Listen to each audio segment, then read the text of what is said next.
Chapter 91. Sigh, maybe I should just quit and find another place to stay. Paul thought to himself.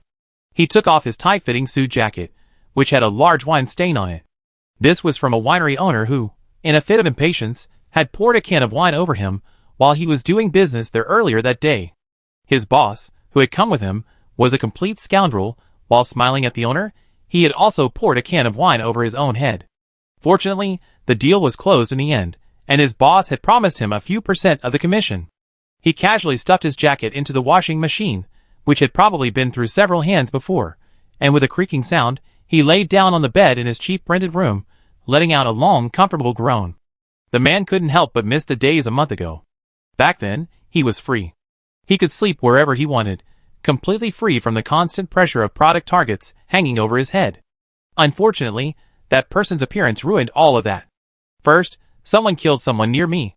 Killing someone isn't so bad. Everyone in the Deepmost district has seen a few dead bodies, right? But that guy actually said something about everyone gets a share, and handed me some money. Damn. Giving money to strangers in Palo Ser, you're either crazy or have ulterior motives. I was prepared to die within days, but over a month has passed and nothing's happened. Sigh, crazy.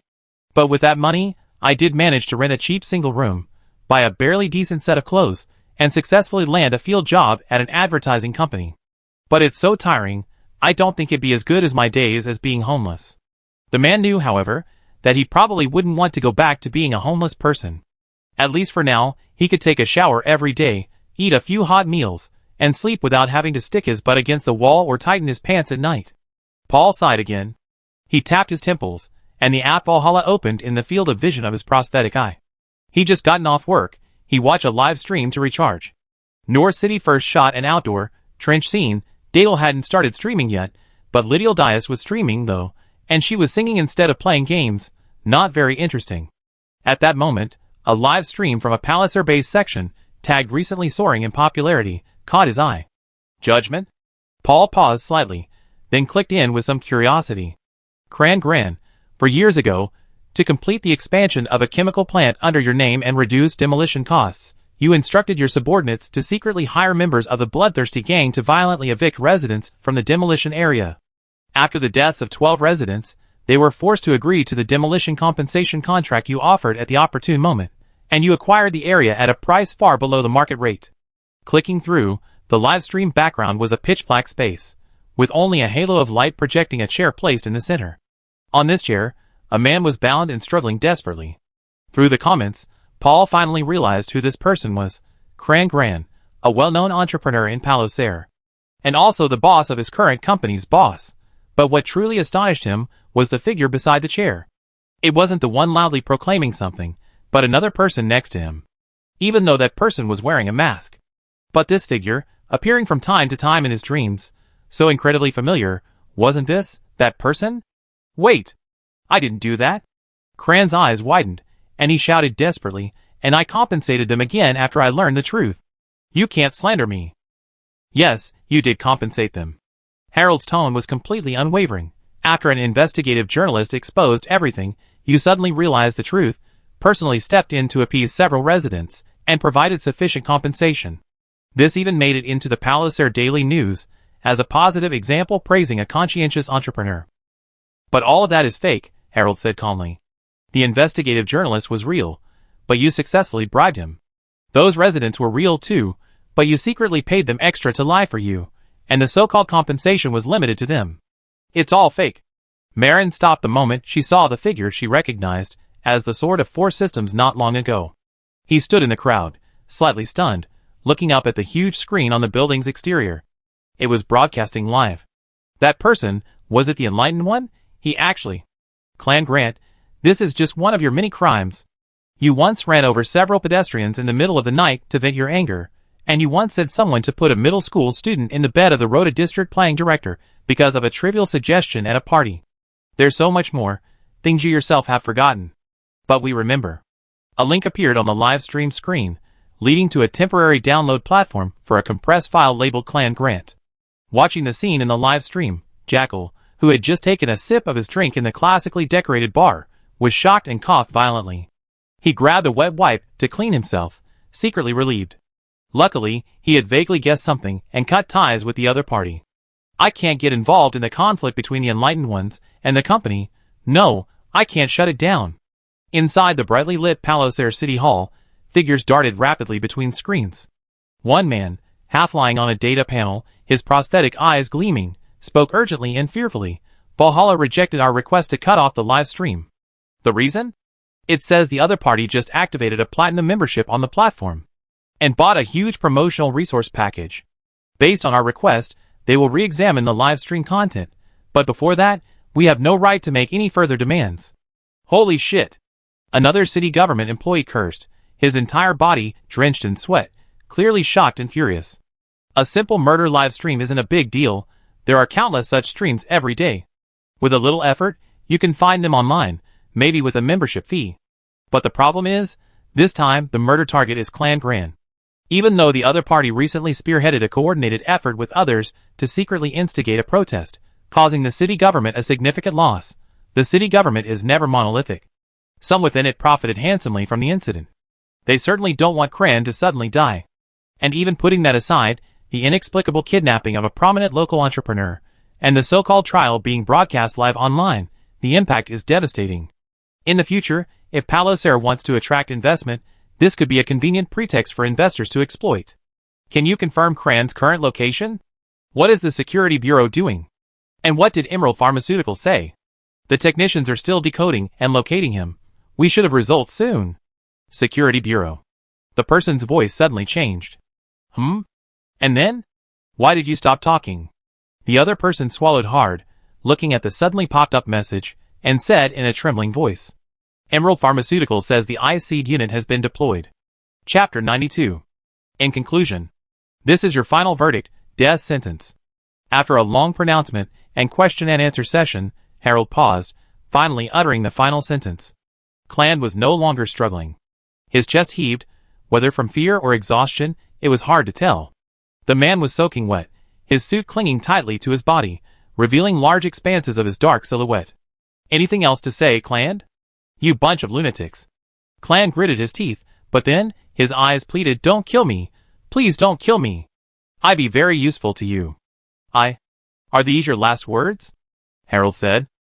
Clan's voice trailed off, like a duck being strangled, a low, gurgling sound escaping his throat. The next moment, the man abruptly raised his head, his eyes filled with despair, staring intently at Harold. Do you think people will thank you? No. No matter how much you try to whitewash yourselves, no matter what kind of bullshit justice you spout, you're just two terrorists. Two damned murderers. Mentally ill people with hysteria. Sitting outside the camera, Songshire watched the live stream filled with comments like good riddance, hee hee hee, look, holy crap, they really went this far, and can you stop talking and just do it already? He sighed, wanting to speak, but after a moment's consideration, he decided to hand the floor to Harold. Trial? You? Trial me? Cran sneered repeatedly. A bunch of laughable lunatics. Maggots. You deserve to have been crushed like dogs last year. His voice grew increasingly hoarse. Ha! I remember. Your commander, Cornelia. I heard she was a beautiful woman. Do you know how she died? Ha ha ha, turned into a jar of mincemeat. I know, Harold said calmly, but I believe that even if it happened again, the commander would never regret it. Her sacrifice was meaningful. Then, Harold opened a small box containing an air pump syringe and a small glass bottle filled with a clear liquid. This is your method of execution, he said. You will die painlessly, and without feeling in a minute. This is the final mercy. Ignoring Cran's last struggle, Harold walked to the front of the camera, looking directly into the lens. As if looking at everyone. He said something, but there was no sound.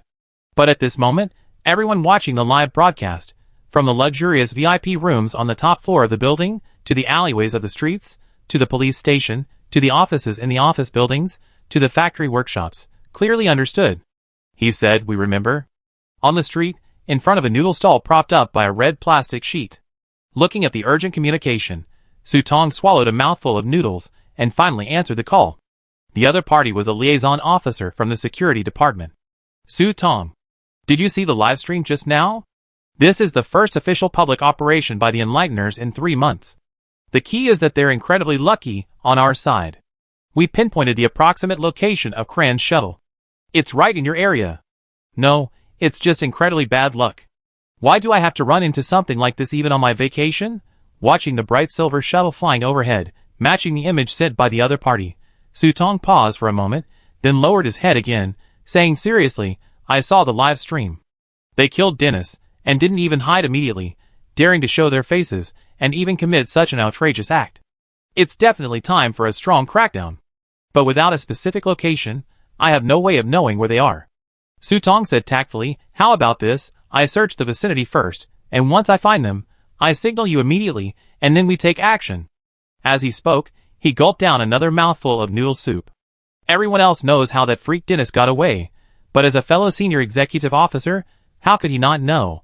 Although he considered himself somewhat stronger than Dennis, Harold in the live stream was an old rival. Defeating him wouldn't be difficult, but killing him would take some effort. Moreover, who knows if other Enlightened members are lying in ambush, waiting to catch the predator in the act. Furthermore, this group of Enlightened are fearless. If things go wrong, they might launch a suicide attack. Under the saturation of gunfire and bombs, he was only a second-tier great source, not beyond, and his vitality wasn't that strong. He might really be in trouble. Let's stall a little longer, Sutong thought to himself. Once the security bureau and the company's main force arrive, I find an opportunity to slip out, finish them off, and grab some kills. I can't be the first to show myself. A cold voice suddenly rang in his ears, the communication with his contact abruptly cut off by a higher-level mandatory communication. Stop them. The voice carried an unyielding tone. On the other end of the communication, Gabi's expression was indifferent. The IC force has been deployed and will arrive within 5 minutes. I will arrive with them. Yes, sir. Amidst the astonished gazes of those around him, Sutong abruptly stood up, his expression solemn. I will do everything in my power. He cursed the other man silently. Why can't you just be a penny pincher and act like a tyrant? Why do you have to be a workaholic? Sigh. Watching the shuttle disappear into the distance, the man raised his right hand. It was an exquisitely crafted, classically styled bionic prosthetic limb. Painted in a bluish-green hue, the composite material gleamed with a metallic sheen. Fine, indigo-blue veins ran across its surface, and it seemed to breathe, giving no sense of alienation, but rather blending seamlessly with the man. The man took a deep breath. Then, psionic energy began to surge. From the gaps between his outstretched fingers and the surface of the prosthetic limb, bluish-white lightning suddenly erupted, almost solidifying into a stream of liquid. With the addition of a certain amount of zero-element crystals for reconstruction, the entire prosthetic limb had become a veritable phantom energy weapon. Based on electromagnetic technology, the prosthetic limb contained an extremely complex electrical enhancement circuit and integrated structure of electromagnetic braking, making the activation of great source power thunder even more powerful and responsive. In ancient times, this would have been a staff used by a mage to cast spells. In Palosair, keen eyesight is essential. The moment they saw the man's entire body enveloped in lightning, nearby pedestrians quickly retreated a considerable distance before daring to continue watching and filming. Staring at the sky, as if clutching something tightly, Sutong suddenly pulled downwards. The next instant, from the sky above, the clouds suddenly surged, and a massive white bolt of lightning struck the shuttle. Chapter 93.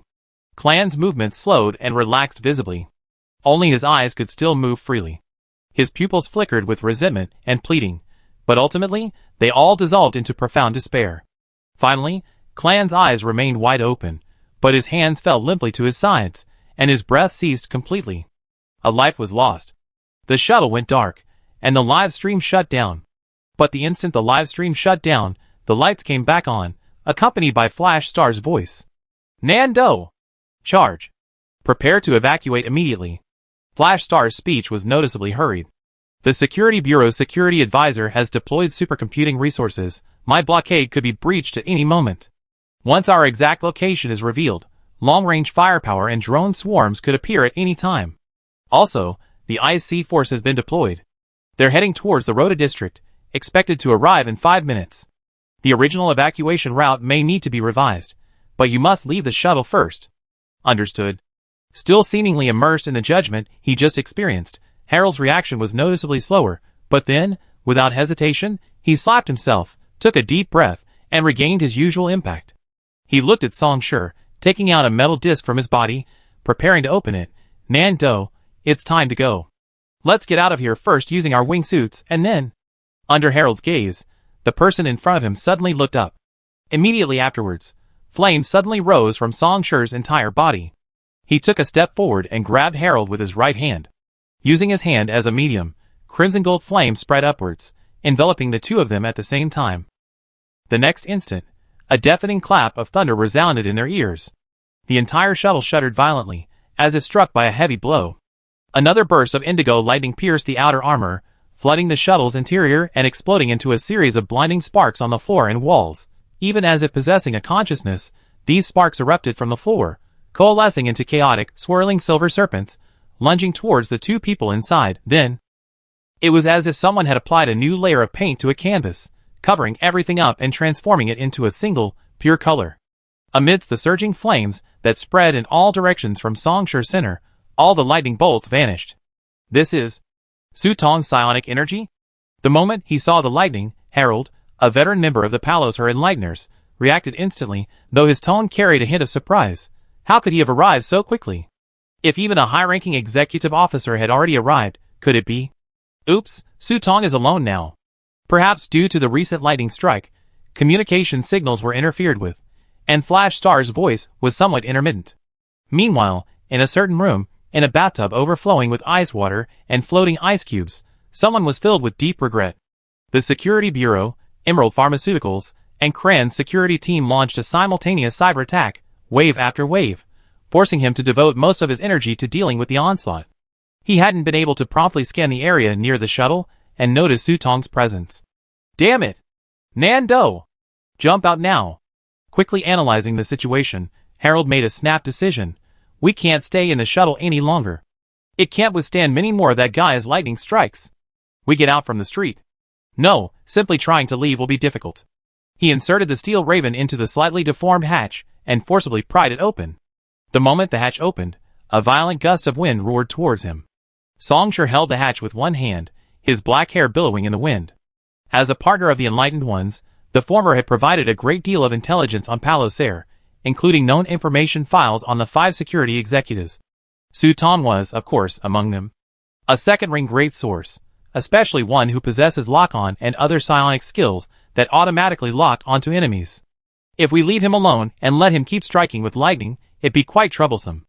Standing at the hatch of the shuttle, Song Shi looked down from the sky.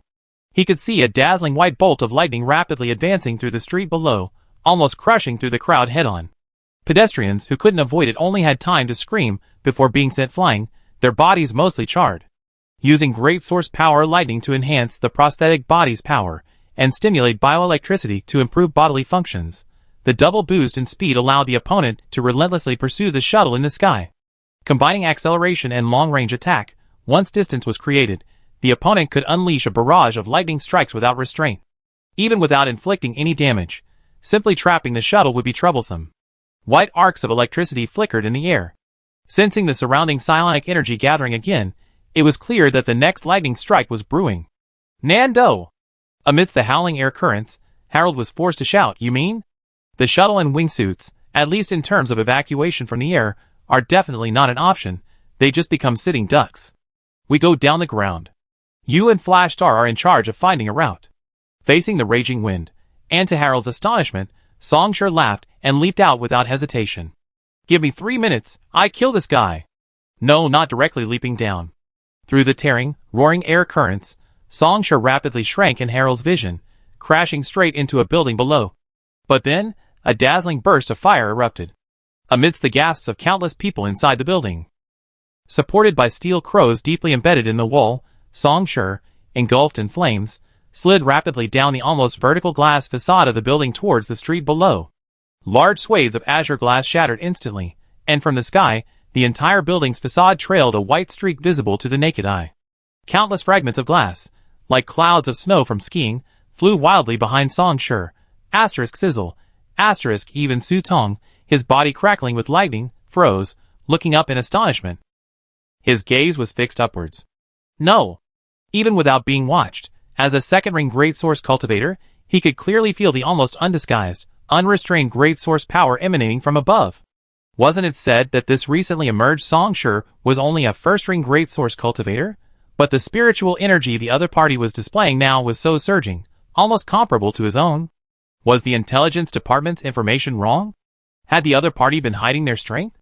Had they just advanced? Were they using some kind of temporary enhancement item? A series of thoughts rapidly arose in his mind, but in the next instant, they all vanished. Not because he had found an answer, but because he finally plummeted to the outer wall of the second-floor building, where someone drew a steel raven, leaped forward, and slashed down at Su Tong below, trying to kill me quickly. Really, I'm completely looked down upon. Thus, all his thoughts turned into murmurs. Watching the fiery slash falling from the sky, Su Tong retreated without hesitation. And, his 5 fingers clenched. White lightning intertwined into a net, unleashing a violent barrage. Chapter 94. Silver white lightning danced wildly in the air, then, driven by a thought, intertwined to form a crackling net of lightning. A mere glancing blow sent the street shattering instantly, large chunks of concrete rising and falling, charred and broken. Then, a blade wreathed in flame slashed down, tearing a massive gaping hole in the lightning net. The surrounding streets, hundreds of meters wide, were already deserted. High energy reaction detected. Some shops automatically activated their defense systems, steel partitions flipping up to block the storefronts and windows, and a row of automated machine guns protruding. As the shop owners frantically tried to shut them down, a flash of lightning struck, instantly melting the internal components of the automated machine guns, sending up plumes of black smoke. All onlookers retreated. At this moment, the place resembled a gladiatorial arena in the heart of the city. Even elaborate song and dance performances filled the air. On the giant screen of a distant building's rooftop, a music video was playing, showing actors dressed as soldiers charging towards the setting sun, with loud and rousing music playing in the background, sweeping in all directions. Unfortunately, no one was there to appreciate it. The instant Song Shi cleaved through the lightning net and landed on the street, Su Tong's 5 fingers flicked again, and without hesitation, he unleashed another attack. An arrow formed from almost liquid lightning plasma. Liquid? The first ring's turbulence, huh? Making one's lightning more condensed, while also possessing certain liquid properties. Not bad, not a bad psionic technique.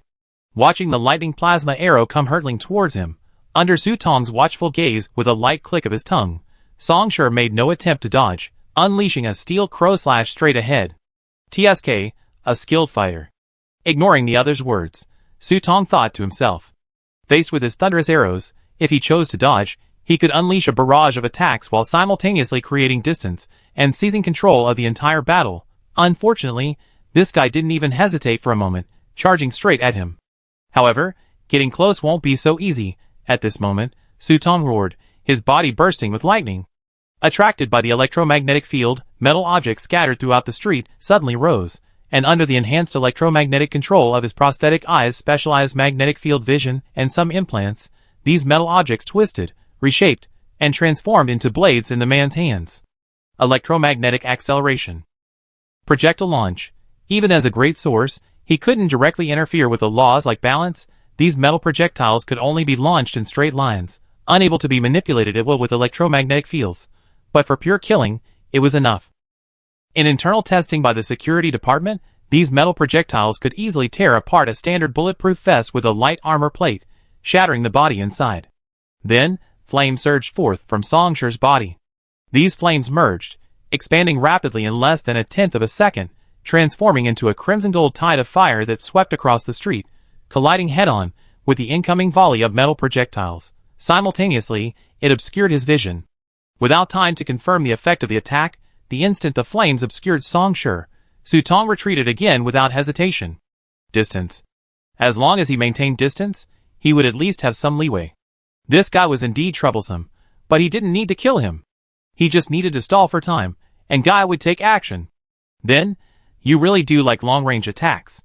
Then, just as Su Tong finalized his battle strategy and retreated, a voice rang out. After the flames, as the words left his lips, Song Shi had just leaped to the side, mid-air, twisting to avoid the metal bullets, whose kinetic energy had diminished under the melting flames. Although I personally don't like this method, a tit for tat. And in the instant before the word tat was uttered, the young man released the handle of the steel raven. Time seemed to stand still. The handle of the steel raven rotated slightly in midair, at an extremely slow pace. And Song Shi, with his released fingers, drew the gold digger axe, a mid-range precision pistol from Milton, from his waist. Forging flames coalesced into an incredibly thin stream of crimson gold fire, flowing into the gold digger axe's magazine, where an enchanted bullet, previously crafted with Song Shi's own blood, was wrapped with intricate, spiraling wounds. These overlapping, crimson gold knots resembled coils on an electromagnet, or unearthed ancient murals with their indecipherable hieroglyphs. At the same time, 6 flickering, candle-like orbs of light suddenly ignited around Songshur. These were the 6 seeds of fire he had condensed. All of this happened in an instant. He reshaped and empowered the enchanted bullet with the flame of forging, temporarily transforming it into a psychic weapon capable of carrying even greater psychic energy. Then, one of the orbs of light suddenly extinguished, transforming into a fleeting stream of light that also surged into the gold-digging axe. The seeds of fire filled. From midair, Songshur laughed loudly and pulled the trigger. What? Within Su Tong's prosthetic eye, an incomparably dazzling blaze of light suddenly erupted. Even the designer of the gold digger axe had never imagined that the muzzle of this pistol, marketed for its precision, could unleash such terrifying destructive power. A pillar of flame, reminiscent of dragon's breath, surged and roared, instantly piercing through Su Tong and the street stretching over 10 meters behind him. The concrete ground shattered and melted, and nearby windows turned into a crimson liquid dripping down. In a sense, what we great source wield is not so-called elements, the 5 elements, earth, wind, water, and fire. What we truly wield is more like imagery. Most people see fire as the flames of war, a forest of swords and spears, destroying everything, but beyond that, there is also the fire of dawn, the fire of life, nurturing life and bringing light, even the fire of a hearth, simply cooking food, bringing joy and anticipation. Like your great source power, thunder. It can be the 9 heavens thunder tribulation, representing disaster and destruction, or it can be the spring thunder of awakening, bringing revival and vitality to all things. As the scorching dragon breath slowly faded, the billowing winds and blazing air currents echoed through the streets. Seeing Su Tong, who had no time to dodge and could only take a hit from an enchanted bullet filled with a spark, his crackling lightning visibly dimmed, most of his clothes burned, and his body covered in wounds, his expression extremely grim. But at this moment, Songshur's face showed no joy. Instead, it seemed more like a deep-seated disappointment. But you actually used it as pure lightning? Staring at him, Songshur said disappointedly, Don't you want to see what you're doing? You're even playing with electromagnetism? Do you think you're balanced? But then, he shook his head slightly. No, that's not right. You're not even achieving electromagnetic control on your own. You're using a prosthetic eye and implants. Songshur glanced at the display screen on the distant building, which showed the time. The enlightened one showed me your file. Of course, you've definitely seen mine too. I knew it. Psionicists can't be judged solely based on their psionic skill configurations. Songshur sighed, his tone slowly returning to calm. Looking at it now, 3 minutes is too long. The young man turned the steel raven, nodding slightly. Next, I finish you off within 30 seconds. Chapter 95. Such arrogance. Hearing this, Su Tong casually ripped off his tattered shirt, revealing his upper body, scorched and clearly injured. The man's implant didn't include enhanced bionic skin, so this was all his original skin. The man took a deep breath. We're both second-ring great source cultivators. What right do you have to lecture me? His face showed anger as he roared. What bullshit imagery. Let me tell you. The so-called great source is. His words trailed off. Because Songshur drew his blade, slashing with flames. TCH. Su Tong's anger vanished instantly, replaced by an irritated click of his tongue. He really wouldn't let him waste a single moment. Damn it, the second ring can master deeper applications of the fire seed beyond simple restoration. Where did this guy come from? On average, the second ring great source possesses 2 to 8 fire seeds depending on the level of cultivation. Judging from the spiritual energy he displayed, he should have 3 left, or perhaps 1 or 2 more. Amidst the meshing and operation of countless intricate components, Su Tong's prosthetic eye took in everything around him. Simultaneously, the implanted program in his skull rapidly analyzed the situation, providing a series of combat plans. That shot, filled with the fire seed, forced him to stop moving and use his spiritual energy to withstand the attack. Now, it was difficult to create any distance. The decision was made. Su Tong's pupil suddenly shone with a silvery white light. For the first time since the start of the game, he stopped retreating. The lightning that had previously dimmed burst forth again, even erupting with a more intense brilliance than before. Lightning plasma, almost liquid, flowed around him. The prosthetic right hand, a psychic weapon, crackled and popped as streams of silvery white lightning surged towards his palm, coalescing into a 2-meter-long lightning sword wreathed in arcs of lightning. Psychic art, lightning swiftness. A gift from the great source path, bestowed upon Su Tong upon his advancement to the second ring. It was also the most powerful of the 3 second-ring psychic arts he possessed. For a short time, a massive amount of great source power was infused into his entire body, enhancing attributes including strength, speed, and reaction time, while simultaneously granting him greater control over lightning. Descending in this form, he could pierce through a 3-story building with a single, casual strike. However, at this moment, astonishment appeared in Su Tong's eyes. He had read the other's file, and knew that the other possessed Forging Flame. This was indeed an undisputed superior psychic art. As a fellow great source, he couldn't help but feel a slight sense of envy upon first seeing it.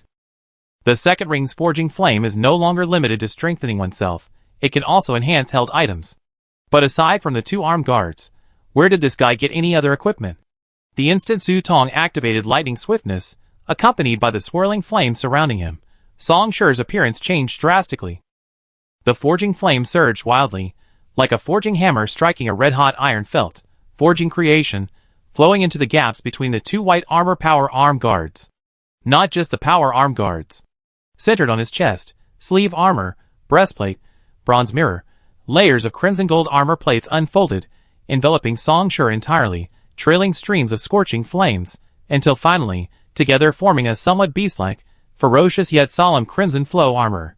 This was a secret spiritual energy technique that Song Shi had obtained in his previous life from a third-ring great source cultivator. Its essence was to materialize great source power fire into a temporary exoskeleton armor, through a series of complex transformations and constructions. This was a development of spiritual energy usage techniques, not limited by spiritual energy arts. Of course, highly compatible spiritual energy arts, like Forging Flame, would obviously greatly enhance the armor's effectiveness and strength. After the cultivator passed away, ascended to the great source path, and transformed into a star, this secret spiritual energy technique would be recorded and incorporated into the great source path, becoming a completely new spiritual energy art. Unfortunately, having only recently advanced to the second ring, he couldn't yet utilize the more advanced manipulations of Forging Flame, and could only settle for using it to strengthen this crimson flow armor. The next instant, the 4 flames extinguished simultaneously, surging into the crimson flow armor. As the armor unleashed an unprecedented blaze of light, Song Shi vanished from his spot. Slash. In that instant, Su Tong barely managed to raise his lightning sword before a stream of flame suddenly expanded, filling his entire field of vision. The moment the 2 collided, an unimaginable force surged from the steel raven, pressing down on the lightning sword with irresistible force, and then slamming into Su Tong's chest. How could it be so fast? After activating lightning swiftness, he should have improved in every aspect. But why was he being completely suppressed in this attack? But Su Tong had no time to worry. Feeling the excruciating pain in his chest, and the terrifying scream of his intuition, Su Tong roared, and all the surrounding lightning energy suddenly converged towards the 2 of them. Boom! The world turned white for a fleeting moment. A massive amount of magma converged, then erupted in a burst of energy, transforming into a rapidly expanding silver-white ball of light. Its terrifying heat and ionization completely engulfed the street within a radius of over 10 meters. Shops, concrete roads, billboards, vending machines, everything was reduced to dust, razed to the ground.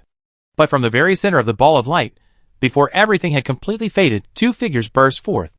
Their exact outlines were indistinct, only a red and a white streak of light flashed and collided rapidly across the street. The latter white light seemed to be fleeing, relentlessly heading into the distance. 3 breaths later, the red light completely caught up with the white light, instantly piercing through 3 walls. A steel raven pierced the man's chest, pinning him firmly to a section of broken wall. At the same time, someone raised a pistol and fired 7 shots into the air, startling away the onlookers nearby. Immediately, the man twisted the throttle, and the motorcycle he stolen from a nearby flagship store roared to life, covering hundreds of meters in the blink of an eye. It came to a stop in the middle of the street, leaving a long screeching tire track in the already bleak landscape. "Nando, get on!" Any last words? Song Shi drew his steel crow sword and looked at the man. "Killing me, and then asking for my last words? You son of a bitch." Su Tong barely managed to lift his lips, as if he wanted to say something, but ultimately, he swallowed his words, only managing a hoarse voice. Burn me thoroughly. I don't want to be used by the medical department for their research after I die." Song Shi nodded slightly.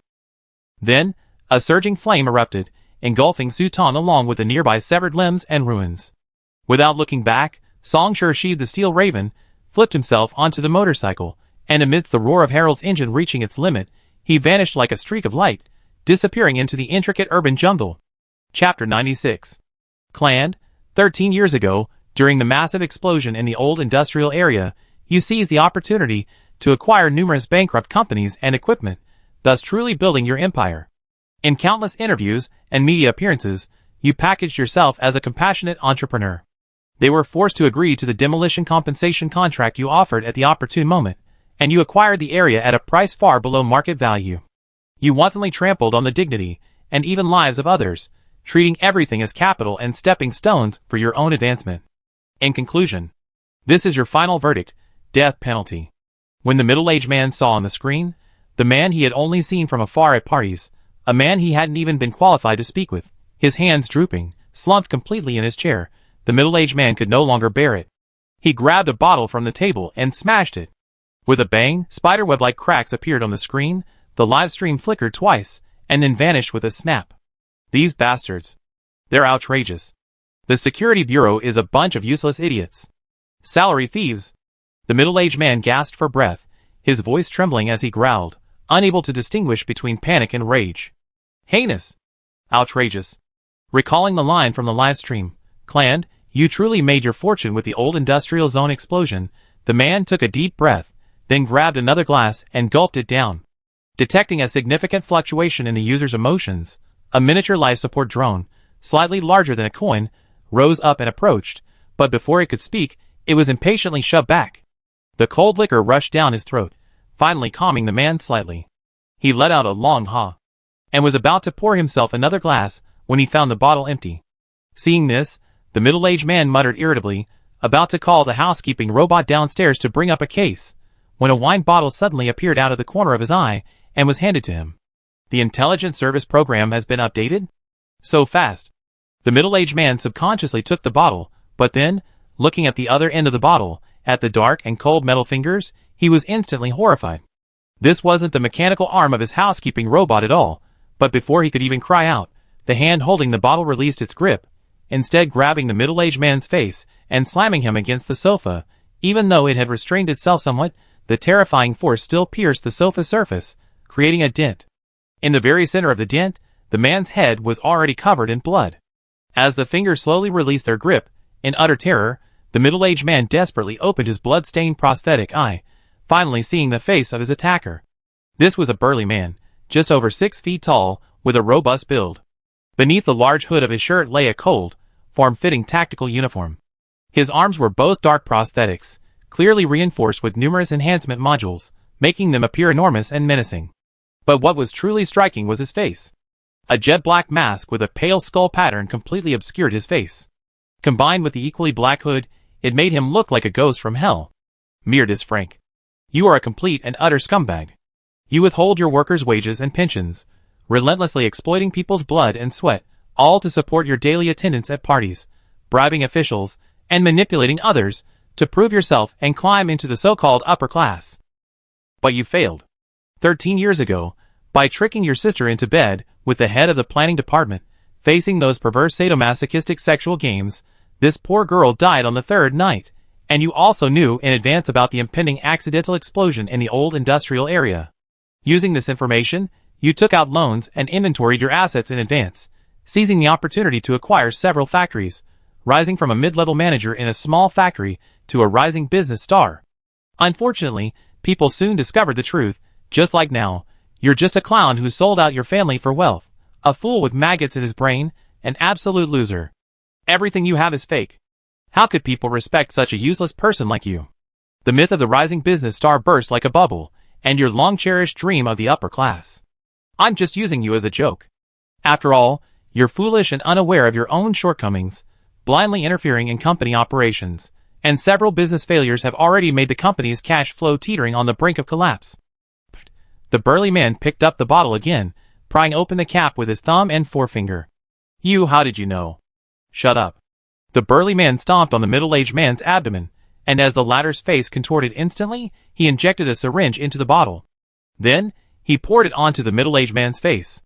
The brown liquid splattered, and the middle-aged man's body stiffened for a moment. Then, like an eel suddenly plunged into boiling oil, His entire body began to writhe violently, and at the same time, a chilling scream suddenly echoed throughout the room.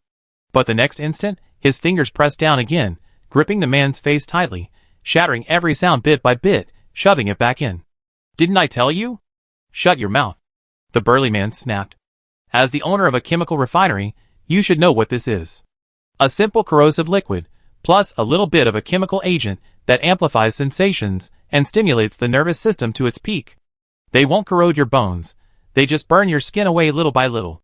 Frank, you feel a pool of viscous liquid slowly sliding down your cheek, and then..." But the next instant, the burly man paused for a few seconds, then, as if speaking to someone in an impatient tone, said, "I know."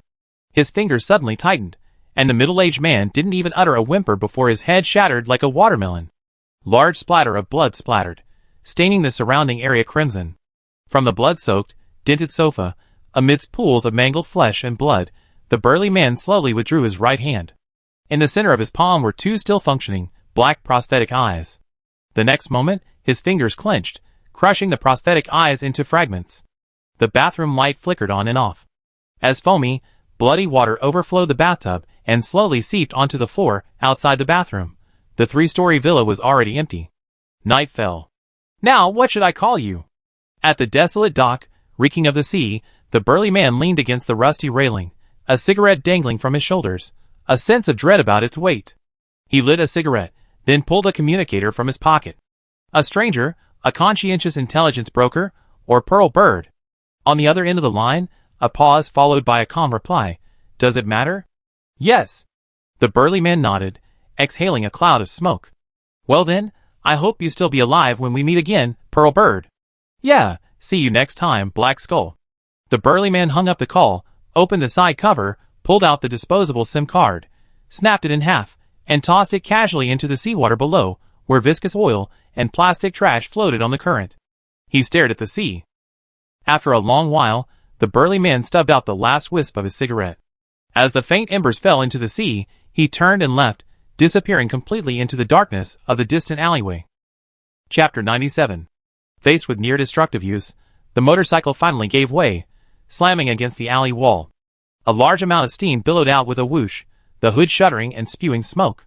Escape wasn't as difficult as expected. Having abandoned the need for a defense shuttle, Flash Star was completely freed. She manipulated cameras and obfuscated her location along the way, while Harold's driving skills were better than anticipated. She sped along the escape route Flash Star had planned, crashing headlong into the deep moss zone.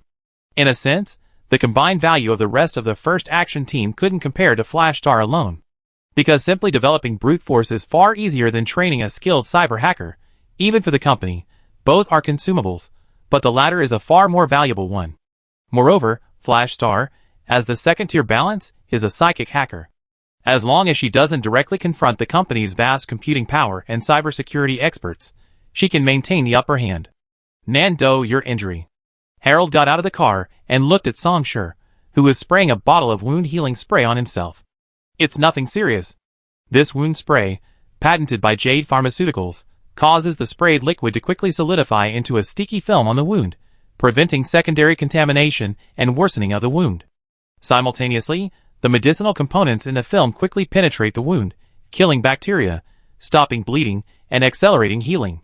That guy wanted to force me back and create distance to regroup, so he detonated most of the lightning plasma. It was quite troublesome. I couldn't possibly be completely unharmed." Songshur took out a few pills and popped them into his mouth, but most of them are just external injuries, nothing serious. "A few days of rest will do." Harold clearly didn't believe it.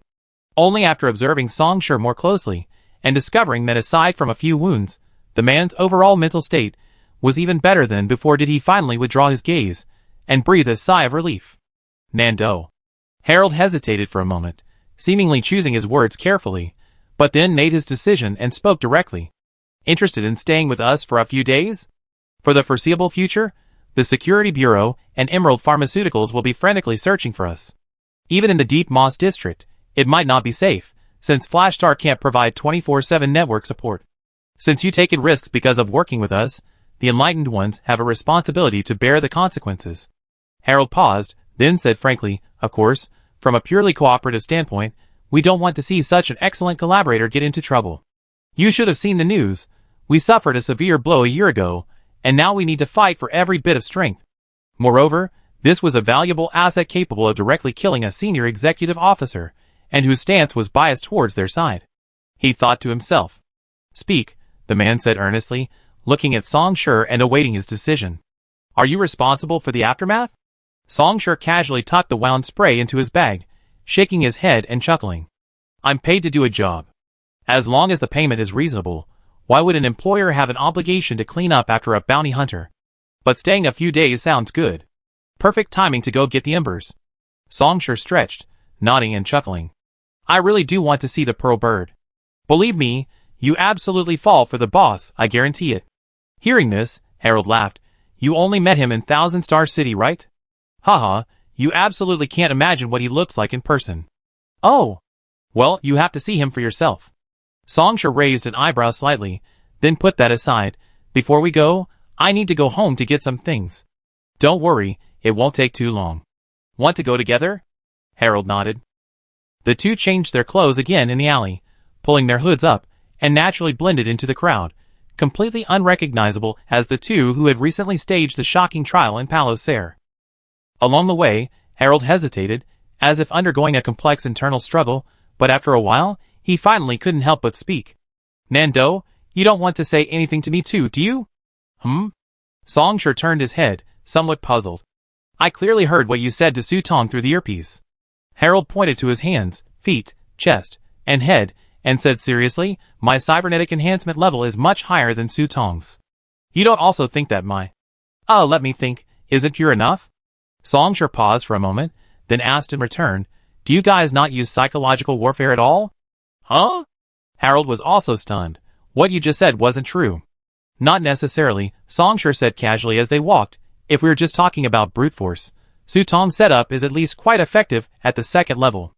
Otherwise, he wouldn't have become a senior executive. With the equipment, cybernetics, and psionic skills accumulated by the company, he can't be considered weak. He's at least above the standard. If I had to categorize it, it's not too weak, maybe a mid-level of the second ring, or a third-tier unit. I see. However, this doesn't mean there's anything wrong with what I said about the Great Source Path. I was right, he was wrong. Seeing something wrong and wanting to correct it is human instinct. Song Shi said calmly, plus, it's rare to meet a great source again, so I just said a bit more. But you know, these kinds of things. Song Shi shrugged, no one will change because of someone else's words. But it's a personal habit, I still like to say a few words if I really met him. At this moment, even though he understood what the other person meant, Harold still couldn't suppress a thought rising in his mind. Are you some kind of great source policeman? But immediately afterward, Harold quickly shook off this inexplicable thought, coughed lightly, and his expression returned to normal. In the following time, Song Shi returned to his rented room, quickly packed up, destroyed his personal information, and then left again. So you were here all along. A nauseating stench filled the damp air.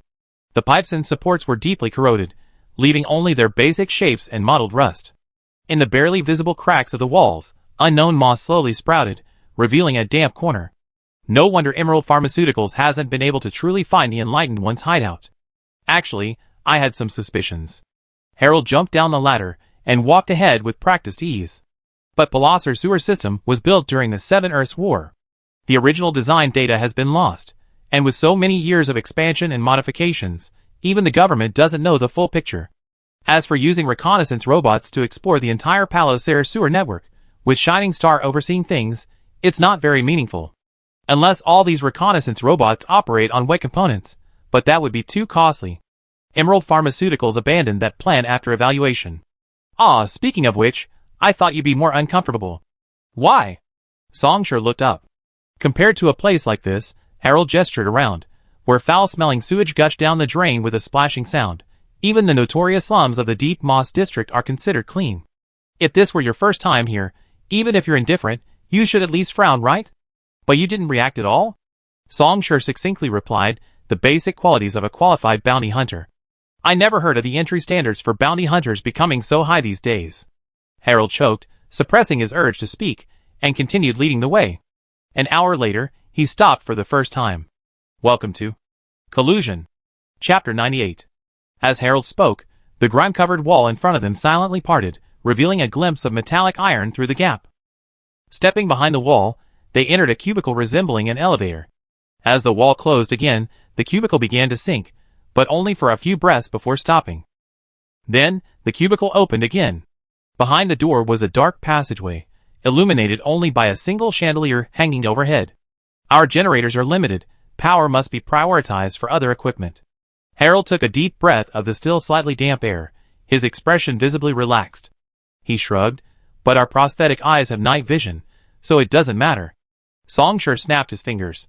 Two flames ignited deep within his pupils, instantly clearing the previously dim scene ahead. Is this also psionic energy? Harold muttered, watching the scene, before quickly walking into the passageway. Come on! Let me show you around. According to Harold, this outpost was built under the supervision of the previous commander, Cornelia, and the current name, Assassination, was also personally given by her. The outpost itself wasn't large. Constructed within the sewer network, to avoid collapse, they couldn't open up too much space, occupying less than 200 square meters. Cable ties were used to fill the gaps between the floor and ceiling, and many things were piled together. The overall environment was in a cold color scheme. Shovel's on a mission, he's still outside. I take you to find the boss, and Shining Star first.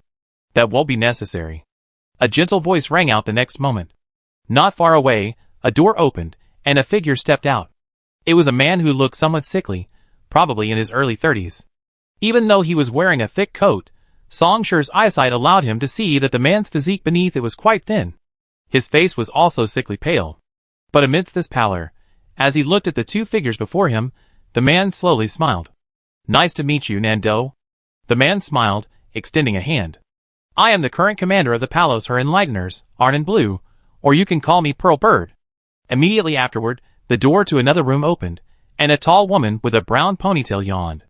She bore obvious signs of implants, silver-etched circuitry traced from her right eye down her chest, converging at her dark silver prosthetic right hand. Songshur recognized it as a Twilight Boundary Type 3 produced by Zero Degree Network. A highly advanced specialized information warfare prosthetic, equipped with supercomputing capabilities, an integrated programming platform, compatibility with 14 interfaces, an icebreaker, and resistance to electromagnetic interference. For most hackers, this was a coveted productivity tool. Then, the woman leaned against the door and nodded to Songshur. Shining Star Eileen. Looking at the man, or rather, Pearl Bird Arnon's outstretched right hand, Songshur hesitated for a moment. Then, he raised his hand, pulled off the hood, pressed it against his face, as if he were grabbing something, and ripped it open with a rip. A mask, made of a special type of silicone, and as thin as a cicada's wing, fluttered slightly in the air before gently landing on the ground. The young man looked up and surveyed the crowd. Nando, he said, Songshur. For a moment, the space, resembling a living room, fell silent. Until a certain moment, someone broke the silence. Ah. Harold scratched his head. Sigh, this TSK this? Why do you all seem so surprised? Looking at Harold and Shining Star's expressions, Songshur's tone was rather subtle, and somewhat bewildered. Didn't you already investigate Songshur? Even for so-called partners, a basic background check should still be conducted. This disregards personal relationships and trust. It's purely a matter of basic organizational competence. An investigation is an investigation. Shining Star no longer leaned against the door. She straightened her posture and looked at the person before her with a strange expression. But Songshur, you look far too young, and the photo on your student ID is so different from your real appearance. As the leader of the hacker group among the Palos Her Enlighteners, she had been investigating him ever since Pearl Bird first met him. He was an orphan placed in a welfare institution, dropped out of high school, worked in a black market factory for a time, and served as a medical experiment volunteer. The person on the student ID still carried a hint of confusion and the naivete unique to students. But now, witnessing him in person, even though his expression remained calm, the removal of the mask seemed to open a valve, revealing an aura reminiscent of the word unrestrained. No, it wasn't just that. As a second ring balance, she could clearly sense that the person before her was like a blazing flame, giving off a sense of intense burning. Undoubtedly, this was the second ring great source. However, immediately afterward, as Songshur slowly exhaled, these abnormal things vanished, returning him to the appearance of an ordinary person. He shook hands with Arnon and then parted. The three sat down on the sofa. This room was designed like a living room, specifically for discussing matters, casual conversations, and final preparations before missions. Harold had just sat down when, As if suddenly remembering something, he immediately jumped up, ran to the refrigerator on the other side, and rummaged through it, pulling out a large handful of snacks like potato chips, crunchy candies, popcorn powder, kiwi fruit, and dried maggots, piling them on the table in front of the sofa. Nando. Song sure? He stuffed some into his mouth while saying seriously, "Come on. Try some. Let's chat while we eat. These aren't cheap." Seeing this, Songsure raised an eyebrow slightly, about to say something, but then he noticed that the packaging of these high-end snacks seemed a bit off. The quiet and happy potato was stylized from the character Ju in an artistic way, the tang and crunchy candy had been subtly replaced with Kong, and the Kafka Foods trademark on Sky Powder was missing a stroke. Except for the curry-flavored dried maggots, these things were all counterfeit. A month ago, Harold went on a mission to an outsourced food processing plant that was facing trademark infringement charges and had temporarily suspended production. Shining Star covered his forehead, took a deep breath, and explained weakly, before Harold left, he specially brought back a few boxes, saying it was for everyone to relax. But he basically ate them all by himself. You ate quite a bit at first. You finished the instant cheese sticks, and only stopped eating the rest because you didn't like them, Harold complained. Shining Star ignored him, and looked at Songsure. The fighter is asleep. You probably won't see him until tomorrow. The fighter was the main assault soldier in the first action team. Songsure had only seen him once, during the ambush of Dennis. The fighter was completely covered in a heavy exoskeleton armor, standing 2 meters tall, wielding a heavy, electrically powered halberd, like a towering iron tower, silent and taciturn.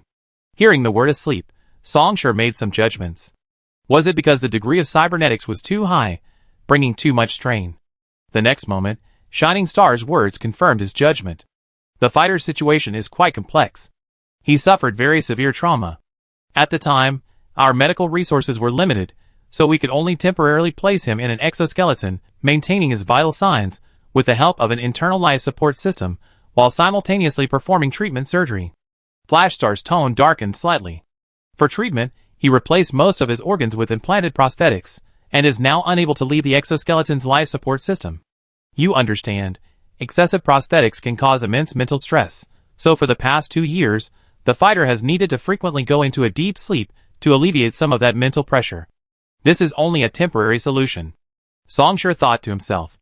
The current fighter is like a towering block tower. Everyone can see it's teetering on the brink of collapse, but no one knows which block will be removed before the tower crumbles. Unless he's sent to Emerald Pharmaceuticals for a costly full-process diagnosis, care, and related surgeries. But that's clearly impossible. Tabitha's still setting up the equipment. She hates being disturbed at this time. Tabitha's our mechanic, engineer, and prosthetic medic, Flashstar explained, patting his head. So, you probably won't see her until tomorrow. Arnon listened quietly to Flashstar's words. After the latter finally finished introducing himself, he spoke softly. Harold. Boss? Go retrieve the ember. Arnon nodded slightly, then looked at Songsure. But before that, I want to ask a question. What are your thoughts on the Triphase Base project? Chapter 99. From a moral and personal perspective, this is quite disgusting. Songsure spread his hands, saying calmly, besides, this is something Emerald Pharmaceuticals is investing heavily in, so what else is there to say? Having successively killed 2 senior executives, he could sense that the burning blood ritual had begun to move forward. But this wasn't enough, far from enough. Even the so-called senior executives were ultimately just cogs in the massive machine of Emerald Pharmaceuticals' Palos Her branch. How could killing a slightly higher-ranking company dog truly be considered the weak defeating the strong? Is that so? Hearing this, Arnon nodded without reacting. Songsure pondered for a moment, then turned to look at Flashstar. What depth of demon? Hearing this, Flashstar suddenly sat up straight, propping her chin up. Why don't you guess? Depth 3? No, based on your demonstrated abilities. But then, Songsure immediately rejected the answer. You should be attempting to descend to depth 4 now? Correct answer. Congratulations. A slightly smug smile appeared on Flashstar's face. But I'm sorry, there's no prize for now. Just as expected? Songsure nodded inwardly. Over 60 years ago, the Colossal Wonder, the network firewall, was established, dividing the upper network domain and the abyss. Since then, most people have only been in contact with the upper network domain, this pure place separated from it. But the exploration and excavation of the abyss has never ceased. As network and psychic energy became intertwined, the network domain, which should have belonged to the virtual world, also acquired certain real and psychic characteristics. If one were in the upper network domain, things would be manageable, but once one descends into the abyss, besides facing technical challenges like roaming AI, meme viruses, and malicious programs, one would also directly confront the oppressive force of redundant psychic energy.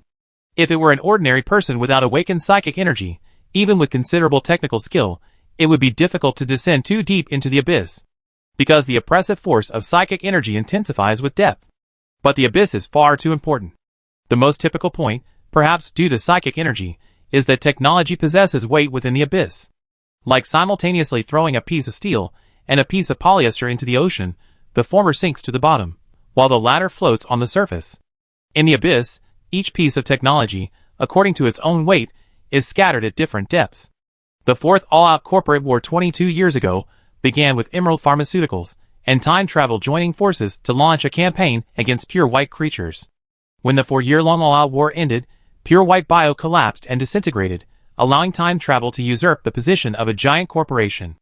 Emerald Pharmaceuticals absorbed most of the former's personnel, equipment, and technology, seizing market share. But from this legacy, Emerald Pharmaceuticals failed to acquire the most crucial element. That was pure white bio's singularity technology, whole genome mapping. This represented the pinnacle of technology in a particular field, and the very essence of a giant corporation. Back when it was on the verge of collapse, pure white bio submerged this technology into the deepest abyss. Even today, Emerald Pharmaceuticals invests enormous resources annually, sending personnel to dive into the abyss in an attempt to salvage this technology. But nothing ever came of it. Leaving aside the technology's data and resources that sank into the abyss for various reasons throughout history, many of the AIs hidden in the abyss, driven to madness, were originally research-oriented. Over the years, they have continuously evolved and analyzed that technical data. While most of their creations may still be inadequate, there are always some that can be used, even those whose principles baffle giants. In a sense, the entire abyss is a near black box gotcha pool. As long as you invest resources, there will always be a day when you recoup your investment. If you can't recoup your investment now, it must be because you haven't invested enough resources. Why not build another 648 deep-sea pods? Thus, the psychic hackers, bearing the name Demon, were born. The abyss is divided into 7 depths, with increasing danger and higher requirements for the technology and psychic abilities of the infiltrators.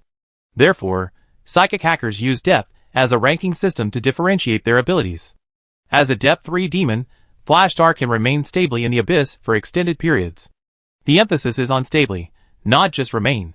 This means Flashstar is qualified to face the vast majority of threats at Depth 3, whereas someone who accidentally stumbles in, even if they manage to dive all the way to Depth 6, would be insignificant. No, such a being would likely suffer a mental breakdown or become a psionic aberration the moment they stepped into Depth 6.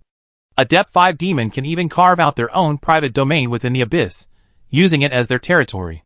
This level of psionic hacker is given the title of Abyss Lord. A Lord of the Abyss is someone even a giant corporation would take seriously. Of course, it's just a matter of taking them seriously. To truly rival a giant corporation, to stand on equal footing, or even to some extent suppress them, one must be a king of the abyss at Depth 6. Even in my past life, I only knew one king of the abyss, and it was truly just an acquaintance. We met a few times, nothing more. Because of the abyss, psionic hackers are called demons, and thus, the concept of a true name, similar to those in mythology, came into being. Simply put, a true name can be summarized as a psionic hacker's real name, personal information, private IP address, physical address, and a series of other information. However, unlike myths and legends where mortals can threaten and control demons with their true names, the psionic hacker's true name is somewhat more complex. Some psionic hackers are indeed afraid of this. After all, what if someone knows your real name? Even if they can't defeat you online, what can they do? They can simply send armed personnel to break down the door, disconnect the brain-computer interface, put on full-body restraints, administer sedatives, and point a dozen guns at your head. What can you do then? After all, not every psionicist is a high-level psionicist or skilled in combat. However, for some, real name doesn't matter. Every psionic hacker in this era knows this. Deepest within the headquarters of the giant corporation Zero Networks, a revered abyss king resides, overlooking all living beings. Depth 6, Lord of the 10 Realms, Dwight Brooks. Chapter 100. Following this, Flashstar demonstrated her psionic abilities. Simply put, Her first-level psionic ability was self-balancing, which allowed her to maintain a stable state and reduce interference from external factors. This included mental states such as fatigue, dizziness, and absent-mindedness, as well as physical states such as body temperature and wounds. Most notably, when considering network implants, Flashstar prioritized performance, while factors like heat dissipation and mental stress were given lower priority. Her second-level psionic ability can be simply explained as interfering with electromagnetic waves to a certain extent. Network signals are essentially electromagnetic waves. In front of everyone, without activating the implants or the brain-computer interface, Flashstar simply snapped her fingers, causing nearby television screens to turn on. This was the effect of interfering with electromagnetic waves created by the 4 psionic abilities of her second level. In cyber warfare, if Flashstar wished, she could even create a one-way silent domain, isolating her opponent without affecting herself, or simply act as a human EMP, destroying others' electronic devices and cybernetic implants. True killing by staring. In specific network operations, combined with Flashstar's exceptional hacking talent, this has further enhanced her understanding and manipulation of code, data, and network protocols, making her a top-tier figure even within Palauser's Depth 3 demon. She has even begun attempting to reach Depth 4. If she were willing to join a company, even a giant corporation, she could obtain a position equivalent to Regional Deputy Head of Cybersecurity, an M5 level position. This was a path completely different from her own. Songshur understood this. For Shining Star, the identity of Psychic existed only to assist the hacker. Psychic power was merely a superior tool, much like the Twilight Boundary Type 3 specialized cyber warfare prosthetic limb that replaced her right hand. She was Shining Star, the hacker of the Enlightened, not Shining Star, the second-ring balanced psychic. Songshur had no intention of judging right or wrong. This was her own choice, and no one had the right to interfere. Arnon. On the old wall, most of the pipes that should have been buried were exposed, their outer rubber coating bearing the dullness characteristic of oxidation. This was a deserted passageway used for going with the flow to the outside world, secluded and damp. At this moment, Songshur leaned against the wall, turned her head, and looked at the man beside her. "What do you want me to do?" And, deliberately, she avoided everyone else. After their conversation ended, Harold and Shining Star went to rest, but Arnon subtly hinted that he would stay. Arnon didn't speak first, but instead handed over a data tablet. On the tablet, the official app of the Palauser Daily was already open, displaying a banner headline, "Breaking. Palauser's prominent entrepreneur Krand has been attacked by a terrorist." Clicking on it revealed a neat row of related posts, including but not limited to expert interviews, photos from the scene, blurred live stream videos, and a complete timeline. The comments section was filled with heartfelt accusations and condemnations, denouncing the Enlightened as an extreme terrorist armed group, even dredging up a long list of past crimes. After Songshur finished browsing, Arnon finally spoke. "Songshur, what are your thoughts? Do you think what we did was a terrorist attack in the form of a live-streamed murder, or something else?" Songshur frowned. He looked at the man with some surprise, casually pointing a few times on the data tablet. "Putting that aside, there's this too. The comment section is almost entirely filled with shills from the company. Even if these people are expressing their true opinions, so what? Once the mind is made up, there is no turning back. What do others matter? Anyone who stands in our way is an enemy. If they don't yield, we kill them." Songshur paused, then countered, "Besides, you're the commander of the Palauser Enlightened Ones. Would you really be troubled by something like this?" "Of course not." Arnon shook his head. He leaned against the wall, tilting his head slightly upwards to gaze at the large, mottled patches of the ceiling dripping with water. "Just a bit sentimental," he said. "Want to guess why Harold doesn't call me commander, but instead calls me boss? It's a habit." Songshur savored the word, saying, "He's from the streets, isn't he? Some of his behavior clearly has the style of a gang member." "Yes." Arnon nodded, unconcerned that the former had noticed. Harold hadn't really tried to hide it, or rather, this style itself was a kind of disguise. Besides, given the qualities Nando had displayed, such observational skills weren't surprising. Harold joined the Enlightened Ones 3 years ago. His joining was quite complicated, and involved some coincidences. But initially, he was willing to join because of the stipends and subsidies we offered. Arnon smiled. "Many of our members are like that. They don't dislike the Enlightened Ones, but they mostly want to earn some extra money. After all, most of our funds are laundered, can withstand scrutiny, and are clean to handle. As long as they don't do anything foolish or too ostentatious, they almost certainly not run into problems." Songshur nodded slightly. He knew this. While conviction was precious, material resources were equally important. The enlightened ones of Palos Air provided their members with a basic allowance of 1,500 credits per month, additional subsidies for missions, and internal channels for purchasing resources such as prosthetics and rare drugs.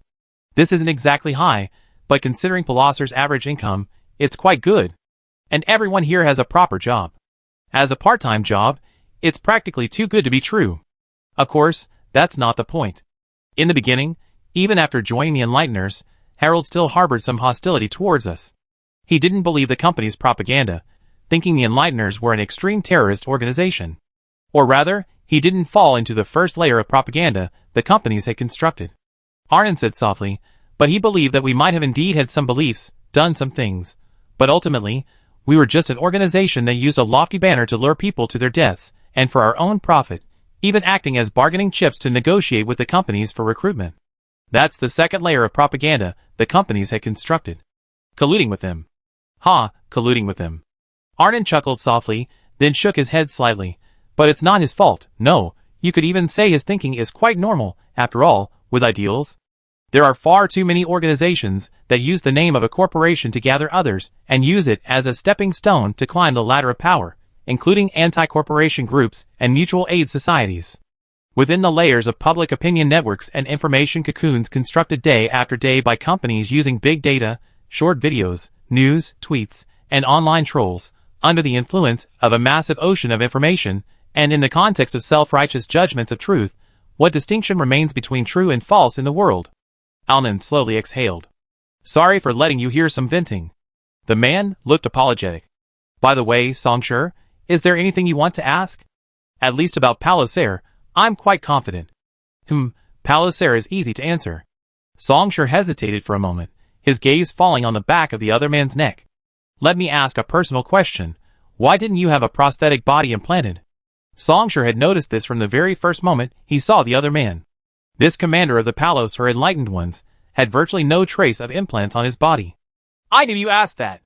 Arnon smiled, pointing to his head. When I was 12, I suddenly fainted at school one day.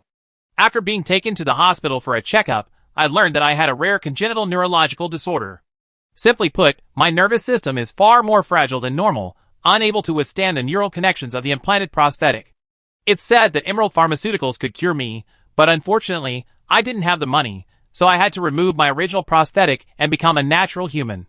Well, how should I put it? Arnon smiled and spread his hands. Aside from some discrimination and inconveniences, being a natural human isn't so bad. Oh, and there's also the rule of not being able to smoke, eat spicy food, or get emotionally agitated. After that, the passage fell silent until Arnon spoke again, breaking the silence. It's getting late, Songshur. Your room is ready, go and get some rest, the man said. But remember to get up early tomorrow, we need to finalize our plans. Chapter 101. First, we strongly condemn this terrorist attack by the Enlightened Ones. This heinous act of disregarding the law and trampling on human ethics is utterly outrageous. As a party affected by this incident, we will donate 4.3 million credits to the Security Bureau as initial construction funds for the future Palos Air High Net Worth Talent Defense Mobile Team. On the daytime display screen, a well-dressed spokesperson spoke solemnly in front of the numerous reporters' cameras below. But on the other hand, everyone must understand why a group of vicious terrorists chose Valhalla as their platform, and not other live streaming platforms like Paradise or Lingshu Yufeng. I think this is inseparable from Valhalla's unwavering commitment to putting users at the center of everything. As the industry leader for the past 3 years, we have never felt complacent or even slackened. Besides our service principles, Valhalla's technical support has always been at the forefront of the world. Real-time virtual frameworks, zero-latency data transmission lines, integrated simulated networks. This is Valhalla's foundation and pride.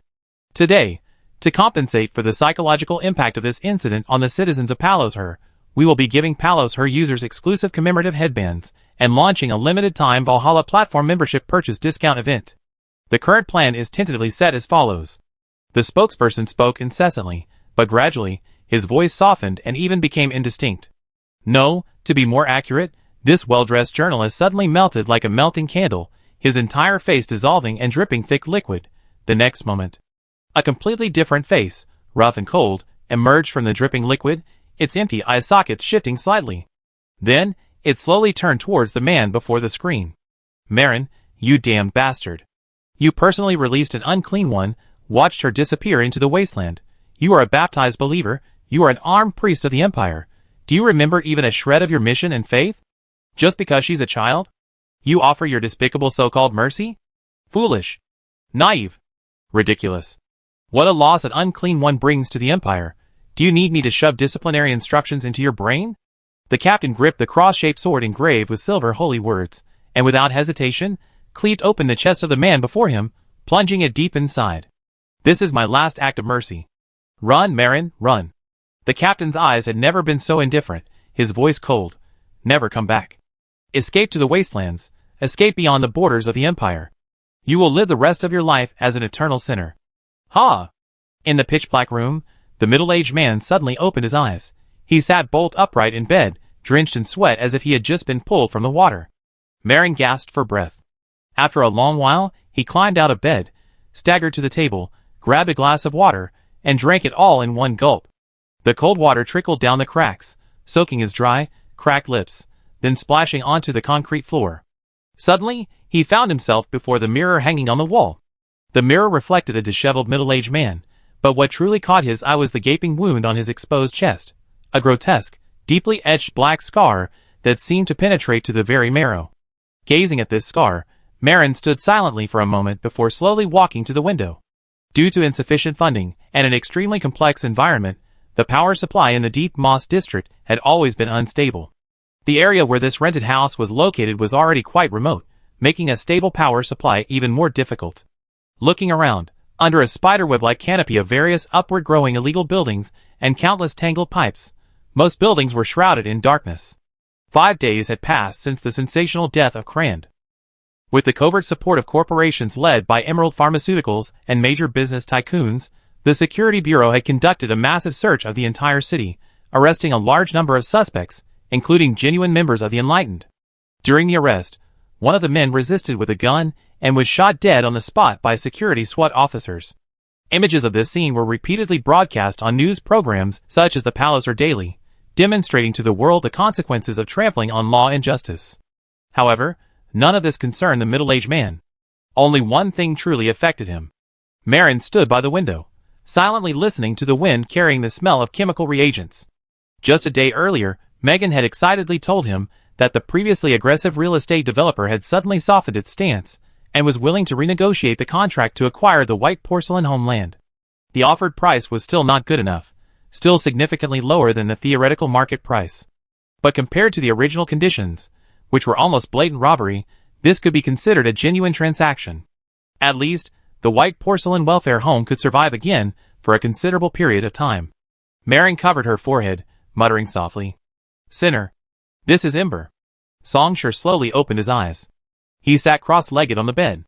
2 flames flickered in the dimly lit room, then vanished in the next instant. Songshur casually picked up a piece of steel pipe beside him. As he clenched his fist, like cold water soaking a tissue, a thin layer of flame visibly covered the surface of the pipe. Then, the steel pipe collapsed silently, turning into wisps of ash that drifted into the air through the gaps between his fingers. What a pity. Looking at the scene before him, Songshur thought with some regret. The process of inscribing Ember wasn't difficult, even excessively easy, because there was no test.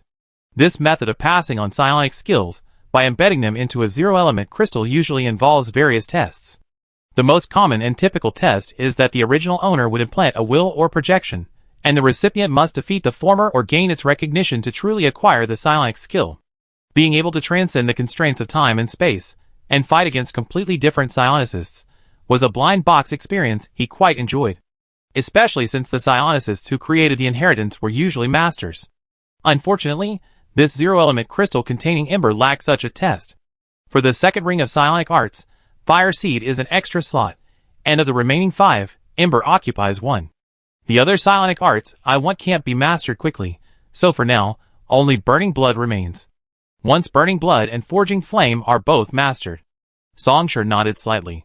At that time, if he were to encounter Sutong again, he could defeat him head-on in just 3 breaths with all his might. He raised his head again, gazing into the distance. Third ring beyond, Gobi. Chapter 102. The entire triphase-based project is essentially a macroscopic biological experiment using 2/3 of the deep moss region as a petri dish to dump goods and obtain experimental data. Alnon's expression was serious as he stood before the large display screen. According to our intelligence, as early as a year ago, Emerald Pharmaceuticals conducted targeted preliminary experiments in several areas. This massive amount of data needs to be compiled and continuously processed within a mainframe. As he spoke, the screen changed, a point of light appearing on the Palosair overview, then suddenly expanding to a location in the Rota district. The Palosair First Medical Research Institute, a comprehensive medical research institute wholly funded by Emerald Pharmaceuticals. It gathers the best physicians, researchers, and equipment in Palosair. A resume showing experience working here is enough to bypass the entrance exam for a medium-sized hospital and directly enter the interview stage. The screen switched again, displaying photos of the institute during its open days. Most of the institute staff appeared hurried, moving about in the bright, clean, almost honeycomb-like building. Yes, the hive. Arnon nodded. In the upper right corner of the screen, 2 external cameras simultaneously lit up with blue light, and a 3D projection rose up, revealing a honeycomb-like three-dimensional structure model of the entire research institute, but the underground portion of the institute was noticeably blurry. The man pointed to the ground. The main computing array for the triphase-based project is located here. At this moment, everyone in the living room was present, including the expressionless middle-aged man Iron Shovel, the fighter encased in a heavy exoskeleton, Sparrow Eyes Juniper, and the mechanic responsible for maintaining the prosthetics and other equipment, Tabitha. Palosair's enlightened ones certainly number more than just these few. However, the devastating blow a year ago, to be precise, a year ago, due to the betrayal of a former core member, a large amount of intelligence and data was leaked, severely impacting the enlightened ones, who have yet to fully recover. Commander Cornelia Campbell died alone while covering the retreat of her members. At the time, Arnon, who had been urgently appointed commander after serving as the original tactical analyst, ordered everyone to go into hiding. In the days that followed, he slowly built a new secret communication network, vetted members, stabilized the internal situation of the enlightened ones, and rebuilt funding channels. To this day, Arnon is still responsible for these tasks, and has already achieved considerable results. However, due to the incomplete recovery and the betrayal, Palosair's enlightened ones are currently distributed independently. From individual members to communication between teams, most exchanges must be relayed through Arnon. However, as the strongest force of the Palosair Enlighteners, Arnon and the First Action Team, based in Collusion, certainly had the qualifications to serve as the command center. Commander, our objective is to break in? Sparrow hesitated, then cautiously said, the First Research Institute's defenses are very strong. Once they react and switch to positional warfare, it will be very troublesome for us whether we continue the attack or retreat. No. Shovel stared at the 3D projection and slowly spoke, we can't confront Emerald Pharmaceuticals head-on, and we never be the main force stopping the triphase-based project. He looked at Arnon. Arnon, our objective is simply to enter here and expose the evidence inside the mainframe? No need to make it public. Shining Star narrowed his eyes. Just prove through the mainframe that the triphase-based project might indeed exist, and the Science Ethics Committee will have enough grounds to intervene in the investigation. Enter the underground of the Research Institute, retrieve some data from the mainframe, and publish or transfer it to the Science Ethics Committee. Tabitha summarized, her hands pressed in front of her. This enlightened mechanic had replaced both hands with industrial-grade prosthetics, barely maintaining a bionic appearance. At first glance, they looked like 2 dark iron arms. Her upper body was wrapped in a large bandage around her chest, and she wore a brightly colored graffiti-covered jacket, sitting on the sofa. The fighter remained silent, standing there like a towering iron tower. With his nearly half-ton weight, he would probably crush the sofa the moment he sat down. But this heavy exoskeleton armor clearly brought more than just mass, it also provided the most powerful firepower and defense among all the Palosair Enlightened. Powered by a precious miniature nuclear fusion engine mounted on its chest, it supports thick armor plates and a full alloy power frame, capable of deploying a repulsive field to block most conventional kinetic weapons. Besides the Hive rocket launcher and the backpack-mounted heavy machine gun, its main weapon is an electrically powered halberd, powered by a plasma stream of thousands of degrees Celsius connected to the exoskeleton via pipelines, easily penetrating conventional protective measures. While both are exoskeleton armor, Dennis's light cone, aside from mobility and long-range firepower, is inferior to the fighter in all other aspects. If the two are drawn into close combat, the former will be easily torn apart. Of course, How to approach the former and force it into close combat is another matter entirely. But without a doubt, the fighter is among the best of the Tier 3 units, a powerful frontal assault unit. To some extent, due to the life support system, this exoskeleton armor is the fighter's implanted prosthetic body. The two are already inseparable. This sounds like a special operations infiltration mission. Harold pondered for a moment. But the core area of the research institute is entirely within the internal network, which will greatly interfere with Flashstar's long-range support. But that's our biggest advantage. He paused. There's only one chance. If we fail this time, the three-phase-based project will never be exposed again. Songshur looked up at Arnon. I don't care about the gamble, but Arnon, you don't seem like the type to bet everything on a single high-stakes gamble. Besides special infiltration, what's the backup plan? A frontal assault. Arnon nodded. Harold, you be infiltrating the research institute beforehand. Songshur, I like to ask you to infiltrate with me, is that alright? Of course, I have to go myself. Songshur cracked his knuckles. Even disregarding the requirements of the burning blood ritual, he had no reason to refuse, considering the matter itself. How could a weapon be forged through countless trials without experiencing any so-called adventures? Hearing this, the man nodded and continued, the remaining enlightened ones will arrive in batches 12 miles outside the research institute. After you infiltrate, they will launch a frontal attack, creating chaos and giving you more opportunities. Arnon. Iron Shovel's eyes shifted slightly. That's too risky. You should understand how important the research institute is. If we launch a frontal assault, the Security Bureau and Emerald Pharmaceuticals forces will pour in, sending others to their deaths. First, it's a feint. They won't go too deep. Once they confirm they obtain data, or that casualties exceed a certain level, they can retreat immediately. Iron Shovel, what we're about to do cannot completely avoid casualties. This isn't a simulated movie about a lone hero. Ultimately, someone has to sacrifice. What we need to do is make that sacrifice worthwhile. Arnon's face lacked its usual gentle smile, replaced by pure calm. Secondly, if we cannot prevent the formal implementation of the triphase-based project, more people in Palosair will be trapped in the mire, confined for life in the petri dishes constructed by Emerald Pharmaceuticals, serving as experimental subjects and tools to consume their excess productivity. We are the Enlighteners. We cannot stand idly by and watch this happen. But Iron Shovel, you're right. Emerald Pharmaceuticals' armed forces, and the Security Bureau's mobile special forces are indeed not to be underestimated. Arnon looked around at everyone, paused, and slowly said, therefore, I will lead another group of Enlighteners ahead of you, responsible for drawing the attention of the entire Palosair. Codename, Operation Moth. Chapter 103. Stop. Sir, I got a lead. Give me another week, no, for days. I can dig up this entire smuggling line by myself. Cease the investigation. This isn't a request, it's an order. Detective Second Class Jianyuechu, immediately cease your operations and hand over your duties. Sir? I can only tell you that it's not too late to stop now. Here's what I do. I apply for a week of paid leave for you, you can. Someone sent you to act as a lobbyist. The head of that organ smuggling gang? Or their backers? Jianyuechu. Watch your words. You're the one who should be watching. Cliff. Look at your inspector's badge. How many people in Deep Moss have their organs removed and their bodies thrown into the trash every month? Don't you know?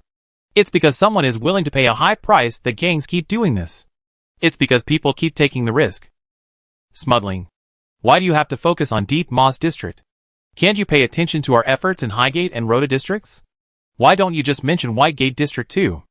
The Security Bureau only covers the outer perimeter of Whitegate District. Each neighborhood has its own armed security team. Enough. I'm not here to hear your brain-dead jokes. Jane, think carefully about the consequences. Do you really think you're so righteous? Don't forget who pays your salary. Your dad isn't righteous at all. Your dad just wants to smash those smugglers' heads open and let them see for themselves how their brains are shoved into their mouths. I order you, Jane Yu, in the name of the Palosair Security Bureau Inspector, to step out now. Immediately. Right now. Trying to stop me? Fine, only if I'm dead. The bedside clock began to chime. The man slowly opened his prosthetic eye, a crimson light flashing briefly in the depths of his pupil. He casually threw back the blanket and sat up. Even though it had been reinforced, the bed still creaked under its own weight as the man rolled out of bed. Standing before the full-length mirror, a tall silhouette was reflected in it. Nearly 1.9 meters tall, the man's physique was robust, as if cast from steel, Or perhaps not, as one could see that almost all his vital areas bore obvious traces of implanted subcutaneous armor. These subcutaneous armor pieces, primarily made of lightweight titanium alloy and rigid Kevlar fabric, were sufficient to withstand most light firearms. Beyond this, what's also striking are the man's two prosthetic arms, almost bursting out of his sleeves. Great Smash, produced by Southern Heavy Industries, a combat prosthetic body entirely dedicated to combat, priced at a staggering 300,000 credits each. High-strength carbon fiber muscle bundles, hydraulic power unit, full neural connections, special alloy material, automatic ballistic aiming, and each prosthetic limb contains 3 built-in thermoelectric bombs. A single, well-placed shot at the point of impact can collapse a building, incinerating everyone inside.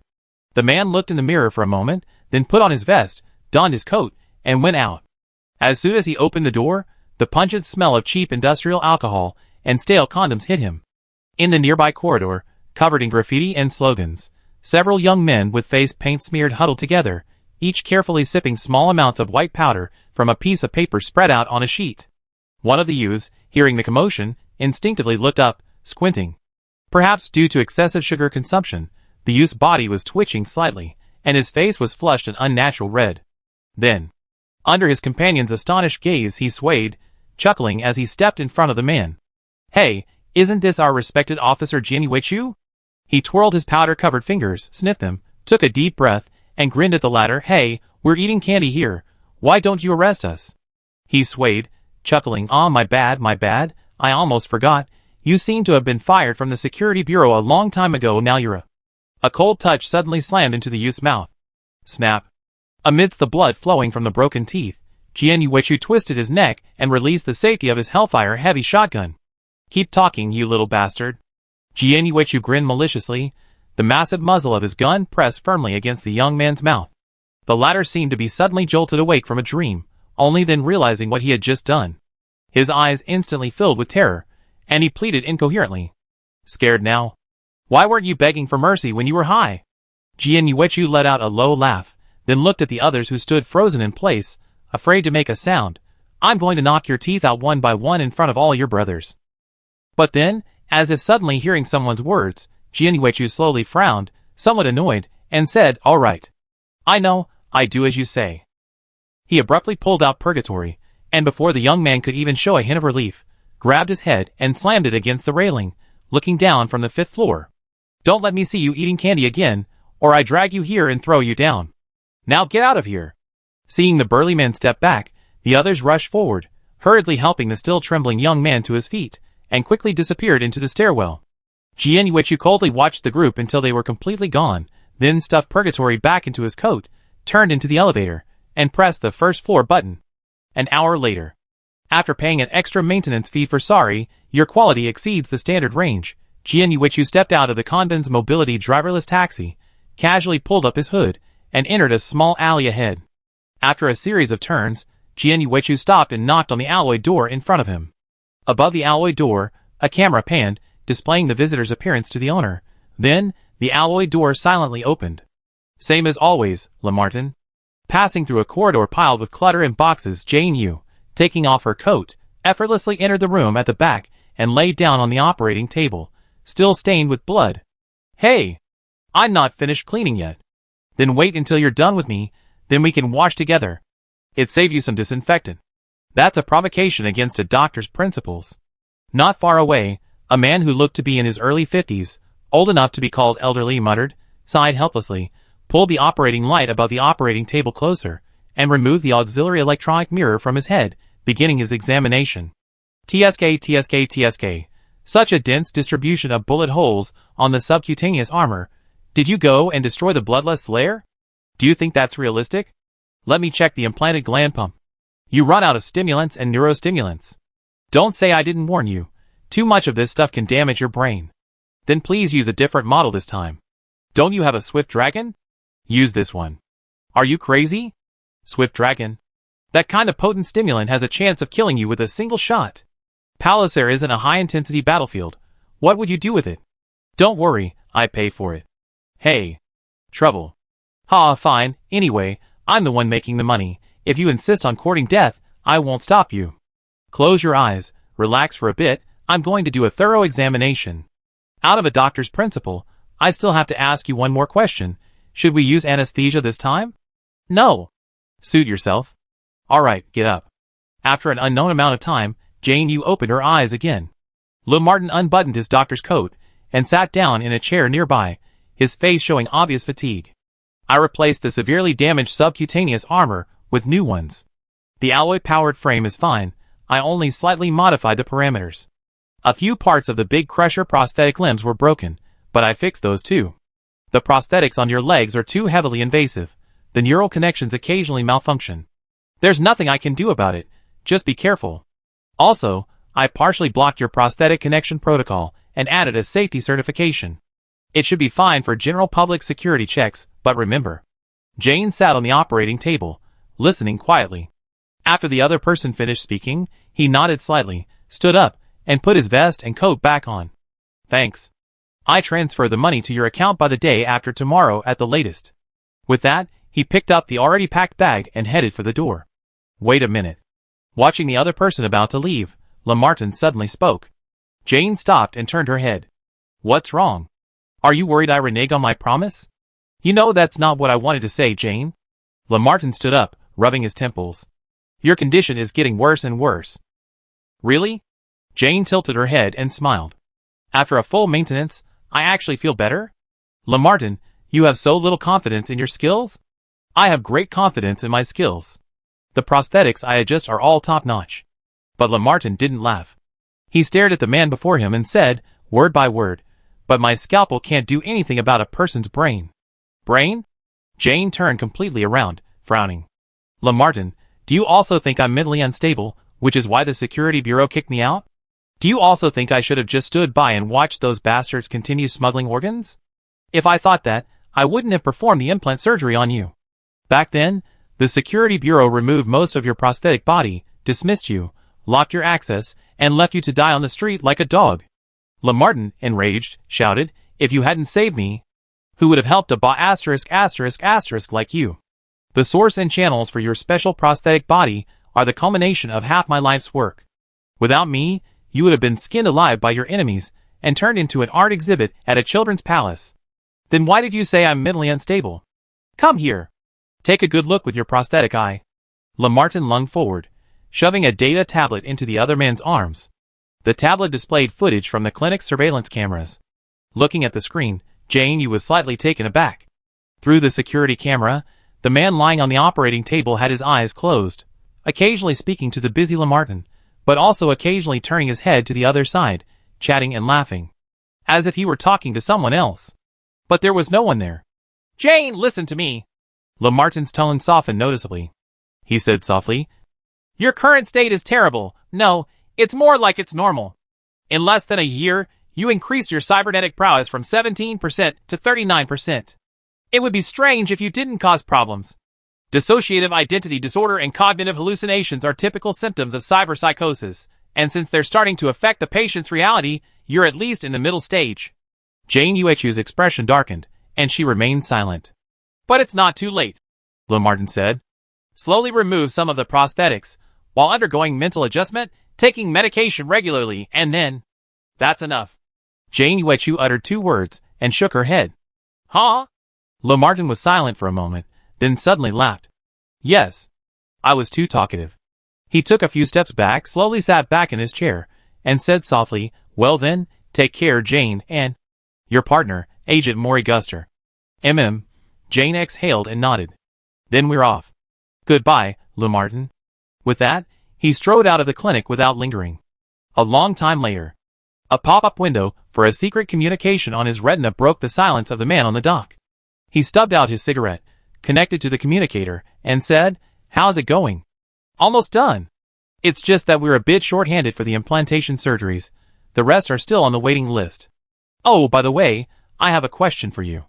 Huh? Oh, please go ahead. Do you regret it? You're different from those people. You should know what you're facing. Oh, that? How could I regret it? Compared to being a salesman relying on consensus psionic power, this is clearly more meaningful. It's an honor to join the undead of the old industrial zone. Besides, if we're talking about being afraid, shouldn't you, as the creator, be more worried? Blackhead Commander. Chapter 104. Someone quit. Shining Star leaned against the wall, extending his index finger and sliding it across the screen projected directly onto the retina of his prosthetic eye, playing an unknown clicker game, as he asked. Arnon nodded slightly, his expression unchanged. I understand. This operation is too risky. Not everyone is willing to risk their life. I understand. Flash Star snorted coldly, then casually popped another golden star, instantly increasing the score on the screen by 1,000. It's better to fight for yourself now than to die inexplicably at the company's hands later. This time, the targets of the three-phase-based project were unaware, but in future projects planned by the company, they might be the ones unaware. Don't say things like that. Arnon shook his head, his expression serious. Do you want us to force them to the battlefield in the name of ideals? What's the difference between us and Emerald Pharmaceuticals then? Don't hate your comrades because of this. The man's tone was gentle, yet carried a hint of warning. And don't look down on them because of this. It's good that some people are willing to sacrifice their lives, but that doesn't mean the rest are cowards. Alright. He accidentally popped a bomb. The screen exploded into a shower of pixelated blocks, and all her points were wiped out. Shining Star shut down the game, straightened her back, and separated herself from the wall. She sighed. I was just venting. You didn't have to say all that. You were venting like this even when Cornelia was still around. Speaking of which, Arnon coughed a few times, then smiled and said softly, Palacine, you're at the top of Emerald Pharmaceuticals' list of potential Enlightened One threats. Commanders can be replaced, but your importance is irreplaceable, which is why I'm saying this. Hearing the name Cornelia, Shining Star was momentarily stunned. It's been a year, she murmured, but quickly composed herself, spreading her hands. Since you said that, what can I do besides accept your good intentions? By the way, where did Nando Songshur go? He said he needed to complete the weapon infusion before Operation Moth officially began. Arnon paused, somewhat uncertainly it seems. To be some kind of project to psionicize weapons? Finally finished. Songshur slowly opened his eyes. He was not currently in the bedroom or the bathroom. Bundles of cables hung from the ceiling, robotic arms, CNC punch presses, 3D printers. The place was crammed with all sorts of equipment. In a small room partitioned off with high-strength plywood on the other side, the air was thick with the smell of disinfectant. A fully integrated implant operating table sat crammed inside, and a table beside it was piled high with parts and bottles. This was Tabitha's workshop, where she worked as a mechanic, engineer, and prosthetic surgeon for the Palos her Enlighteners. Upon hearing Songshur's voice, there was a loud knocking on the workshop door. Songshur. All done? Quick! Let me see. When the door opened, Tabitha was excited, circling around the person before her, but under his subtle gaze, she finally calmed down a bit. Songshur extended his right hand, and crimson gold flames silently emerged. Then, like molten iron gradually solidifying, these flames took on a concrete outline. It was the exquisite monomolecular blade steel raven. This is weapon refinement into the body. Of course, you can also call it weapon spiritification, controlling the weapon as one, alchemical reconstruction, or something like that, but it's all the same concept. Damn it, what's the principle behind this freaking version of matter and energy? Tabitha cursed, her eyes wide, as she carefully examined the steel raven. By imbuing and recasting the steel raven with the forging properties of the forging flame, I endowed it with certain psionic weaponry characteristics, Songshur answered without hesitation. He pointed around. Trying to do this in the second ring is actually quite troublesome, which is why I recast it in your workshop. Because, in a sense, your mechanical workshop is a modern blacksmith shop with a forging furnace and hammers. I need to utilize a certain environmental resonance to increase the success rate. I was lucky enough to succeed on the third try. Then, Tabitha uttered a few words. This is the principle? Was I not clear enough? Songshur was somewhat puzzled. He glanced at her and nodded, saying, It's all right, let me explain it to you again. The forging flame represents forging. Tabitha was silent for a moment. She gripped her hair tightly, her tone visibly agitated, and gritted her teeth as she said, Okay, no need to explain anymore. I completely understand.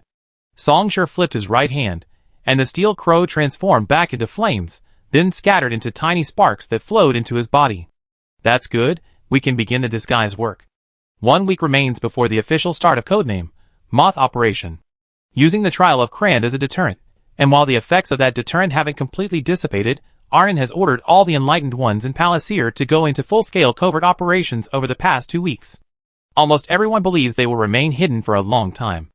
Even the very few members who know the inside story, apart from the first operations group, only know that there will be a big operation coming up and that they are currently collecting action candidates. Everyone is preparing. Arnon has begun secretly allocating most of the funds, while simultaneously analyzing various data and intelligence day and night, formulating tactical strategies, and refining and considering specific details. Tabitha is responsible for maintaining and modifying a batch of equipment from Southern Heavy Industries. This is something Songshur only learned about recently. 5 years ago, in order to compete for the development rights of the mining veins in the suburbs, Southern Heavy Industries and Time Travel waged a small-scale, localized corporate war in Palasier. Back in Thousand Star City, Tom had listed this corporate war, the old industrial zone explosion, and the severe damage to the Enlightened as the 3 major events in Palasier in recent years. When this corporate war broke out, the previous Enlightened commander, the one before Cornelia Campbell, led his men to take advantage of the chaos and personally hijacked a batch of support equipment belonging to Southern Heavy Industries. After several years of use, most of this equipment had been used up. Arnon decided to activate the remaining portion, all for the purpose of Operation Moth. As for himself, having advanced to the second ring for so long, through daily practice, the fire seed limit had finally increased by 1, and the number he could hold simultaneously had increased from 6 to 7. He had also just completed weapon infusion, making it easier to carry Steel Ravens during future infiltration operations and avoid weapons censorship at the Research Institute. But the preparations for infiltration clearly didn't stop there. Next, it was Tabitha's turn. She will undergo surgery to have implants inserted into her body. These implants will only serve 2 purposes: to make her look like a normal cyborg, and to pass the Institute's various internal audits. Why don't you just use your fire to make some more implants for yourself? Tabitha muttered, letting out a deep sigh. Come on. By the way, should we use anesthesia? No, too much of this stuff might affect your nerves. That's true, but whatever you want. Chapter 105. How are you feeling after stretching a bit? Tabitha rubbed her forehead, then sank into the armchair beside her. In front of her, Songshur rose from the operating table, rolled over, and casually clenched his fist. Not bad. In the rotating mirror, Songshur's appearance had changed. His left palm was covered by a large area of simulated artificial skin, with 2 silver-white etched circuits running across it. Beneath this was a specially made sensor chip. This was the electronic identity document he would use to face various interrogation devices after infiltrating the first research institute. Songshur's entire face was also completely different. He now appeared as a middle-aged man with short, light gray hair, not particularly handsome, but not ugly either, bearing the marks of someone who had been working long hours. For an operation of this caliber, infiltrating the first research institute, a conventional silicone mask or makeup wouldn't suffice, a more sophisticated disguise was necessary.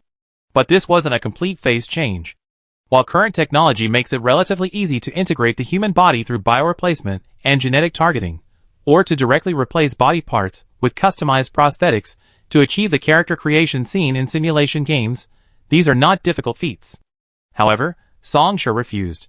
While he wasn't opposed to implants, and was determined to achieve a completely natural appearance, directly changing his face was out of the question. So Tabitha used a different method.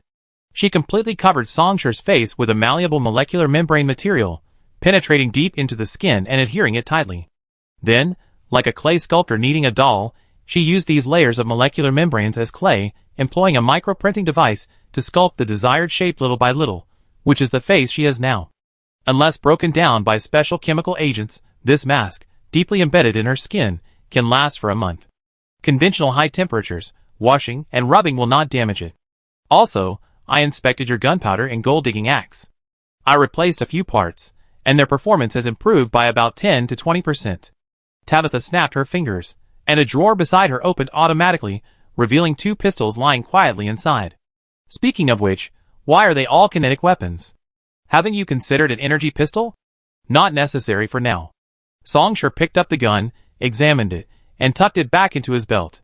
Due to battery capacity and component wear, beam pistols generally don't have high power, at most, they can melt through a human body.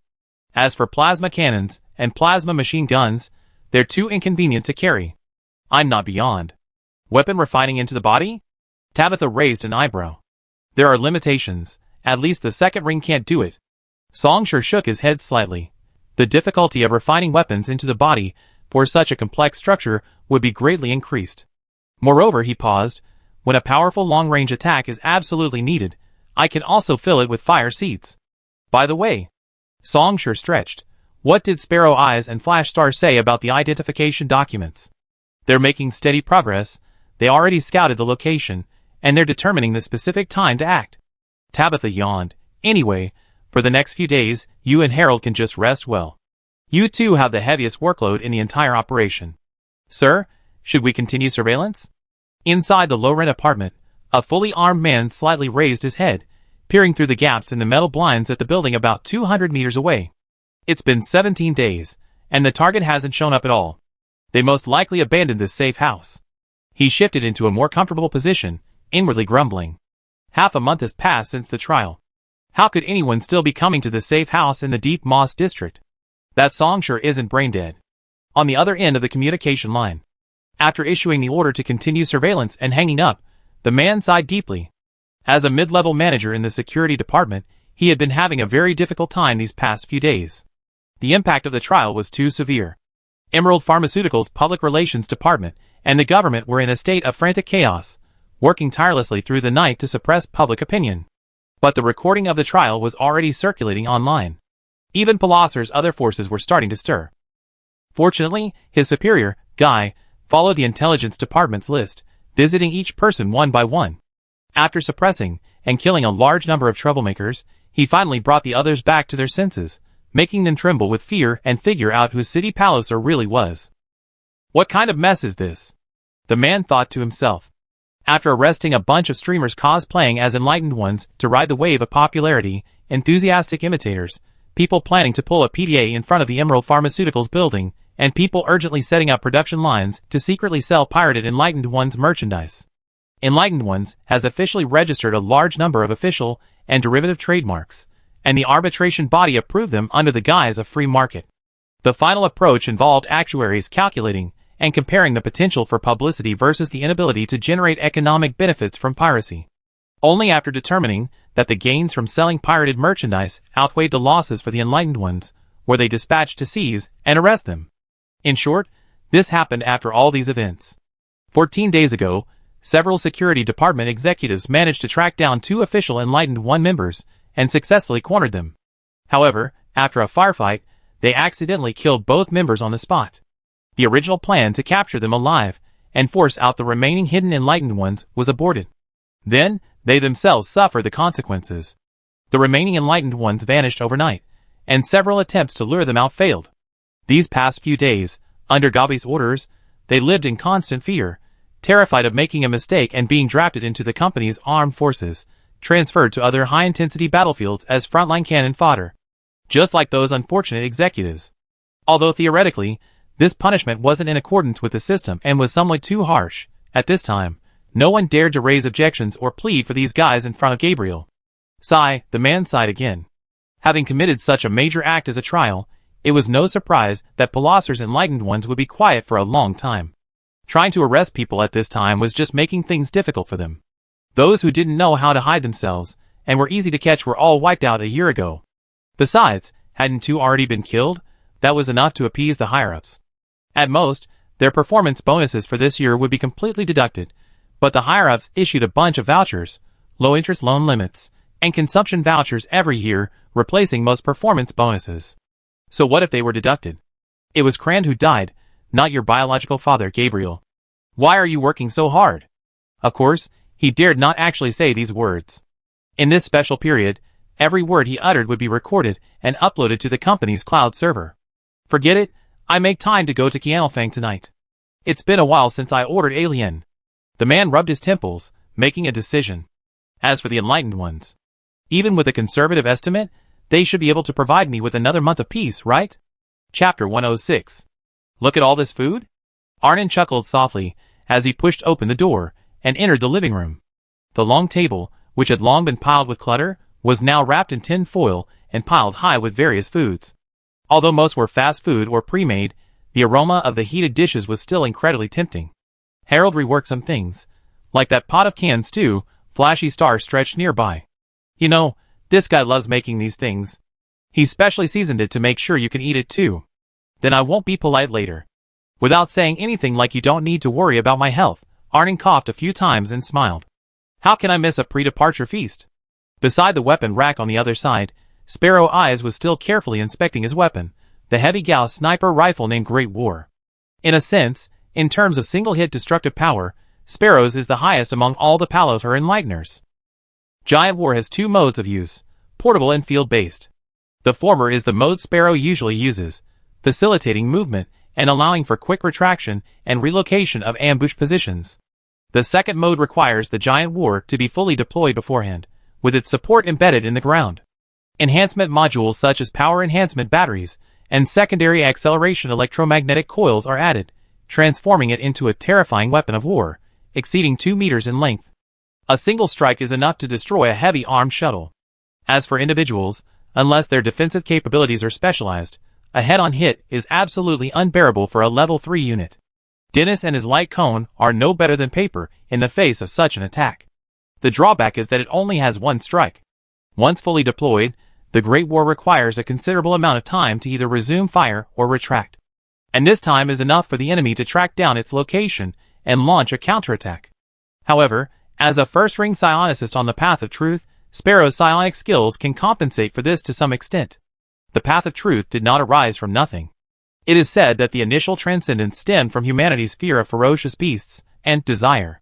Faced with the ferocious teeth, powerful muscles, and thick scales of ferocious beasts, most people feared them, even regarding them as so-called totems, offering blood sacrifices and offerings in an attempt to gain their protection. But some chose another path. The beast's claws are sharp, so we hone our teeth to be even sharper. Their muscles are strong, so we train ourselves day after day to be even stronger. Their fur and scales are tough and thick, so we hone our skin to be even more indestructible. The eagle soars in the sky, so we grow wings. The whale swallows everything in its path, dominating the universe, so we become giants. Since the earth dragon can split in two and not die, regenerate limbs, there's no reason we can't. Imitation, devouring evolution. Until finally, completely surpassing the opponent. First, ordinary beasts, then, phantom beasts, then, the battles between those who surpass others, between those who surpass others, and those who surpass other phantom practitioners, surpassing all things, an endless ascent, standing at the very pinnacle of this world. Truth is the same. Innate spiritual energy exists in this world. Just as some people are born with the ability to hear the hearts of others, some wild beasts are born with extraordinary power far exceeding that of their kind, able to summon wind and rain, and possess immense strength that allows them to heal themselves. The former are called sensitive ones, the latter phantom beasts. Of course, by the current definition, if one doesn't pursue a spiritual path, all of these fall under the category of psychic abilities. If a person is born with the ability to control air currents and achieve flight, then for them, this is an indisputable and perfectly natural thing.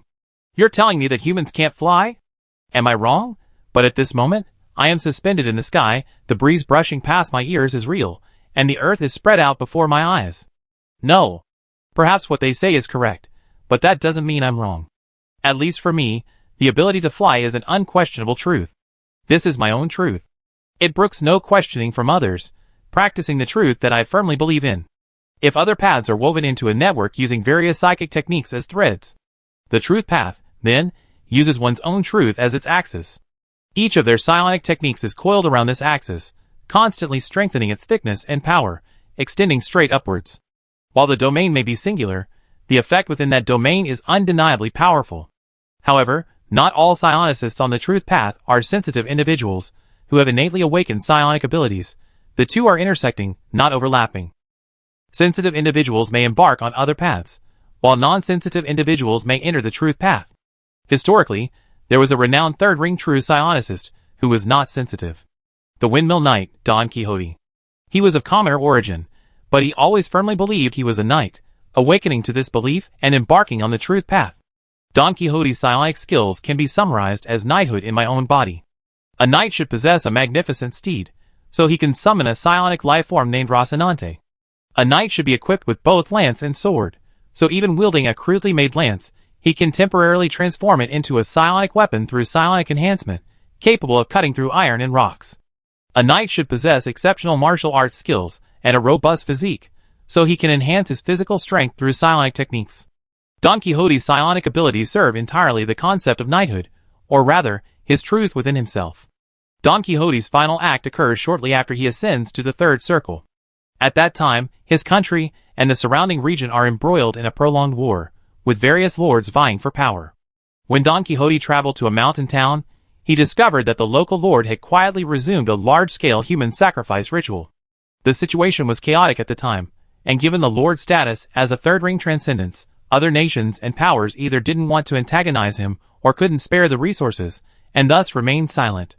Don Quixote dismissed his follower Sancho Panza and, at sunrise the next day, stormed the lord's cliffside castle alone. After a fierce battle, he slew the giant the lord had transformed into, but he himself succumbed to his wounds and died on the spot. It is said that his follower and companion Sancho Panza recounted that the night before, Don Quixote hadn't told him what he was going to do, only that he wanted to challenge the windmills. And for those on the same path of truth, the truth within oneself is his eye. Before reaching adulthood, he had been deeply obsessed with simulated documentaries about natural wonders. Most of these landscapes and wonders were destroyed in the 7 Earth Wars, and now he could only experience them through virtual models in these documentaries. Gradually, he became dissatisfied and wanted to see the real scenery with his own eyes.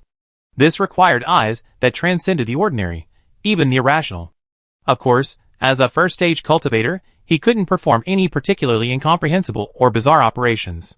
Sparrow's first-stage psionic skills were, in essence, locking and traction. He could use his eyes as a medium to achieve effects similar to chi locking in martial arts novels, and to apply an invisible pulling force, restricting the movement of others. With his psionic skills and the restricted-level weapon, the giant war, derived from southern heavy industries, Sparrow could pose a significant threat. Just then, Songshur also emerged. The operation will officially begin the day after tomorrow. Seeing this scene, he couldn't help but raise an eyebrow and smile. Is this the Last Supper? Chapter 107. Humph, the Last Supper. Harold casually untied his apron, tossed it aside, walked out of the makeshift kitchen, and sank into the sofa with a long sigh. Let me think, according to your custom, isn't there a saying, eat well before you go? Harold grabbed a handful of silicone dried fruit with zero added juice and stuffed it into his mouth. Then eat your fill. Only 2 days remained until the official start of Operation Moth. Probably to boost morale, Arnon chose to hold a small party tonight. Harold volunteered to take charge of most of the cooking.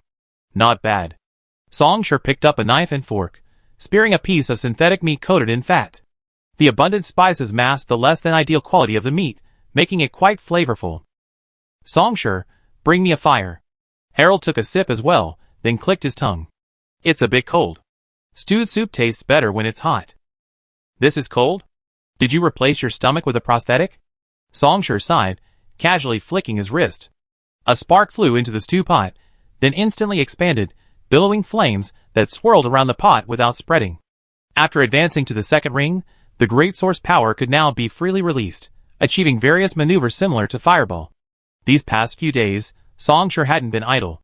Besides increasing his fire seed limit from 6 to 7, he had also revisited the various psionic techniques he learned in the second ring stage, further improving his control and other aspects. And he had delved deeper into and understood the Ember psionic technique, which he hadn't been able to acquire in his previous life. Anyone want a drink? Not far away, Flash Star patted the machine beside her and suddenly raised her voice. Everyone except the fighters, who had fallen back into hibernation, looked at her. This is an integrated bartender? Looking at the machine, Songshur was genuinely surprised. You guys even put this in the base? I found it at a flea market a while ago, and only recently figured out how to use it. Flash Star shrugged. I thought having one of these in the base would be good for mood regulation. Take a look. She pointed upwards. Being in this closed environment for a long time is detrimental to one's mental state, causing feelings of depression and irritability. Constant high pressure and seriousness only bring more problems. We can't always be on edge. The woman tossed her hair aside and sighed. When I graduated high school, I never imagined my future office would be here. Anyway, she tapped the machine, the metal knuckles of her prosthetic leg making a crisp sound. The catalog has been submitted. Anyone want to try it? A screen nearby silently and automatically projected a light blue light onto a list of liquors. Oh! Flash Star, you been hiding something good? Harold became interested, looking at the projected catalog. Something strong. I want this, abdominal strike. Okay, let me check the recipe. A touch of bitterness, strong, unlimited alcohol. Flash Star glanced at the mixing station, which automatically combined the pre-added ingredients into a slightly frothy drink. Done. Sparrow Shovel, what do you guys say? Flash snapped her fingers. The former shook her head, indicating her refusal, while the latter, under the slightly surprised gazes of the others, ordered a feminine-sounding sweet liqueur called Lunar Blast. Ah, Songshur, what do you say? Something with less alcohol will do. Songshur tapped his temple. I personally don't mind, but I don't really like drinking. I understand your needs, let me check. This will do. Flash nodded in satisfaction, handing over a frothy drink. Frothy water, perfectly suited to your requirements. Songshur took a sip and commented, I kind of regret ordering this, bland and tasteless. Flash laughed heartily. Just then, noticing Arnon leaning back on the sofa, wrapped in a coat, seemingly lost in thought, his eyes somewhat unfocused, Harold glanced at him. Commander? Oh, sorry, I was just a little distracted. Arnon rubbed his temples, noticing everyone looking at him. He paused, then smiled slightly. Nothing, just a sudden wave of emotion. Emotion? Harold asked. Yes, emotion. Arnon sighed. Palliser is just a private territory designated by Emerald Pharmaceuticals, and there are 9 such giant corporations in the corporate alliance now. If it weren't for our leader, Chaklo, using his 5th ring psionic power to maintain a deterrent, the Enlightened Ones would probably have long since ceased to exist, becoming just another anti-corporation organization crushed by a giant corporation. Even though Palliser is just a branch of Emerald Pharmaceuticals, the power it wields can still easily crush us. Whether it's a trial or a deterrent to other gangs and forces to avoid going too far. For Emerald Pharmaceuticals, nothing has changed. One clan is dead, so they just find someone else to take his place. There are plenty of people eager to curry favor with Emerald Pharmaceuticals and become its agents. The so-called negative public opinion impact won't even last a month. It will be submerged in the sea of online media manipulation and new breaking news. If the Enlightened Ones go all out and crush the bloodlust controlling the Deepmost district, fine, no problem. They just support a new batch of obedient gangs the next day. All we give are cybernetic bodies, implants, drugs, resource channels, and government backing, but you Enlightened Ones will actually lose some people.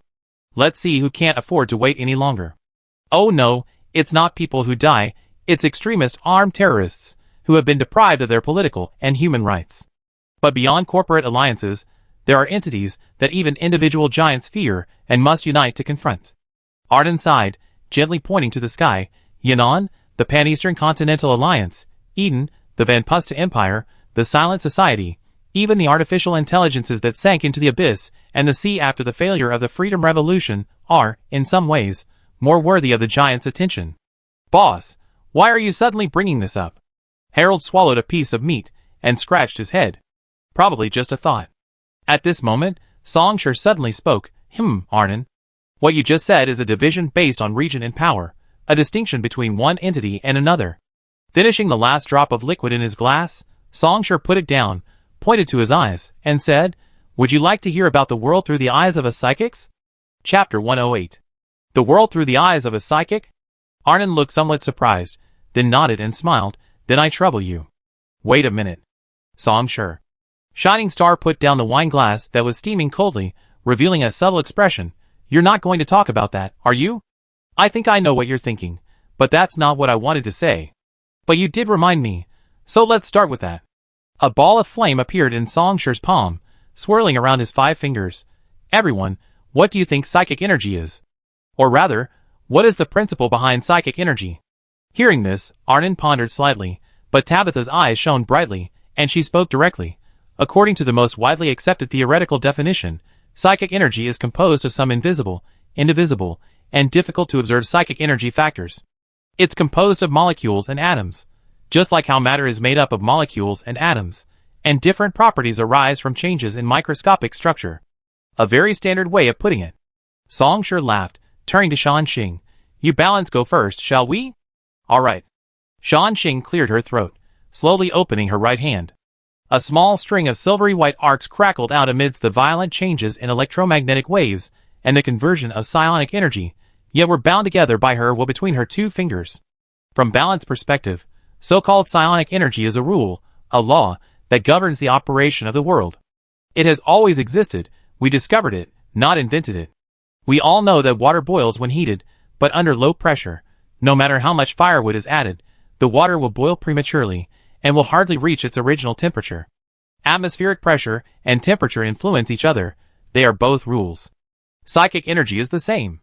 Perhaps it's more incredible, beyond imagination, but ultimately, it's just another rule. And it is through the maintenance and balance of countless rules that our current world exists. The Great Source viewpoint might be rather classical, or somewhat similar to creation myths in various religions. Songsher leaned back on the sofa, speaking leisurely. We believe that everything in this world has a source, which is the so-called Great Source. Earth, wind, water, fire, these cornerstones of the world are all reflections and projections of the Great Source. All things and phenomena originate from the Great Source. Psychic energy is the only path for us mortals to reach the Great Source. Therefore, the ultimate goal of all generations of Great Source Path practitioners is to control or embody the Great Source. After saying that, Songsher continued, then there's truth and consensus. The former believes that psychic energy is simply psychic energy. Why ask so many questions? Its existence implies its rationality, so why waste time fabricating some inexplicable principle or essence for it? As for consensus, they believe that the source of psychic energy is the collection of the spirituality or consciousness of all sentient beings in the world. Psychic energy is born from spirituality, and each being is different because of its unique spirituality. This is why some artificial intelligences have also awakened psychic energy, because they are also sentient beings.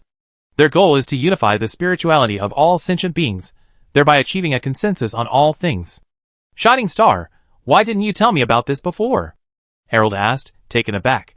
TSK, how should I put it, this worldview, sigh. Shining Star scratched her head, gritted her teeth for a while, and finally sighed deeply, saying nothing more. And what about transcendence? Iron Shovel nodded slightly, seemingly lost in thought, and asked, how do Transcendence's psychics view psychic energy? Transcendence? Those guys have a rather absurd way of thinking. Songsher clicked his tongue lightly. They believe that the total amount of psychic energy in this world has never increased or decreased since its birth.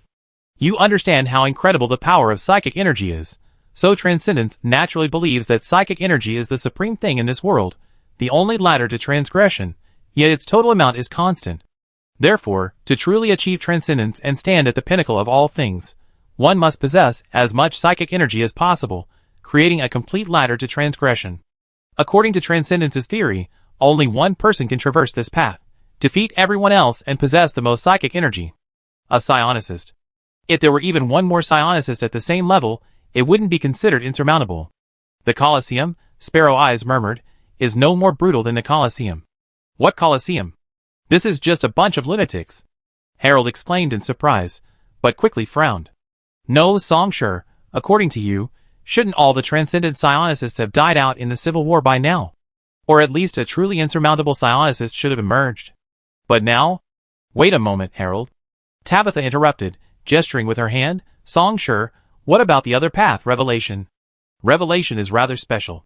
Songsher shook his head. I find it difficult to explain their views in words. Perhaps that's why Revelation has the fewest members. As for the question you asked, Harold.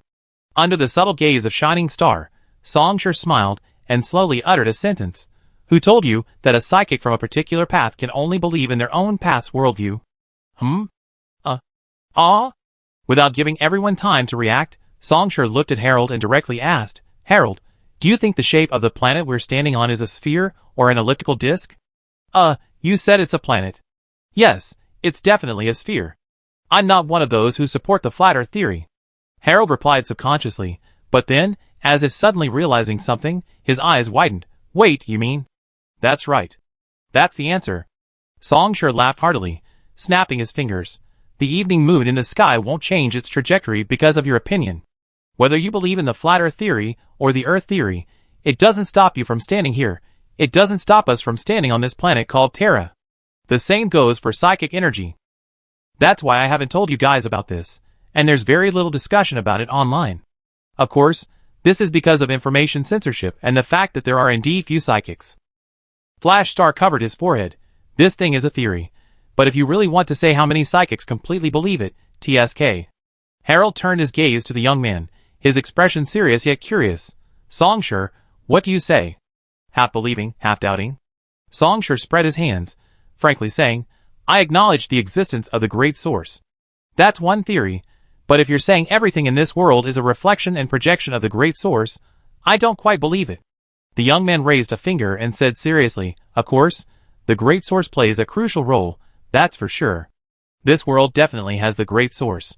Hearing this, Harold paused for a moment, then looked at Flash Star and Sparrow Eyes. The former spread his hands, indicating that he was about the same, while the latter shook his head, indicating that he didn't know. Then, the man's eyes were complicated, and he uttered a single word. Damn. Songshur leaned back on the sofa and laughed loudly. This is the world as seen by us psychics. The Preface.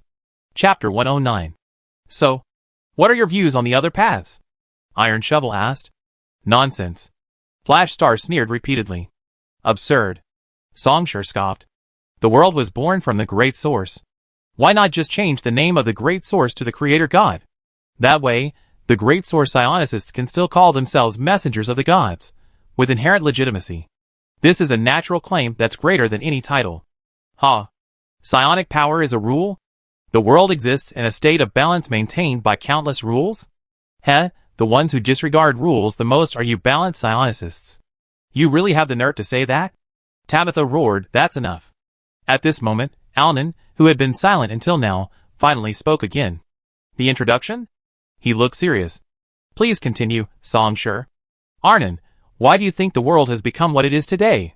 The Paneastern Continental Alliance, Eden, the Enterprise Alliance, the Silent Society, the Seven Earths War 90 years ago shattered the entire world, only to reassemble it. Today, there are only a handful that can be considered major powers or nations. Then, what is the reason? Arnon frowned slightly. Because they possess the Divine Throne. Songshur raised his head slightly, emphasizing each word. The Divine Throne is the reason. A six-ring psychic Divine Throne? At this moment, even Flash Star couldn't help but show a surprised expression. She couldn't help but ask, putting aside whether the reason is true or not, the Divine Throne. Does the Divine Throne really exist in this world? The sixth ring, hasn't that always been just a rumor? Songshur only said one sentence. Do you think His Majesty the Emperor of the Van Pusta Empire is the fifth ring? This exchange didn't last long.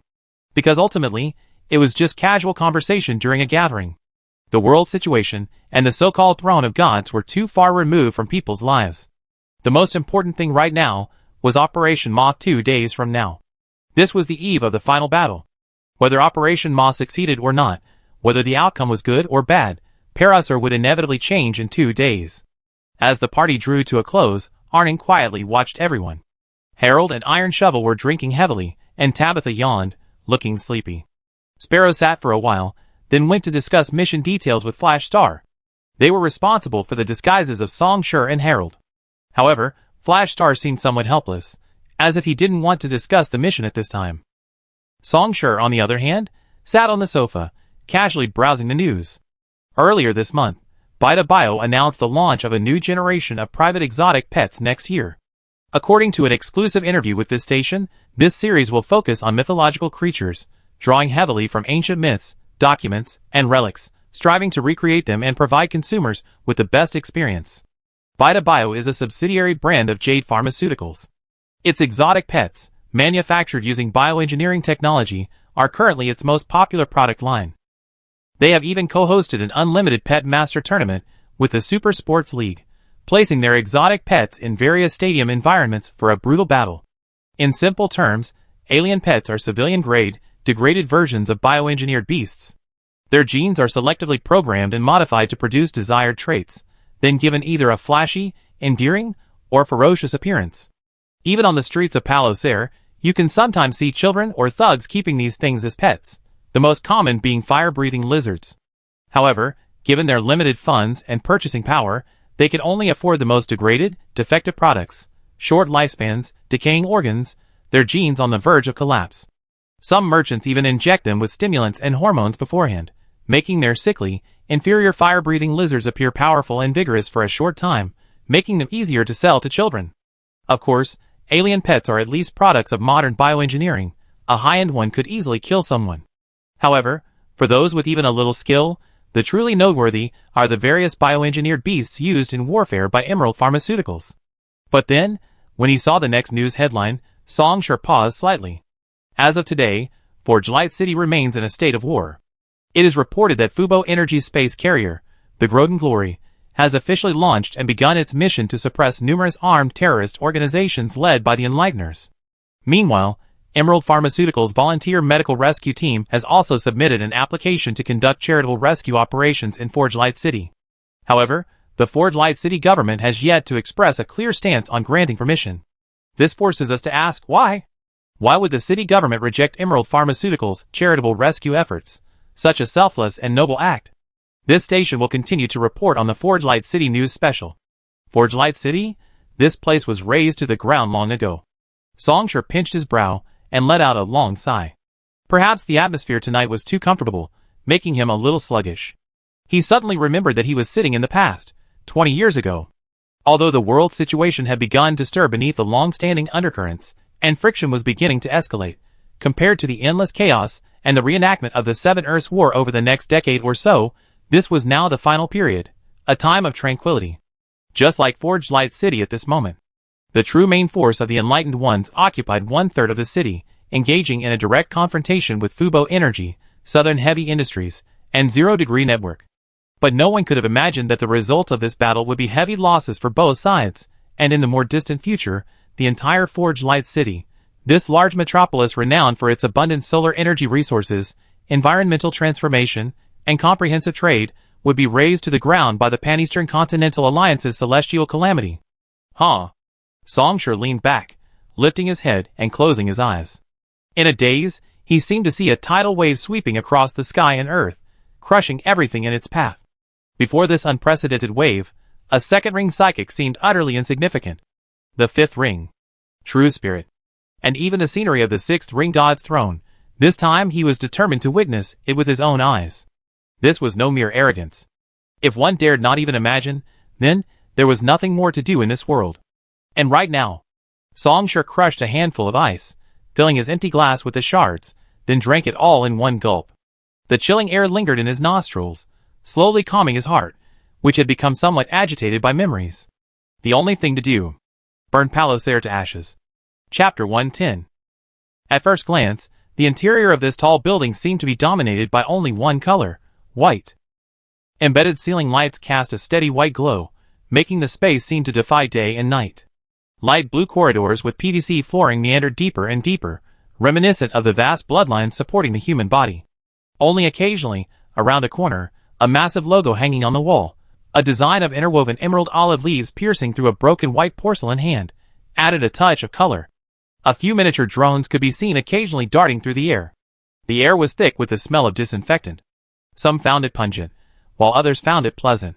Looking around, almost everyone moving through the corridors, carrying documents or data tablets, dressed in loose uniforms, was in a hurry.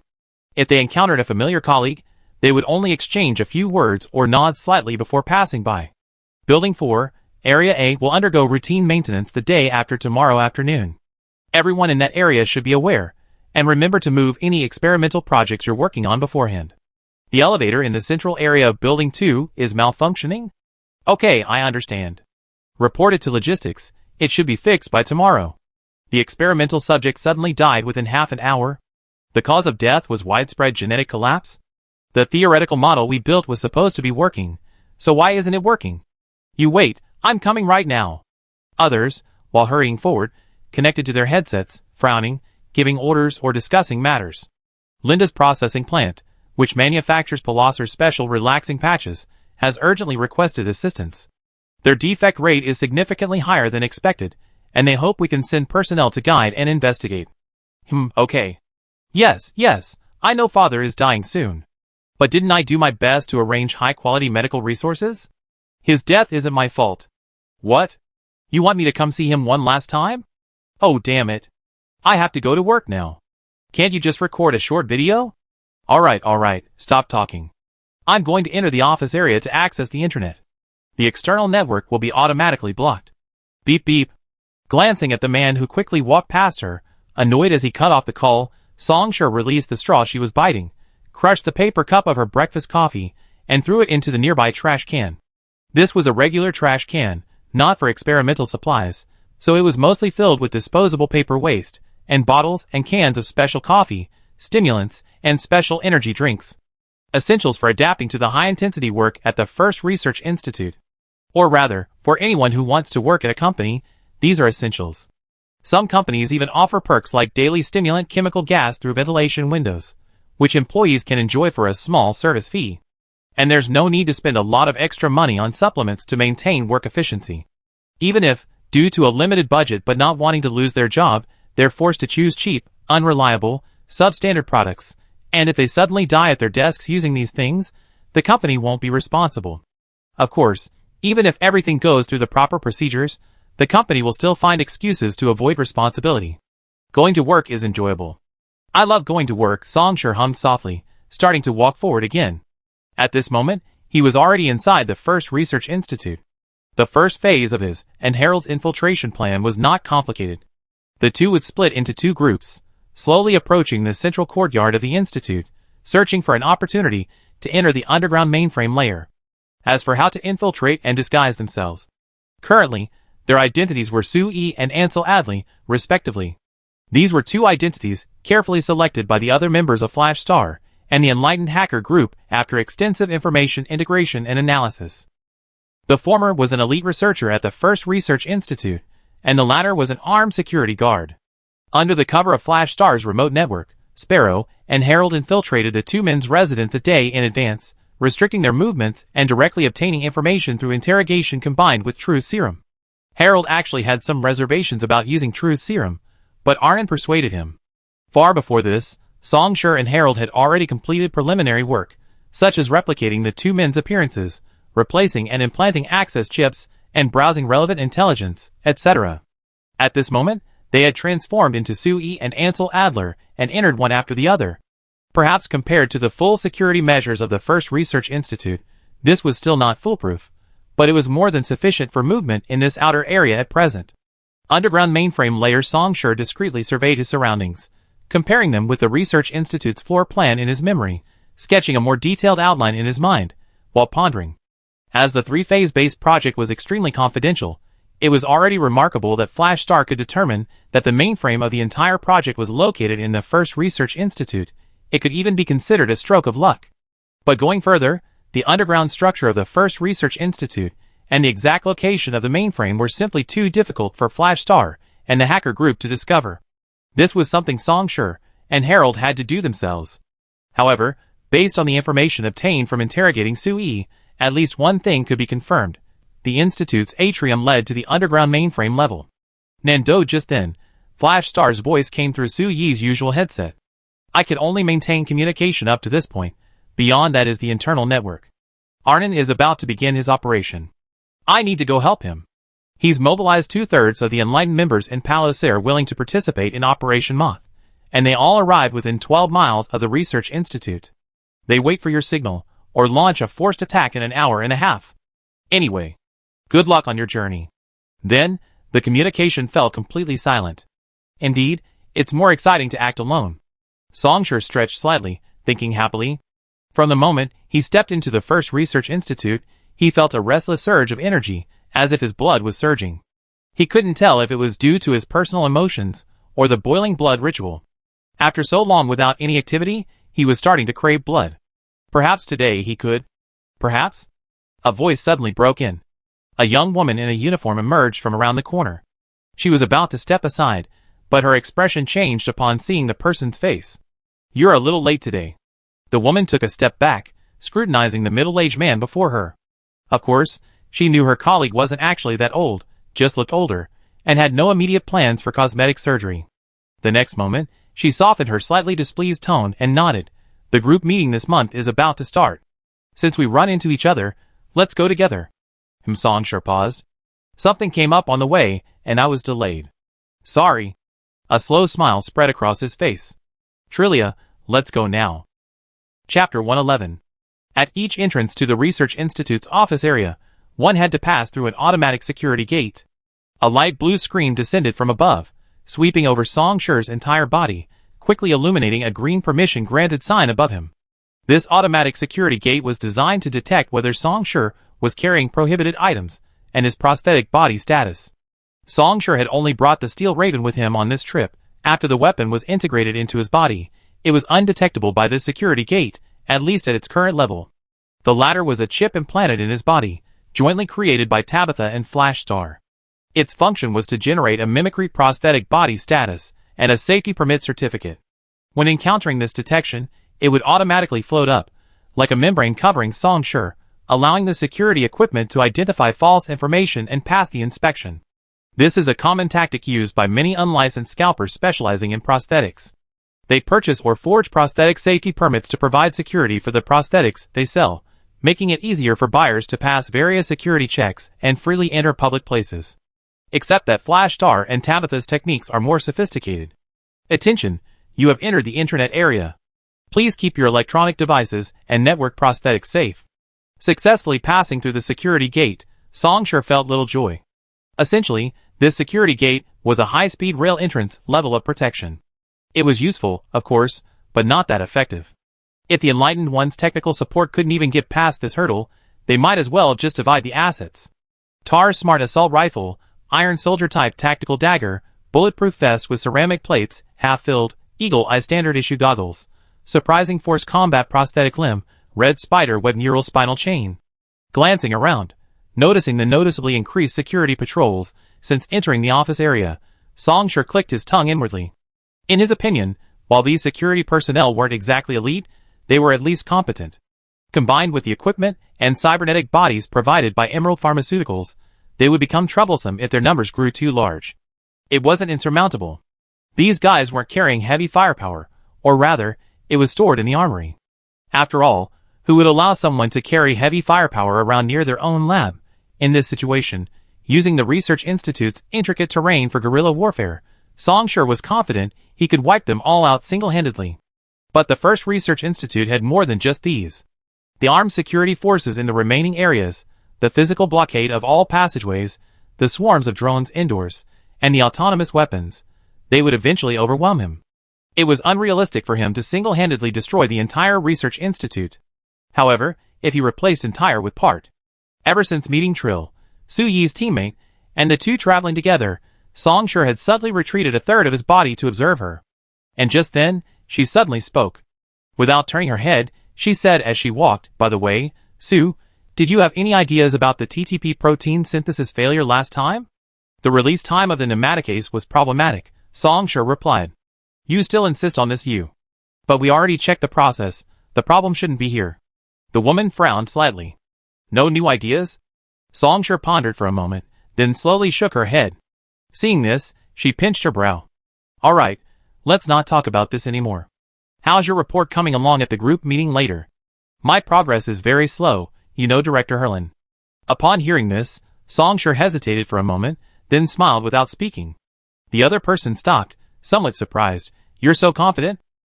Then she shook her head and continued walking. "Alright, I wait for your performance later." Songshur nodded slightly. At this moment, he already had some ideas on how to enter the central courtyard. The risks were not low, but it was worth a try. Trill. Songshur called out the other person's name, the voice-generating device implanted in his Adam's apple perfectly reproducing the voice belonging to Su Yi. I suddenly remembered I forgot to process yesterday's report. You go to the meeting room first, I'd be right there." Saying this, Songshur pointed to himself and said calmly, "I also need some time to make some adjustments. You know Director Herlin's personality, I need to make sure everything goes smoothly later." "Make some adjustments?" Trill repeated the word, giving him a strange look. "It's already this late, what's there to adjust?" "Okay, I head over then." Songshur watched her disappear around the corner, straightened his clothes, and immediately headed in another direction. This so-called project team meeting was definitely out of the question. Through hacking files and interrogating Su Yi, including his key interpersonal relationships and daily schedule, most of his information was readily available. At the same time, to avoid exposing his professional knowledge, Flashstar searched for basic information and frequently asked questions about Su Yi's research area, compiling them into a question-and-answer AI for Songshur to memorize. This is why Songshur answered the first question correctly. But only the first one. Going any further would likely expose his deception immediately. Fortunately, human conversation is often inherently ambiguous. "Wait a minute, this isn't a place you can go." Seeing the person walking straight towards him, ignoring him, a man who wasn't tall, but was certainly burly stepped forward, blocking his way. Behind him was the central courtyard area of the First Research Institute, not a place ordinary researchers could enter. The director told me to go to his office to get something. Songsher frowned. What do you mean? The security guard's prosthetic eye brightened, scanning the person before him. I only know you don't have the necessary permissions, and I haven't received any notification. Just a verbal agreement? If everything were done strictly according to the standards, this research institute would have ceased operations long ago. Are you planning to make me fill out an application form first? Songsher shook his head. Seeing the man still showing no sign of moving aside, his expression grew noticeably impatient. Fine, no problem, you can ask the director now. Why should I ask? The man asked instinctively.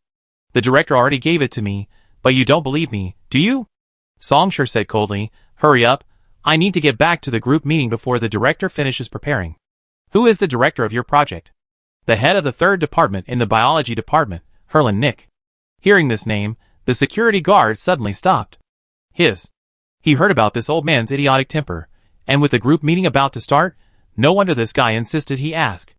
But he understood, of course, that rules were rules, and enforcing them was another matter. This situation had indeed happened before, but most of the time, it was based on mutual acquaintance, so he conveniently opened a back door. What do you need? He asked. A data card recording the parameters of enzyme 5 of the 10-2- protein. Songsher countered, do I need to explain again what this is for? The security guard was momentarily taken aback, but didn't seem bothered, clearly used to this type of researcher. He glanced at the other patrolling security guards in the hall behind him, pondered for a moment, and slowly said, You only have 15 minutes. It won't take that long. Songsher replied, then walked into the passageway the guard had cleared for him. Wait a minute. But after taking only a few steps, the guard suddenly spoke, quickly walking towards Songsher. I almost forgot. Where's your employee ID? Songsher sighed deeply, took a magnetic card from his jacket pocket, and handed it to the guard.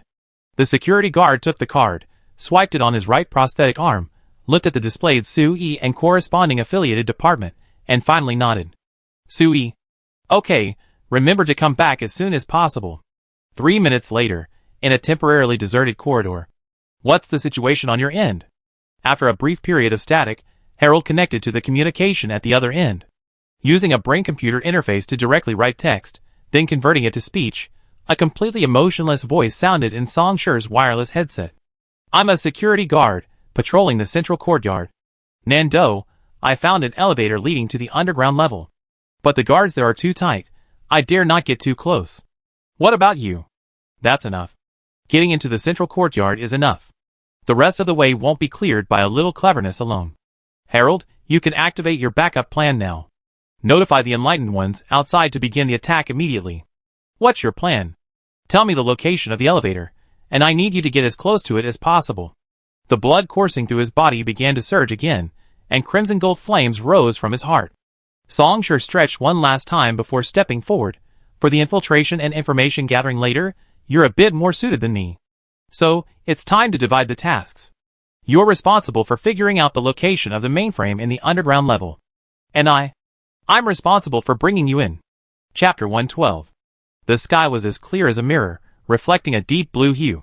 Under the artificial canopy that enveloped the entire central hall, the climate was a matter of whim. Even the daily air quality index here adhered to strict standards. It seems you're somewhat interested in alien pets? Noticing the gaze of the middle-aged man across the wooden table, a much younger man sitting at the other end straightened his tie, his posture upright. His face wore a perfectly natural smile that was hard to dislike. Following the other man's gaze, he also looked out the floor-to-ceiling windows. This was the Palliser City Hall, located in the central hall. At this moment, they were seated on the 27th floor. Through the spacious, bright floor-to-ceiling windows, cutting-edge high-end airships glided like whales among the towering buildings, and on the ceiling of one of the buildings, a promotional video for the latest mythological series of alien pets was playing. The video features a majestic, azure dragon that instantly pierces a nearly human-sized tiger with a single breath. Immediately afterward, the Win logo pops up, followed by a line of elegantly written pre-sale dates. The interplay of special effects and live-action footage, coupled with a powerful and stirring audio, creates an immediate surge of adrenaline, clearly indicating a high production value film. Although theoretically it won't officially enter the market for another month and a half. But if you like, I can have someone deliver one to you ahead of time. The man in the suit, or rather, Gladys, the marketing manager of Emerald Pharmaceuticals Palliser branch, chuckled. Don't worry, it has a fully controlled chip, genetic certification, unlocked lifespan threshold, and comprehensive after-sales service. It's definitely not some cheap, low-quality product. How about keeping it as a stylish watchdog? Thank you for your kindness, but it's not necessary. The current head of the planning department in Palo Ser, and a strong candidate for the next mayor, Dai Tai shook his head. He sighed, pointed to himself, and smiled wryly. I'm this old, how could I still be playing with such childish things? That's not quite right, Gladys wagged his index finger.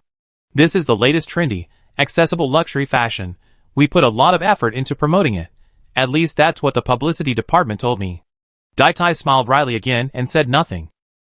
As a mayoral candidate supported by Emerald Pharmaceuticals, theoretically, the two sides should have an equal, mutually supportive relationship. However, Dai Tai knew that Emerald Pharmaceuticals chose him simply because he was obedient enough, and because his influence in Palo Ser over the years was indeed quite substantial. Even if the other party was just the marketing director of a branch of Emerald Pharmaceuticals, he had to maintain a proper attitude, otherwise, plenty of people would want to curry favor with Emerald Pharmaceuticals. Moreover, the thought of one day standing in the mayor's seat. By the way, Mr. Gladys, Dai Tai took a deep breath, forcibly suppressing the burning desire in his heart, and said, regarding the expansion of the Rhoda district, I almost finished handling things on my end. Emerald Pharmaceuticals can move in at any time to begin preliminary construction. Oh! So fast? Gladys looked surprised. I remember the official expansion notice was only a month ago, right? I don't want anyone to be displaying banners or staging demonstrations nearby when construction starts. Those righteously minded news hyenas love to sensationalize such things. Although it's insignificant, it will still affect our company's reputation to some extent. Don't worry, it'd be absolutely clean. Dai Tai quickly added, the local opponents and those facing relocation have all been dealt with. Security police patrol day and night, they have no objections. We also spoken to several media outlets. There won't be any unnecessary noise. Besides, this is the government's urban planning policy. Who dares to oppose it? Dai Tai's expression was solemn, and he said in a resounding voice, once the expansion of the Rhoda district is completed, it will provide a large number of jobs, alleviate daily disorder, and at the same time boost Palo Ser's economic development, allowing citizens to live a better life. Anyone who wants to oppose this will first have to get past me. As for the people who originally lived there, Deep Moss district is so big, even if they squeeze in, they can always find a place. Even the most stingy land and water resources are a million times better than barren land. Looking at the righteous-minded middle-aged man before him, Gladys tilted his head and suddenly laughed. Dai, you know what? I love your confident, nonsensical attitude. But actually, the expansion of the Rhoda district isn't really my responsibility. Gladys chuckled. I came here to ask you to promote Easy Patches. Easy Patches? Dai looked a little bewildered. He thought for a moment and cautiously said, excuse my bluntness, but aren't Easy Patches already quite popular? TSK, it seems the publicity department hasn't done a good job. Seeing this, Gladys clicked his tongue lightly. So much money has been swallowed up, and even you, the director of the planning department, don't know about it. That's really... Dai was stunned again. He began to desperately recall, and finally, during a recent visit to a newly built subway station, he remembered a clue from an advertisement on the platform wall. Wait, I remember now. You mean the Palo Ser Regional Special Edition Relaxing Patches? I think there were 9 types in total. Only sold for 2 quarters. Regional Special Edition, 9 types in total. Gladys nodded. Yes, that's it. How do you plan for me to promote it? Welfare and Public Works. Gladys snapped his fingers, getting straight to the point. I hope the city government will distribute a batch of single-pack special edition relaxing patches to major districts, free of charge to local residents. Of course, we will provide this batch free of charge. He smiled and said, isn't it said that the people of Palo Ser experience high levels of stress, are constantly tense, and have a high suicide rate? As a conscientious company rooted here, we are willing to do what we can. Dai Tai wasn't stupid. So, at that moment, a chill ran through him. Along with his earlier recollections, he recalled some inside information about this batch of regionally special relaxation patches. Compared to the original popular version, this batch was significantly more addictive, almost bordering on addictive, or rather, even stronger. Under these circumstances, those who had tried this relaxation patches would obviously not be satisfied with the original stock, and would definitely choose the new version. As for why they specifically approached him, having the government distribute them. To reduce public stress and lower the suicide rate, your government itself has gone on a rampage, issuing official handouts, How can that have anything to do with Jade Pharmaceuticals? Unassailable. Wanting money but not wanting to lose reputation. Grasping at both ends, wanting everything, you're truly insatiable. Then, he straightened up, a righteous smile spreading across his face. Excellent. Truly excellent. On behalf of all the people of Palos Air, I thank you. Thank you, Jade Pharmaceuticals. Please rest assured, I will definitely. A violent roar completely drowned out his voice. Boom! From their stunned expressions, the two simultaneously looked up sharply, instinctively glancing at the source of the explosion. The next instant, a frantic voice rang in their ears. Someone has blown up a floor. No, that's not right. A group of unknown armed men are storming the city hall. Mr. Gladys, please move to the roof immediately. We will activate the shuttle. The two exchanged a glance instinctively. Dai Tai's face was equally grim. He had clearly received the information from his security team as well. Without the slightest hesitation, the two immediately stood up and ran towards the door. Their personal security guards were standing watch outside, under their escort. The next instant, the metal door of the conference room shuddered violently. Then a huge bulge appeared, protruding into the room. It was as if someone had smashed something against the door. Bang! The door shattered, flying backward and embedding itself into the wall with immense kinetic energy. A burly figure emerged from the gap in the wall. A man wearing a black skull mask strode in, one hand gripping a modified heavy shotgun, the other slowly tossing out what he held. Gulp! It was a head, forcibly severed and pulled out, still attached to a metal spine. The head rolled on the ground, leaving a long, gruesome trail of blood. Gladys recognized the face. It was one of his personal bodyguards. Leading the burly man were three others, all highly modified cyborgs. Their eyes held a chilling aura that clashed sharply with their appearances. Behind them lay a scene of carnage, scorching shell casings, bloody limbs, and several bodyguards lying scattered on the ground, a gruesome sight. But that wasn't all. For some reason, the gunfire and roars emanating from below this level of the government building hadn't ceased. In fact, they intensified. But at this moment, none of that mattered here. Then, as Dai Tai and Gladys watched in astonishment, the four dispersed like a receding tide. At their rear, a gaunt figure wrapped in a coat stepped through a pool of blood into the conference room amidst the viscous dripping sound. The two men began setting up defenses. One restrained Dai Tai and Gladys, while the other quickly set up a live streaming setup and positioned the microphone. The man slowly stopped, standing before the microphone. He stared at the screen as if gazing at the entire city. I am Arnon Blue, the current commander of the Enlightened One's Palos Air branch. The man spoke softly, raising his head. Arnon's face was still pale, but at this moment, his eyes shone brightly. He said, Now, I will address Palos Air. Chapter 113. Dalat has connected. The entire force squad has connected.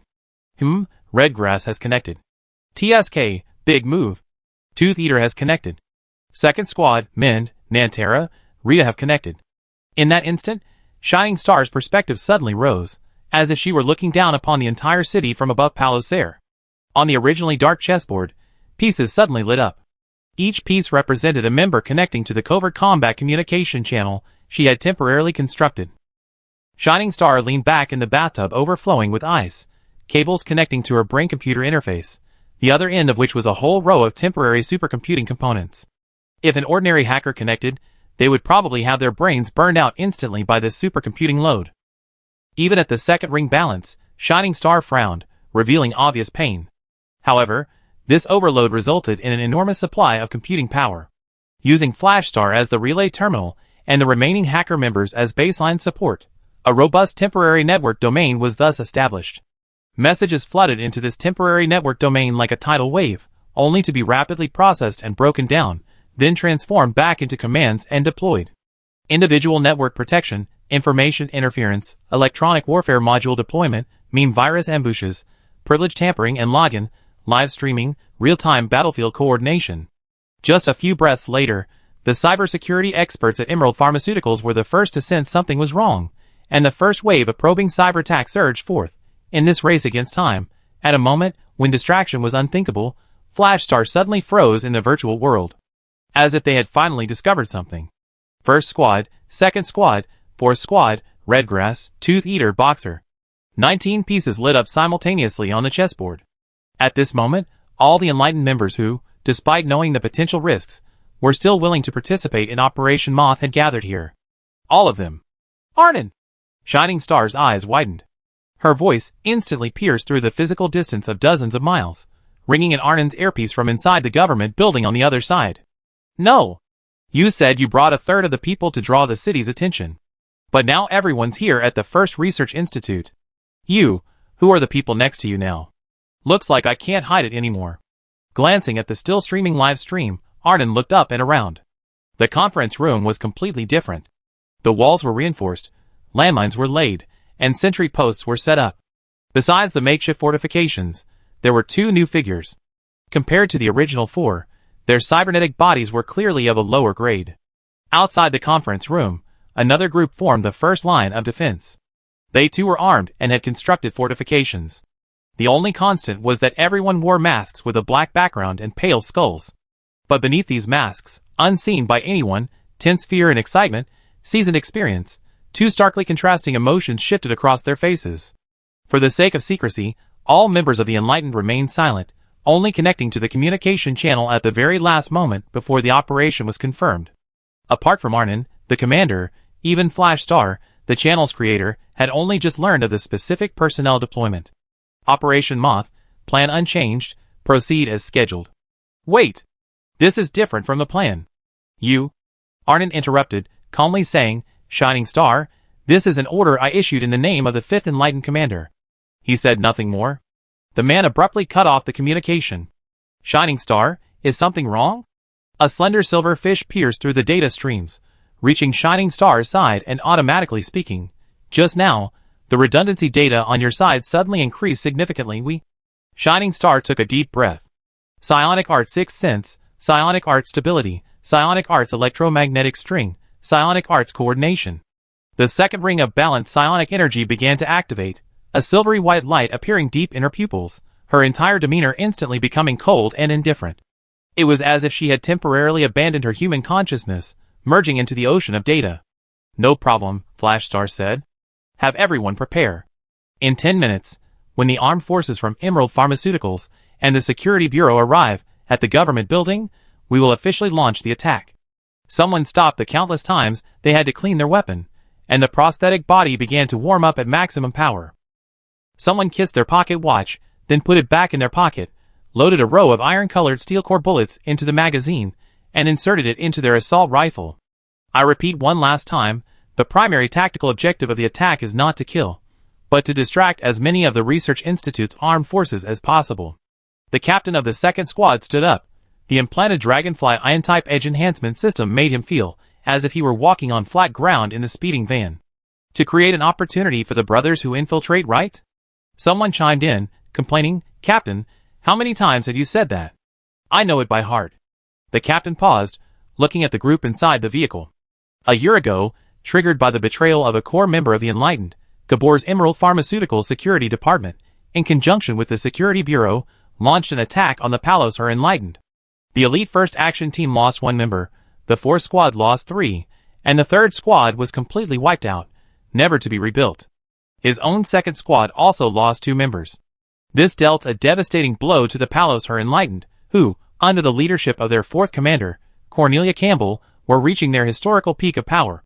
Even Cornelia herself died covering the retreat. Seems like I said some nonsense, the captain said. Spare me, Captain.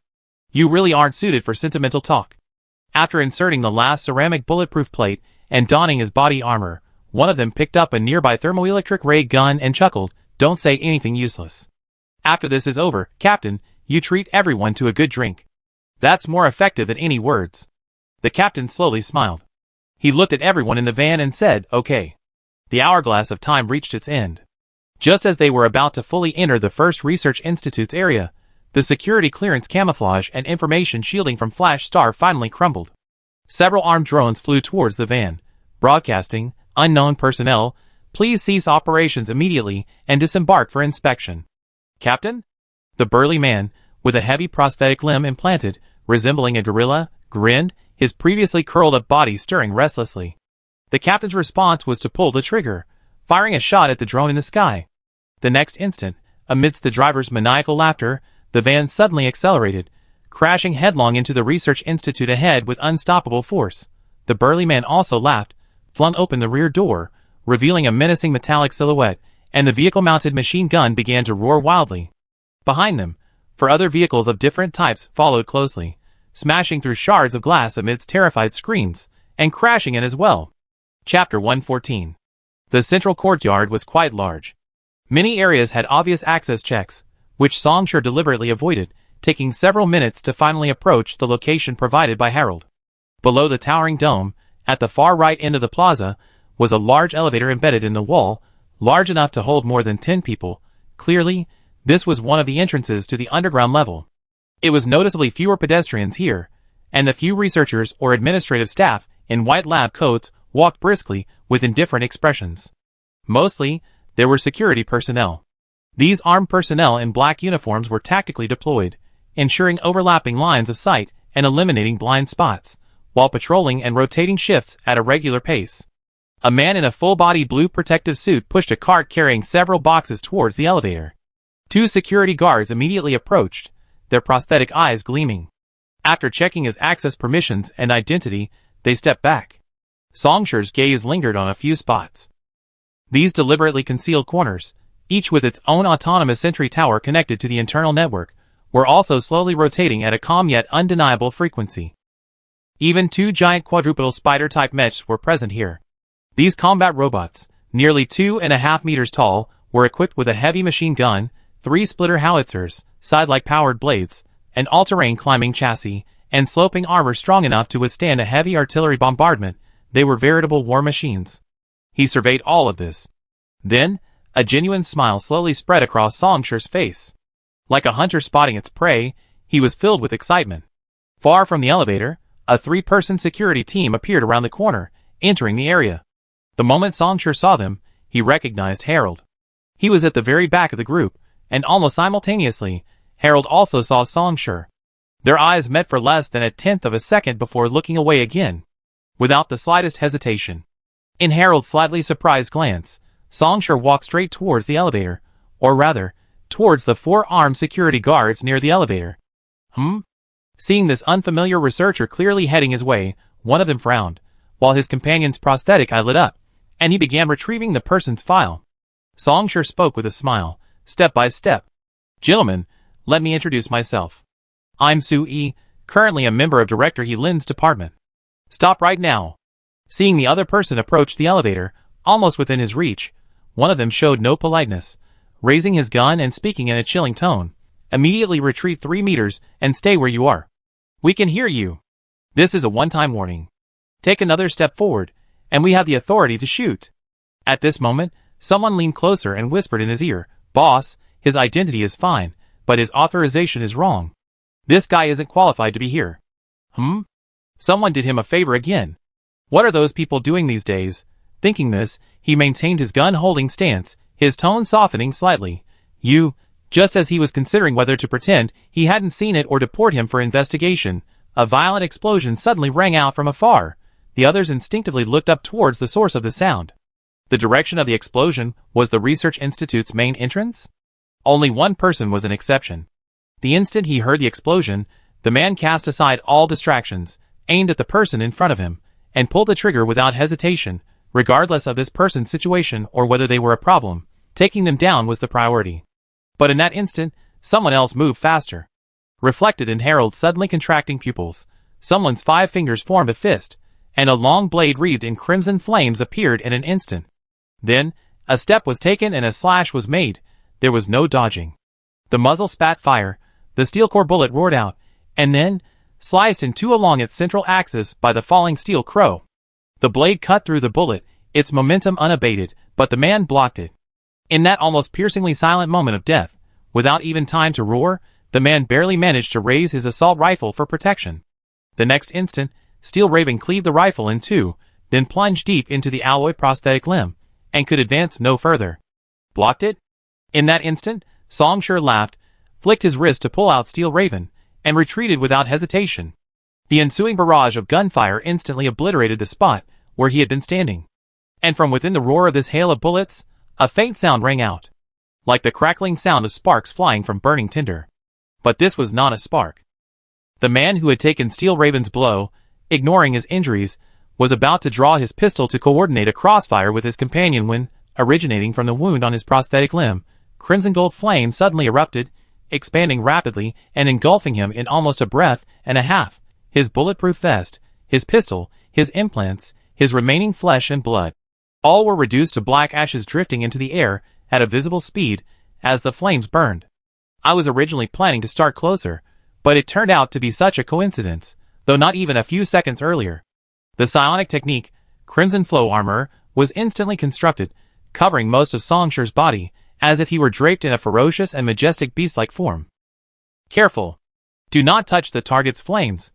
But the others clearly had no time to heed his words. With the combined effect of the database from Jade Pharmaceuticals and the implanted tactical analysis chip, the complex battle situation was resolved in an instant. One of them vaulted over cover, broadcasting over the combat channel while shouting, "Target, a great source psionicist. Preliminary assessment, second ring stage. Suspected to possess the psionic technique Ember. It has adhesive properties, and can destroy matter and flesh. Everyone, maintain distance. Maintain range fire suppression. Range fire suppression."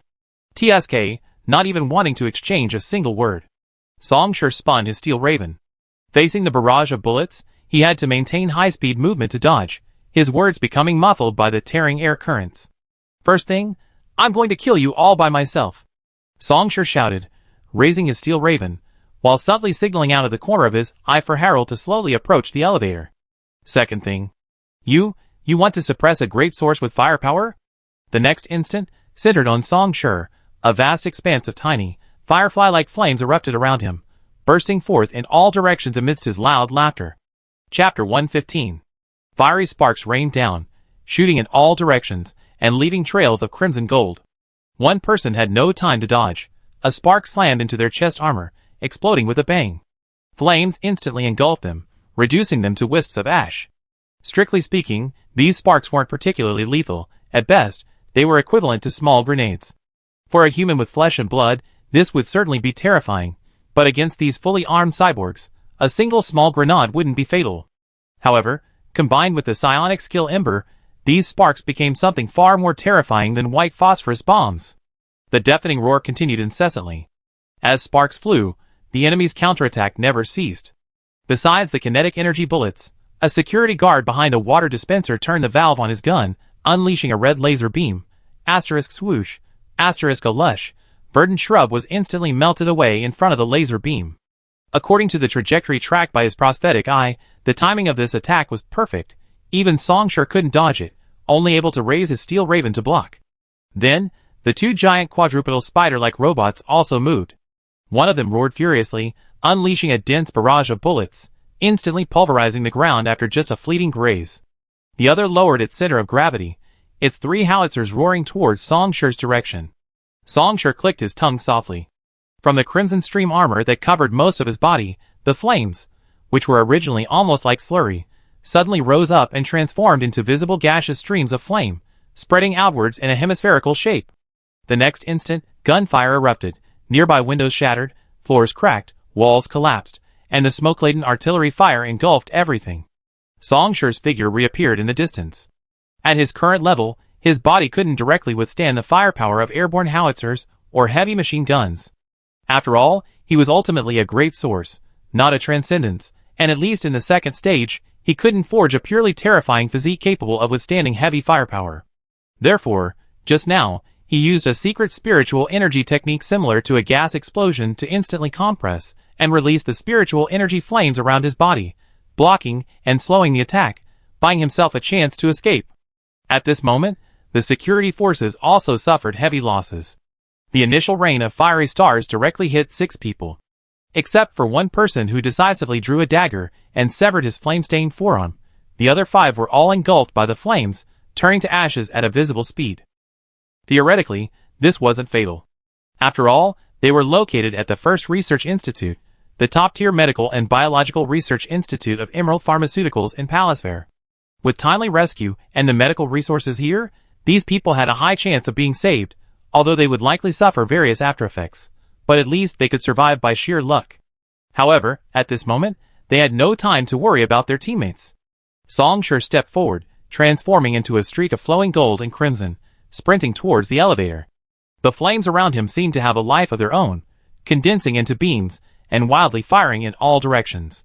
And given the trade damage for offense and immediate evasion tactical strategies provided by the analysis chip, they unhesitatingly chose the latter, rolling to the side. One person instantly routed a standard armed security force. The individual before them was definitely a level 3 unit, no, perhaps even one of the best. The current casualty ratios should be barely acceptable. Even if they were held accountable later and reassigned to frontline units, thrown into high-intensity battlefields as cannon fodder, at least they survive a little longer. But continuing the fight now, the thought of their comrades' fate sent chills down their spines. Those who underwent redundant sensory removal surgery were, after all, a minority. A psionicist. How could such an unreasonable creature exist? Just as they were about to fully approach the elevator, 2 security personnel advanced instead of retreating. One drew a dagger and gripped it backwards. The other unscrewed the barrel of a gun, attached an enhancement module, and the newly assembled large-caliber shotgun roared, boom! The large-caliber shotgun, nicknamed the Impact Axe, could riddle an alloy wall with holes, with a single shot at close range. Facing this attack, staring straight ahead, Song Sure didn't retreat an inch. Using his steel raven as a guide, the almost slurry-like surge of flame slashed down. Time seemed to freeze for a moment. The exploding metal projectiles collided with the flames, instantly creating countless gaps. But simultaneously, under the burning power of the psionic flames, the forging flame, these projectiles visibly lost their kinetic energy, their tips melting. The next moment, everything flowed again. Sharp shrapnel grazed past, leaving several bloody gashes on Song Sure's left arm and shoulder. But he didn't care. He simply continued charging forward, then unleashed a strike, almost severing the security guard wielding a shotgun in half. The next instant, his left hand rose, his 5 fingers pressing down on the head of another security guard holding a dagger, and slammed it down towards the elevator entrance. Bang! The other person's back slammed into the elevator door, like 2 ingots colliding, producing a dull thud. Immediately afterward, Song Sure twisted his body, drew the employee ID card from the security guard's chest with a shotgun, and swiped it on the verification device at the elevator entrance. The previously scarlet light instantly turned green, indicating passage was permitted. He wants to go to the basement. Stop him! Almost simultaneously with the roar, the 2 security guards, one wielding a dagger and the other holding a shotgun, attacked again, especially the latter, despite losing his shotgun and nearly having his abdomen completely ripped open, managed to prop himself up and lunge at Song Sure. The other, unable to retrieve his dagger, grabbed Song Sure's calf. Ding! The next moment, the elevator doors opened, and all 3 tumbled inside due to Song Sure's movement. The elevator doors then closed again. At this moment, the giant quadrupedal war robot, accompanied by a sharp-sounding grenade launcher, fired again, nearly collapsing the floor of the elevator shaft. Rumble! The elevator began its rapid descent. Amidst the intense weightlessness, the elevator, now a confined battlefield, should have witnessed a fierce fight. But in the shotgun-wielding security guard's stunned silence, a cold sensation suddenly pierced his heart. What? He turned incredulously, only to find his former teammate had removed his tactical helmet, revealing an apologetic yet resolute expression. You're a worthy opponent. Then, Song Sure nodded slightly, but I'm sorry, this time I don't have time for your last words. I give you a quick death. The steel raven slashed out, ending his opponent's life. I destroyed all the cameras here. We should reach the underground level in about half a minute. Looking at Harold, Song Sure spoke quickly, just like before, you infiltrate in disguise, and I draw everyone else's attention. I will do everything in my power, at any cost. Harold sat on the ground, nodded solemnly, then took a deep breath and said, perhaps these words are a bit weak, but be careful, Nando, you must. He paused, suddenly unable to continue. Through the focus of his implanted prosthetic eye, Harold clearly saw that his companion, who had always called himself a bounty hunter, was speaking of such serious matters, and was in a situation where death could be imminent. But at this moment, an uncontrollable, genuine smile appeared on the other's face. It was as if the other was enjoying it. Harold closed his eyes, then opened them again. The words that had been on the tip of his tongue ultimately condensed into just one sentence. He said seriously, come back alive, and I treat you to dinner. Song Sure turned the steel crow, wiped it clean with the inside of his right elbow, stretched casually, and chuckled, I be waiting. 14 seconds later, the elevator doors slowly opened, like a bottomless abyss. Chapter 116. Maintaining sufficient tactical distance, a row of dark gun barrels were pointed forward, locked through prosthetic eyes and tactical goggles. Not long ago, the announcement upper defense line breached. Swiftly reached the underground defense forces via the communication channel. Even now, personnel were still on their way. The 7 who had arrived at the elevator were the closest personnel stationed there. Level 3 unit, individual breakthrough. Thinking of the implications of this term, even they, with their professional training, couldn't help but feel a chill. On a large-scale, high-intensity battlefield, facing an overwhelming network of heavy firepower, an extremely complex battlefield environment, and the advanced technological creations deployed after unlocking authorization, even a single soldier from a level 3 unit could easily slip up and be killed before even having a chance to demonstrate their abilities. But in the underground level where they were now, in a situation more akin to small-scale special operations, a single level 3 unit soldier could not be ignored. Moreover, according to information from their colleagues above, the opponent was likely one of the best. Furthermore, the communication channel displayed a stark message. Simultaneously, the First Research Institute was also under attack. Why hadn't the company's support arrived yet? Ding. The elevator ahead emitted a pleasant sound and slowly came to a stop. So, they suppressed all distractions, raised their weapons, and stared intently ahead. Then, they were stunned. The slowly opening elevator doors revealed an empty room, only large patches of blood staining the floor and walls, indicating that something had recently occurred. And in the next instant, from the elevator ceiling, burned through by embers, Songshur leaped down with a fierce leap. Bang! Bang! Bang! The trigger was pulled, the muzzle roaring. The kinetic energy-laden metal bullet tore through the air, shooting straight forward. To everyone's astonishment, the opponent was carrying 2 colleagues' corpses, using them as shields to block the first wave of attacks, then slamming them into the distance. The corpses rolled wildly on the ground, then lay still. In that instant of collision, crimson flame surged, and Steel Raven reappeared. "Gentlemen, nice to meet you all." The trails left by the gun muzzles caused a slight stinging sensation on the skin, like being doused with a bucket of ice water in winter. After a brief, bone-chilling cold, the blood boiled, bringing a surge of heat. The sound of the trigger being pulled and the furious roar overlapped, the scent of iron and blood clashing against each other. Holding Steel Raven, Songshur wore a look of satisfaction. He laughed loudly, charging forward despite the raging flames. 17 minutes ago.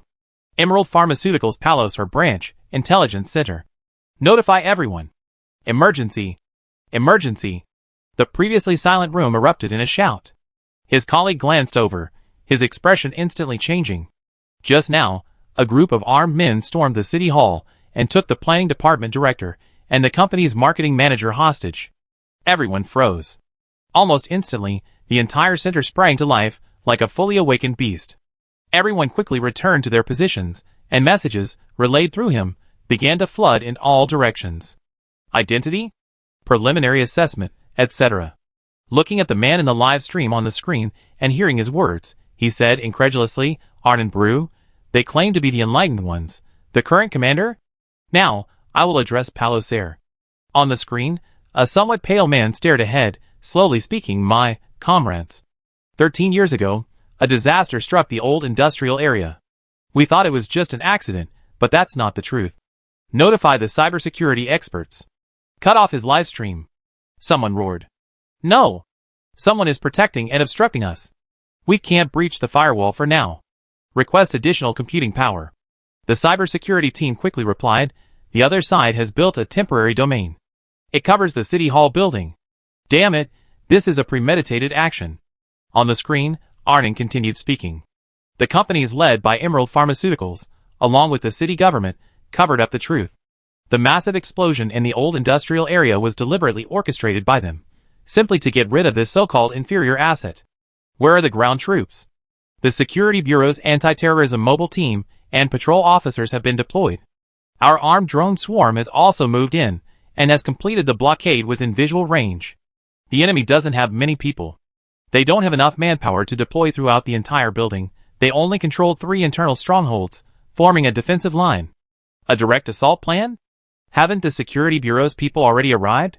Grant Level 3 armed clearance and have the engineering department prepare for the aerial arsenal deployment. No, there are still a large number of government employees inside. The Security Bureau won't agree. The consequences would be too severe. Seeing the Security Bureau's rare firmness in rejecting the immediate assault plan, an intelligence officer frowned. Moreover, the marketing manager, Gladys, is still inside. We can't make a decision with our current authority. Reported upwards. At this moment, in the Security Department's Central Command, Sir, the IC force is ready and can be deployed at any time. A Security Department member in combat uniform burst into the conference room, where only one figure stood ramrod straight back to him. This figure wasn't particularly burly, and his well-tailored suit gave him an air of civilized corporate professionalism. But when one's gaze truly met the man's, a strange sense of oppression, even fear, arose. It was as if, under the gaze of a predator at the top of the food chain, a creature at the bottom barely raised its head, experiencing a fear etched deep into its blood. There was no response. The Security Department member was somewhat at a loss, but dared not speak again, and could only stand aside. From his gaze, he saw their Security Department chief, a man worthy of being described as a weapon of war, staring intently at the large screen in the conference room, watching the massive amount of intelligence constantly changing, muttering something. Commander. The reason? No, it's illogical. Their objective, tactics, strategy? The enlightened ones, and the undead of the old industrial zone, working together? These murmurs didn't last long. I see. Gabriel finally turned around. Sir. The man tried to speak. Forget about the city government. Notify the IC force to cancel their scheduled voyage and come with me to the First Research Institute immediately. What? The other man was stunned. Their real target is the Triphase Base project. Gabriel strode out, unscrewed his suit jacket, and flung it into the wind. Sacrifice? Only a cold voice echoed in his ears. Then so be it, let them be destroyed. Marin stood before the mirror, silent for a long time. The middle-aged man in the mirror was wrapped in a thick coat, his hair dry and curly, his exposed skin rough, looking like any other man his age found in the mossy region, utterly powerless. Perhaps it was a moment, perhaps a long time. He silently went to the bed, moved the entire bed aside, and smashed open the cement-sealed floor with his bare hands. Peeling away the broken cement, he revealed a rectangular wooden box. The man had thought he would never open it again. Marin knelt down, opened the box, and inside was a silver sword. 6 years of sealing had left no trace. It remained as clear as a mirror. Beside the silver sword was a set of clothing, standard uniforms provided by the Imperial State Church to every armed priest, and on top of everything lay an old, ancient book. He reached out, paused in midair, and finally picked up the book, carefully placing it against his chest before beginning to put on his other clothes. He'd been on the run for so many years. Perhaps it was time to make a decision. Chapter 117. First tactical objective successful. The Security Bureau and Emerald Pharmaceuticals' attention has been diverted to Arnon. Good. Excellent. Within the temporary network domain, strings of data, transformed into silver fish, darted about rapidly, transmitting messages. The visual structure of this temporary network domain was a palace situated in a fluorescent ocean. Through hacking into the cameras in the streets and alleys near the city government, one could see that amidst the piercing sirens, Security Bureau police cars were parked, and a large number of police officers had completely surrounded the area around the city government building. At the same time, armed drones bearing the Emerald Pharmaceuticals logo hovered high, blocking the sky. Emerald Pharmaceuticals ground forces also entered the central hall, and several fully armed heavy mechs were dropped from the sky, their blinding crimson lights flashing in their goggles, ready to crash into the building and crush the enemy. This was an absolute blockade, encompassing both the sky and the ground. During the hacker group's reconnaissance, Emerald Pharmaceuticals had already flooded the sewers within a 2-mile radius with small reconnaissance robots and toxic gas. But after the initial elation, someone suddenly realized something. In that case, what about Arnon? This level of blockade and encirclement would be incredibly difficult for even the previous commander, Cornelia Campbell, a level 4 unit, to break through. An individual breakthrough and team breakout are two completely different concepts. With the armed forces Arnon carries, even with remote network support from the hacker group led by Flashstar, it would likely be difficult. Moreover, with the joint cyber offensive from Emerald Pharmaceuticals and the Security Bureau, the pressure on this temporary network domain is increasing at a visible rate. What do you mean? Are you planning to abandon the commander's side? It's not a matter of wanting to abandon him. We have no choice. Even now. Enough. Just then, Flashstar's voice suddenly rang out. Arnon has his reasons for doing this. Don't forget, this is a plan he personally devised. Everyone, begin the second phase of the original plan. Except for the computing power maintaining the live stream, everyone else's focus will shift to the First Research Institute area to fully support the ground-based Enlightened One's attack. A member of the hacker team was slightly stunned. Shifting focus at this time was tantamount to abandoning Arnon's group. As a veteran member of the hacker team, he knew that back when Arnon was still a tactical analyst, Flashstar had maintained a comradeship with him as a member of the first action team. But now she was actually. Flashstar closed her eyes, then suddenly opened them. She said, enunciating each word clearly, "Don't let Alnan and the other's sacrifice be in vain." Boom! Just as the Emerald Pharmaceuticals armed shuttle appeared on the horizon, a series of rockets trailing flames soared into the sky, hurtling towards them. But without Guy's signal.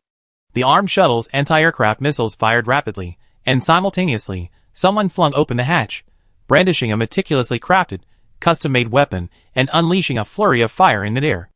Under the combined barrage of fire, the incoming rockets detonated prematurely, creating a dazzling display of fireworks in the sky. Guy walked step by step to the edge of the open hatch. With each step, the man's exposed skin began to twitch, as if something beneath his body was awakening. A metallic, silver-gray armor plate emerged, covering the original skin. Its chest suddenly swelled and contracted, spiraling glimmers of light bursting from the gaps between the overlapping plates, only to merge again in the next instant. The original outline rapidly faded, replaced by a non-human creature that was merely a humanoid form. Bioarmor 100-foot slack. One of Emerald Pharmaceuticals' proudest technological achievements, a masterpiece of bioengineering, it possessed the formidable power to allow its fitter to single-handedly control a low to medium intensity war, provided there were no other superhuman units of equal caliber to obstruct it. And at this moment, its fitter was a third-ring transcendence named Gabriel Fell. Gabriel looked down at the earth. With the help of 4 bio-optical eyes cultivated by Emerald Pharmaceuticals, and fused with the psionic technique fly eyes, everything below was clearly visible. Within the first research institute, alarms blared sharply, and the roar of gunfire was incessant. Armed drones had barely taken off when they were remotely hacked, turning the attacks on the research institute or hindering other drones. Both sides were forced into ground combat, firing from cover and unleashing a barrage of artillery fire and rocket launchers. However, despite being in the first research institute, their home turf, the institute's security forces were now at a disadvantage. A monster forged from steel was charging through the hail of bullets, unleashing its power with abandon. The Palos Her Enlightener's first action team fighters. Not far away, a giant, 4-legged spider-like robot lay sprawled on the ground, crackling with electricity. A nearly meter-long, molten wound cleaved it almost in two. That was a strike unleashed by the fighter, with his electrically charged halberd. Simultaneously, a pale white spherical shield appeared around him. Powered by the abundant energy from the miniature nuclear fission engine in his chest, the repulsive force field generator remained constantly activated, intercepting most of the incoming kinetic energy bullets. The few that managed to break through the repulsive force field had their kinetic energy significantly reduced, making them difficult to penetrate his exoskeleton armor.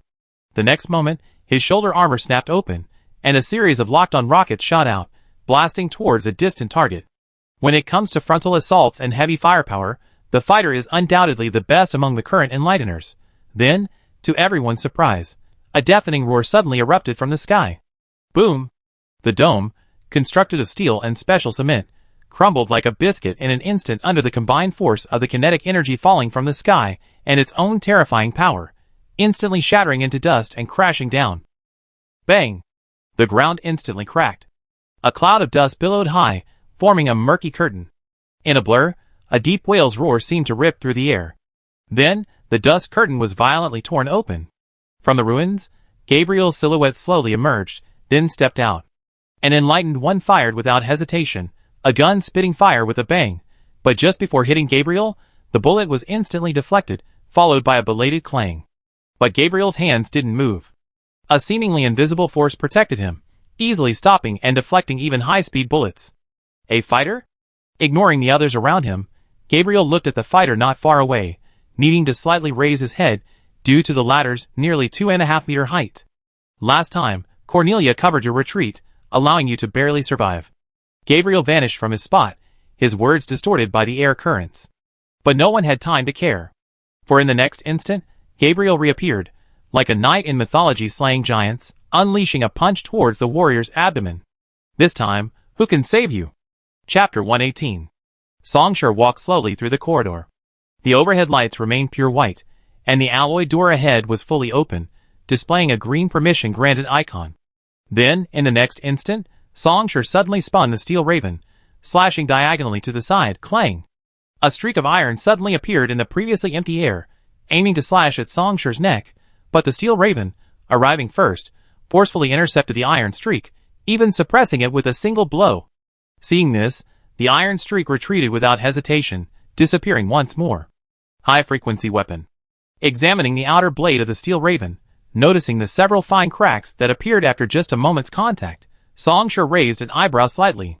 Then he looked around at the once again empty space. Optical camouflage? No, it's a much more advanced piece of equipment. Full-scale mimicry device. Songsher identified the equipment the other party possessed, including optical camouflage, thermal imaging shielding, odor isolation, and electromagnetic wave concealment. A full-scale shielding mimicry device comparable to the invisibility cloak in fairy tales. High-frequency weapon, full-scale mimicry device. Identifying these two keywords, and recalling the information provided by the enlightened ones, Songsher then revealed a knowing expression. Senior Executive Officer, Caroline, sorry, so you've been stationed here all this time. No wonder I haven't heard much about you. Besides these two pieces of equipment, the other party also possessed an advanced neuroacceleration prosthetic called Hurricane IT type, which could significantly enhance reflexes and thought processing speed, though it wasn't activated yet. At that moment, as Songsher surveyed his surroundings, someone else was also watching him. Like a giant gecko, Caroline clung tightly to the ceiling with a magnetic attachment device, gripping the high-frequency wavelength dagger butter cutter in reverse, glancing at the attacker not far away out of the corner of her eye. She couldn't look directly at him. Even with the full-featured mimicry device Panmot's lizard disguise, theoretically able to block most detection methods, Caroline knew that some people's so-called intuition and perception were irrational. Even if she seriously questioned them, they would often give inexplicable answers, like murderous intent, with a serious expression. The woman couldn't help but swallow. In her pupils, the silhouette of the person before her was reflected. From the burning crimson gold flames, the other person's original disguise was completely burned away, revealing a young, even childish face. However, accompanied by the other person's undisguised joy, and the deep crimson stains that almost completely soaked his white coat, any trace of his original childishness had been completely submerged within it. The young man gripped the steel crow, its blade hanging low, and moved unhurriedly through the corridor. One scarlet footprint after another spread behind him, leaving a winding trail of blood. Listening to the completely silent communication channel, Caroline knew that the troops originally sent to intercept them were probably all wiped out, becoming the blood flowing from the enemy's veins. The most recent groups of armed personnel had already been wiped out, while the remaining troops further away were still regrouping, changing equipment.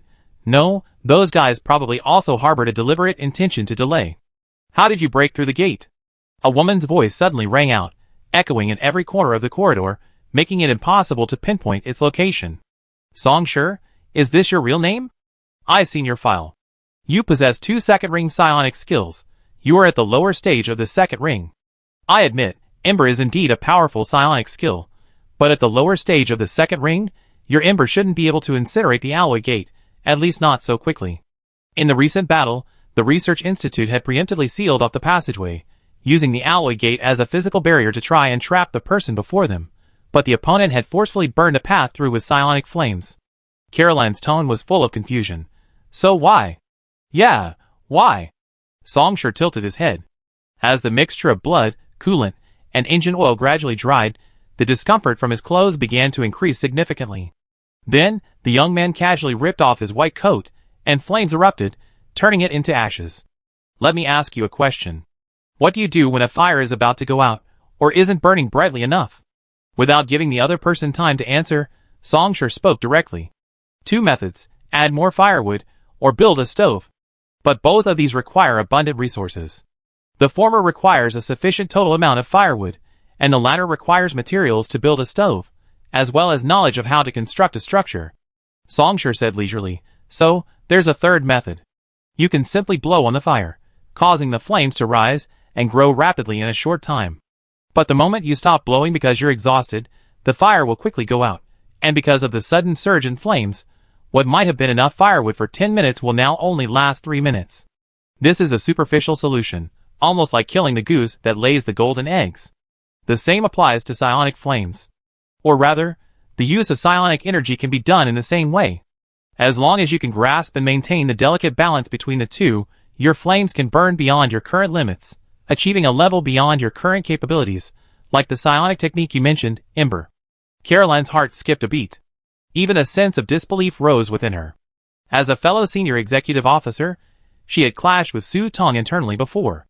That guy was also a second-ring great source, but he had never used or mentioned this technique.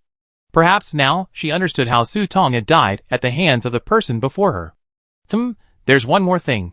Songshur glanced around, gently dragging the steel raven, its hooves gliding across the alloy floor with a slight tremor. Using the number of psionic skills mastered to classify ranks, that's actually quite reasonable. After all, advancing in psionic power is like building a tower of blocks. Each layer needs careful placement. Most psionicists can't master a single psionic skill in one go. After mastering one skill, they must advance step by step, progressing through a certain level of psionic power before they have the capacity to master new skills. Otherwise, their tower of blocks will be unable to withstand the weight and will collapse. What are you trying to say? Caroline felt a growing sense of unease. She slightly adjusted her posture. The full-face mimicry device Panmot's lizard was operating stably. The Hurricane IT-type neural acceleration prosthetic was ready to activate at any moment, and the butter cutter she held in her reverse grip gleamed with a uniform iron color from the high-frequency vibrations. There's still something to say about the rank system. However, there's no need to tell you. In that instant, the flames of forging surged, and Songshur abruptly raised his steel raven, transforming into a crimson tide as he slashed towards the ceiling to the upper right. Found you. Chapter 119. She been discovered? How could that be? But in that instant, Caroline had no time for further shock. A torrent of flames powerful enough to melt steel surged forth, and from within the crimson gold flames, a sharp edge was revealed. She activated Hurricane without hesitation. And so, everything froze. No, more accurately, the world before her eyes slowed down immensely, like time itself being stretched infinitely. Whether it was the terrifying flames or the slashing blade, everything was slowed, advancing bit by bit. Accelerated by the advanced neural implant, Caroline's consciousness seemed to ascend to a higher dimension, overlooking everything as it had before. And then, it moved her body. The previously empty ceiling suddenly rippled. A large patch of blurry pixels flickered and faded, revealing Caroline's true face, and the high-frequency dagger she gripped in reverse. Almost simultaneously with the revelation, she lunged forward, slashing down towards Songshur's neck. That's it. With her thoughts running in a severely depleted state, Caroline couldn't suppress the thought that was rising in her mind. So-called strength and life and death are never equal. In direct combat, she couldn't compare to Su Tong and Dennis, but with her specially constructed equipment and cybernetic body, she was enough to keep them up all night. No one would want to offend an assassin who could constantly watch them. With her nerves racing, Caroline could see every movement of the person before her. She knew she had gambled correctly. Although she didn't yet understand how the other party had ignored the Panmot lizard's disguise and found her location, her speed and reaction were indeed significantly superior. Next, the assassin only needed one strike to kill, a split second, life or death. A high-frequency dagger, capable of easily slicing through special alloy armor, was about to touch its target's neck. Even as Caroline began to breathe a sigh of relief, a sudden change occurred. The monomolecular blade, its trajectory previously visible to the naked eye, suddenly accelerated, spun swiftly, and intercepted the almost immediately closed high-frequency dagger.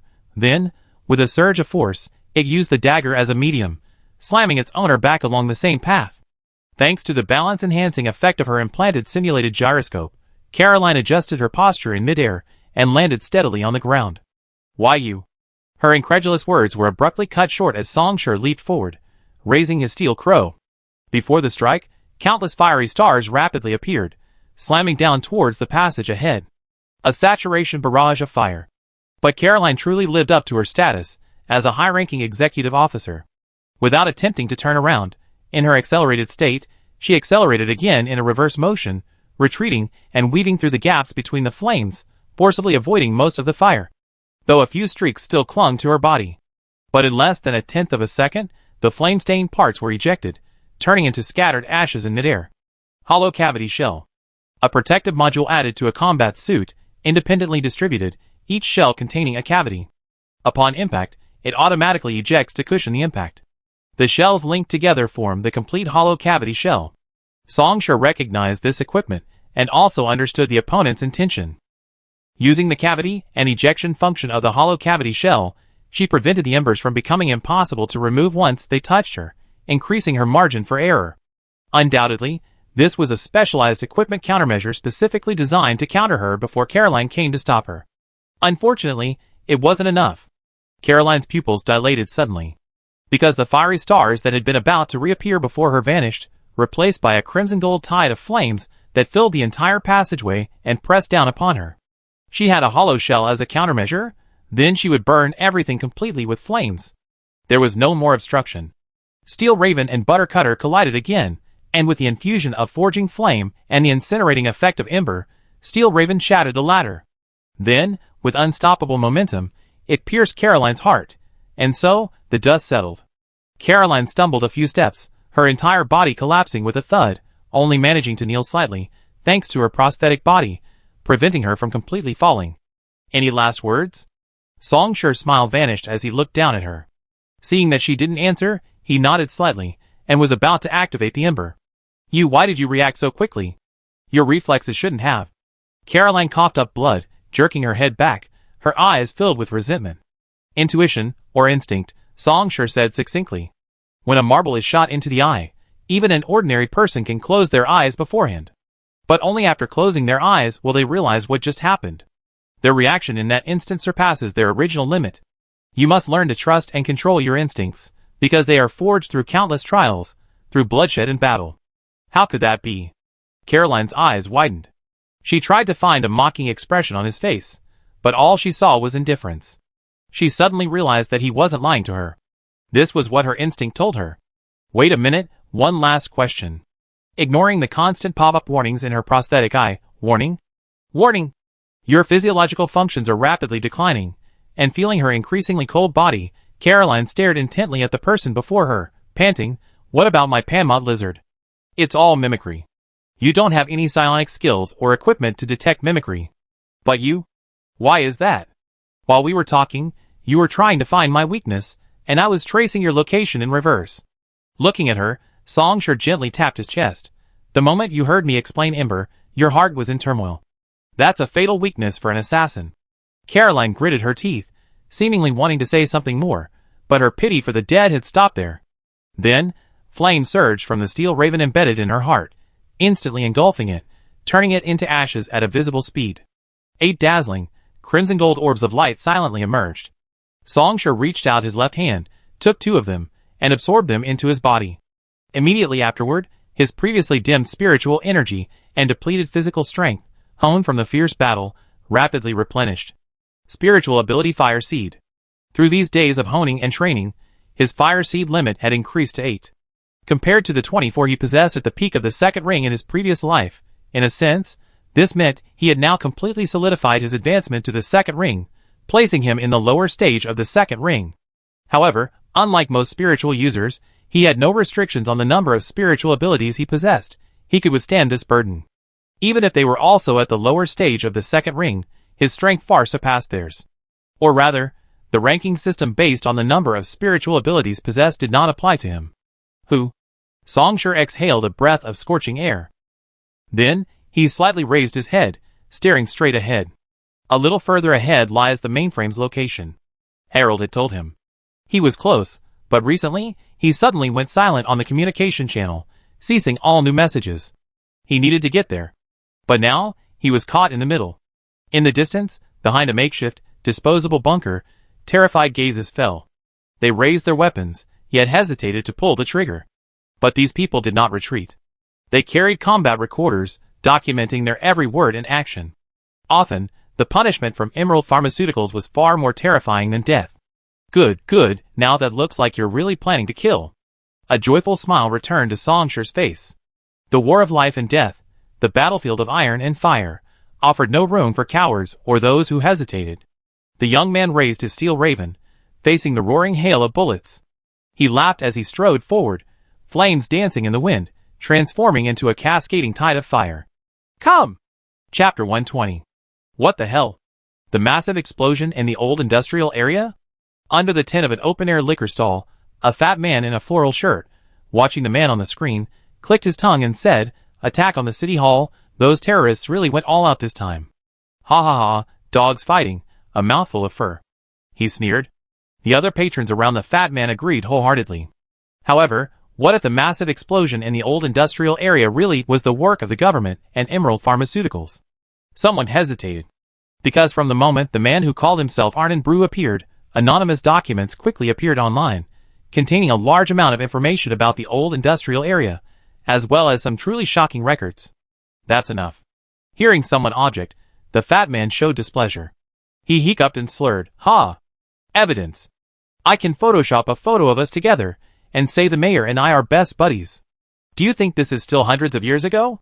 These days, you can forge as much of this convincing evidence as you want." He concluded, "In my opinion, neither side is any good, it's just the usual practice of throwing mud at each other first. Ridiculous. Which terrorist organization would admit to having problems, and not being righteous?" The fat man stared at the figures on the screen, especially the once high-ranking director of the planning bureau, whom he would never meet in his entire life. This important figure, now like a dead dog tied up, exclaimed excitedly, "So, both sides deserve a good death. It would be best if they all died together." The surrounding drinkers laughed along. "That's really true. Both deserve a good death. Ha ha ha." At the same time, Dai Tai, as the director of the planning department of Palos Air, what do you have to say about the above accusations?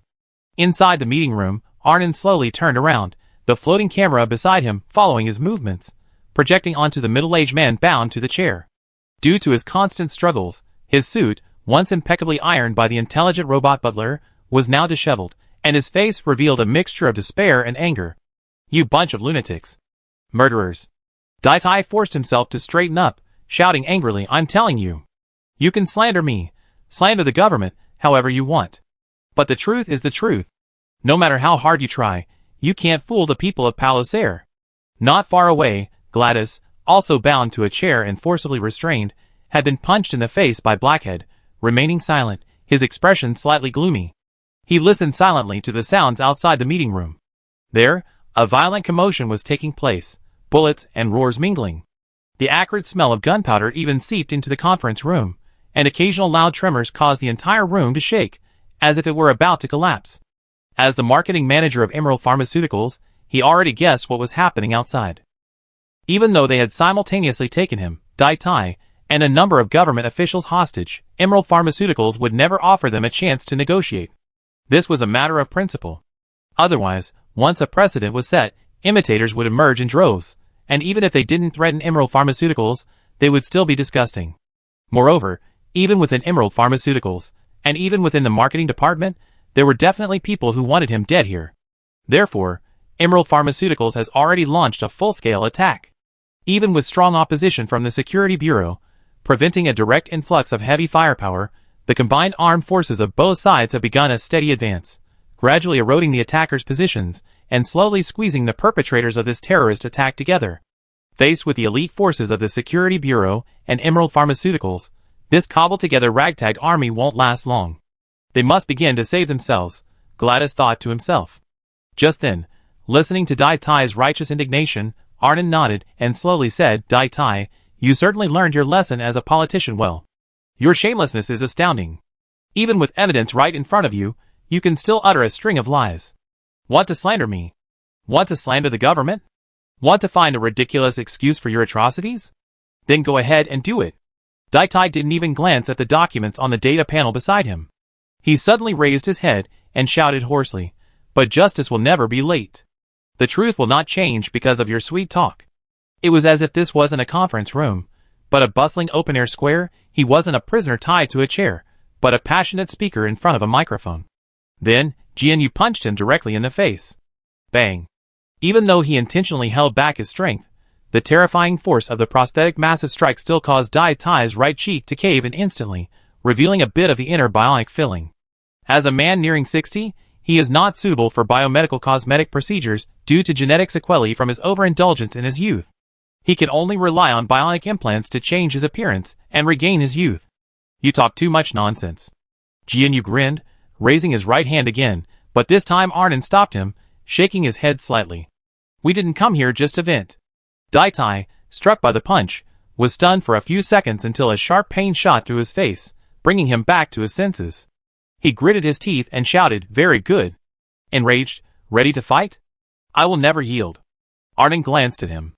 Meeting that gaze, Dai Tai instinctively shrank back a little, as if stunned. He was never one to fear death. If begging for mercy would work, he would have already knelt down and begged these people to spare his life. But he knew even more clearly that he absolutely could not admit to the old industrial explosion. Otherwise, whether he could leave here alive or not, his fate would be certain death. Neither the city government nor the companies led by Emerald Pharmaceuticals would let him go.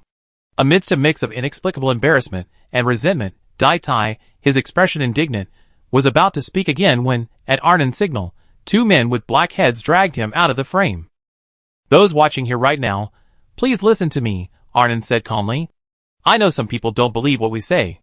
After all, images and videos can be fabricated, documents can be forged, human words can be lies, and the words of terrorists have absolutely no credibility. But I believe that many others have also placed their trust in us. 13 years ago, the massive explosion in the old industrial area changed the entire city of Palosaire. Even the joint official report from the government and Emerald Pharmaceuticals stated that 231 people were injured and killed. And beneath that, in reality, 10 times, even 100 times more, had their lives permanently altered by the explosion. Some lost their jobs, becoming homeless overnight amidst the frenzied acquisition of assets in the old industrial area by major corporations. Some contracted various genetic diseases due to the chemical leaks caused by the explosion, including unborn children, and some died that very day. But this is not the end." Arnon's voice suddenly rose. For a moment, a fierce rage surfaced deep in the man's eyes. "My fellow citizens of Palosaire, my brethren, on this land beneath our feet, the corporation's desires will never be satisfied. As long as the corporations exist, their evil will never end. The old industrial area explosion 13 years ago was like that, and it is still like that today." Arnon spoke each word with deliberate emphasis, as Gladys and Dai Tai's expressions changed drastically. Yesterday's massive explosion will be repeated in Palosaire today. He reached out and took a data tablet from someone, displaying it in front of the live stream camera. At the same time, a large number of identical files were rapidly integrated and packaged, beginning to spread across the network. The data tablet displayed an almost astronomical amount of information and data.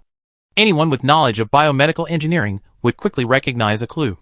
This seemed to be some kind of ecosystem model constructed based on the collection of massive amounts of data? How could this be? Gladys roared inwardly, unable to believe his eyes. The core data of the Triphase-based project, data that should have been stored in the underground mainframe of the first research institute, how could it be in the other party's hands? No, wait a minute. The first research institute? Gladys was startled. He jerked his head up, staring intently at the person before him, and said coldly, "Damn it! Your real target is..." Arnon stared at the camera. "Fellow countrymen of Palosaire, please remember those who sacrificed themselves for today. Please remember." At this moment, his voice overlapped with Gladys's, echoing from the live broadcast room. "The Triphase-based project." The next instant, gunfire erupted outside the door. Azure electronic patterns spread across the walls, like blood vessels, undulating, lighting up, and quickly disappearing, endlessly repeating. In the consistently pristine environment, rows of objects with regular outlines were neatly arranged. This was Emerald Pharmaceuticals' deep-sea pod nest in Palosaire. These honeycomb-like array of devices were the deep-sea pods used to dive into the abyss. In a sense, the deep-sea pods used to explore the abyss were the most powerful virtual network devices of their kind. So at this moment, the cybersecurity experts from Emerald Pharmaceuticals placed their physical bodies here, while their consciousnesses infiltrated the virtual network world, engaging in a bloodless yet equally brutal battle aided by prosthetics and equipment. Location locked. For a fleeting moment, someone exclaimed excitedly. Just now, with the help of massive computing power, he successfully exploited a vulnerability in an opponent, instantly breaching their personal firewall, implanting an anchoring program, and locking onto their real-world location.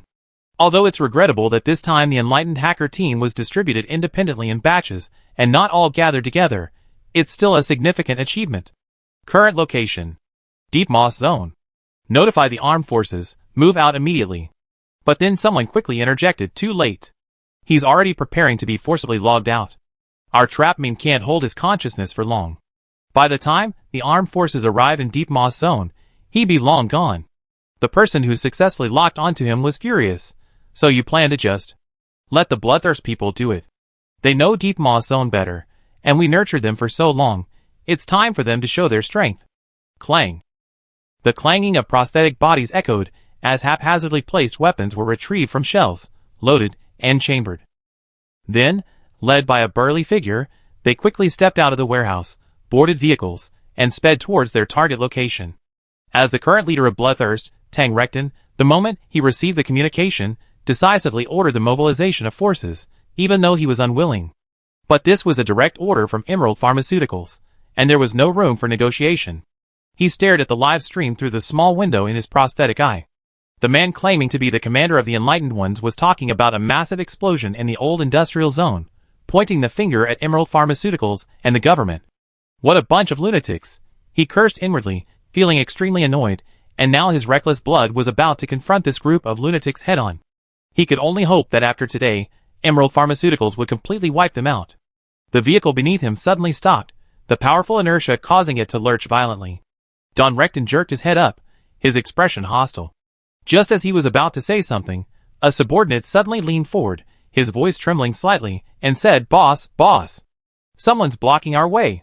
Just run them over. If they die, it's the gang's fault. What are you afraid of?"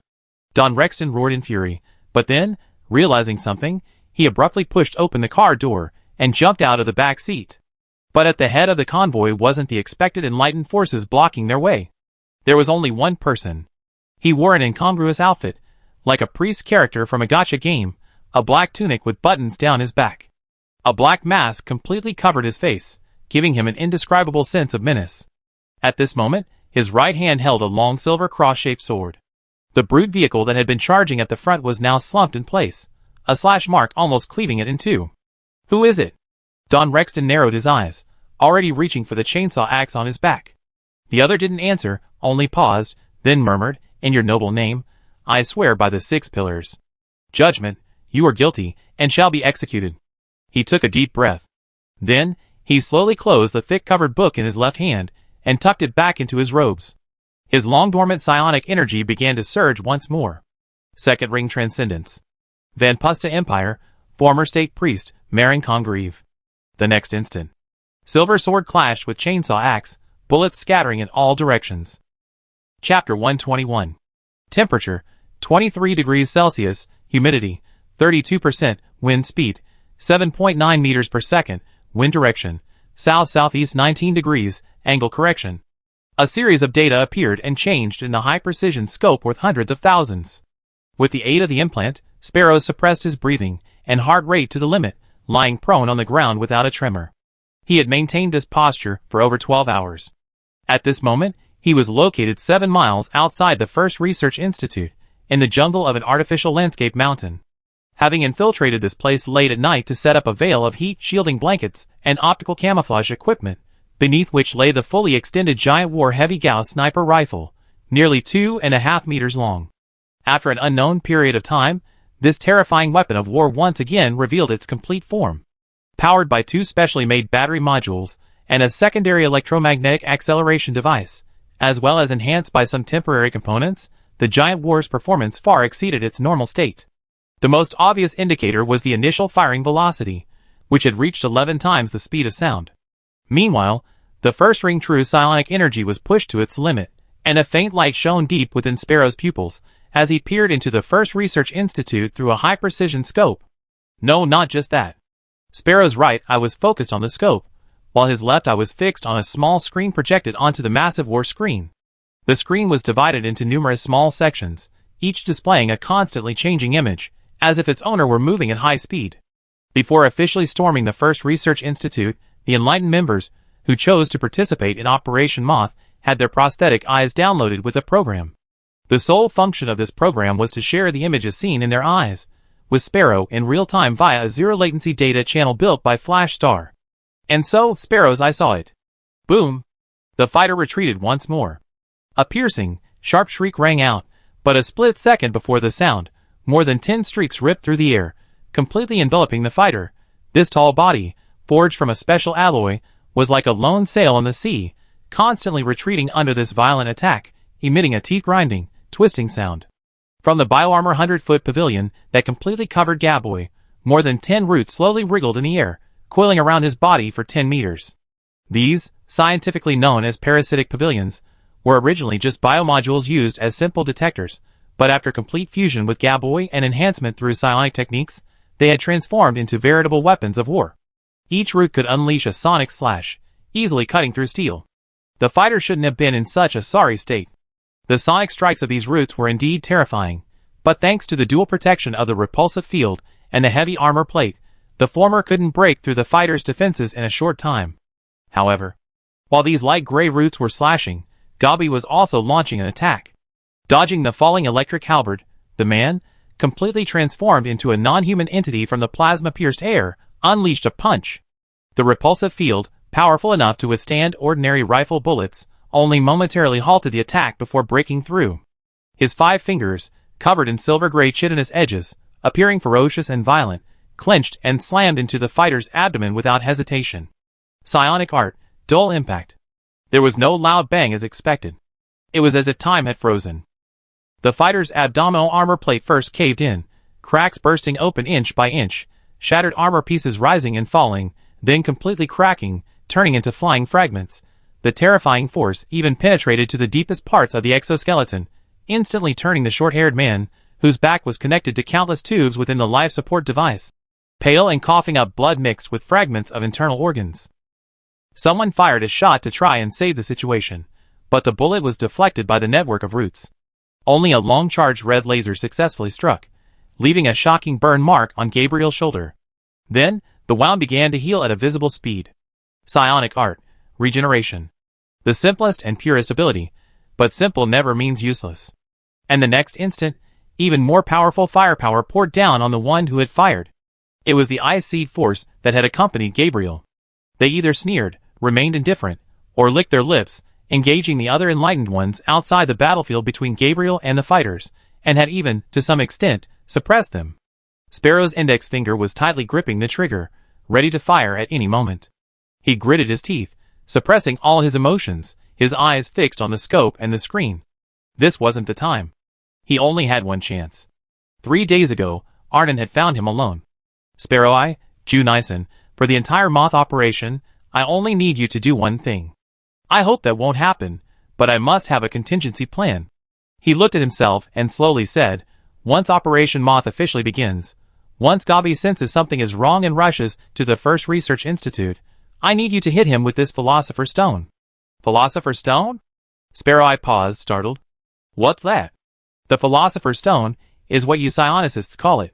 It's said to be a crystal formed by extracting, mixing, and solidifying souls. I don't know its true nature either. I'm just repeating what you said. Arnon shook his head slightly. But one thing is certain.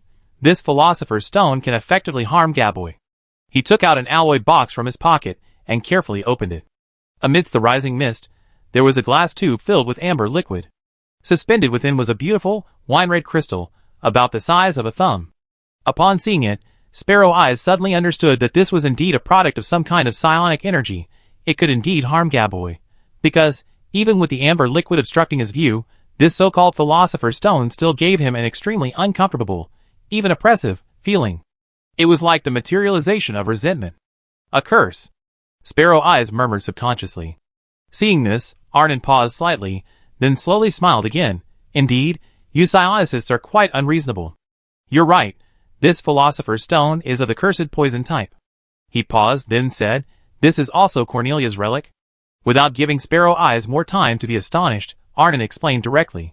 When Gabi first brought Palosair here, Cornelia assessed our combat strength. In a direct confrontation, she believed her chances of winning were no more than 30%. But at that time, our power had already reached a bottleneck. Further expansion would inevitably alert Emerald Pharmaceuticals, leading to a direct confrontation. So? Sparrow asked in a low voice. So Cornelia applied to the Enlightened One's headquarters and obtained this cursed poison bullet made from the Philosopher's Stone, or rather, a psionic weapon. Arnon shook his head. You experienced what happened next.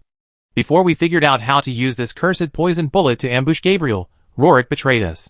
We suffered heavy losses, and Cornelia died protecting us. Arnon stared at the man before him. In the worst-case scenario, limit Gabriel's effectiveness as much as possible, at least until we get the mainframe data. That's your only mission, Sparrow. This is my mission, Sparrow thought. He remained motionless. Even with Great War and his own psionic assistance, 7 miles was already the maximum range to hit Gabriel, Any further wasn't because the range was insufficient, but because he wasn't confident he could guarantee Gabriel wouldn't be able to react. Closer still, a third ring Transcendence cultivator's instinct for danger was too dangerous to gamble on. Finally, as Gabori slammed another punch into the fighter's abdomen, then spread his fingers, seemingly intending to rip the fighter from his exoskeleton, the latter roared for the first time since the start of the battle. Boom! The exoskeleton armor's power surged to an unprecedented limit. At that moment, the fighter neither retreated nor dodged, but instead stepped forward, his hands, which had been loosened from the electric halberd, suddenly snapped shut, forcefully embracing Gabori, like binding a giant beast with an iron net. Almost instantly, a sickening metallic creak rang out, and the fighter's hands suddenly swelled, as if about to burst apart. Do you really want to die? A faint light shone from the gaps in Gabori's spiraling armor on his chest. His voice was icy, his fingers completely shattering the defenses, about to grab the fighter's head. The next instant, a ray of light streaked across the sky. The walls of the research institute shattered with a deafening roar, a striking aura of true energy trailing through the air. A magnificent, wine-red aura instantly traversed 7 miles, roaring towards Gabi in the warrior's arms. Several roots, triggered by the shock, transformed once more into a bulletproof network, attempting to strike. But this time, the moment they touched the cursed poison bullet, these roots withered and rotted, drooping helplessly, unable to withstand the attack. Gabi lowered his head slightly, and saw that a wine-red crystal on his shoulder had dissipated, transforming into a swirling dark stream of light that began rapidly merging into his limbs and bones. Then, finally, came the belated, deafening explosion. Boom! Chapter 122. Gabriel suddenly laughed. His gaze shifted from the deep red spreading along his shoulders and into his body, returning to the front. A cursed poison bullet made from the Philosopher's Stone? Like water seeping into soft soil, streaks of crimson light spread across most of Gabriel's chest, like the roots of a plant extending wildly, yet he was still laughing. I should commend your efforts. Though he was laughing, Gabriel's tone was icy. Around him, with the surge of psionic energy, the withered roots revived. Then, they climbed onto the surface of the warrior's exoskeleton, spreading along the seams of the shattered armor, deeper and deeper, bioarmor 100-foot pavilion. These roots, known as parasitic veins, originally functioned as sensory probes and absorbed material energy. After being enhanced by Gabor's psionic skills, they transformed into weapons of war capable of cutting through anything, yet their original functions remained, even evolving further. You did something foolish, fighter. And I know you can hear me, Sparrow Eye. Gabor gripped the fighter's exoskeleton by the neck, slowly lifting him amidst the surrounding gazes. Like a spider octopus devouring a clam, these pale gray roots wriggled, smashing through pieces of armor plating until they penetrated deep into the shell, happily feasting on their prey. I must admit, even I am affected by a level 2 cursed poison bullet, and not even that low. Gabor glanced at his own hand. The surface of his arm was noticeably duller and drier, like a withered tree. On a deeper level, his psionic energy was clearly sluggish. The cursed poison relentlessly corrodes both the body and spirit of a psychic. It's a toxin with a dual effect. An ordinary person, no, even a mid-level second-ring psychic, would be rapidly weakened, even completely corroded, if they were to take a hit from this level 2 cursed poison. He said, if Cornelia and your first action team had attacked together at this moment, I might actually have been killed. I see. He paused, seemingly understanding something. This cursed poison bullet, it's probably something Cornelia prepared for me. Gaba slowly turned his head, surveying the other enlightened ones, as if inspecting a cheap synthetic meat display case in a supermarket. A few valuable targets are enough. As for you. These roots suddenly tightened, piercing into the warrior's body, visibly attempting to drain the latter into dust. I will drain your spirits and bodies one by one to replenish the cursed poison. Conventional medical methods are largely ineffective against the effects of this psionic creation, the cursed poison. However, for Gabi, who has fused with 100-foot pavilion, this is hardly a problem. As long as he uses the parasitic pavilion to drain the spiritual intelligence of humans, while simultaneously absorbing large amounts of spirituality and carbon-based matter, he can neutralize most of the cursed poison's effects. The remaining effects can be handled by his own healing. The next instant, Gabi suddenly twisted, dodging to the right. Boom! The ground in the distance cracked violently, as if struck by a heavy blow. The Great War resumed, but for the prepared Gabi, it posed no threat. Casually tossing aside the almost completely drained and incapacitated fighters, his still unfed roots swaying and dancing, Gabi stretched out his body, and slowly looked around. Even with some preparation, one of the enlightened ones instinctively took a step back when the other's gaze truly landed on him. That was a deep-seated fear, a predator's instinct from the food chain, of its prey towards its predator. No! He's slowing down! But the next instant, someone shouted angrily, he's bluffing. Buying time to heal. Sparrow's cursed poison is having a significant effect on him. Almost instantly, he pulled the trigger without hesitation. His prosthetic arm spun in his hand, and the intelligently aimed assault rifle spat fire. The bullets roared towards Gabi, only to be instantly deflected by the network of roots. No, not all.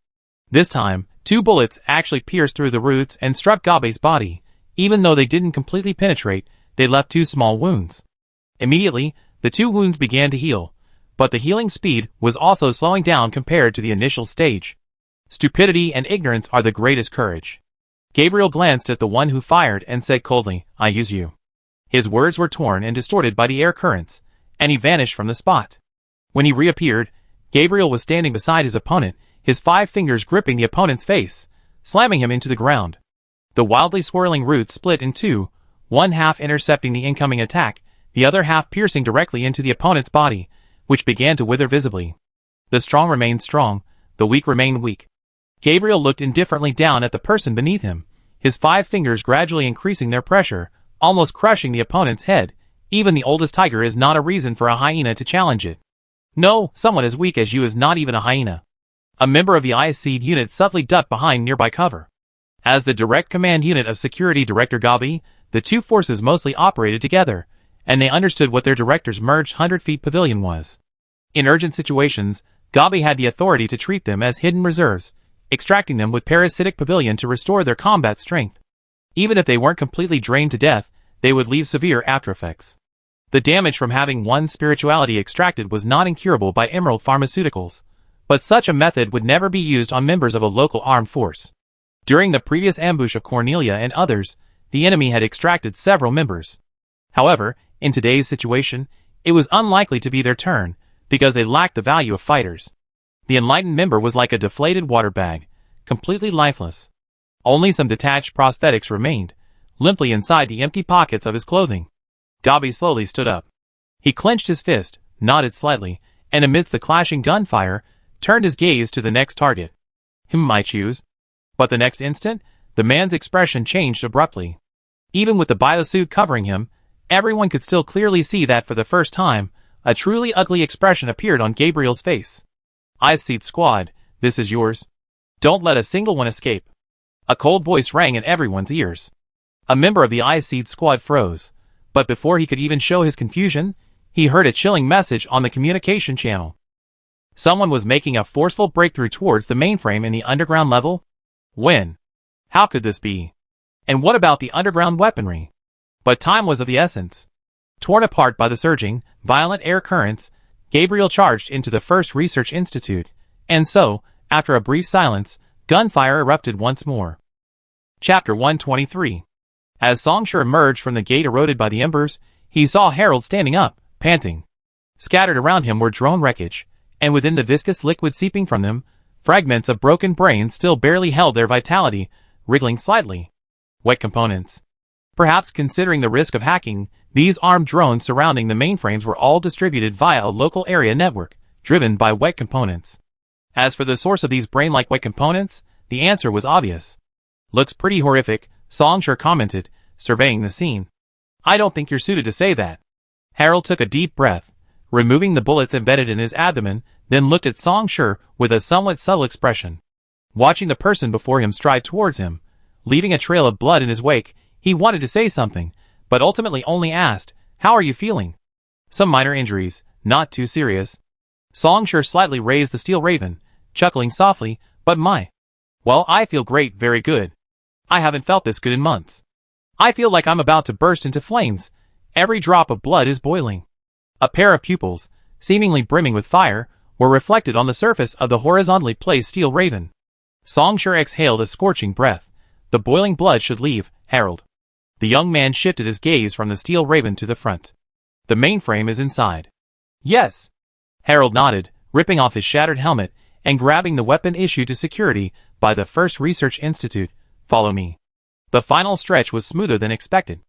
The swarm of armed drones, powered by wet components, was the last line of defense for the underground mainframe. And the final gate, positioned across the way, was breached amidst a piercing alarm. Songshur spent some time burning a gap in the embers, and the two stepped inside. It resembled a black, steel jumble. Inside tempered glass cabinets, rows of neatly stacked servers stood silently. Computing terminals, storage containers, and network equipment were optimally arranged, standing firm in this spotless space. The only sound in the silent space was the gentle whirring of cooling fans. This was the underground mainframe, the computing core of the three-phase base project, the microscope used for observation after most of the deep moss-covered area had been transformed into a petri dish. Now, it opened its arms to the uninvited guests. If they wanted, the uninvited guests could destroy this place. But that would be meaningless. Harold, the rest is up to you.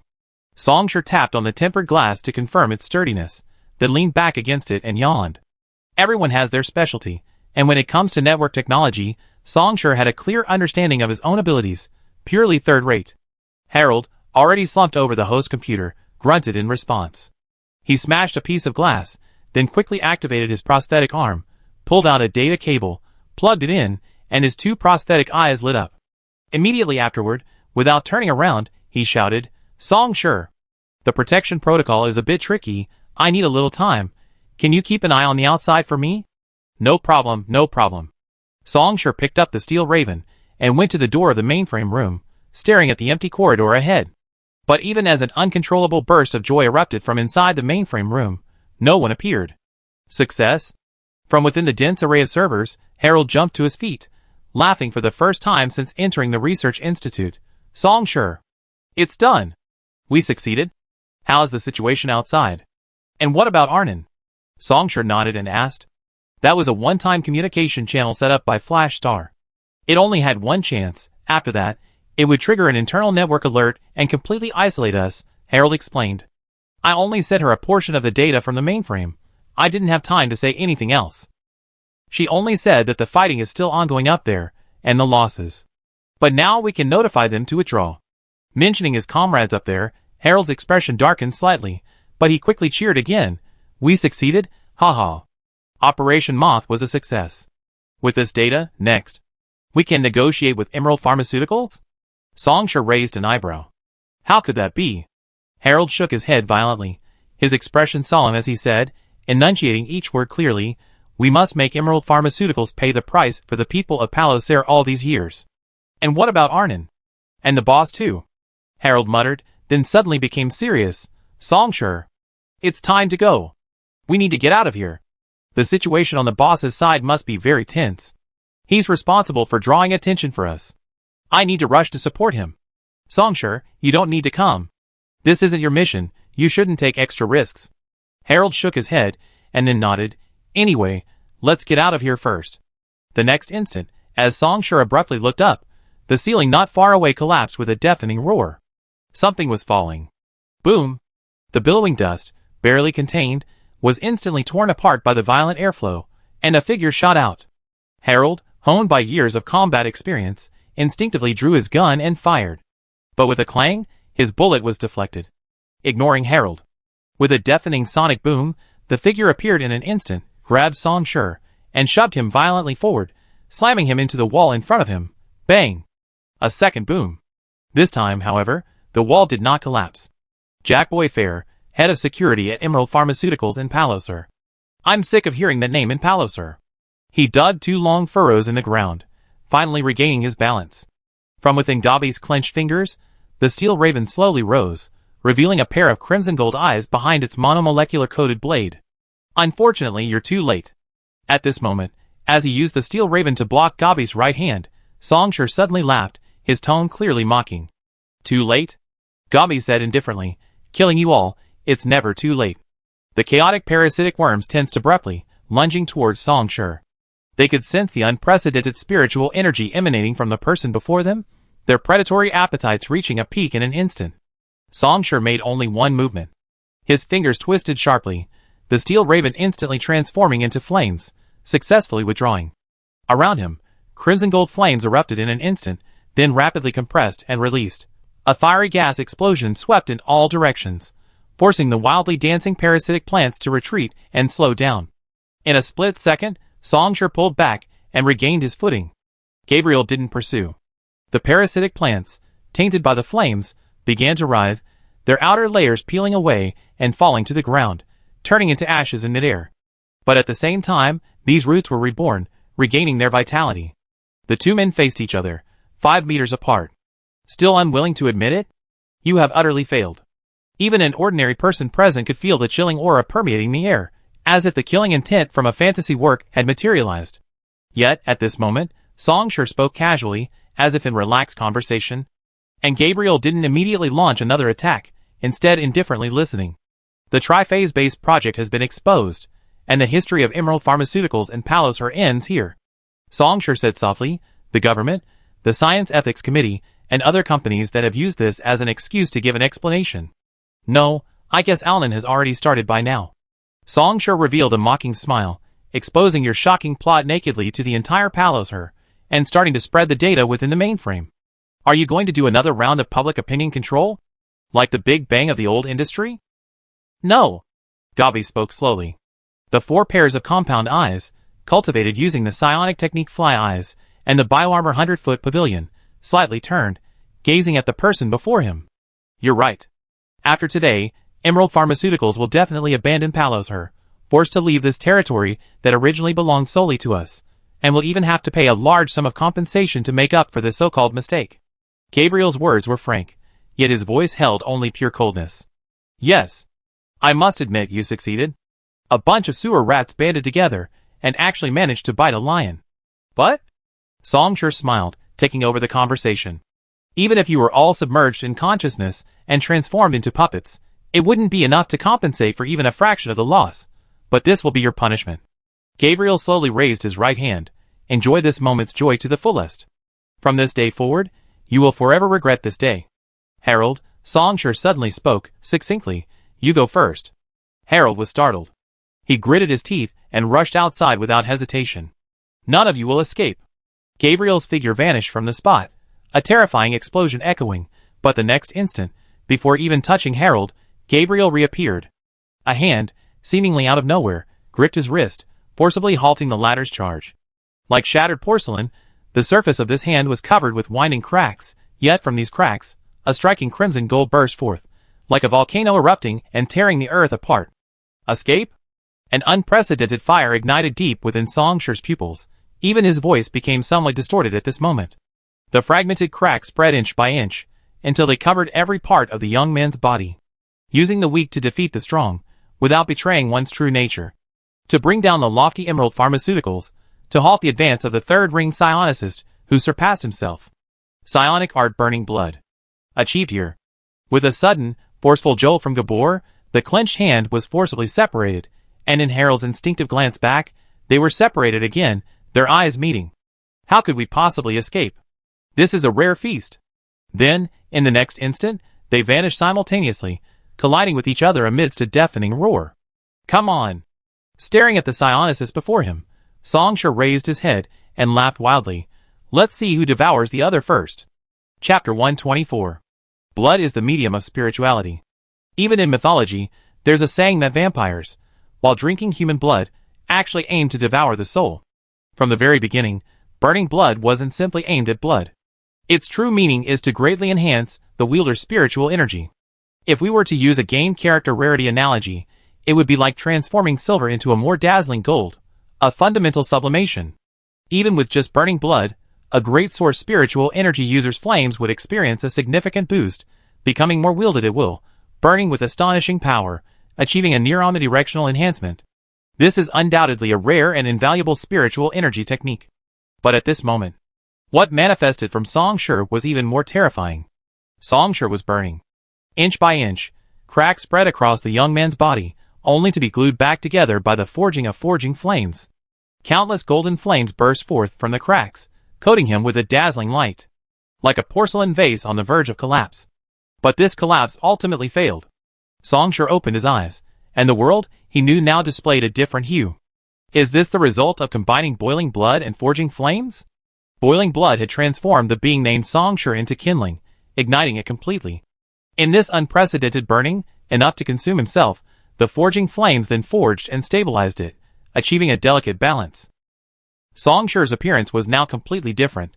Beneath the shattered porcelain, a fierce light shone in Song Shi's eyes, and even his hair began to grow longer, cascading over his shoulders, the ends a gradient of crimson gold, swaying gently. Sparks of flame appeared and extinguished around him, in an endless cycle. Containment, embers return. Even the remaining 6 sparks manifested, all of it poured into the burning created by boiling blood, forged by forging flames. An indescribable pain surged from his limbs, as if he were being forcibly burned away. But at the same time, unprecedented power surged, an unimaginably surging spiritual energy boiling wildly, the flames rising continuously before Song Shi was completely consumed, bursting forth towards even greater glory. The flame of forging. The flame that originates from the very image of forging. We psionicists are the most precious and unique raw materials in this world. Then, Song Shi laughed, his laughter growing louder. The young man raised his hand, and the steel raven appeared. At the same time, in the distance, Gabi spread his 5 fingers, and several roots, responding to his will, intertwined and transformed into a tightly spiraling long sword. And I, Song Shi, am also the most precious and unique raw material among all psionicists. Amidst laughter and indifference, underground, the 2 psionicists began their first true clash. Boom! The steel raven and the spiral sword collided, violent shockwaves sweeping in all directions. But as soon as they rose, they were swallowed up by the waves generated by the next collision. This time, however, it was the spiral sword that was suppressed. Cursed poison? Song Shi raised an eyebrow slightly, realizing the reason for his opponent's abnormal state, and then unleashed a second strike without hesitation. The most precious forging material? With a cold sneer, Gabi raised his sword to block, the surrounding roots stabbing fiercely at his opponent, only to be forced back by the sudden surge of flames. Just a lucky rat, daring to utter such words? Psionic technique blunt impact.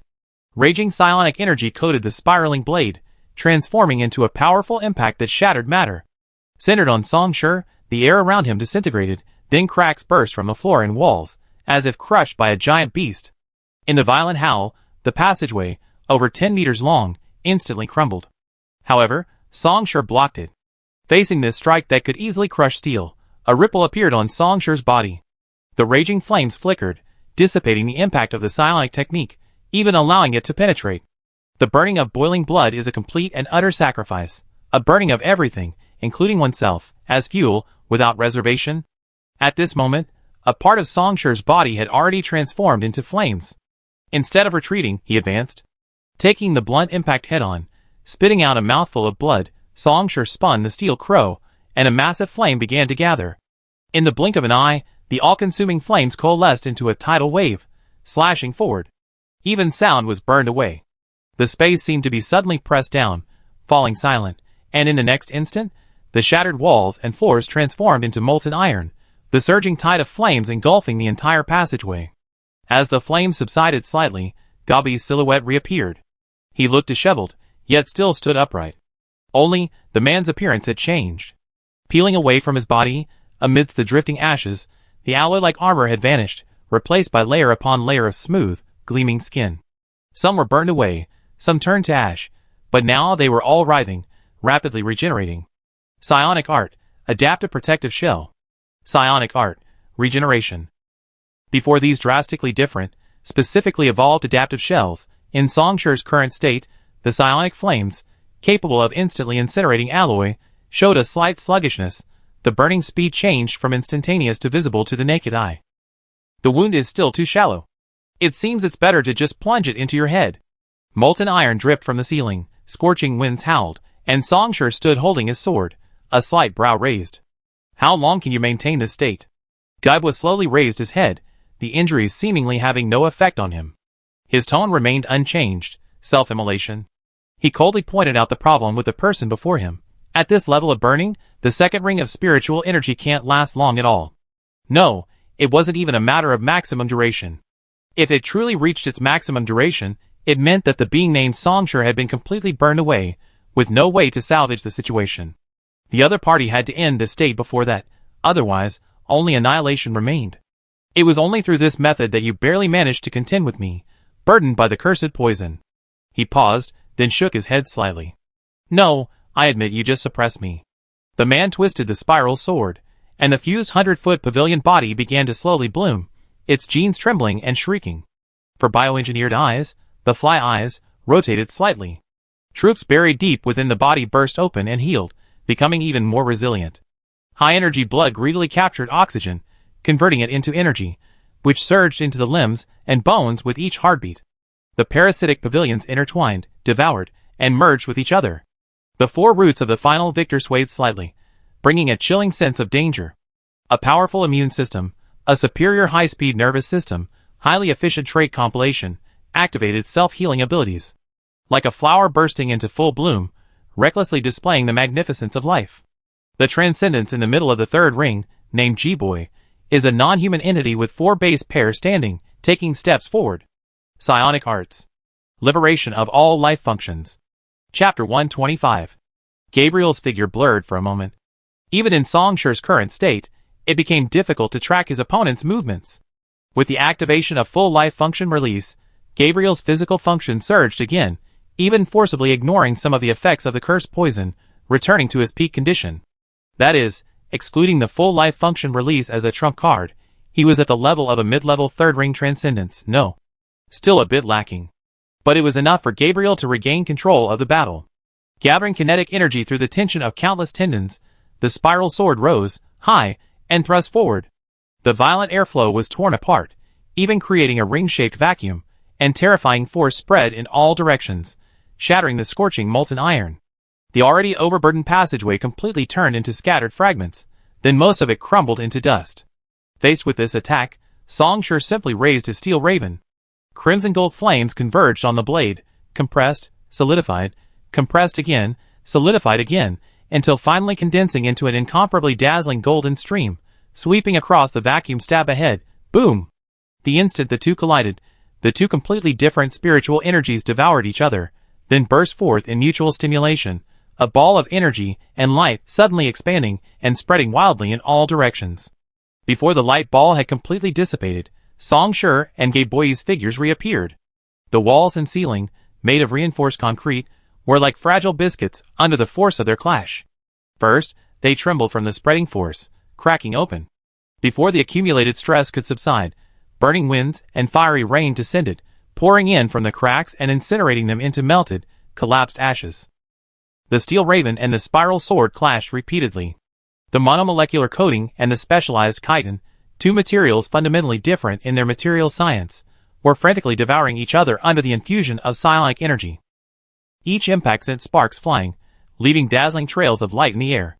Like an inextinguishable serpent of flame roaring, it fiercely intertwined with four roots that also displayed predatory tendencies, allowing their masters to focus all their energy on unleashing it upon each other. The two figures transformed into two streaks of light, constantly darting and colliding through the underground levels, advancing with near-frenzied speed.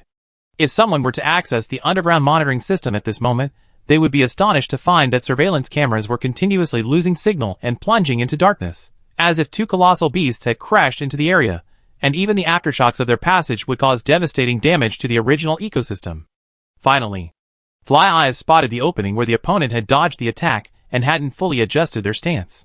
Without hesitation, Gabi gathered his psionic energy and unleashed a sword strike, psionic technique maximum power. He mobilized every muscle fiber in an unimaginable way, channeling the energy through each bone segment, channeling it along his flesh and limbs, concentrating all the power into his 5 fingers, or rather, the spiral sword clenched tightly between them. There was no way to evade it. Songsher took a deep breath, simultaneously gripping the steel crow with all 10 fingers. A surging tide of flames rose with his will, roaring and surging. Ignoring the surging flames that scorched him, Gabi swung the spiral sword. Within the terrifying force, a sliver of space appeared in the crimson gold flames. As the spiral sword slashed in, the space instantly expanded, the entire flame tide being forcefully split in two, and so, there was no more obstruction. The spiral sword slashed into Songsher, the steel crow held against his chest. The air was still for a moment. Then Songsher was suddenly sent flying backward, his long, light gold hair dancing in the air, until finally, with 2 long gashes trailing behind him, the young man regained his footing. Gabriel did not immediately pursue. This kind of psionic technique, which mobilizes all the power of the body and concentrates it into a single point, places a great burden on the body, and he must take time to recover. The man glanced at his body. The cursed poison was still constantly eroding his body, and the flames that were constantly contaminating it were exerting the destructive effect of embers. All of this required regeneration to heal, but even with the dual self-healing abilities of the Bioarmor 100-foot pavilion and the psionic technique regeneration, his condition was beginning to steadily decline. However, all of the above was temporarily masked by the powerful boost brought by full life function liberation. But the next moment, when Gabriel raised his head and looked ahead, he was somewhat stunned for the first time. Songshur coughed up a mouthful of blood, regaining his footing. This surging blood, like boiling blood, transformed into bursts of flame in midair. Gibui was certain that his attack had definitely injured his opponent. This current state was the best proof. However, at this moment, he sensed that the person before him hadn't weakened much. In fact, it had risen, subtly surpassing their initial state. How could this be? Having fought this far, he had confirmed the opponent's mastery of 6 psionic techniques, all at the mid-second ring. None of them contained a restoration effect. While Fire Seed could achieve that, his opponent had already poured all their fire seeds into self-immolation, using them as fuel to create an even more terrifying combustion. A hidden trump card? A psychic technique concealed until now? Or perhaps? Gabi suddenly realized something, his expression shifting slightly. Yes, you're right. Swallowing the last mouthful of blood, feeling the intense pain coursing through his body, Songshur clicked his tongue. Then, the young man stretched out a hand, pointing to his heart, a grin spreading across his face. There's no raw material in this world that can be forged without tempering. Using boiling blood as the furnace, and forging flames as the fuel, he threw the being named Songshur into it, treating him as forging material, and began the forging process. Each injury was a form of self-forging, forging himself into a more advanced form through repeated tempering. Or perhaps, before that, he would have succumbed to the pressure and become scrap metal, perishing forever. As a third-ring psychic, Gabi now understood the gist of it. Even he hadn't expected the person before him to have such a profound understanding and mastery of psionic techniques. The flames of forging, was this the so-called imagery of great origin? Then, Gabi's body began to creak, as if a spring were being compressed again, poised to burst forth. He had already discerned the flaw. This forging had its limits. The raw forging materials, through continuous forging, would release impurities, becoming more resilient and pure, but even the most precious materials ultimately had their limits, and the opponent's current posture was no exception. This shattered, cracked appearance was proof of it. The injuries the opponent had sustained were still there. He had maintained his condition perfectly, even strengthened it, through this continuous forging, but the accumulated injuries hadn't disappeared. Admittedly, even so, it was powerful enough. It ascended to a state of self-immolation using burning blood, then maintained and stabilized it with forging flames. But ultimately, it wasn't perfect. Gabriel's pores opened, spewing out large amounts of internally circulating heat-dissipating steam. High temperatures are a burden for any living being, especially when facing a major source of fire. Before the steam had completely dissipated, Gabriel charged again, unleashing a spiraling sword strike that surpassed the limits of sound speed. He would personally shatter his opponent, crushing him into dust. Boom! Twisting to avoid the piercing thrust of parasitic pavilion, Steel Raven slashed out, and at the same time, a surge of flames gathered around him burst forth, forcing his opponent to abandon counterattack and instead evade. But in battles between psionicists, victory ultimately hinges on the weapon in their hands. The two clashed again in a frenzied exchange, the spiral sword and the Steel Raven shattering the air in a vicious clash, their sharp whistling almost forming a single line, echoing rapidly through the shattered ruins. Until a certain instant, with another violent exchange of blows, the Steel Raven cracked, and the spiral sword trembled with terror. After hundreds and thousands of collisions, both, already overburdened, shattered completely, scattering in all directions. Weapons broken. Crimson gold blood gushed from his palms, his fingers, and from the cracks in his arms. These burning fluids boiled, and then converged with his will, outlining the shape of a blood-flame sword. Sharp, bony protrusions, impatiently piercing the skin of his palms, grew at an almost frenzied pace, inch by inch, evolving into a blood-soaked, rugged, white-boned sword. Everything happened in an instant. Songshur laughed wildly. Gaboi remained cold. But amidst the flying debris, neither of them retreated an inch. Carrying their forward momentum, they didn't hesitate, gripping their fresh bones and blood, and once again unleashing their power upon each other. Chapter 126. First Research Institute, Ground Level. From the moment the attack began, researchers and administrators activated emergency plans immediately. After a brief period of chaos, they either fled in vehicles or took refuge in the internal safe houses, leaving the vast space as a battlefield. The front hall of the first research institute was now riddled with holes. Amidst the billowing smoke, shards of glass and bullet holes were everywhere. Concrete pillars had collapsed and broken, and alloy walls were twisted and cracked. This place, once a symbol of knowledge and authority, was now a ruin. The hail of bullets never ceased. Beams of laser light flashed intermittently, crisscrossing the front hall. Some activated neural acceleration devices, wielding prosthetic limbs and charging their thermal melting blade melee weapons, constantly moving and attacking. However, having lost their main force, the fighters, and with the gradual reinforcement of company troops, the enlightened ones were now at a complete disadvantage. Seemingly receiving some orders, they began to try to retreat out of the research institute, but the company's armed forces, led by Iseed, also saw this and pressed forward without hesitation, determined to hold them off. This was their last chance. The enlightened ones publicly slandered the old industrial zone explosion, the first research institute was attacked, and the marketing manager was kidnapped. If they didn't want to be dismissed in the enraged purge from Emerald Pharmaceuticals after today, thrown into the thread-filling unit, turned into puppets, or responsible for the Abyss salvage mission, they had to deliver results, at least enough to slightly quell the company's anger. But then, the enlightened ones, and the company's security forces led by Iseed, still engaged in combat, both paused for a moment. Sensing it, the earth suddenly trembled. No, it didn't even need to be sensed. The floor at the very center of the foyer began to tremble slightly, visible to the naked eye. Bang. Vibration. Bang. Cracks began to spread across the ground in a spiderweb pattern. Bang. Like seeds sprouting from the soil, slabs of stone rose and fell, emitting a dull, powerful sound with each rub. Finally, they could no longer bear the weight. From within the cracks, dazzling crimson gold began to glow, but before it could fully erupt, a terrifying force surged upwards, crashing down and shattering the shackles of matter. To everyone's astonishment, the floor at the center of the foyer completely collapsed, and before that, two distinctly different figures, constantly colliding, burst forth from the earth. Boom!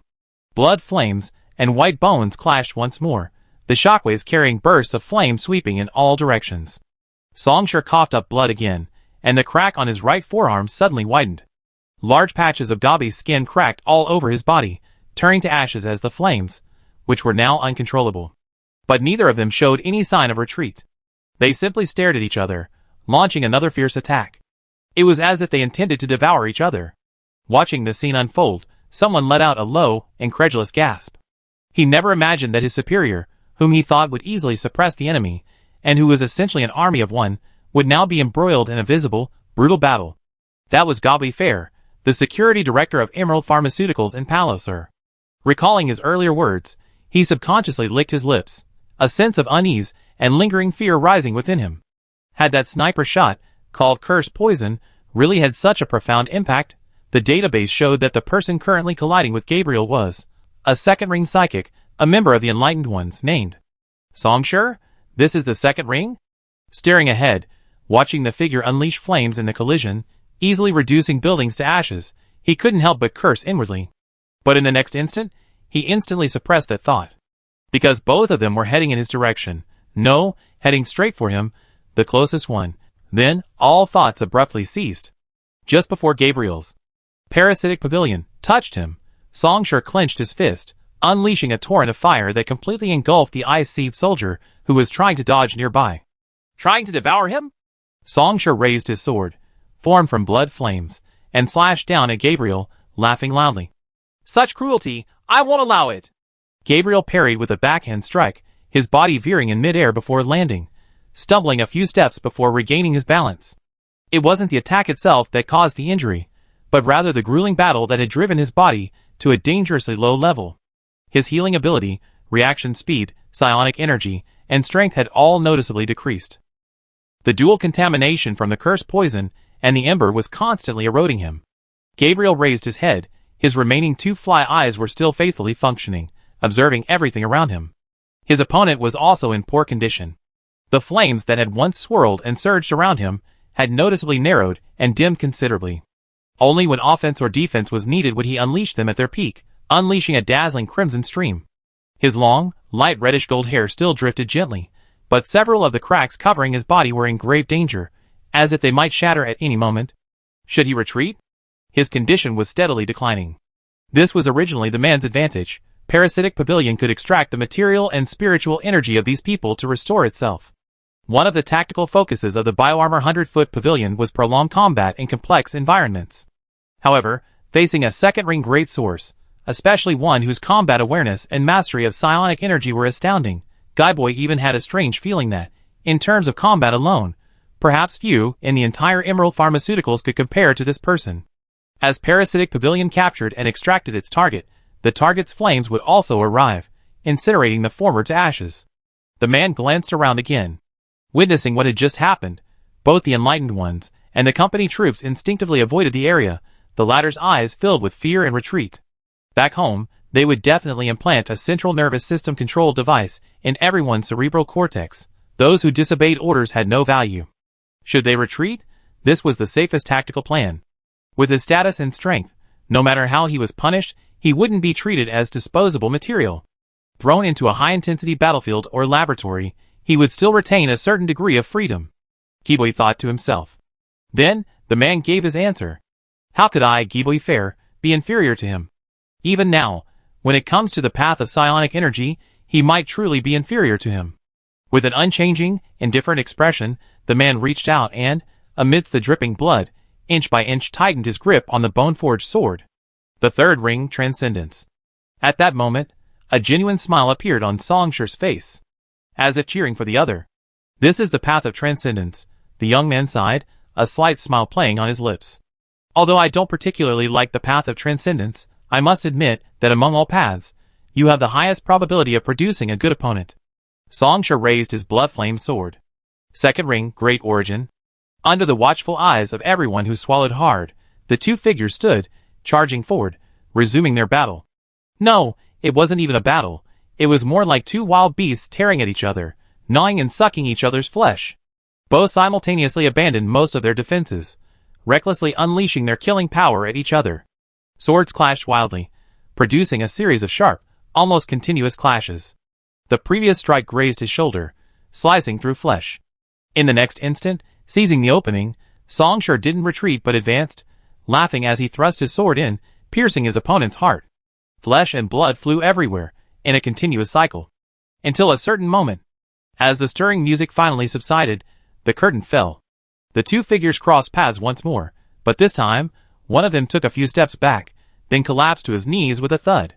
Chapter 127. Gabriel, defeated? Watching the retreating, half-kneeling figure, a company-armed man's eyes widened, a sense of absurdity rising within him.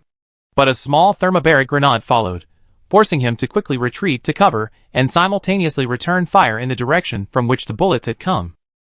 Gradually, however, the seemingly endless hail of bullets subsided, and all eyes turned to the center of the front hall. Songsher stood silently, looking down at the person before him. Large patches of skin and armor dried up, cracked, and peeled away silently. Most of his face shattered, first his eyes, then his cheeks, gradually revealing Gabriel's true face. Even the parasitic pavilion couldn't withstand the flames, rapidly shrinking and drying up, turning into scattered ashes. Psionic energy depleted, biological activity plummeting, energy reserves exhausted, and the cursed poison spreading rapidly. This was an absolute dead end. Gabriel Fell was about to perish here. His body, once capable of easily shattering steel, was now utterly powerless. Gabi couldn't remember the last time he felt so weak. This is my destined death? As if seeing something, the man's previously unfocused pupils suddenly brightened. His expression froze, and he subconsciously murmured, I remember now. This scene, that rumor, it's actually true? Destined death. Songsher repeated the phrase, nodding slightly. He approached Gabi, and slowly knelt down. In that instant, Gabi's pupils suddenly lit up. Without roaring or howling, he simply used his spine as an axis, his body as a bow, his long withered right hand's veins bulging, his fingers clenched, and in the suddenly tearing air, he threw a punch at his enemy, at Songsher's vitals. Psionic technique extreme power. This is the final psionic technique. Under the influence of psionic energy, the body, which should have long since dried up, trembled in an instant, like wringing out the last moisture from a wet towel with brute force. This remaining moisture gathered, flowing along the already overburdened, shattered bones and flesh, transforming into a final, desperate strike under the control of his consciousness. Watching this attack so close at hand, Songsher's expression remained unchanged, as if he had already known. He did not choose to dodge. At the same instant Gabi raised his hand, Songshur also extended his right hand, the remaining flame surging forth, condensing into a stream of crimson gold flame swirling around his 5 fingers, and in the next instant, pressing down directly on Gabi's punch. Crack. In the visible struggle, cracks appeared on Gabi's forearm, spreading inch by inch, like a rock wall eroded by centuries of wind, patch after patch of skin withering and peeling away, the bones emitting a teeth-grinding groan. Then, as Songshur's fingers tightened, the man's arm retreated slowly but surely, gradually pulling Guy's body backward until it was pressed into the ground.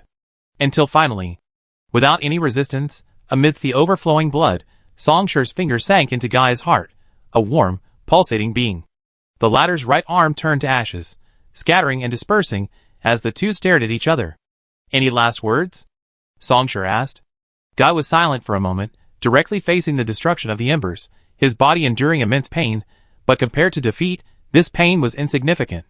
Beyond, the man looked up, staring at the young man. "How far can you go?" Songshur looked down at him and said calmly, "I wish to attain the divine throne and reach the pinnacle of all paths." Guy Boy was taken aback. He coughed violently a few times, spitting out blood mixed with fragments of internal organs. Due to the extremely high oxygen content, this high-energy blood appeared dark and murky. "I see, huh?" His usual indifference finally changed, and the man chuckled softly. "No wonder I lost to you." "No wonder?" Songshur shook his head. "We come this far. Our only goal, our sole purpose, is our ideal, our dream, our deepest desire. If I lose to you, I can accept it. To be defeated by you is truly wonderful. To have fought you, I would die without regret." The young man stood tall, his tone unwavering. No one embarks on their path to utter such words. "Huh?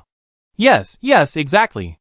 Gabi paused for a moment, then revealed a mocking sneer, directed at himself. The man coughed up blood, his face contorted with uncontrollable rage. "So I only hate myself for being too weak. Too insignificant." Songshur nodded slightly. Flame surged from between his fingers, Gabi's chest swelled violently, cracks spreading, then, a dazzling crimson gold erupted from within, engulfing everything. Amidst the swirling embers, Songshur rose again. He surveyed the surrounding ruins. Some people gripped their weapons tightly, yet none fired. "Herald." Turning his gaze away from the surroundings, Songshur nodded to the person in the distance, saying succinctly, "Time to go." He stepped towards the Research Institute's main gate. The IC'd squad members, behind cover, watched helplessly as the enemy approached. They quickly gathered the bodies, and wounded of their comrades, and retreated outside. Several members took a deep breath, finally preparing to fire, but the captain's order came down. In the silence, one member managed to utter a few words. Wait a little longer." The processor implanted in his skull was running at overclock, calculating the relative losses between immediately opening fire and company punishment. Until a certain moment, seeing a series of avatars suddenly appear on the tactical communication channel, the captain hesitated no longer. He raised his gun, about to shout fire. But before that, a loud voice rang out outside the Research Institute. "First, second, and third squads, frontal armed assault. Armed drone swarm, activate annihilation mode permission, allow takeoff. Fourth and fifth squads, establish a defensive perimeter, do not allow a single person to escape." Accompanied by the undisguised, loud commands, the sounds of vehicle tires screeching and weapons clashing echoed outside the Research Institute. With the first Research Institute under attack, reinforcements from Emerald Pharmaceuticals and the Security Bureau finally arrived. Songshur remained composed, raising a finger and trailing a stream of flame towards the nearby IC troops. A bunker instantly melted, and an armed member tumbled out in a disheveled state, but instead of being alarmed, he was delighted. He's gotten weaker. He's putting on an act. Boom! A second burst of flame erupted, spraying sparks that engulfed him. Ember began to take effect. Without looking at the enemy's fate, Songshur looked ahead. A large number of armed personnel leaped from vehicles, filing in, while further away, defensive lines were quickly erected, heavy artillery aimed at this location, watching intently. Harold's expression was grave. Following his tactical signals, the other enlightened ones quickly prepared, ready to engage at any moment. However, their hearts sank little by little. "Songshur," Harold said in a low, earnest voice, "you're stronger than us, and have the best chance of leaving this place, so when we make our move, don't worry about us, just find an opportunity to." "They're here," Songshur suddenly said. He looked up at the sky. A violent rumble suddenly erupted, and from the horizon, 2 heavy helicopters painted in blue and white were speeding towards them. On the side of the helicopters, a straight, broken sword and a door framed together outlined a blue and white pattern. Technical supervision, ethical review. Notification, everyone, please lay down your weapons immediately. Notification. This is an order from the Scientific Ethics Committee. Chapter 128. Accompanying the 2 heavy helicopters was the resounding clang of steel. Several ziplines were thrown down, and a group of fully armed personnel slid down to their landings.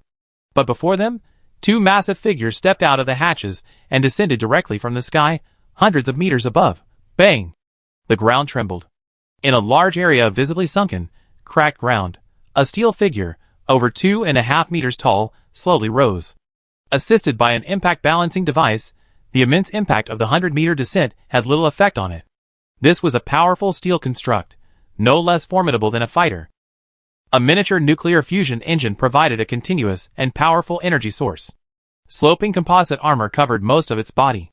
The power thrusters on its back and legs were temporarily silent. Rocket pods rested on its shoulders, not yet deployed.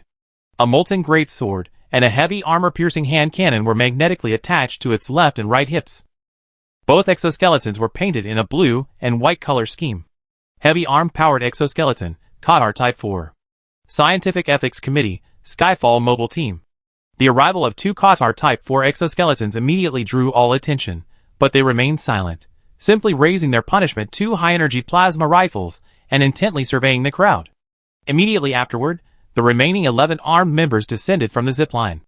Upon landing, one of them raised a hand, signaling for them to spread out in standard tactical maneuvers, one side taking advantageous positions while the other subtly encircled the 2 heavy exoskeletons.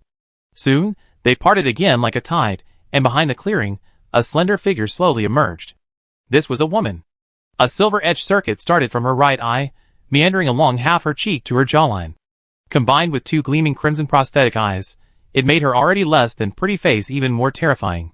One of her hands was clearly cybernetically modified, while the other was completely replaced with a prosthetic limb. Both were biomimetic structures, exuding a unique, slender yet powerful beauty characteristic of technology. Besides, this woman, who appeared to be in her early 30s, was dressed entirely in formal attire, a black and white androgynous suit. Scientific Ethics Committee, Level 2 Inspector, Leona Muttery. Leona's tone was mild during her self-introduction, but her expression was calm and serious. Upon hearing the word Scientific Ethics Committee, some of the security personnel realized something and instinctively moved aside, leaving the Emerald Pharmaceuticals armed forces alone. The on-site commander of the latter, a middle-aged man fully equipped with tactical gear, turned grim. "We are currently conducting a joint counterterrorism operation with the Palisar Security Bureau, and no outsiders are allowed to enter." He stepped forward and said coldly, "You have no right to interfere or obstruct us. Leave immediately. All your matters should be communicated through official channels."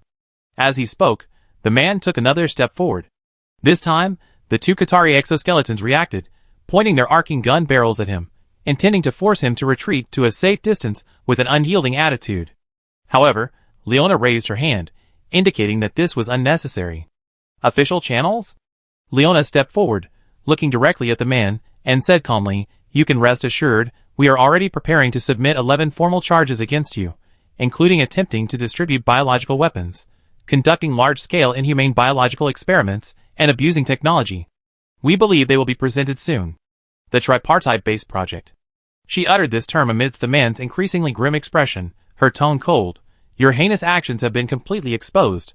You can offer your explanation, but considering your position, we will take it into consideration." The man narrowed his eyes and uttered a few words. "What, you intend to arrest us? Here right now?" "No," Leona denied, and for the first time since her arrival, she turned her gaze to the enlightened ones not far away. "Based on the leaked intelligence from the triphase-based project, we have reason to suspect that these individuals possess deeper knowledge and are crucial witnesses." Leona remained calm, her tone serious. "Considering Emerald Pharmaceuticals' stance, your armed attack on them must have been aimed at destroying evidence. We cannot tolerate this." Surrounded by 2 ITALs and other armed personnel, the woman in a suit stood and spoke. "Now, on behalf of the Scientific Ethics Committee, I hereby announce the protective detention of these individuals." Simultaneously, a weary voice rang out in the enlightened members' communications. "Everyone, please go with the Scientific Ethics Committee. Don't worry, Everything will be fine. Are you really going to go this far? The man suppressed his anger, speaking only in a voice audible to the two of them. Do you want to disrupt the balance and start a war? Stop bluffing. I'm not one of those young people who tremble at the first sign of trouble in an interrogation room. Leona's voice was equally low at that moment. She scoffed. War? It's all about gains and losses. You lost this time, and you're still trying to maintain your composure as you leave? Wake up! Then, Leona took a step back and raised her voice. Regarding your inquiry about the length of detention, our response is, no comment. The man's face darkened further. He was extremely agitated, but the usually silent communication channel between his superiors was now incredibly noisy and chaotic. Ignore the committee. Take those rats down. Avoid conflict. Let them take them away. By time, stall these guys. A series of completely different, even contradictory, orders were being issued. The man could hear the barely suppressed fear in the voices of these once high-ranking executives of the Palastra branch. The man took a deep breath, abruptly ending the communication, finally making his decision. Not for anyone else, but for himself. He had to earn a respectable resume before the towering structure of Emerald Pharmaceuticals and Palasvare completely collapsed, to avoid being crushed along with it. No problem, I accept. Before Leona's expression could change, the man added, word by word, but, the fighter, Hayden Max, must stay. Leona frowned. He's a former member of the Southern Heavy Industries Armed Forces, a defector. He said gravely. You can take everyone else, but not him. Even if you take it to court or arbitration, there's a legally binding contract. As he spoke, the miniature projector hanging on his shoulder activated, projecting an electronic contract. The upper left corner of the contract featured a portrait of a middle-aged man. The contract's contents stipulated the transfer of ownership of Hayden Max's company from Southern Heavy Industries to Emerald Pharmaceuticals, including legal immunity from inhumane disciplinary measures should the defection be confirmed. Early after confirming the fighter's true identity, Palasar's Emerald Pharmaceuticals branch contacted Southern Heavy Industries to purchase the contract. The latter readily agreed, as they weren't the ones facing this headache. Ms. Leona, I respect and abide by the decision of the Scientific Ethics Committee. The man stared intently at her. Therefore, I also hope.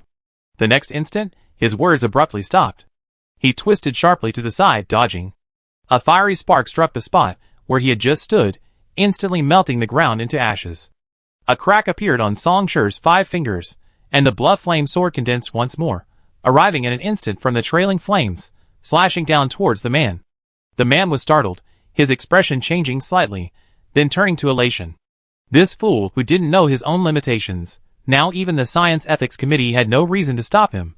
As he raised his assault rifle, he tactically retreated, preparing to dodge the first fiery sword strike, but 2 dazzling streams of flame suddenly erupted. Boom! 2 special armor-piercing rounds, one after the other, seized the man's trajectory, instantly piercing his protective suit and almost penetrating his subcutaneous armor. But what was truly fatal was that his evasive movements froze, becoming disorganized.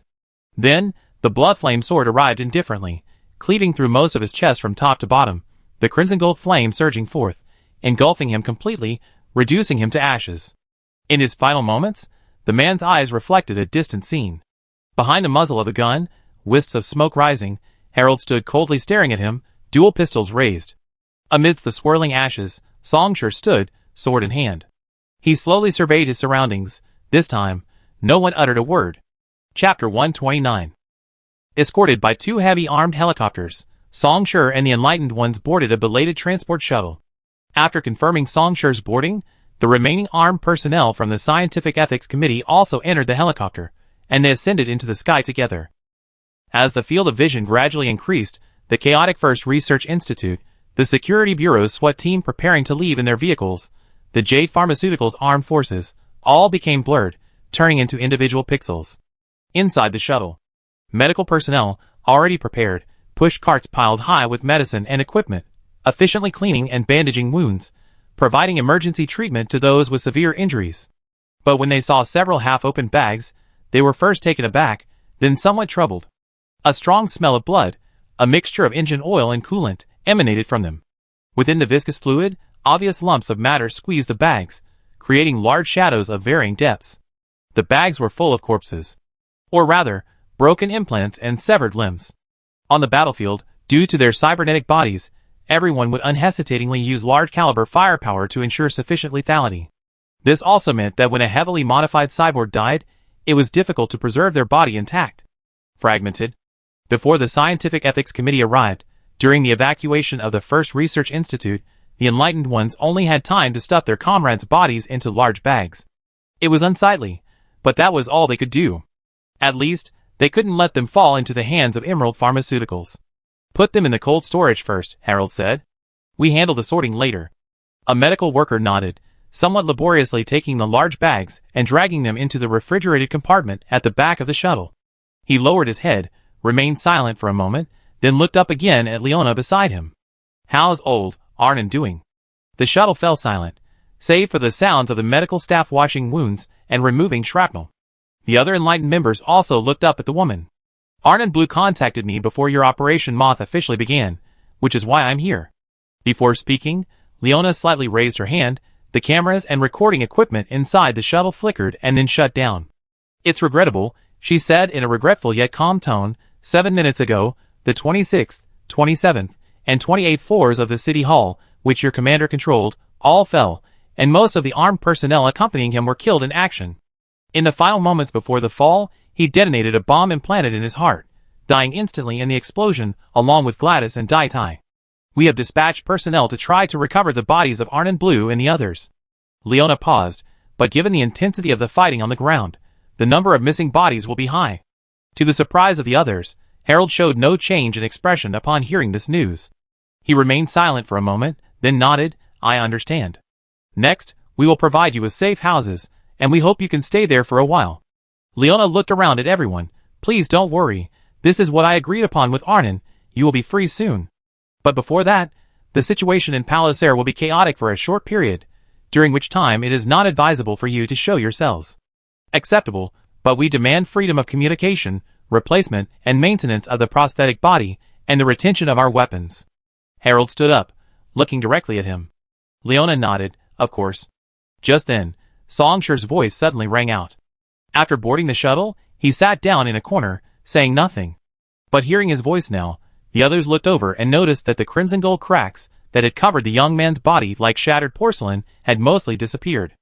After spending some effort to finally deactivate his self-immolation state, preventing himself from completely burning away, Songsher looked at Leona. What level did your ethics committee internally rate this incident? According to the guidelines, the entire three-phase-based project falls between level 3 and level 2. Leona carefully observed the young man before her, thought for a moment, and then said, I believe every mistake should be taken seriously. Trying to get it classified as a level 2 incident. Songsher thought to himself. Similar to chemical plant leaks and explosions, illegal experiments at small research institutes, and corporations conducting human experiments in disaster areas under the guise of medical aid, the Science Ethics Committee typically doesn't directly intervene unless the impact and scale reach a certain level. Or rather, it usually only offers verbal and media condemnation, along with limited humanitarian aid. Because resources are limited. These kinds of events happen every day in every corner of the corporate alliance. If they were constantly monitored and invested in, no organization could withstand such a massive drain. To some extent, the Science Ethics Committee is merely protecting the bottom line of human society. They are only responsible for ensuring the world doesn't get worse.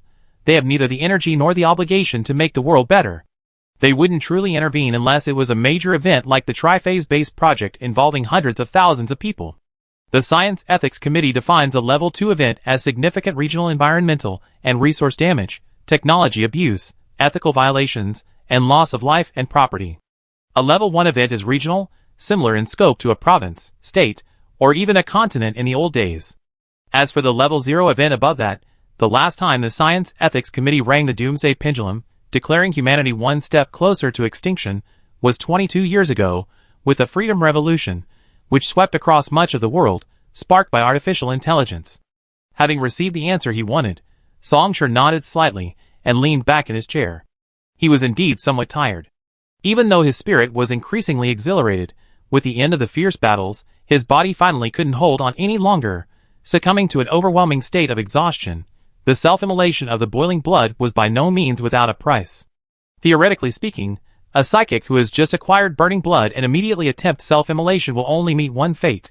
Like an avalanche, they will be unable to stop themselves and will be burned to ashes in one fell swoop. Of course, Song sure possesses the memories and skills of his previous life, so this is not the case. Moreover, he didn't just use burning blood for self-immolation recently, but combined it with forging flame.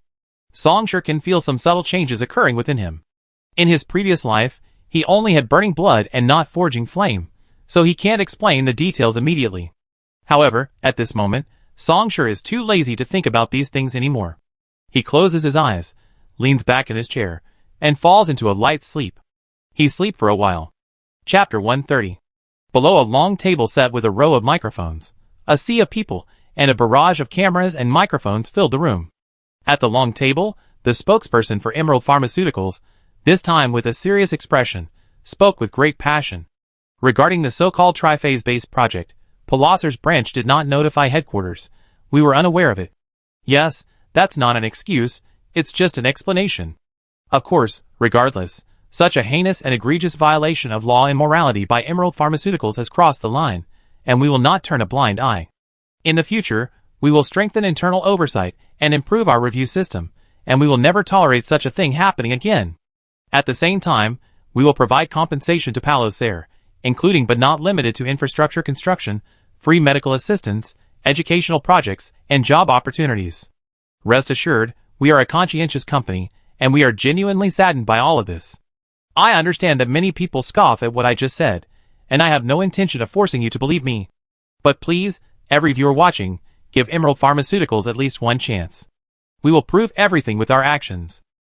How does it feel? Leona lightly tapped her index finger, muting the screen sound. Across a standard white desk, she interlaced her fingers, looking at the person before her. Not particularly novel. Glancing at the screen, Song Sure, also seated, replied, cut off the branch company, offer compensation, and then, leveraging powerful media control, slowly eliminate, deconstruct, and cover up this negative information, a very standard operation. Let alone the entire corporate alliance. Even within Palauser alone, how many people will remember the name Triphase-based project 10 years from now? Even now, it's causing such a sensation. That's not how it works. Hearing this, Leona shook her head, her expression serious. It's a fact that Emerald Pharmaceuticals provided substantial compensation. It's a fact that this compensation will benefit Palauser. And it's also a fact that it will completely withdraw from Palauser, which it has controlled for so long. For days have passed since the battle at the Research Institute. The citywide live broadcast in Arnon was too sensational. Even with the so-called evidence circulating online, few people initially believed it. But as the incident continued to unfold, and many people in related fields came forward to analyze the data within the evidence, confirming the facts, various media outlets quickly swarmed in, like sharks smelling blood. Emerald Pharmaceuticals lived up to expectations. Under pressure from the Science Ethics Committee, and with the covert support of other companies, they urgently held a public press conference, announcing a series of measures including an investigation report, a compensation plan, and commitments to follow up. Even now, the online arguments and attacks have not stopped, and are even showing signs of intensifying. But in the eyes of some, the once shocking triphasic-based project incident has come to an end. Emerald Pharmaceuticals will completely withdraw from Palauser. Its factories, medical facilities, and other physical assets in Palauser will be sold to the Palauser city government at an extremely low price after an asset audit is completed. The city government will oversee subsequent development and bidding for a secondary sale. The Science Ethics Committee will send personnel to supervise the entire process to ensure fairness and transparency. As for the original branch office personnel, anyone involved in the triphase-based project was either dismissed or swiftly tried and imprisoned. This was the punishment for Emerald Pharmaceuticals. Having confirmed that they were completely in a losing position and unable to turn things around, Emerald Pharmaceuticals, with a frustrated, angry, yet resolute attitude, gritted their teeth and swallowed the bitter fruit of their failure. And so, it all ended there. Perhaps it's a bit inappropriate, Leona paused, then said, but congratulations, you succeeded. You completely driven Emerald Pharmaceuticals out of Palauser. At least here, right now, you defeated a giant corporation. You shouldn't be telling me this. Song Sure yawned, looking at her. Don't tell me you haven't thoroughly investigated my information. You understand? I'm not a member of the Enlightened. You should be telling them that. I was just hired to do what I was paid to do. Leona smiled slightly, neither confirming nor denying. Then she said, this is what I want to talk to you about next, Mr. Song Sure. The woman took out a data tablet, placed it on the table, and pushed it towards him. Since you're not a member of the Enlightened Ones, would you be interested in changing your workplace in the future? Songshur sat up straight, not looking at the data tablet first, but instead observing the woman with interest. Is this your idea, or the idea of the Scientific Ethics Committee? What's the difference? Leona countered. You don't seem surprised? I am a little surprised. Songshur thought for a moment. I thought you would have extended the invitation earlier. Let me guess it's because of the person you killed that day. 4 days ago, when the on-site commander from Emerald Pharmaceuticals tried to seize the fighter title as part of his resume, he and Harold directly killed him on the spot. Leona looked slightly surprised, then nodded. You guessed right. That was definitely a factor. The woman's expression was calm. Strictly speaking, taking direct action wasn't the best option at the time. We were confident we could refuse his request. But in that situation, where another battle could break out at any moment, you preemptively killed him. Uncontrollable. Songshur said the word for her. He leaned back slightly in his chair, pointing to the ceiling. Nobody wants to put a time bomb in their team, or watch it make decisions for them. Your assessment is accurate. Hearing this, Leona maintained her smile, her tone calm. That's why some people hesitated. I communicated with them these past few days, and after the final meeting, I received this invitation. Songshur raised an eyebrow. The reason? Your performance at the first research institute was too dazzling. Leona sat up straight, her expression serious and earnest. To defeat Gabi head-on as a second-ring psychic, even if he was hit by a level 2 cursed poison bullet beforehand, is truly incredible. And as far as I know, your second-ring psychic abilities aren't fully developed, meaning you're not even at the peak of the second ring. Moreover, you're so young. The woman's words were full of praise and affirmation. She looked at the young man before her, her highly realistic prosthetic eye conveying a sincere emotion.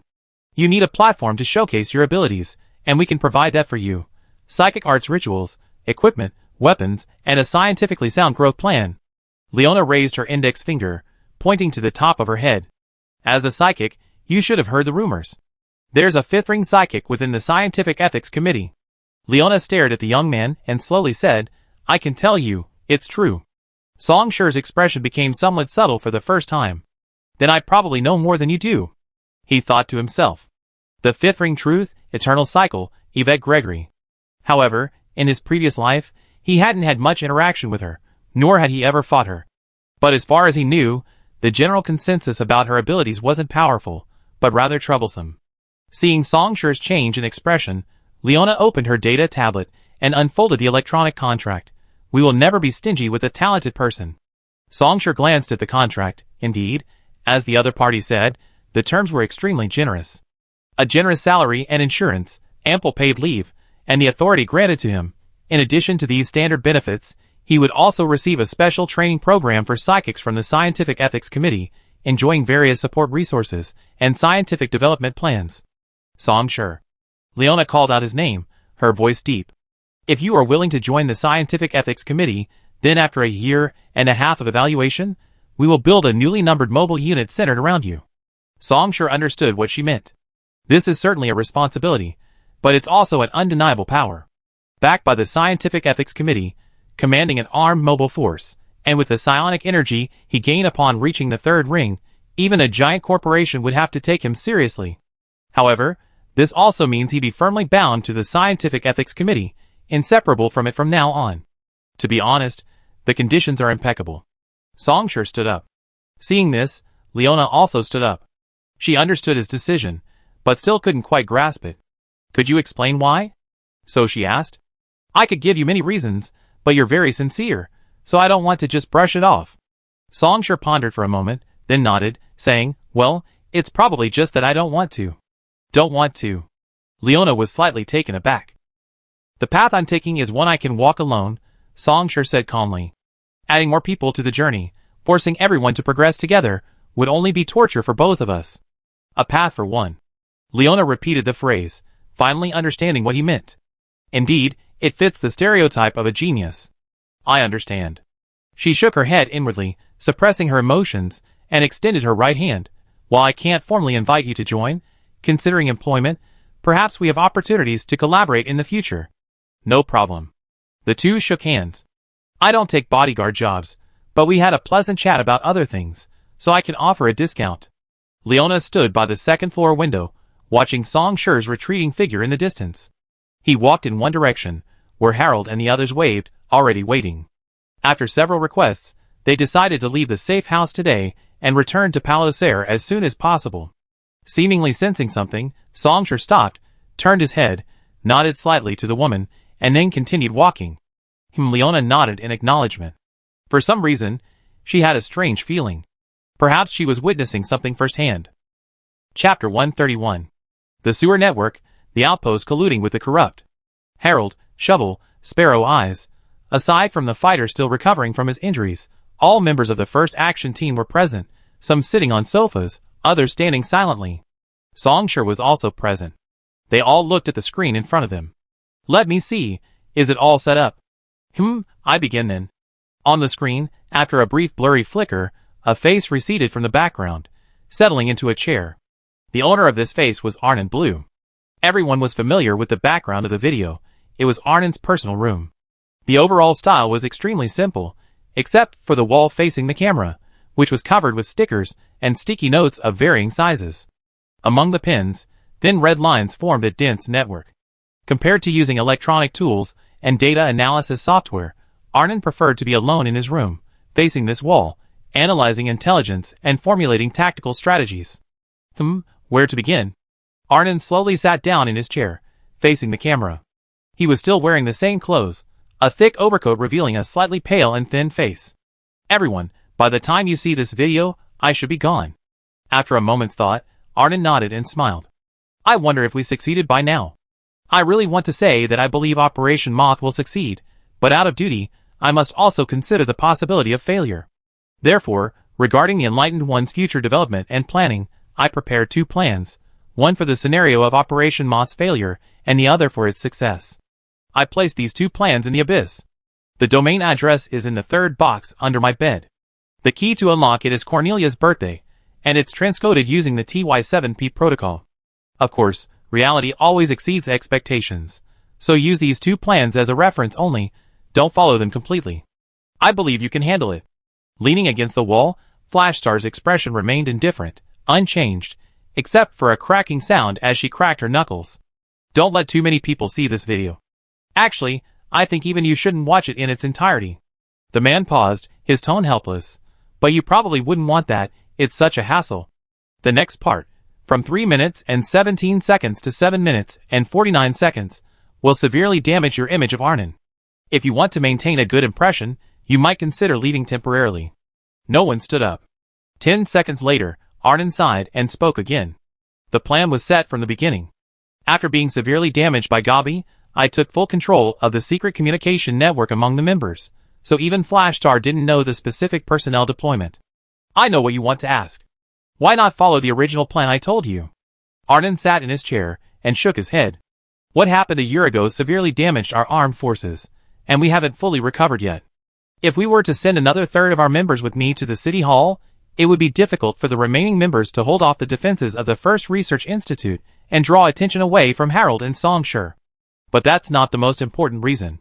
Arnon was silent for a moment, then said, the real reason is that I'm a very selfish person.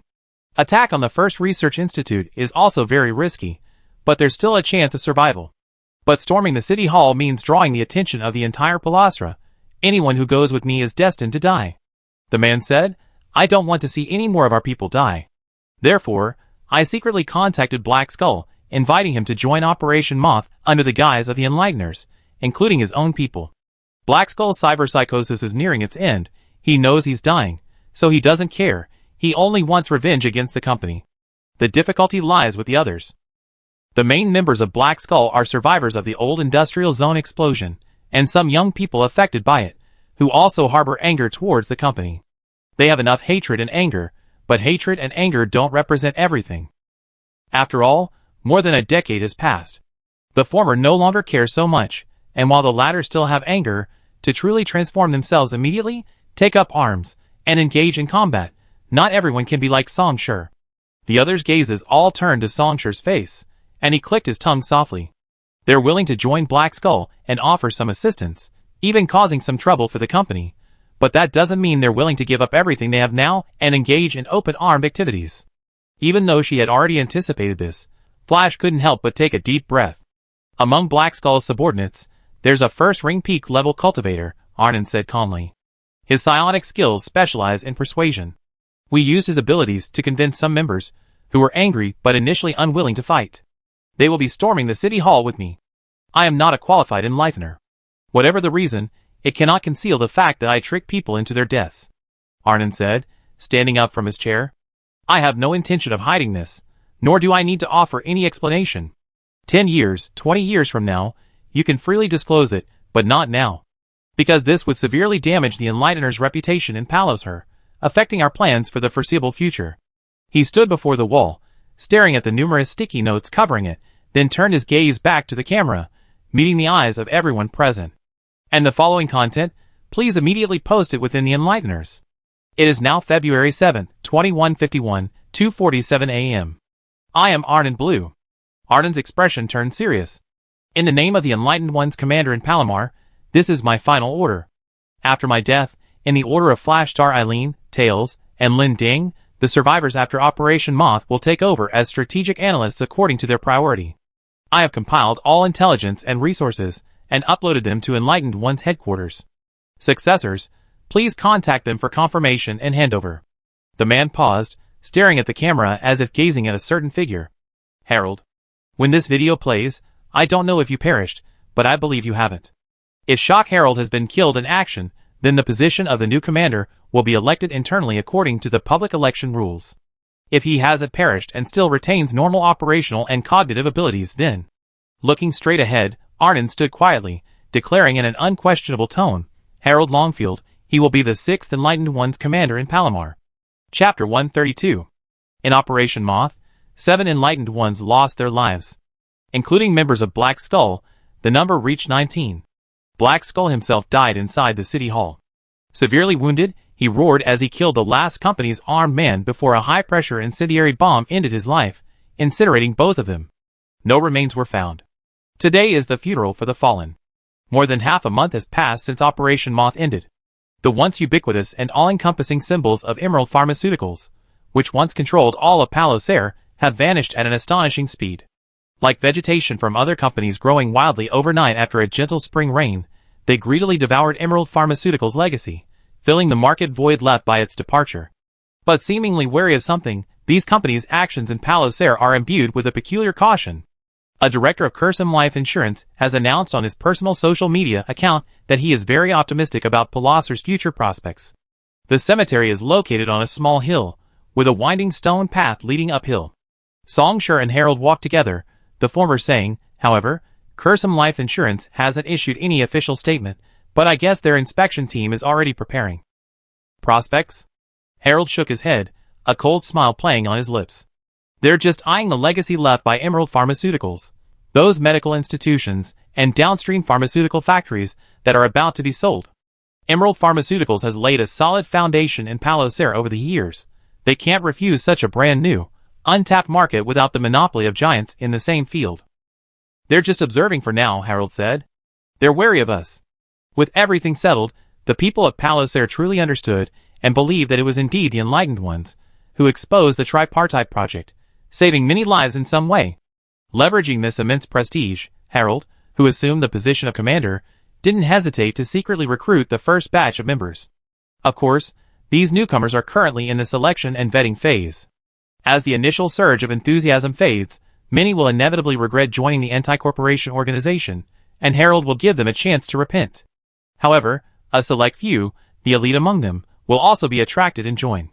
Meanwhile, he also represented the Enlightened Ones in several private meetings with the city government, reaching some agreements that weren't formally documented. Now, the Enlightened Ones have begun to replace Bloodlust as the new rulemakers of the Deepmost District's underground order, and the city government will tacitly accept this outcome, but only for now. Once the Enlightened Ones fall into decline again, they will not hesitate to tear up the agreement and reclaim everything. Bloodlust. Mentioning this once largest gang, Harold pondered for a moment, then looked at Songshur. According to intelligence, on the day of Operation Moth, Don Rexton was prepared to lead a raid on the Enlightened Ones, but someone stopped him. Do you know who it was? He tapped his forehead, and a blurry video was sent to Songshur's phone. On the screen, a middle-aged man dressed as a black priest and a burly man covered in cybernetic implants were engaged in a frenzied battle.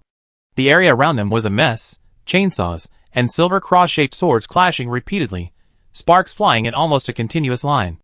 Then, as if an aftershock swept through, the video camera suddenly shattered, plunging into darkness. Upon seeing the figure, Songsher raised an eyebrow. I actually know who he is. After a long pause, the young man chuckled again. Let me guess, has he already left Palosair? Harold was slightly startled. Yes, Flashstar checked the portal cameras. He left Palosair the same day he killed Don Recton. How did you know? Then we don't need to worry about it. Songsher turned his head, gazing northwards. He probably won't come back. Because he's going back to where he was born to face a certain outcome, most likely death. But I hope he can achieve a different outcome, a rebirth. Hearing this, Harold was taken aback. He wanted to say something, but in the end, he only said, I see. Songsher's gaze had already shifted from the north. He stopped, standing on the stone steps halfway up the mountain, and turned to look at the distant main city of Palosair. The holographic advertising airships still circled the city, the dazzling neon lights never ceased day or night, and the events that had shaken the entire city. Project 3 Phase Base, Operation Moth, the battle at the First Research Institute, seemed as if they had never happened. Yesterday and today and tomorrow, everything seemed unchanged. The past remained the same. But in Songsher and Harold's eyes, they clearly saw that the towering building that once stood in the center of Palosair, named Emerald Pharmaceuticals, had completely collapsed. Only amidst these ruins, new towers bearing the names of companies were rising impatiently, eager to be the first to reach the view once overlooked by Emerald Pharmaceuticals. This sky, whether azure or murky, never belonged to the people below. How's the pressure? Songsher didn't turn around. He smiled and said, next, you be facing more than just Emerald Pharmaceuticals. Pressure? Harold also didn't turn around. He was gazing at the distant city of Parasur. Songsher, do you know the average survival time for a commander in Parasur? Without waiting for the other to speak, he gave the answer directly. 3 years. When I joined the Enlighteners, our commander was Sister Cornelia. She served as commander for 3.5 years, then died in battle last year.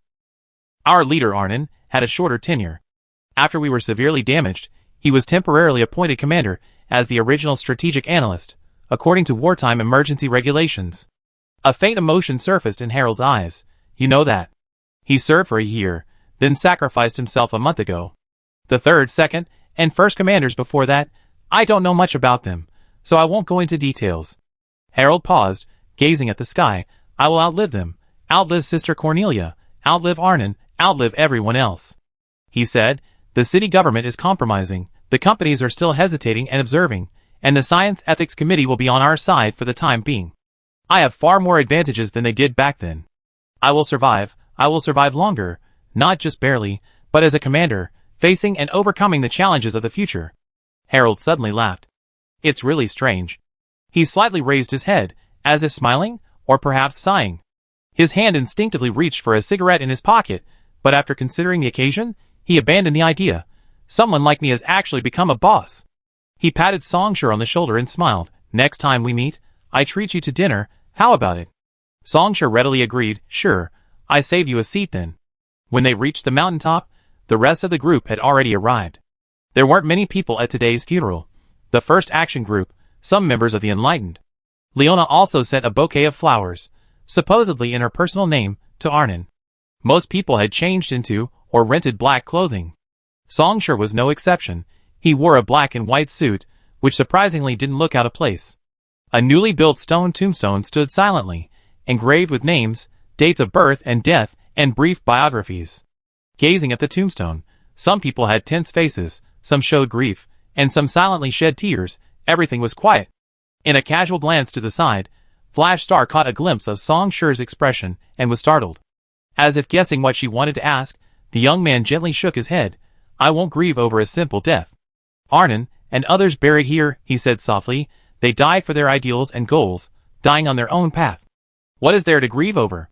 I'm happy for them, and I think they would want others to be happy for them too. But this is ultimately my personal opinion. Therefore, I can understand and sympathize with those who grieve for this. The young man paused, then fell silent. Gazing at the tombstone, he knelt down and offered a bouquet of unidentified white flowers. R.I.P. Someone rests here. Please remember them. Chapter 133. Gentlemen, Your order of a raspberry Jesus and an Farley with foam. On the artificial beach piled with pale white pebbles, under an open-air parasol, the waiter listlessly served 2 drinks, then pulled the tray away and left without waiting for any further questions. The weather was quite nice today. The nearly 2-week-long rainy season had finally stopped, and this cheap open-air bar on the beach in the Galga district had reopened. Under the dazzling but not glaring golden sunlight, a considerable number of people had already gathered. And in the far corner of this beach, Songshur took a sip of the alcoholic beverage called a Farley, then looked ahead again. The raspberry Jesus had been served for quite some time, but even as the floating ice began to melt, the young woman sitting on the other side of the round table remained silent. Or rather, shocked by the sheer amount of information. This was a woman young enough to be called a girl, dressed in loose casual clothes, with dyed blonde hair. Her cybernetic augmentation wasn't too advanced. Aside from her implanted prosthetic eyes, only her right hand had undergone some cybernetic modification. After a long while, she finally came to her senses, and spoke with some difficulty. So my father. He really is. This is your father's urn. Songshur bent down, took a metal box from a handbag beside him, and pushed it over. After Mariko died at the Research Institute, they didn't destroy the body immediately, but temporarily put it in the freezer. Perhaps they had some plans, Songshur said. I only found out later. Anyway, I went to retrieve your father's body, but the damage was too severe, so I had to cremate it first. The girl, or rather, Merrick's only daughter, Mayla Bennett. Maylaw's eyes widened, her gaze shifting between Songshur and the metal box. Finally, she slowly took the box, her hands trembling as she opened it. Inside was white powder. How did my father die? She asked. I lied to him, Songshur said succinctly. The root cause of your father's death was a cyberbullying episode, but the direct cause was me. You could say I accelerated the process. Maylaw fell silent again upon hearing this. After a while, she asked again, Are you very good? I mean, good at killing, shooting, making bombs, or hacking, etc. My current assessment of myself is average. This question made Songshur think for a moment, then he replied, But limited to Palosare, I'm probably 100 times better than any street urchin you ever met. Then why do you insist on my father's death? Maylaw took a deep breath, her voice trembling. You said you needed my father to leave the Research Institute. But you also said you were very good. And my father was just a professional engineer. The situation is different. Songshur stared at the other man, their eyes meeting. From the moment we met until now, not a single word I said has been a lie. It's true that I needed your father to leave back then. It's also true that I'm behaving properly now. The young man paused, then added, Of course, you can also consider me the murderer of your father. That's your right and freedom. I certainly wouldn't think that. Maylaw suddenly raised her voice. The people at the Research Institute are the real murderers, you. I killed them all, Songshur said. Maylaw paused, stunned.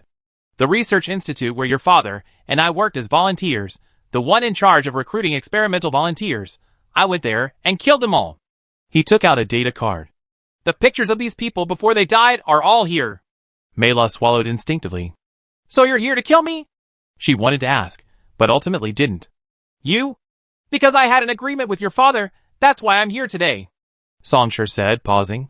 If I may be so bold as to ask, did Mariko leave you anything before going to the Research Institute? Yes. Hearing this, Maylaw was silent for a moment. He left me a video. Maylaw stopped speaking here, making no further move, clearly unwilling to show the video to a stranger. Your father loved you. Songshur wanted to say something, but after a moment's thought, he realized he wasn't good at such words, so he only said one sentence. Mariko truly loved you. You were the one he couldn't let go of before he died. This is the agreement. Songshur took out another personal ID card, inserted it into his phone, and tapped a few times.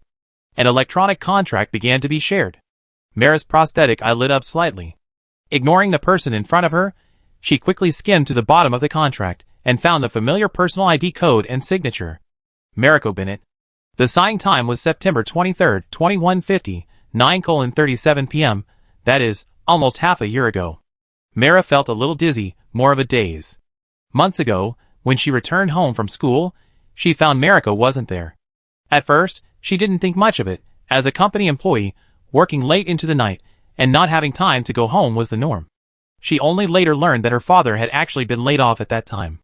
A whole week passed, and finally sensing something was wrong, she was about to go directly to Mariko's company when her aunt's family suddenly showed up. And there was a video of Mariko, accessed through a key. The password was a string of numbers known only to Mayla. Only then did she truly understand the whole story. Honestly, she thought she had accepted it all.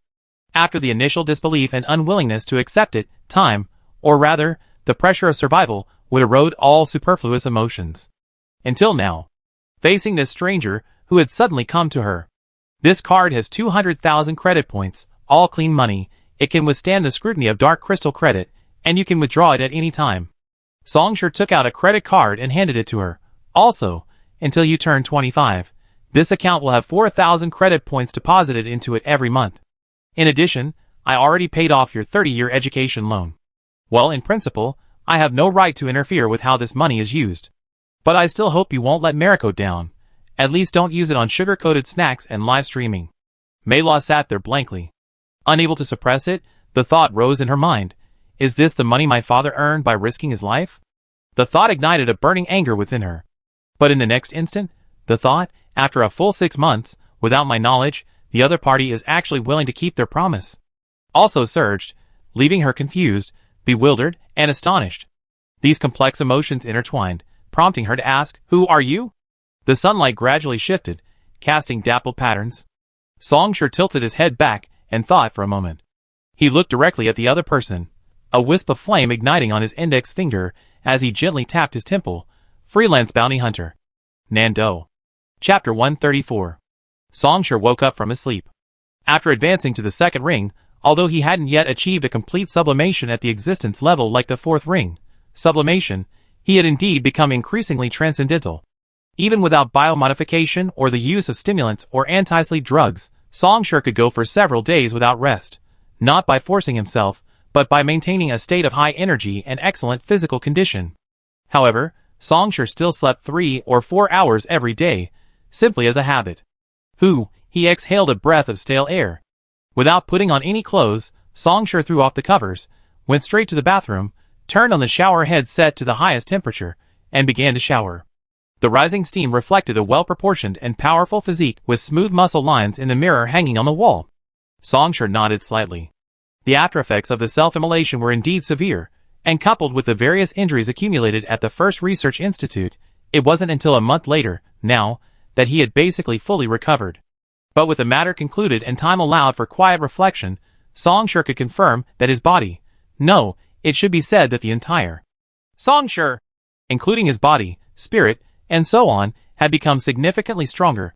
This strengthening did not come from cultivation. It was simply the result of the combined power of burning blood and forging flame, and the constant forging by Gaiboid during their battle. It was similar to a forging hammer continuously striking a raw metal ingot, gradually removing excess impurities. Using battle to sustain battle. Initially, Songshur was somewhat surprised by this, because this kind of spiritual energy technique of using battle to sustain battle was quite common in the transcendence and truth paths, but rather rare in Great Origin. Then Songshur readily accepted this. As for the results of his cultivation, his total spiritual energy increased slightly, and the maximum number of fire seeds he could hold was raised to 10. Simply discussing lethality. With a single fire seed filling a firearm, Songshur could destroy half a city block with an ordinary pistol.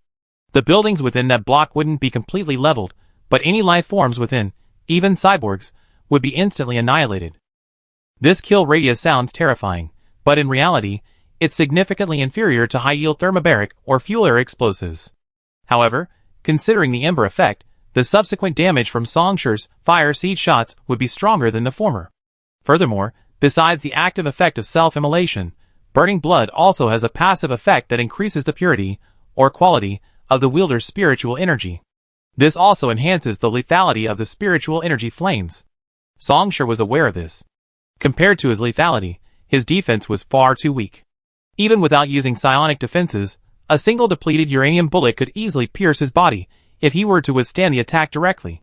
In the battle beneath the First Research Institute, facing the various weapons of the company's garrison, he fought by flanking maneuvers and counterfire suppression, rather than directly charging into their barrage. If he had a sniper of Sparrow's caliber and a fully deployed, massive weapon, or an equally high-specification sniper rifle, a fatal hit could even be fatal. A second-tier psionicist, after all, cannot completely ignore technology. Even on ancient battlefields, There were numerous examples of second-ring psychics, exhausted from prolonged battles, being overwhelmed and killed by ordinary soldiers. Of course, this was under the condition that the psychic lacked a method similar to Gabi's parasitic pavilion and fought to the death. Therefore, this gap needs to be filled. Scorched earth. Song sure uttered a word, lost in thought. Although it's not a purely defensive psychic technique, combined with rendering, it can roughly compensate for this, and it's convenient for future field deployment. How can a great source not have a means of field deployment?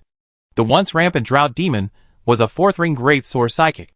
Later, some great sources learned its psychic techniques and combinations, while others beyond imitated and created mythical creatures to reproduce the drought demon's appearance and power. But coincidentally, both of these drought demons have records of drought demons' ravages, leaving thousands of miles of barren land.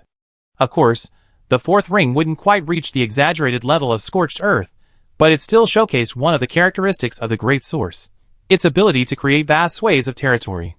Psionic art, scorched earth. Psionic art, rendering. With these two, at least the defensive measures for the second ring are sufficient, Song sure thought. If I want to further enhance my defense later, I can wait until the third ring to acquire other psionic arts. Fire seed, embers, boiling blood, scorched earth, rendering. Because of the reward for defeating Saintsbury during his advancement, Fire Seed doesn't occupy a psionic art slot, so he still has one slot left. However, after assessing the situation, Song sure realized he hadn't decided what to choose for the last slot. Due to the forging flame, he couldn't completely replicate his previous life's psionic art combinations and needed to make some changes. But it doesn't really matter. In battles between psionicists, a powerful, suitable psionic technique can indeed influence the course of the battle, but it's by no means the sole determinant of victory. Ultimately, the true foundation of a psionicist's power lies in combining various psionic techniques to create a cyclical and complementary system, and then continuously developing, exploring, and expanding the use of these techniques. In his previous life, his first stage fire as a blade was laughably weak. But after reaching the second stage and accumulating more psionic techniques, he was equally adept at eliminating enemies, no longer feeling so powerless. Just then, the phone rang in the room. Song sure suppressed his thoughts, quickly washed up, walked out of the bathroom, and picked up his phone. Who is it? It's me, Harold. Oh, what's up? Song sure casually tore open a bag of candy from the bedside table and popped it into his mouth to replenish his sugar. He glanced outside. It was probably around 10 in the morning. You're calling me so early? Early? Harold's voice faltered for a moment, but he quickly continued. I heard from Flash Star that you're planning to leave Palosare, right? Yes, what's up? Planning a farewell dinner before you leave? Would you mind telling me where you're going? It's not completely decided yet, but it's probably somewhere in the Pan-Eastern Continental Alliance. Well, there are some things to take care of.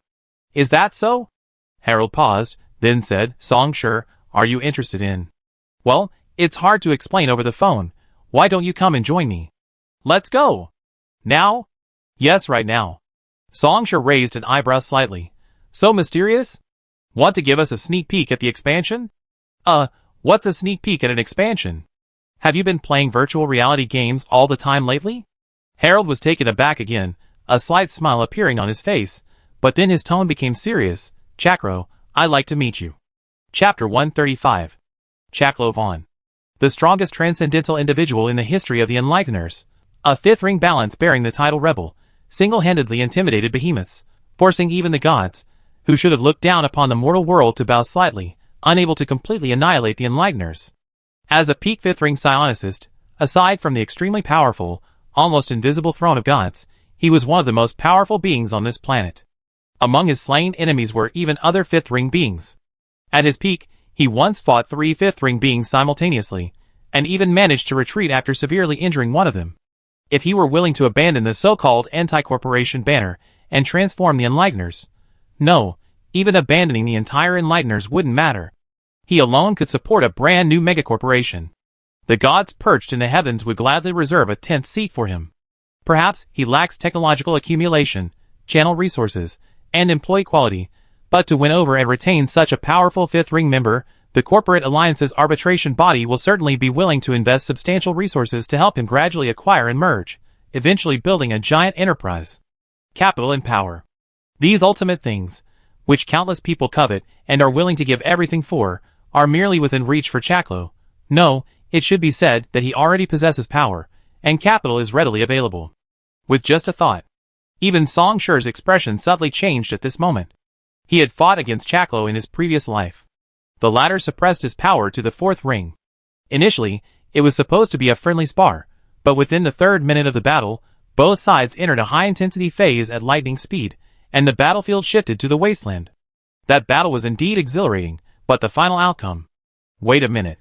Song Shi's thoughts wandered, lost in memories, but then something suddenly occurred to him. The peak of the fifth ring, the rebel, seizing the proposed powerful AI, the weaving machine, slaying a fifth ring cultivator. He died 20 years ago. No, now it's 19 years later. And 4 years before his death, after an earth-shattering battle, the rebel Chaklo officially fell, vanishing and becoming a star on the path of cultivation. As his memories gradually faded, his thoughts returned to reality, and Song Shi realized. It's 19 years ago now. Right now, Chaklo isn't even at the peak of the fifth ring yet. Estimating the time, he's probably in the stage of having recently advanced to the fifth ring and completely stabilizing it. As for the other enlightened one, the fifth ring transcendence, the factory Su Yudu. This one has been at the fifth ring for quite some time, but as far as I remember, he hasn't made any major breakthroughs in the last 10 years or so, and has gradually fallen behind Chaklo. At this point in time, as the current leader of the enlightened ones, the name Rebel is still not to be ignored, but compared to the enormous reputation Chaklo has accumulated in various major events over the next 10 years, he is now much less prominent. Song Shi? Noticing that the other party hadn't spoken for a while, Harold couldn't help but ask, "What's wrong? Did something happen to you?" "Ah, it's nothing." Song Shi let out a long breath and laughed, as if remarking, "I almost messed up the time just now. It's alright, just a small matter." Harold, Going with the flow, no problem. Song Shi grabbed a coat from the rack and quickly dressed. "I'm coming right now." 40 minutes later. Underground base, going with the flow. The specific location of going with the flow was beneath the old industrial area, something Song Shi had only recently learned. After the massive explosion in the old industrial area, due to chemical leaks and other reasons, this place was designated as a quarantine zone, prohibiting unauthorized entry. Therefore, Cornelia chose this location as her base, inherently possessing a degree of secrecy. Passing through damp sewers and several slowly rising gates, Song Shi arrived at going with the flow. Upon entering, he could see that the place was noticeably more chaotic, with numerous boxes piled up, some sealed, but many more semi-open, containing equipment, weapons, electronic products, and so on. Already preparing to move? Song Shi raised an eyebrow. "Yeah." Flash Star leaned against the wall, listlessly saying, "I'm exhausted from packing these past few days." "Don't you know I'm an owl?" "Harold's over there. Go find him yourself." She yawned, turned, and went into her room. "No, I have to go get some sleep. We talk another day." Flash Star's sleep is just lying in bed, surfing the internet for 2 hours first. Harold's voice rang out as he walked over from a short distance, shrugging. Song Shi looked around. As the replacement for Bloodlust, and even surpassing it in power and prestige, the Enlighteners, currently the underground rulers of most of the Deep Moss district, colluding with them was no longer suitable as a core stronghold. Especially after Harold took over as commander. He planned to establish a brand new core base in the Deep Moss district to prepare for the future Palliser. Therefore, he had already begun moving various equipment and supplies. Of course, going with the flow wouldn't be abandoned, it was merely temporarily shelved as a backup plan for emergencies, to be used one day to preserve manpower. However, these things were no longer of much concern to Song Shi. "How do you plan to get to the Pan-Eastern Continental Alliance?" Song Shi sat on the sofa, and Harold sat down as well. He didn't mention Chakro, but instead asked, "International flights that run through the timeline? Or finding a transport caravan to go with? Or, I go through the wasteland myself." Song Shi held up one finger. "I need to emphasize one point. The Pan-Eastern Continental Alliance is just a destination, not my goal." In that orphanage from his previous life, at this moment, did another Song Shi actually exist? Song Shi really wanted to know, but this knowledge wasn't urgent. He tapped on the LCD coffee table in front of the sofa, opened the map application, and then zoomed in again and again. Harold was slightly startled, because the locations marked by the other party were all clearly defined war zones currently in conflict. These locations were connected along a winding route, and the route's end. "I drive myself from the wasteland, and then spend some time in these high-intensity battlefields," Song Shi said with a slight glint in his eyes. He chuckled softly, Facing the tempering and burning of war is the cheapest, yet most efficient, way to hone oneself. Moreover, he now possessed both the flame of forging and the blood of boiling, allowing him to refine himself in battle. And as you understand, in such chaotic places, the flow of resources. Whatever kind of resource, as long as you're willing to take the risks, everything becomes abundant and readily available. Songsher raised his head, speaking with a smile but an undeniable tone. I will advance to the third ring here, and then head to the Pan-Eastern Continental Alliance. Chapter 136. Upon hearing this, Harold's expression changed slightly, then he revealed a relieved look, seemingly much more relaxed. That's wonderful, Harold said. Songsher, do you remember? I called you here because Chaklo wanted to see you. Songsher awaited his response. Take a look at this first. As he spoke, Harold handed over a tablet, displaying a simple news interface. Compared to public news, the content here was significantly more in-depth, revealing many hidden stories. This was the 1000-Star Daily. Its content and audience were more akin to the inner world, rather than the everyday affairs that ordinary people encountered. As the name suggested, this application was endorsed and developed by 1000-Star City, and only this most famous internet domain in the world could have such an accumulation. And at this moment, occupying the headline of the 1000-Star Daily was a simple yet undeniable line of text. Emergency communication from Forge Light City. Last night at 11 p.m., Fubo Energy space carrier Groden Glory arrived 70 kilometers outside Forge Light City. It is rumored that the rebel Chaklo, who is reportedly recuperating from injuries, reappeared. After a standoff of 2 hours and 17 minutes, neither side made any further moves. Currently, the Groden Glory is hovering in the stratosphere 50 kilometers outside Forge Light City, without advancing further. Chaklo has also temporarily disappeared. Accompanying this news are several blurry images. Above the layers of clouds, a breathtakingly massive silhouette emerges, like a mythical leviathan, indifferently dominating the sky. The space mothership under the giant corporation Fubo Energy, the Groden Glory. The pinnacle of the concept of flight, a weapon of war built with massive resources, an ultimate creation capable of easily suppressing and annihilating a city. As one of Fubo Energy ultimate trump cards, the Groden Glory undoubtedly carries Fubo Energy singularity technology. A near-perpetual motion machine energy core called the Vacuum Zero-Point Energy Engine. Therefore, even among the space motherships of giant corporations, the Groden Glory ranks among the most powerful. About 2 weeks ago, I uploaded the records of Operation Moth to headquarters, Harold said. Headquarters was very pleased, affirming our operation and indicating that they would provide resources and some other support, but that's not the main point. Yesterday afternoon, headquarters suddenly told me that Chaklo, after reviewing the records, wanted to meet you. Harold thought for a moment, then added, do you know who he is? Should I introduce him? Your current leader, the rebel. Songsher leaned back slightly and sighed. How many people living in the corporate alliance wouldn't know him? I just disconnected my brain-computer interface. I'm not one of those pure people who completely reject technology and don't go online. Go on. Hearing this, Harold nodded, then his expression became helpless. I didn't expect him to want to meet you. It was originally scheduled for today, but you saw the news just now, he said. Headquarters urgently notified me that the meeting is temporarily cancelled, and they can't confirm a new time, so they asked me to explain the reason for the postponement to you. I was still figuring out how to bring it up, because I felt you absolutely had to meet him, Harold said earnestly. I'm not trying to say anything else, but Leader Chaklo is a fifth-ring psychic, and you're a psychic too. If you met, I think you'd definitely get some guidance. Songsher, I think even for you, this would be very beneficial.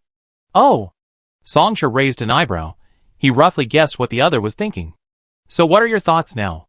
Harold then said seriously, if you're looking for a battlefield, would you be interested in going to Forge Light City? I told you before, most of our Enlightened One's main force is currently in Forge Light City. The situation there is complex, but in reality, it's dominated and controlled by 3 giants, Fubo Energy, Southern Heavy Industries, and Zero Networks. Harold's eyes gleamed. As far as battlefields are concerned, it can definitely meet your needs, and Chaklo can also help you with psychic abilities. You're our friend, and the Enlightened Ones are never stingy with their friends. Sounds good. Songsher nodded. As a city that Fubo Energy once invested immense effort and resources in building, Forge Light City was initially envisioned as one of its core hubs.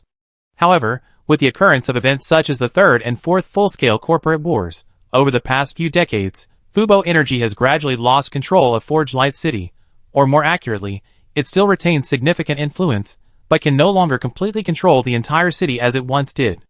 And the Enlightened One's purpose in entering Forge Light City. We want to liberate Forge Light City, to smash the sunlit shelves, Harold said slowly. This is the Enlightened One's most important strategy going forward. We want to take Forge Light City as our first publicly known stronghold in the future. I know all that. Songsher thought to himself. I also know that in this incident concerning Forge Light City, neither you nor the company got what you wanted. It's a lose-lose situation. Songsher thought for a moment, and realized that the option of going to Forge Light City was actually a viable one. The Pan-Eastern Continental Alliance. I originally planned to go there after advancing to the third ring, and even with my talent and experience from starting over, this isn't a task that can be completed in just a few months. With the Enlightened Ones around, most resources won't be a problem. And Fubo Energy is even preparing to send its space carrier to Forge Light City. The intensity of the battlefield here goes without saying. It should be a good fight. Besides, the enemy of my enemy is my friend, and the enemy of my friend is my enemy. Going against the company is quite interesting. My price isn't low. Songsher slowly sat up straight, smiling, and suddenly spoke. I understand. You're a freelance bounty hunter, right? Hearing this, Harold's expression relaxed immediately, and he laughed heartily. Don't worry. I never let you work for free.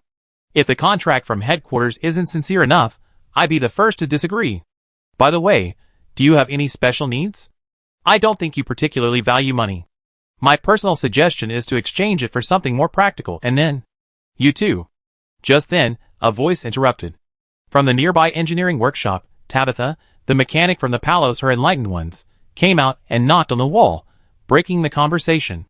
Contracts can be discussed anytime, and Harold, you need to give him some time to consider. She then turned to Songsher. Hey, Songsher, the goods have arrived. Didn't you say you wanted to remake a melee weapon? Since we're here today, let's get it done all at once. Saves us from running around later. Tabitha paused, her expression rather subtle. Let me see what this forging flame of yours really is. Chapter 137. Unlike the relocation outside, the machine workshop remained intact, with all kinds of equipment complete. Of course, due to Tabitha's personal habits, this place looked even more chaotic than the outside. After your original monomolecular knife broke, you said you wanted to get a new one, so I specially kept this for you. Tabitha casually tied her long hair into a knot and tossed it behind her head, leading Songsher into the workshop. On the long table in the center of the workshop, among a pile of miscellaneous items, were several boxes of different sizes. Tabitha casually opened one of them. Inside lay a rectangular piece of metal, nearly 2 meters long. RT-12 special steel, absolutely top-notch. I went to great lengths to get my hands on it. The woman rubbed the metal, her tone tinged with pride.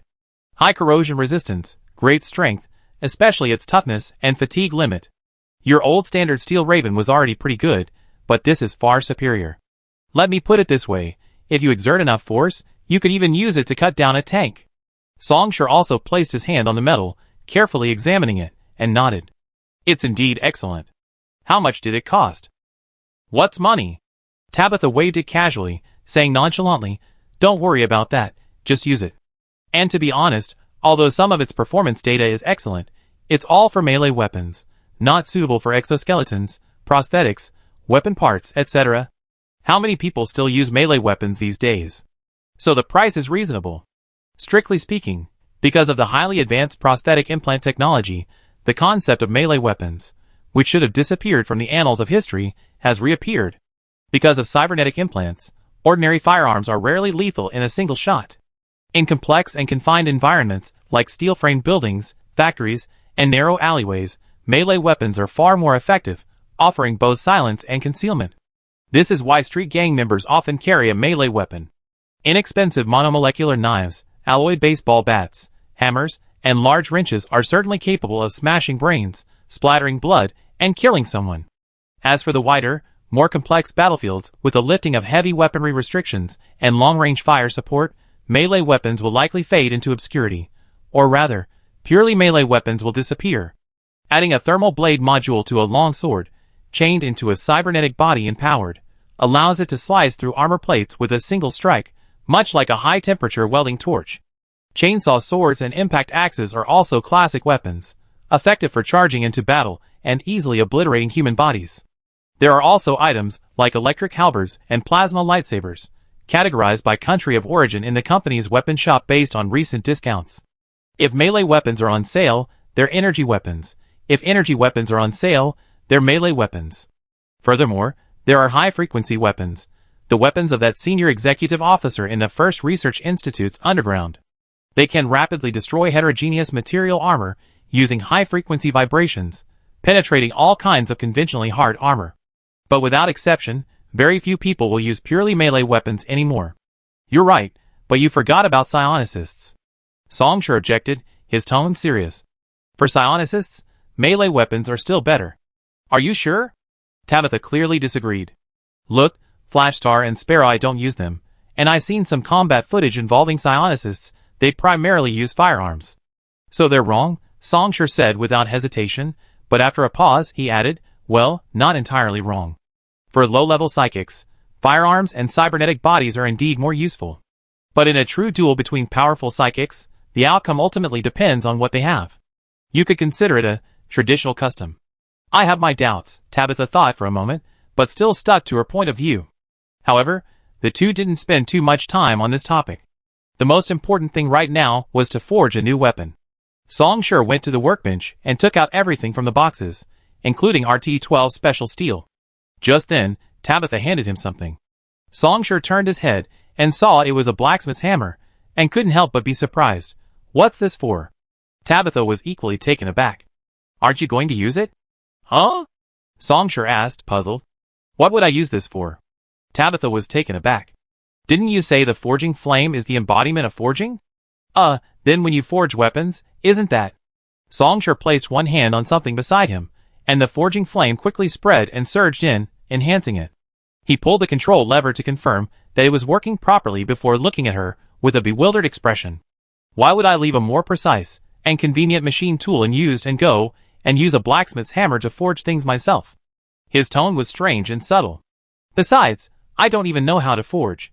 As a freelance bounty hunter, combat in resource-scarce environments is a required course. He can assemble simple firearms and maintenance equipment from scrap parts in a junkyard, and he can survive in the wilderness without carrying any supplies. But he truly hadn't learned the technique of blacksmithing, because he never needed it before.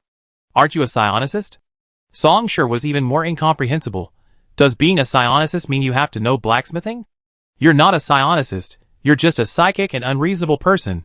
Tabitha seemed to want to say something, but after uttering a few words haltingly, she took a deep breath, started the cutting machine beside her, and gritted her teeth, saying, "Get to work."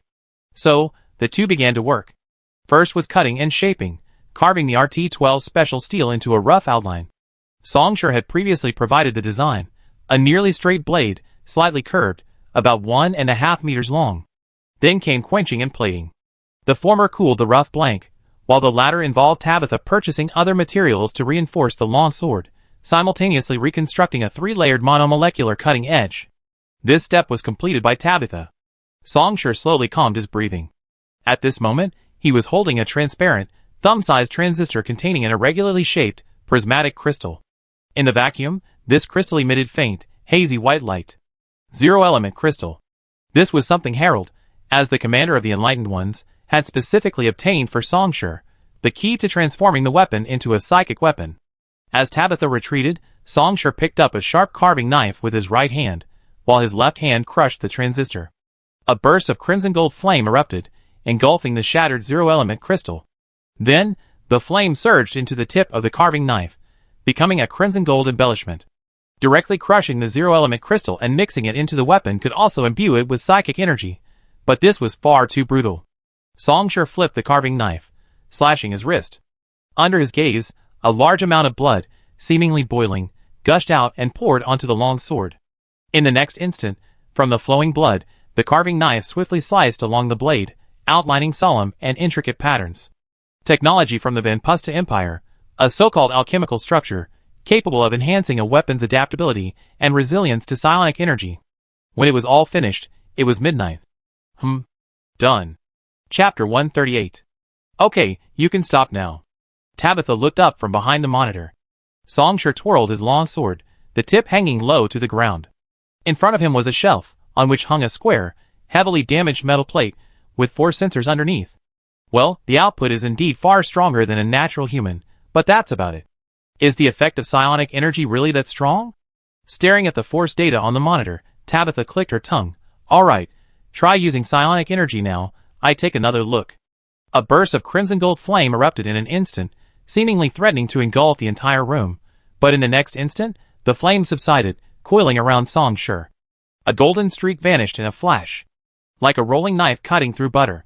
The metal plate, strong enough to withstand a magazine of a regular kinetic energy pistol, silently shattered at close range, crashing to the ground, then visibly incinerated into embers within the encroaching flames. Hiss. Tabitha gritted her teeth, watching the data spike in an instant. Okay, it's definitely completely different. But with such a huge difference between the two states, if someone were to launch a long-range attack, wouldn't that? No, you're mistaken, Tabitha. Song Shi shook his head. He extended his left hand, looked at it, and said calmly, For me, psionic energy is my instinct. It's not like clothes you can take off, but rather natural skin. Just now, without using psionic energy, in a purely physical testing state, I actually needed to consciously restrain myself. Then you're quite psionic. Tabitha sighed. How does the new weapon feel? Not bad. Mentioning this, Song Shi flicked his wrist, turning the long sword from vertical to horizontal. The sword was roughly straight-bladed, with a slight curve at the back, and about 1.5 meters long. The blade, used for killing, was coated with a triple-layered, hexagonal crystalline carbon nitride monolayer, while the entire surface was coated with a matte paint, presenting a deep, dark blue-black color. Even without long-term practice, the moment Song Shi held it, he felt an instant connection, as if it were an extension of his own arm. He understood why. Because in a sense, this weapon was forged with his own blood, not the blood of an ordinary person, nor the blood of a psionicist, but boiling blood. Furthermore, it was forged using forging flames enhanced by machine tools. In Tabitha's tests, even when left still, the weapon maintained a warm feel, but when Song Shi held it, a mere amount of psionic energy was enough to quickly transform that warmth into scorching heat. However, this isn't the main point. Compared to the previous weapon, Steel Raven, the most significant feature of this long sword is the incorporation of zero-element crystals and the inscription of an alchemical matrix, transforming its attributes into psychic weaponry. It's not an improvement in any particular performance aspect, it simply becomes more compatible with psychic energy, making it more suitable for psychic users. As a great source who has chosen fire, imbuing a weapon with flames, say, a sword. While both appear as fire swords, in non-psychic weapons, the fire and the sword are separate, it's less a fire sword and more like flames burning on the blade. But in psychic weapons, there is no distinction between fire and sword, the two are fused together, becoming a pure fire sword. It consumes less psionic energy, yet its psionic techniques are more effective. Psionic users can, to a certain extent, overcome material limitations and enhance the strength of their psionic weapons. As for Gabi back then, as a transcendent, he himself was the most powerful weapon, or rather, his bioarmor, 100-foot pavilion, was his psionic weapon. When he wielded the Steel Raven in the past, the effect of the forging flame could somewhat compensate for this, but it wasn't a true psionic weapon. But this new weapon, in the tests just now, showed improvements in all aspects. Furthermore, it can withstand the enhancement of fire seeds without collapsing like the Steel Raven, becoming a disposable weapon. With the fire seeds channeled in all-out effort, a strike unleashed with this power would be enough to incinerate a street, turning it to ashes. He currently has 10 fire seeds. By the way, Song Shi, Tabitha suddenly asked, her tone curious, right now, who's stronger, you or Gabriel? I mean, in his best condition. Gabriel, Song Shi answered quickly. He's at least a mid-third ring level, and he has the resources and training from Emerald Pharmaceuticals. He's stronger than some self-taught psionicists who gone astray. Oh, that's good. Tabitha seemed relieved, then realized something was amiss and added, I need to acquire 2 more psionic skills, and then increase the number of flames to 16. No, 14 will be enough. Saying this, Song Shi assessed the situation again, and after confirming it was correct, nodded, that should be enough to defeat Gabriel head-on. Alright. Tabitha opened her mouth, paused for a moment, and swallowed the words she wanted to say. At that moment, Song Shi felt a pang of regret when he thought of psionic techniques. The psionic techniques unique to the Nanto clan, which he had temporarily named Nanto 7th Edition Psionic Techniques and Secret Transmission Plan, continuously updated and revised, in his previous life, were originally intended to be reorganized and renamed after he broke through to the 5th ring, to be passed down as the Nanto clan's legacy. However, before he could complete it, He perished in a life-or-death battle with Renata. But to be fair, that guy was indeed very strong and gave him a lot of inspiration. Unfortunately, even the closest self-created psionic technique he could create now wouldn't be possible until he reached the third ring.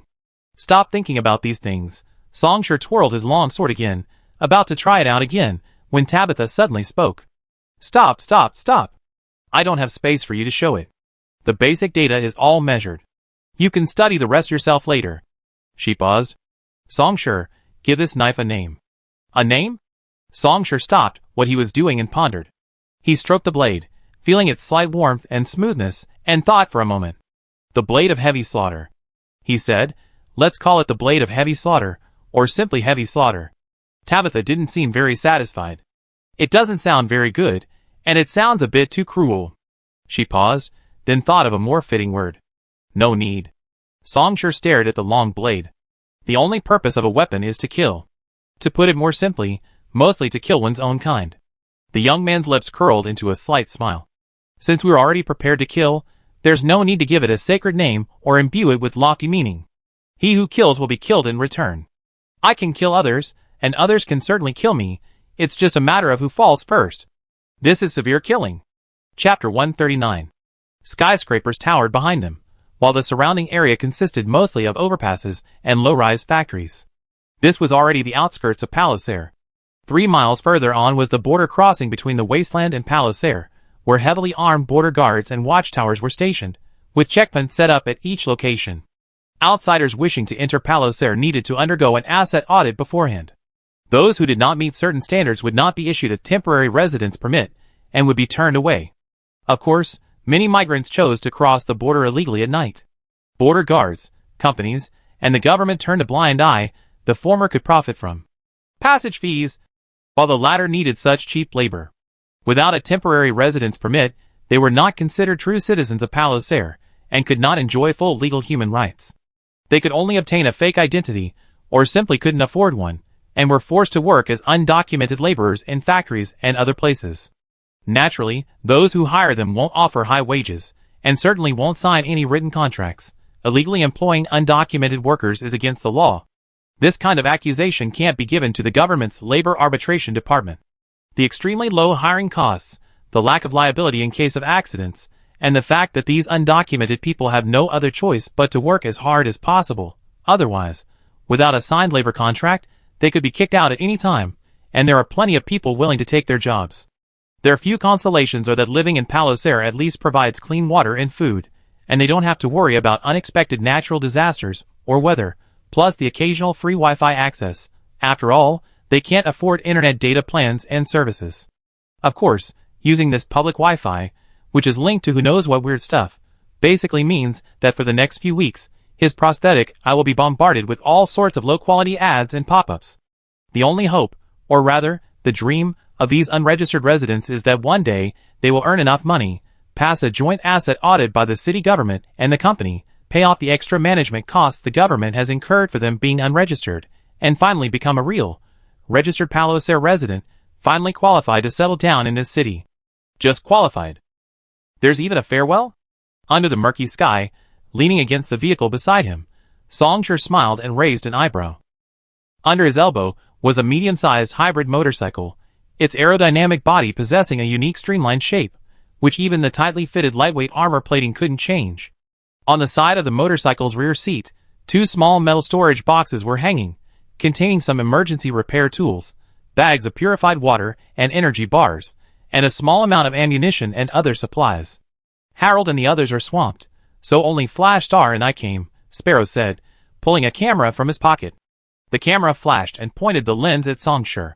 Flash Star also had things to do, but she said she still wanted to see me off, so she asked me to bring this. The next moment, a familiar voice came from the speaker below the lens. The camera is working fine. And then, hello, can you hear me? What's the difference between this and you just making a video call?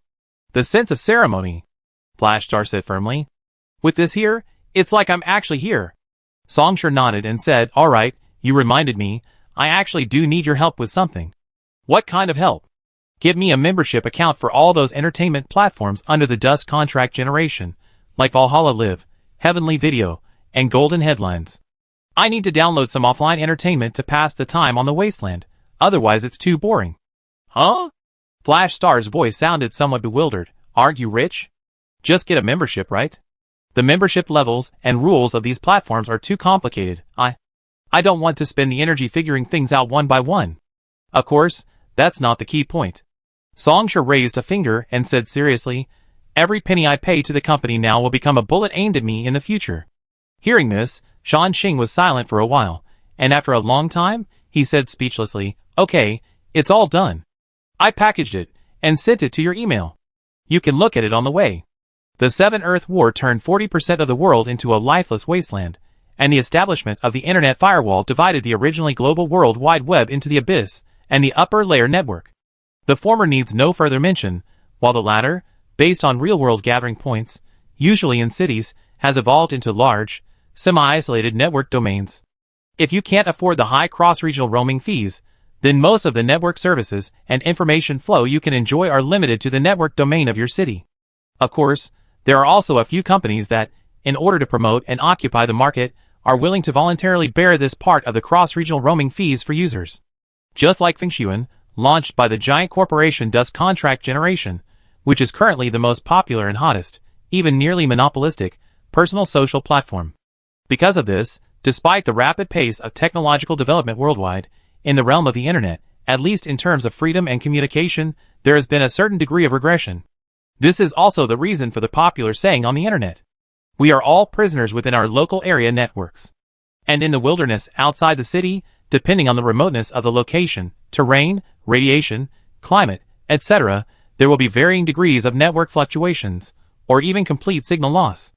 In short, don't expect it to be as smooth as it is in the city. Songsha, I put the sniper rifle you wanted in the trunk. After Shan Xing finished speaking, Kei-Mu finally spoke up. You required accuracy and range, so I chose this Fawn. It has exceptional accuracy, and its theoretical maximum range is 4,000 meters. The downsides are low lethality and rapid barrel wear, requiring frequent replacement. However, I packed 3 barrels for you, which should be enough for a while. I fine-tuned the basics, but you have to figure out the finer details yourself. Everyone has different preferences, and the parameters I'm used to might not suit you. That's enough. Songsha nodded and smiled. I have a fire starter to fill the bullets, so lethality isn't a concern. As if guessing what the other wanted to ask, Songsha said bluntly, in terms of kinetic energy and penetration, it still can't compare to your fully deployed giant war. The second ring. I still can't use the fire starter. Even if the bullet is fired with absolute convergence to a single point, it will inevitably expand to some extent. You can think of it as a high explosive bullet with a wide area of effect. But I have boiling blood and embers, so the bullet's aftereffects will last for a long time. Sparrow Eyes pondered for a moment. Our applicable scenarios are different. Not exactly. But let's just understand it this way, it work.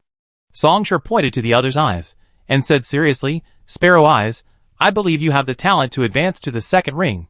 I hope that next time we meet, you already be at the second ring of truth. Sparrow Eyes nodded. Okay. Songsha jumped into the car, twisted the accelerator, and the engine, specially tuned and enhanced by Tabitha, roared to life. That's about enough, everyone, see you next time. Aren't you going to say anything in this situation? Flash couldn't help but ask. No need. Songsha laughed loudly, and instantly sped off, his voice carried away by the wind. It's not goodbye forever. There will be plenty of opportunities to meet again later. How later? Flash was amused. Her camera swiveled, watching the silhouette gradually disappear at the end of the road. After a while she said, Sparrow, I feel like we met someone incredible. What ordinary person could defeat Gabi in the second ring? Sparrow countered, pausing for a moment. I believe Songsha will definitely achieve great things in the future. We met him before he really made it big, and we didn't become enemies. In fact, we have a pretty good relationship. That's enough. That makes sense, Flashstar commented. I think my position as strategic analyst should be given to you. Flashstar laughed heartily. Then his tone became serious again. Let's go, we still have things to do. Harold's been having quite a few troubles these past few days. Yeah. And so, in the wind, the place became empty again. Chapter 140. The iron-gray sky seemed to press down, swallowing all colors. Even after decades of weathering, the radioactive dust in this area hadn't completely dissipated. Everywhere you looked was gray soil and gravel, with jagged, wind-eroded cliffs rising abruptly. Only in a few crevices containing soil did vegetation struggle to sprout. To avoid being eaten by wild animals, through long evolution, this vegetation was also leaf-gray. Even on barren land, this area could be described as lifeless. Even refugees wouldn't choose this place as their temporary camp. But today, an exception occurred. The roar of an engine rose from afar, rapidly approaching within a few breaths. A figure sped through the sandstorm. Anyone driving into this area should take necessary precautions to avoid getting a mouthful of sand or having their face scratched by the wind-blown grit. At this moment, the figure driving the motorcycle straight ahead was completely unprotected. No helmet, no hardshell goggles, not even a scarf to protect his underwear from the sand and dust. But the so-called sand and dust couldn't get a single inch near this figure. As the motorcycle continued forward, the sand and dust continued to howl and rush towards him. But once it got close to the motorcycle, it would burst into sparks with a bang. Around the motorcycle, within a half-meter radius, numerous sparks appeared and disappeared. It was as if two hard substances were rubbing against each other at high speed, scattering sparks. However, this wasn't friction, but simply burning. Every grain of sand that struck Song Shi would be triggered by the surrounding psionic flames, incinerating him to ashes. TSK. Glancing at a grain of sand that had broken through the defense field and grazed past him, Song Shi couldn't help but click his tongue. This defense field was constructed by him using psionic flames. It was an application of psionic flames, not a true psionic technique, so it couldn't completely isolate all the sand and dust. If he had already obtained the psionic technique Scorched Earth, this scene would never have occurred. The place I'm standing on is Scorched Earth. These sand and dust particles would be completely incinerated the moment they approached. Unfortunately, Scorched Earth isn't available for the time being, Song Shi thought to himself. However, the other psionic technique, rendering, if the map given by Flash Star wasn't wrong or hadn't changed much, should be obtainable soon. Because of the continuous sandstorm and the engine's roar, the music in his headphones gradually decreased. Song Shi sighed, took his right hand off the handle, and pressed it against his in-ear headphones to turn up the volume. Friendly reminder: turning the volume up to a safe level or higher may cause damage. The warning stopped abruptly after 2 presses of the earphone button. The songs playing in the earphones were all from Cheetah Music, a platform launched by the giant company Dust Contract Generation. Backed by this giant, it holds a massive amount of music copyrights and has attracted a large number of high-quality musicians with its abundant resources. It has also signed contracts with major cochlear implant manufacturers, becoming a pre-installed application for them, making it the undisputed leader in the music application field. An unknown amount of time passed. At the edge of the deep sky, the seemingly eternal iron gray began to fade for the first time. This was a sign that they were about to leave this radiation zone. At that very instant, a massive amount of sand and gravel suddenly erupted from the ground beside the motorcycle. Boom! Time seemed to stand still. Amidst the swirling, murky sand and dust, carrying countless fragments of rock, a silhouette over 3 meters long burst from the earth, leaping into the air.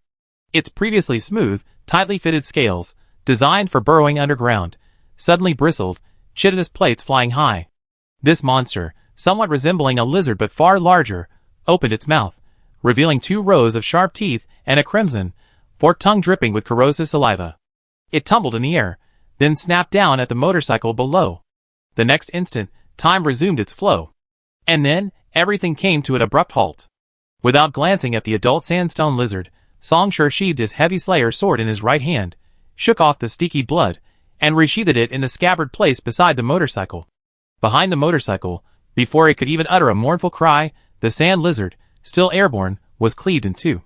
Starting from the severed section, crimson gold flames erupted, engulfing it completely, slamming it back to the ground, tumbling a few times before gradually turning to ash. About 10 minutes later, Song Shi stopped the motorcycle. A natural barrier blocked the way ahead.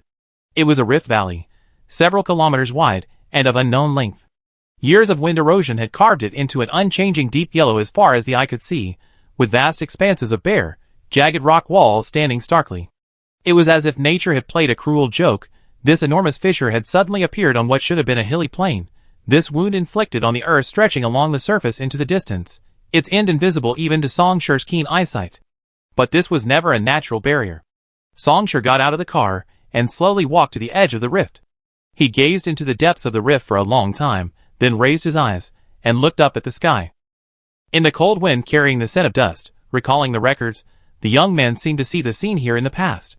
one of the predecessors of the Pan-Eastern Continental Alliance, an aerospace carrier belonging to the Eastern Continent Republic, arrived here with flames that could incinerate everything, its presence indifferent. Meanwhile, the companies that had not yet been secretly devoured and forced into bankruptcy and restructuring, and would later be reorganized into the Enterprise Alliance, also mobilized their military forces. Surrounded by wave after wave of air defense aircraft, the latter's aerospace carrier also took to the skies. At the edge of the sky, the two sides clashed in a battle of iron and fire. One after another, bursts of fire erupted in the sky like crackling fireworks, shattering fragments scattering everywhere, burning as they slowly descended amidst the crisscrossing beams of energy and guided weapons. Even today, the surrounding land is still littered with many long-rusted wrecks. For a fleeting moment, the ship's main weapon, the positron cannon, finally completed its charge. An unprecedentedly dazzling torrent of energy swept across the entire sky, yet it fell short, failing to truly hit its target, instead grazing the Earth below. Thus, in the annihilation effect of positrons and electrons, even the concept of matter became insignificant. Under the blinding brilliance, the Earth was instantly cleaved and evaporated, leaving scars that have yet to fade. Songshur stood at the edge of the rift, overlooking the surrounding landscape. This was a scene once commonplace during the Seven Earths War. Chapter 141. Looks like a tough nut to crack. A deliberately hushed voice came from the wireless earpiece embedded deep within his skull. The voice was noticeably hoarse from prolonged lack of food and water. However, more than hoarseness, the voice betrayed a deep-seated agitation. The middle-aged man, nicknamed Old Sam, licked his chapped lips, his high-specification prosthetic eyes clearly capturing the scene thousands of meters away. As a seasoned professional in this field, he knew that equipment was more important than weapons. Killing someone only required a bullet, identifying the target, choosing the right person, and ensuring escape were the real challenges. These high-specification implanted prosthetic eyes were a testament to this. The scene within thousands of meters was clearly visible, and they possessed a built-in image recognition system. In addition, he had spent a considerable sum to purchase an integrated data package containing the personal files of most Palauser citizens from officials of the Palauser Government Statistics Bureau, combining the two to select targets. Let me see. Songshur, high school dropout, just turned 19, no proper hospital records of implants. What kind of nonsense is this? Looking at the figure speeding away in the distance, comparing it to the data displayed on his retina through his prosthetic eye, the middle-aged man carefully examined the figure ahead, his tone gradually becoming puzzled. Is this a student? The motorcycle the other person was driving was clearly modified, and with the middle-aged man's years of hunting experience, he could tell that the original motorcycle was definitely a high-end model. The smooth driving skills the other person was currently displaying, and the umbrella hanging on the side of the motorcycle. No, it should be some kind of cold weapon containment device resembling an umbrella. This young man, aside from his appearance, has absolutely nothing in common with the naive youth in the database. A bunch of bastards, no business ethics whatsoever, damn it. The middle-aged man couldn't help but curse. It was obvious there was a database error, mixing up information from several different people. This had happened a few times before. Those bastards from the Statistics Bureau, they took the money but didn't bother to properly review and correct it, just packaged it up and sent it to him like this. Alright, stop yelling. His companion's voice came through the earpiece, barely contained. One word, are you going to make a move or not? Before the middle-aged man could answer, the voice on the other end of the earpiece continued, I have to remind you, we haven't had any business for almost a week. If you dawdle a few more days, your dear Rita at the Mortal World nightclub will be stuffed into a cream puff. Don't make a fuss. Can't you see I'm thinking? Ignoring his companion's restless tone, the middle-aged man's voice remained hesitant. Beneath a thick camouflage blanket that blended seamlessly into its surroundings and shielded it from heat and electromagnetic detection, the middle-aged man shifted slightly. He and his companion were currently lying prone on either side of the road in the wasteland. This was one of the few relatively intact roads, the only route to the nearest settlement, Sandtown. This was also their toll road. Ahead or behind lay the territory of the others. Countless people coveted this land, and to avoid unnecessary conflict, a tacit rule of territorial division had emerged. Of course, this required you to conquer and hold onto the territory yourself. However, often, when faced with a sufficiently tempting target, this tacit rule vanished instantly, and everyone swarmed forward, each trying to grab a piece of the pie. Hey! Hurry up! His companion urged. If we keep dawdling, this guy be driving into Dart's territory. The middle-aged man took a deep breath, finally making up his mind. Frankly, Anyone who dares to travel alone in the wilderness probably has some skills. But no matter how troublesome, it can't be more troublesome than a company-escorted armed transport convoy. Even with the latter, if the goods are valuable enough and there are enough wilderness bandits, they wouldn't hesitate to swarm in and take a bite. Let's do it. In the instant his mind was made up, the middle-aged man ripped off his camouflage blanket, flipped himself up, aimed at the motorcycle 300 meters away, and began to roar wildly. His movements were so decisive that his companion's sudden exclamation in his head-mounted earpiece seemed too slow. Wait! Something's wrong. Be careful. That guy is a spirit. The roar of the motorcycle reached its limit in that instant, the violent roar of the engine echoing in all directions. A crimson-gold flame suddenly erupted from Songshi's body, spreading rapidly outwards, attenuating the kinetic energy of incoming bullets and melting their metal pellets. Simultaneously, the motorcycle, with an almost counterintuitive maneuver, changed direction to evade the attack, leaving a long, deep trail on the ground. In this high-speed turn, with the inertia strong enough to throw a person off balance, Songshi released the handlebars. He pressed a button on the dashboard, and the motorcycle's trunk swung open, releasing the pre-disassembled 3-section kinetic energy sniper rifle, Fong, into the air. Songshi leaned back slightly, his reaction speed far exceeding that of a normal person, allowing him to assemble the rifle mid-air. Fire seed refill. Then, a blindingly bright flame burst from the muzzle of Fong, instantly traversing nearly a kilometer and striking the distant target. The crimson trails left in the air had not yet completely dissipated. Boom! 1,000 meters away, a crimson-gold spherical field suddenly appeared on the ground, then rapidly expanded, spreading outwards, finally exploding with a deafening roar at its limit, spewing streams of flame engulfing the ground within a radius of more than 10 meters. His companion's voice abruptly ceased. That was the location where the enemy was hiding. Sparrow's eye is indeed well-tuned. Songshi tapped the Fong, quite satisfied. This shot should reduce a lot of trouble on the road ahead. The next instant, he looked up at the middle-aged man 200 meters away. The latter was stunned for a moment, instinctively taking a step back. Songshi put the Fong back in the trunk, flicked his right hand, and the heavy slayer was in hand. The motorcycle began to speed away again, flames rising with his will, swirling endlessly around him. Charge, slash. And so, severed in half. As the motorcycle passed the crooked, rusty sign that read Sandtown, it drove along the main road and stopped in front of a shabby-looking bar. The bar door opened, and a figure slowly walked in through billowing smoke. Upon entering, most people looked up, casting scrutinizing and covetous glances, but Songshi ignored them and went straight to the bar. Just then, a voice broke the silence. Recalling the news he had just heard, that this person had overpowered several seasoned veterans with a reckless, charge-and-run style, the bartender behind the counter suppressed his emotions, smiled, and poured out a glass of amber liquid.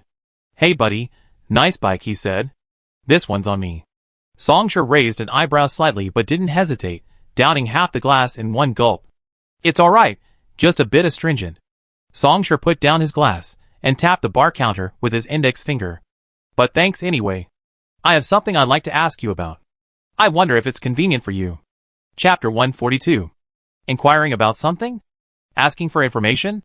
The bartender pondered, his smile remaining unchanged. "Convenient, yes, but..." He pushed out a yellowed, worn menu wrapped in transparent tape, listing drinks and prices, in a slow, yet not unpleasant tone, "but these are chargeable items." Songshi remained noncommittal. He glanced at the menu, then took out a data tablet from his pocket, opened a map, and pointed to a location. Has the location of this extinct volcano changed in recent years? For example, was it destroyed by a natural disaster, or is the location itself incorrect? Extinct volcano? Hearing this, the bartender calmly recalled. He recognized this remote place. It seemed to have been a volcano before, but it hadn't erupted for many years. What could possibly happen in such a desolate place? The person in front of him was asking about this place. Was something about to happen? But he hadn't heard anything about it recently. The location is correct. While quickly thinking, the bartender observed the other man. "I haven't heard anything about it collapsing or anything like that, but I've hardly ever been there, so I can't guarantee it's accurate." "I see." Songshi nodded, put away his tablet, and pointed to the menu. "Another cheese fountain, how much?" The bartender hesitated for a moment, then tentatively asked, Are you done asking?" "Yes, I'm done." Songshi finished the remaining half of his complimentary drink and said, "That's all I wanted to ask, just directions." "You seem quite disappointed?" "Probably a little, after all. You don't make money from this kind of intelligence. The bartender gave a wry smile and sighed. I thought you asked things like, do you know someone's crimes? Or where does someone live? Then you order a drink, grab a gun and knife, head out, and come back a while later dragging a trail of blood to finish the drink. Ha, that's how it's portrayed in movies, isn't it? He shrugged. So this is a movie? How could such a thing happen in reality? It's too unrealistic. Songsher spread his hands, smiling as well. Let's get back to reality. How much? 170 credits, original price. The bartender sighed again. I'm not so stingy as to charge someone for asking for directions. Although 170 credits was far beyond the normal price of the cheese fountain, considering that Sandtown was located in the wasteland, far from the city, and resources were hard to come by, it was quite reasonable. By the way, do you do vehicle maintenance and supply repair here? Turning left at the gate, about 70 meters away, there's a shop run by a former company mechanic. His skills are definitely top-notch. The bartender paused, seemingly weighing the pros and cons, then added, well, if you want to go, you can say I recommended it. Otherwise, seeing a stranger barge in, the other party wouldn't hold back. Asking exorbitant prices would be one thing, but they might even steal parts when the owner isn't looking. They don't do business with repeat customers, who only pass by once in their lives. Hearing this, Songsher raised an eyebrow slightly but didn't say anything. He swirled his glass. Then please have a drink, less ice, and... The bartender was about to start mixing, when he suddenly noticed the man stop talking. He turned around and saw the man suddenly look up, gazing towards the outside of the bar. If your drink arrives, please leave it here. I come back for it later. Songsher frowned slightly, then relaxed, calmly saying, I suddenly remembered something I need to take care of. Don't worry, it won't take too long. Without waiting for a reply, Songsher straightened up and walked out of the bar. 3 minutes later, deep in an alleyway, casually lifting the heavy curtain, the world instantly transformed from daylight to night. The room before him had all the windows closed, with only a few rusty ceiling lights casting a dim yellow glow. And within that dim light, wisps of smoke swirled, the smell of cheap cigarettes causing occasional coughs, but everyone present seemed oblivious.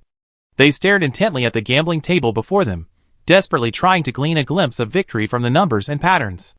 Even when Songsher entered, almost no one looked up. The cards will be dealt in 3 seconds. Anyone want to raise? Damn! How did I lose again? Dice, did you play them wrong this time? Add another 500. No, 1,000 credits. The casino wasn't very large. Pushing through the throng, Songsher reached the back, where the largest crowd gathered. Sick bow. Quick! Anyone want to bet? At the crowded, dilapidated table, a middle-aged man, with a cigar and a prosthetic right arm sat at the main table. In front of everyone, he displayed 4 dice, then shoved them back under the dice cup and began shaking them vigorously. Anyone else?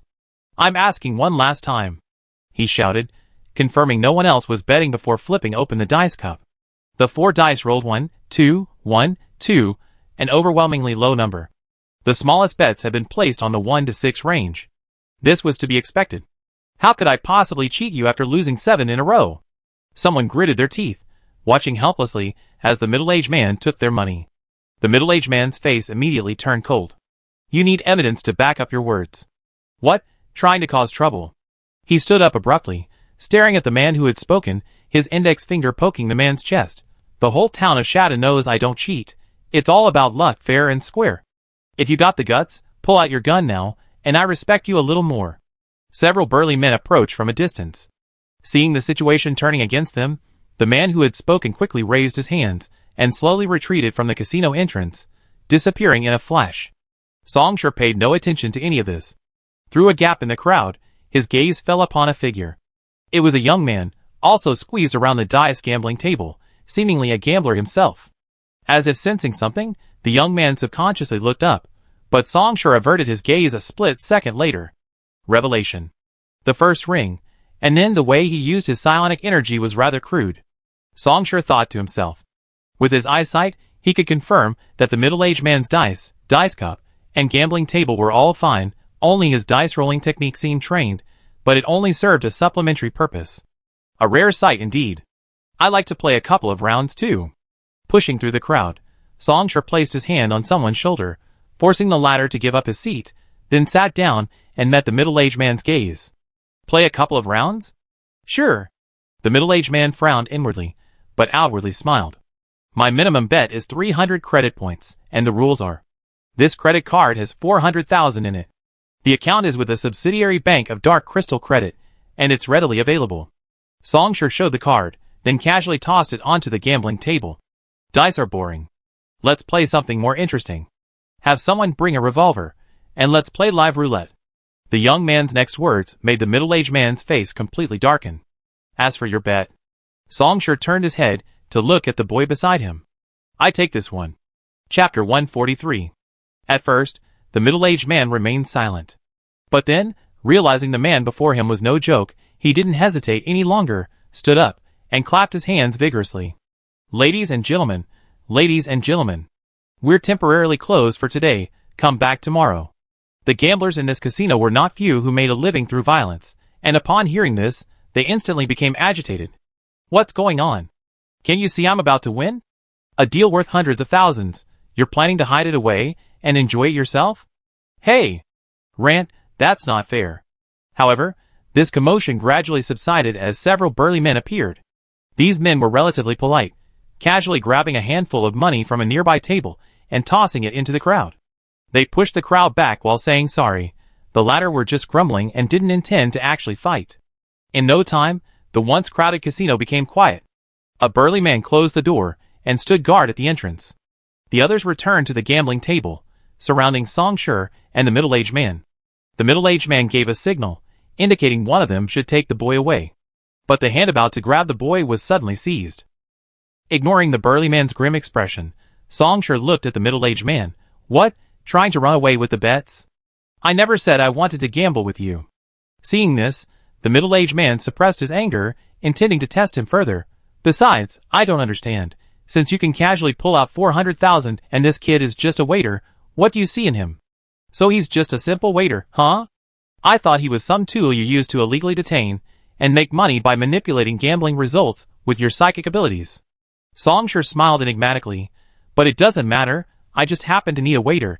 Isn't that a coincidence? Hiring a waiter is no problem, but it depends on personal willingness, isn't it? The middle-aged man seemed not to have heard the previous sentence. This kid has worked for me for many years.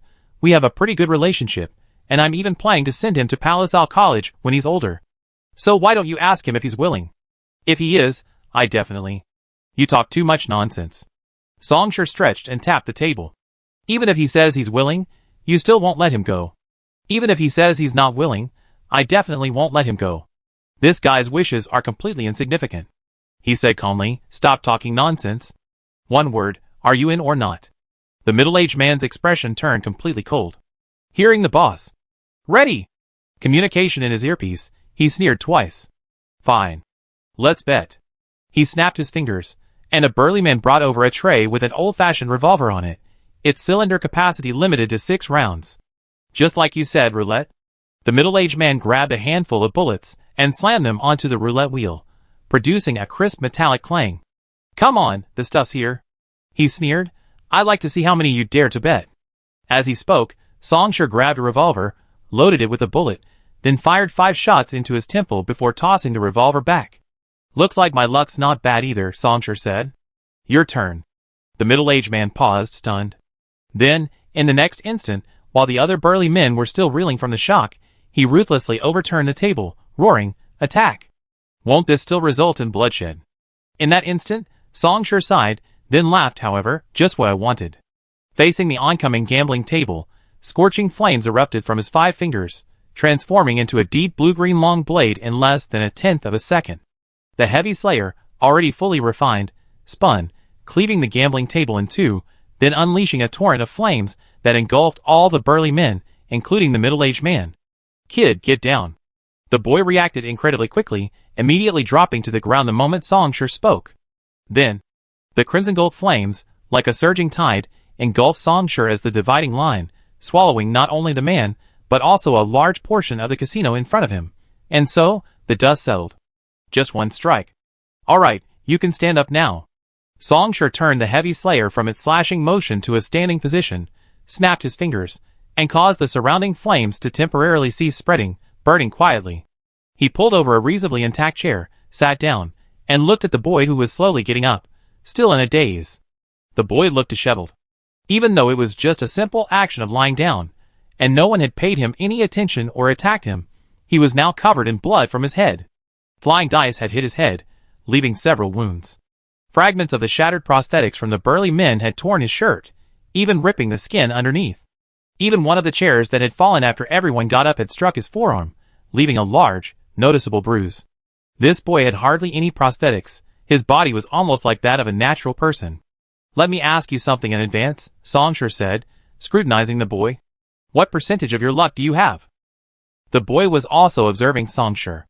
Out of the corner of his eye, he saw the surroundings were a scene of utter devastation.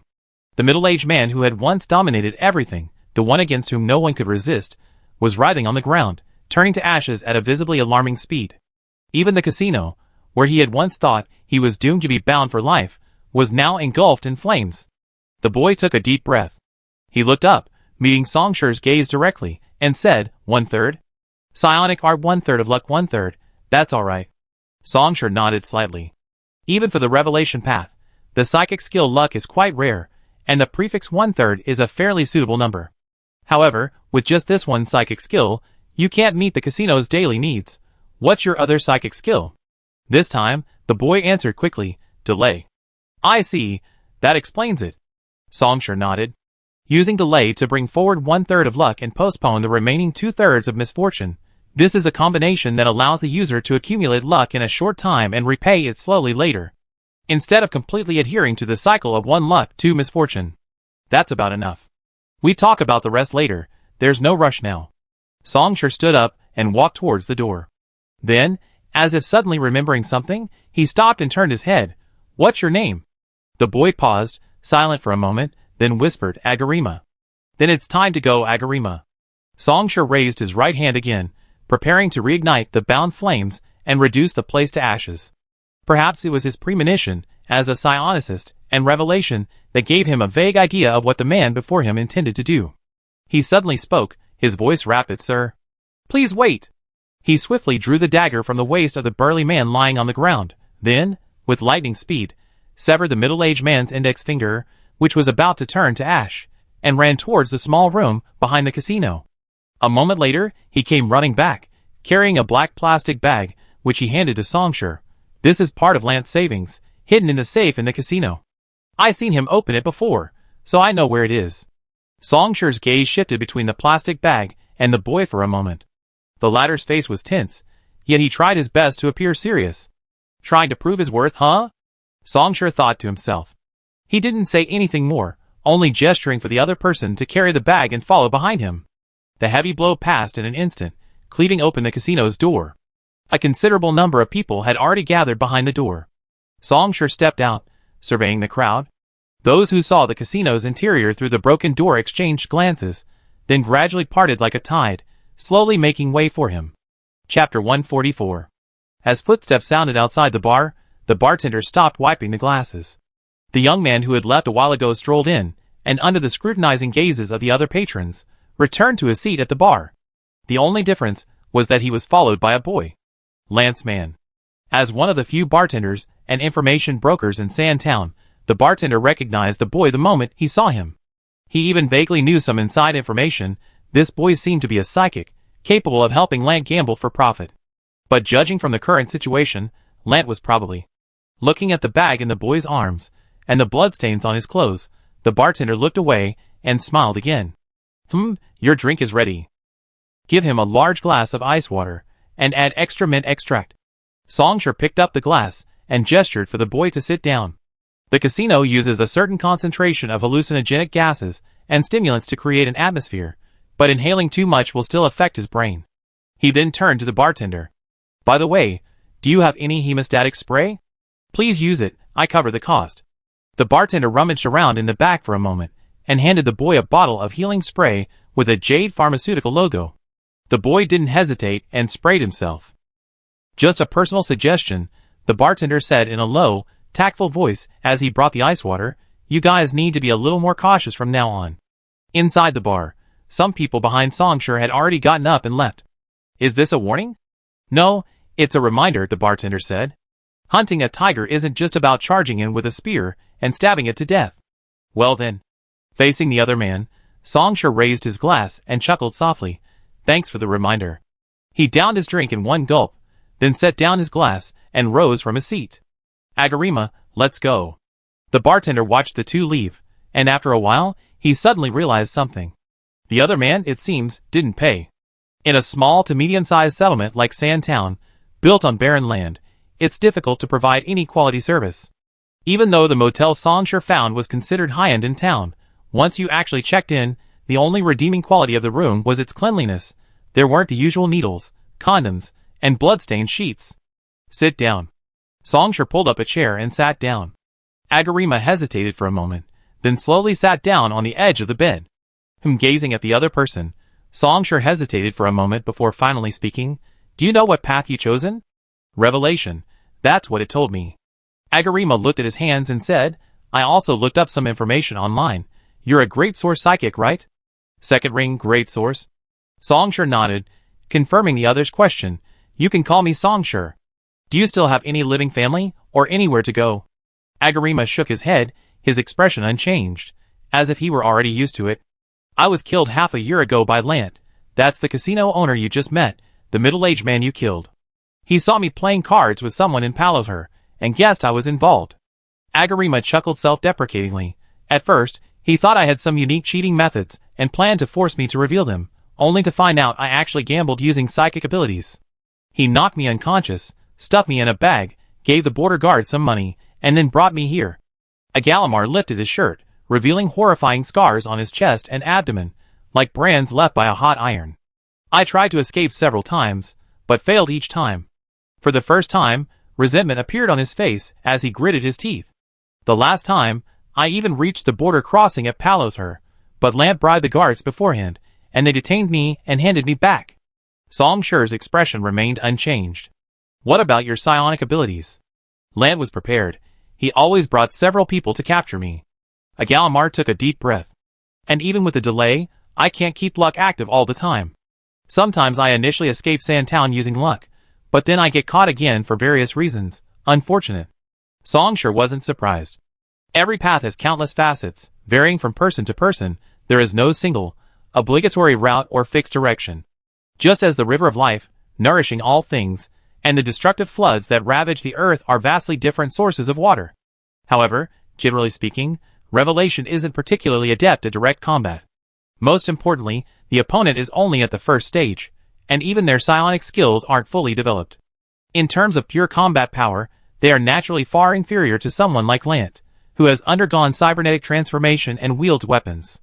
A momentary luck cannot ultimately secure a lasting victory. 3 paths. Songsher then held up 3 fingers. Since you have nowhere else to go, I can give you 3 paths. Agalima's expression tightened. First, go back to Palother. I know some people in the Enlightened Ones. You can join them. You're an anti-corporation? He was taken aback. Second, you stay with me for now. I take you to the next nearest city, and you have to fend for yourself. Agalima remained silent.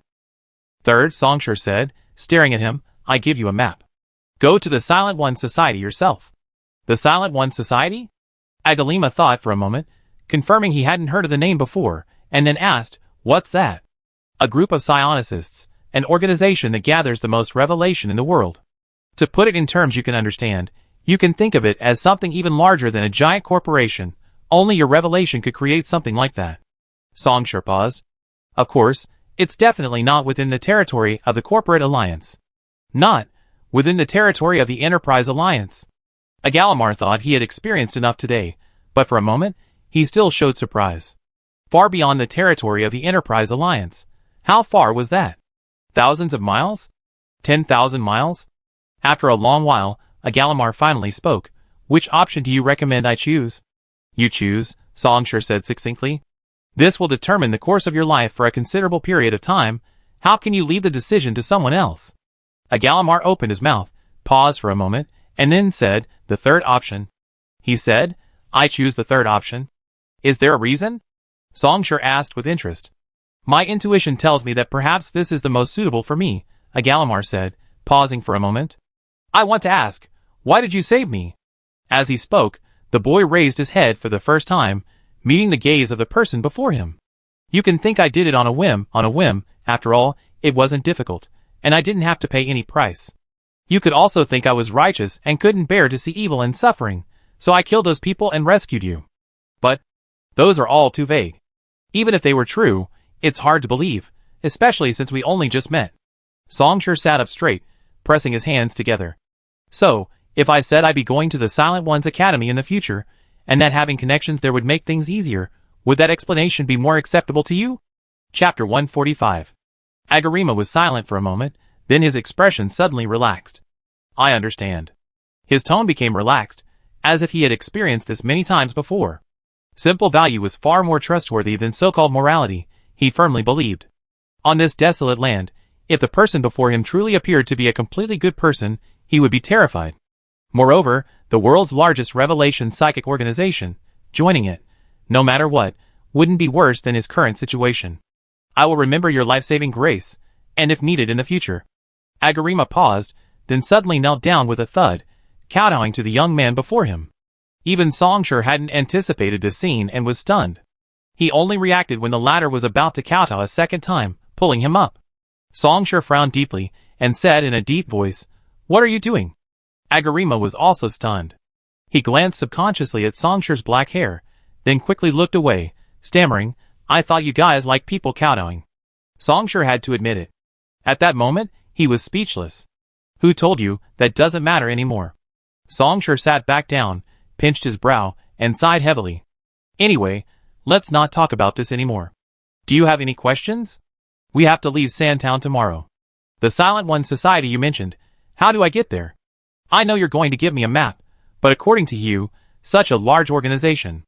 If I want to join? No need to join, Songshur replied.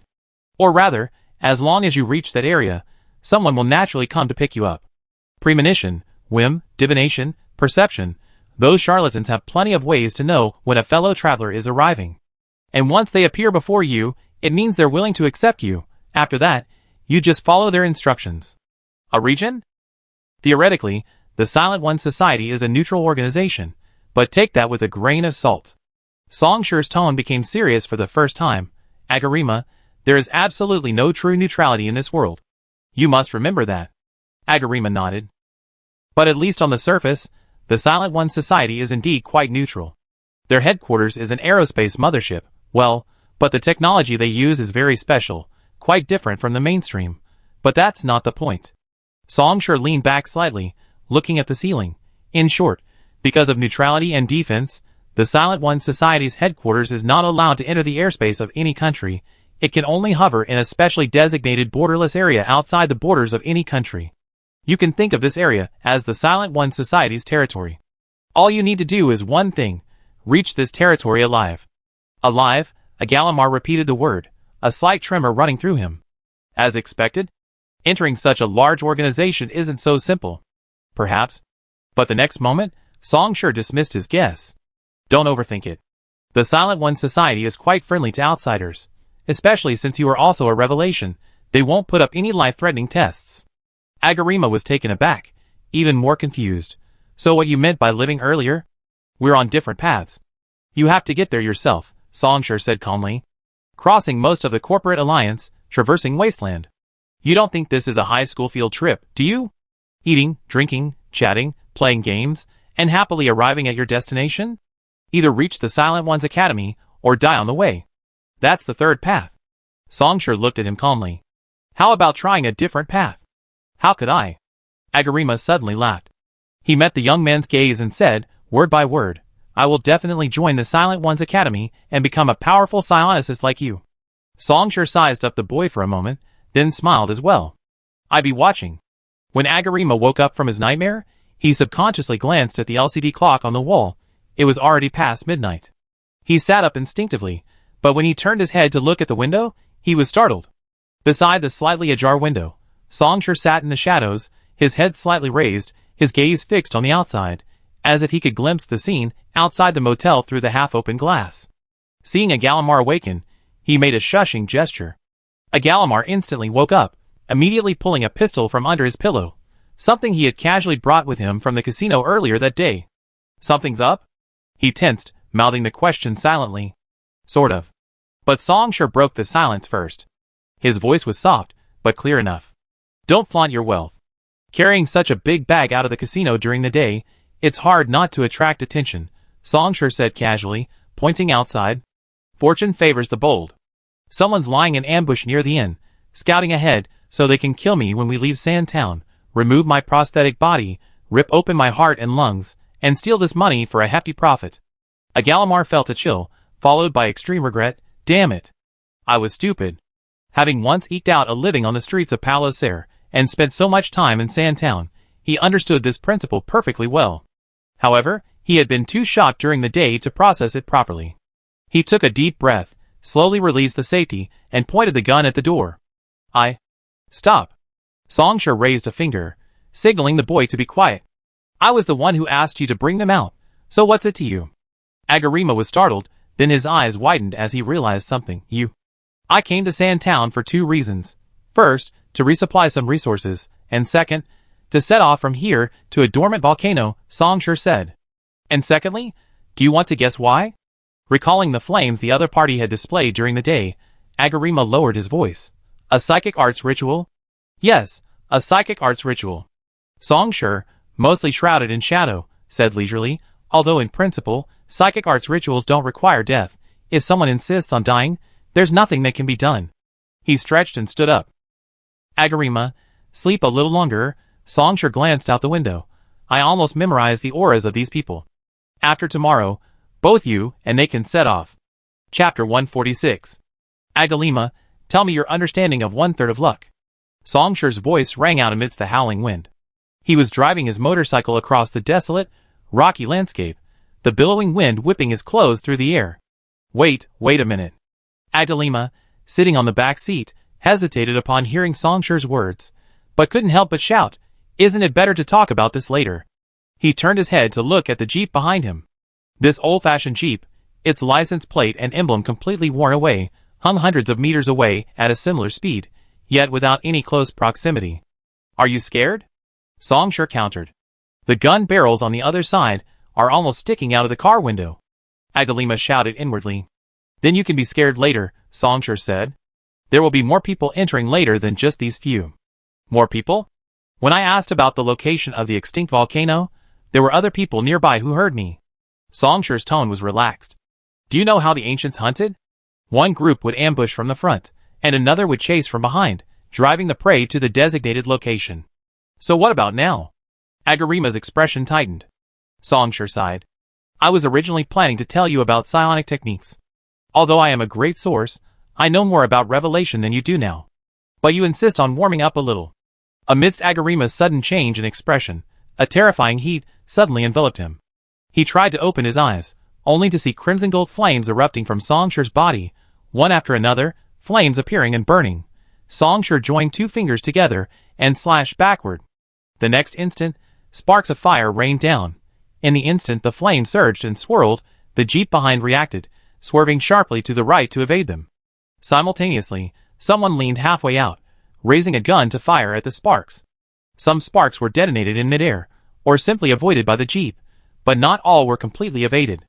Then, the dust settled. Boom! Several sparks struck the Jeep directly. In the nick of time, someone didn't hesitate, ripping open the car door and throwing himself out. Before he could find an opportunity to retaliate, the Jeep exploded with a deafening roar, like fireworks bursting forth, spraying streams of fire in all directions. This also engulfed and smothered those who had jumped out of the Jeep. For cyborgs, who had undergone various modifications and implanted prosthetics, fire and burning were no longer fatal. Even many advertisements for bionic skin emphasize its resistance to cutting, acid corrosion, and burning. These people who made their living in the wasteland by force were no exception. They didn't care about cybernetic psychosis, they only knew that if they didn't have enough cybernetic implants, if they weren't powerful enough, they would only face death. Their bionic skin and subcutaneous armor combination was for bulletproof protection. However, today was different. With the blessing of boiled blood, the effect of ember was also enhanced. In the blink of an eye, the few wisps of flame that had previously been ignored rapidly expanded, growing larger with the wind, engulfing the entire person. Amidst terrified screams, everything turned to black ash at a visible speed.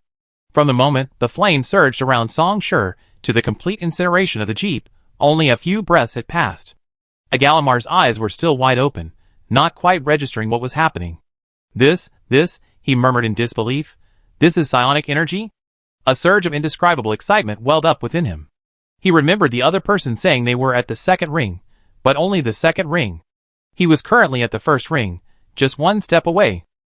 If he could just advance to the second ring, wouldn't that mean he could become this strong too? He was greatly excited. This is truly promising, psionic energy. As if guessing what the other was thinking, Songshur raised an eyebrow but said nothing, extinguishing the other's illusions. Can you drive? He suddenly asked. Yes, I can. Agalamar reacted, nodding quickly. Now it's your turn to drive, Songshur said.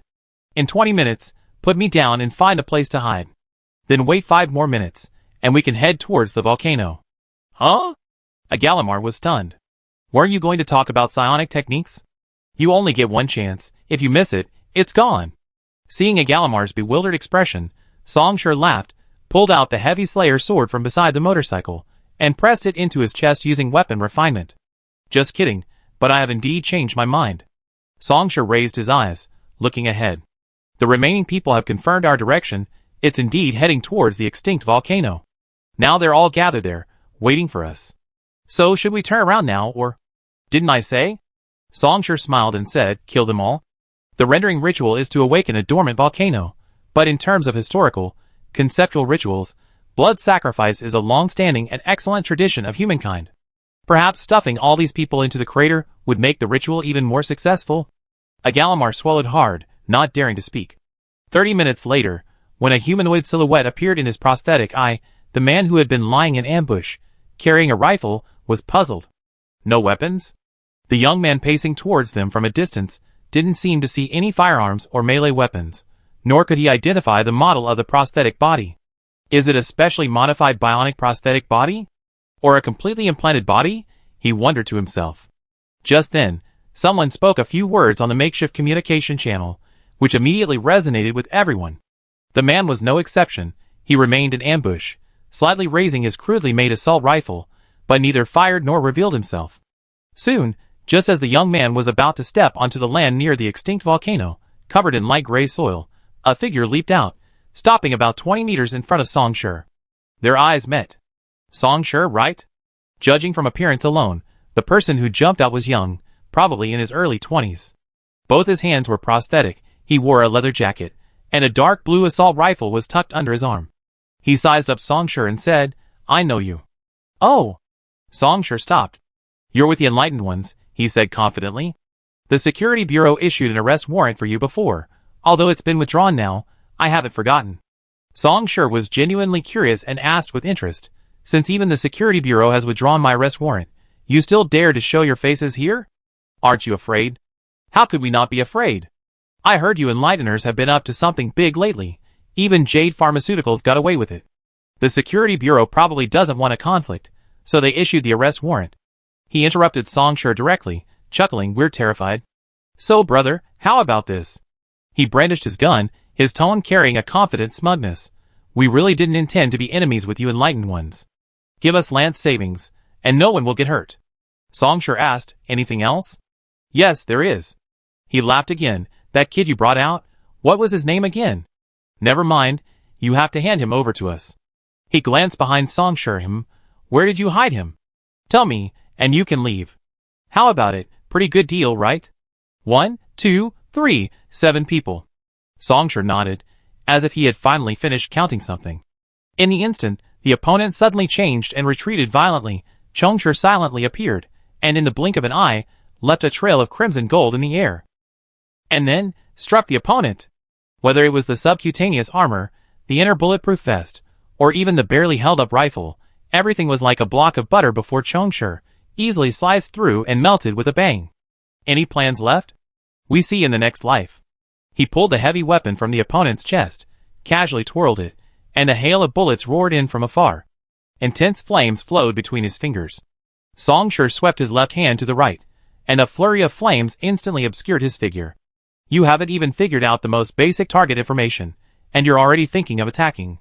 He sliced through the parrying tactical dagger with his sword, shredded the opponent's heart, and with a thought, launched several fireballs in another direction.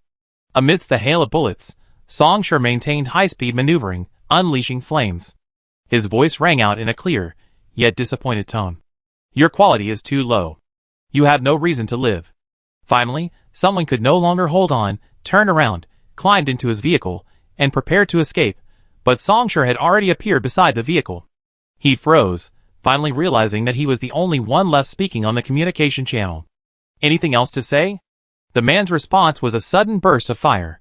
Songshur nodded, turning to avoid the gun barrel as a single stream of fire pierced through his opponent, reducing him to ashes. Sigh. At that moment, the roar of a motorcycle engine echoed from the horizon. The heavy machine was driven straight into the ground. Songshur slowly sat down on a bare rock, gazing at the sky, and sighed, boring.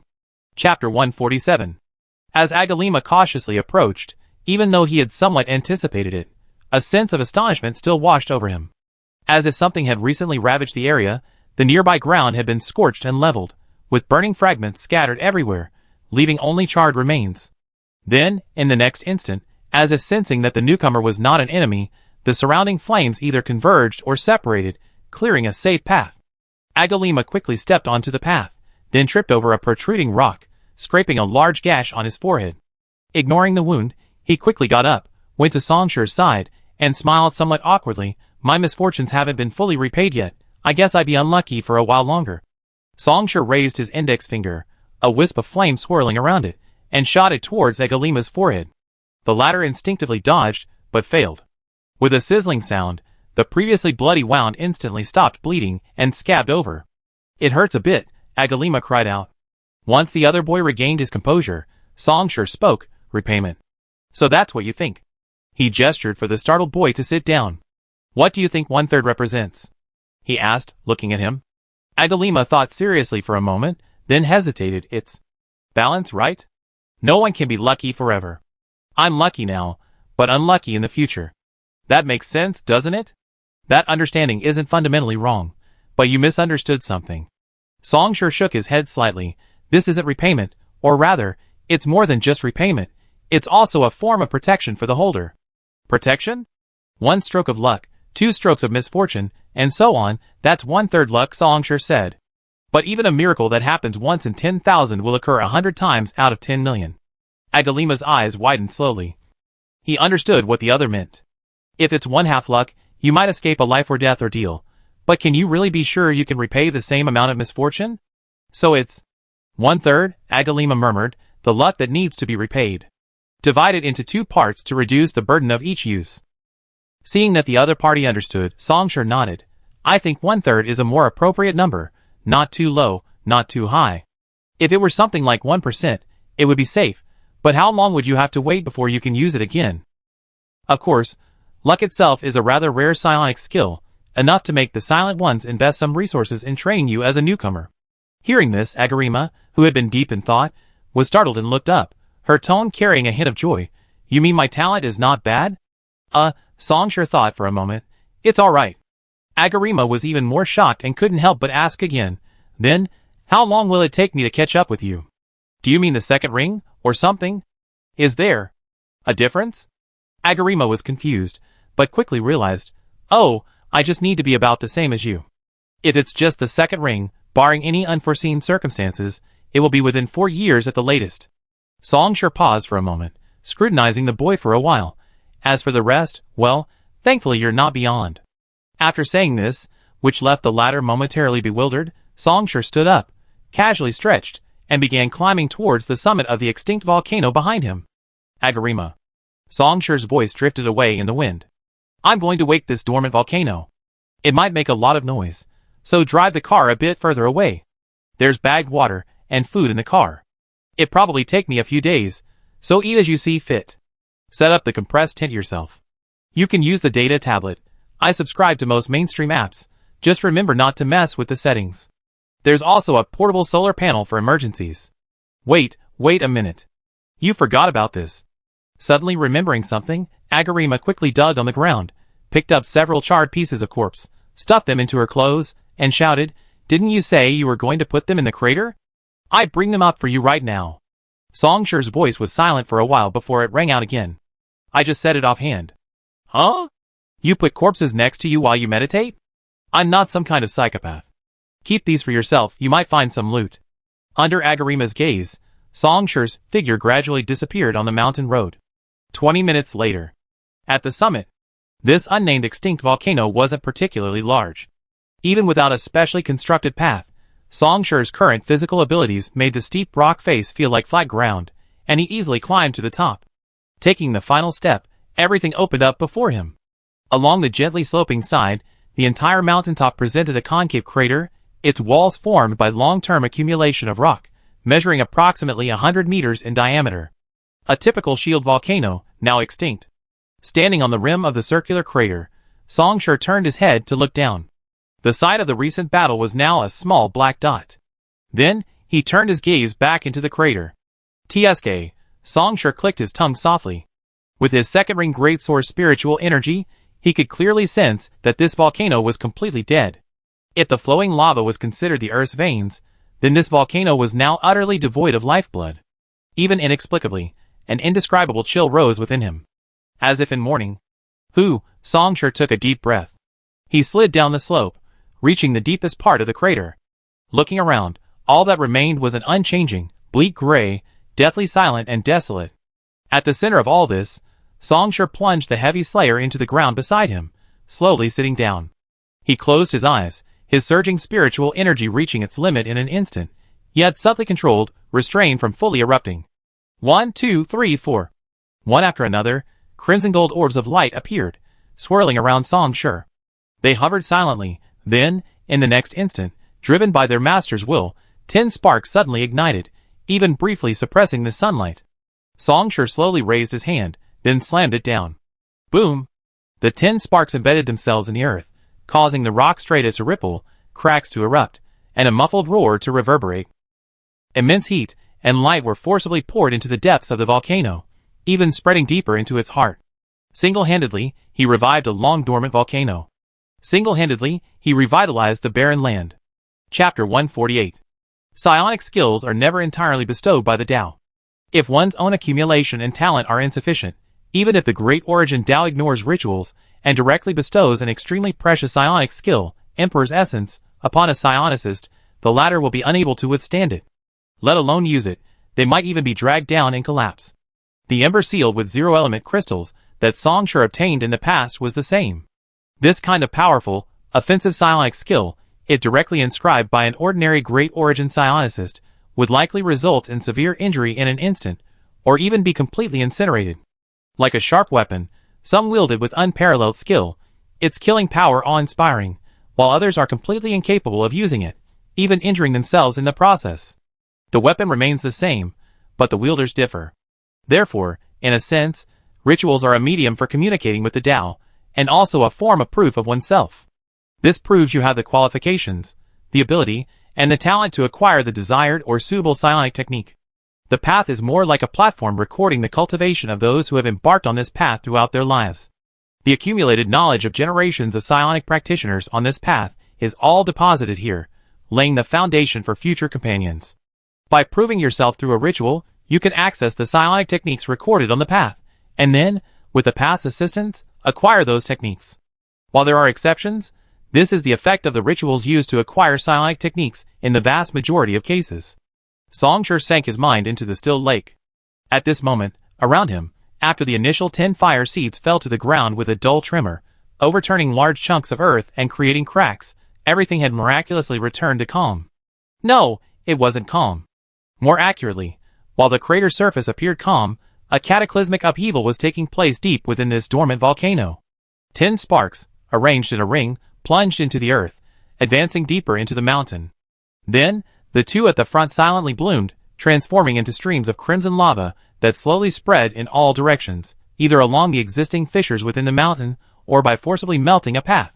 Like slowly pouring water into a flower pot, the former gradually submerged the entire pot along the intricate root system and the gaps between the soil. This was the ritual of the psionic technique, rendering, using its own psionic energy to resubmerge the dormant volcano, forcibly awakening it, artificially creating a new volcanic eruption.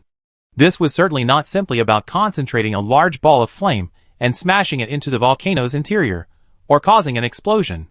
Songsher sat cross-legged at the very center of the volcano's crater. Guided by his will, 2 of the 10 initial sparks would spontaneously ignite every so often, paving the way for those behind and simultaneously engulfing the geological layers at that altitude. An unknown amount of time passed. When all the sparks had ignited, completing the first stage of engulfing the dormant volcano, Song-Shi reopened his eyes. But now, a dazzling crimson-gold light shone deep within his once black pupils. An invisible wind swept by. Deep within the volcano, the long-dormant heart began to beat again. There, as the spiritual flames transformed from the spark surged in, the magma, dried up for countless years, reappeared, and scorching blood flowed once more.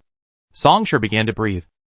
And so, the entire dormant volcano seemed to gradually come alive, breathing in rhythm with Song-Shi's breath, or rather, this was the young man, a second-ring great source, using himself as the source, beginning to achieve a kind of resonance between humanity and nature with the dormant volcano, thereby helping it regain its vitality. If this resonance were to progress further, it could be called unity of man and nature, a supreme skill or state pursued by some ancient spiritualists. Even Song-Shi, in his previous life, only fully comprehended unity of man and nature at the 4th ring, after which he could freely utilize the environment and other favorable conditions to his advantage. However, with his current 2nd ring spiritual energy, achieving true unity of man and nature was still too difficult, so he could only settle for the current resonance. Song-Shi exhaled. Maintaining environmental resonance, while subtly controlling the psionic flames inside the dormant volcano to prevent it from collapsing or burning, is a significant burden for him, mainly because it takes so long. Compared to the various skills and controls required to awaken the volcano, Song-Shi believes the biggest challenge of the rendering ritual is its duration. Because in a sense, it's a slow and meticulous process, requiring the psionicist to continuously refine, layer by layer, piece by piece, to complete the rendering of the entire volcano. Often, duration is the biggest challenge. Just as a person can easily hold their eyes open for 10 seconds without blinking, the difficulty increases dramatically when that time is extended to 20, 30, or even a minute. While this isn't particularly difficult for Song-Shi, he sighed upon assessing the time, and the thought of having to wait another dozen or so hours. Sigh. This male lead is definitely the murderer. How can he keep making such terrible movies with such predictable plots? His taste is truly awful. The special effects are alright, but how bad can movie special effects get these days? Agalima suddenly looked up. He paused the movie playing on his tablet, quickly climbed out of the compressed tent, and looked in one direction. More than a day had passed since the man who didn't look much older than him, who saved his life and called himself Song-Shi, went up the mountain. Before leaving, the man said he was going to awaken a dormant volcano. At that moment, Agalima swallowed hard, instinctively holding his breath. The distant volcano suddenly began to tremble, a muffled and violent roar spreading in all directions. Boom. At first, wisps of black smoke rose, then expanded rapidly before the naked eye, carrying with them massive amounts of dust and ash into the sky, like a drop of ink in a glass, covering the surrounding sky with a new color. Boom. As if unable to contain itself any longer, from the seemingly endless dust and ash, a crimson hue gradually emerged, and overflowing lava spilled from the crater, spreading up and down the sides. From afar, it looked like crimson snakes, winding and writhing. Then, the volcano erupted completely. At the edge of the sky, massive amounts of lava and debris tore through the dust-filled sky, dragging trails of contrails driven by immense kinetic and thermal energy, hurling them into the surrounding earth. The entire world seemed to have fallen into apocalypse. Even from such a distance, Agallamar could still smell a pungent sulfurous odor, but he had no time to care. Faced with this catastrophic scene, his instincts as a revelation psychic sent chills down his spine, urging him to leave immediately. No need to leave. Agamar abruptly turned to the side. Song-Shi's figure appeared in the distance, and a few breaths later, he was beside the boy. Don't you want to take another look? Song-Shi turned around, also looking at the distant volcano, admiring his masterpiece. Seeing a volcanic eruption so close is a rare experience. Even if you can use a simulated documentary, most of the simulation won't reach 100%. It's still not as good as real reality. Since you put it that way, of course I have to take a look.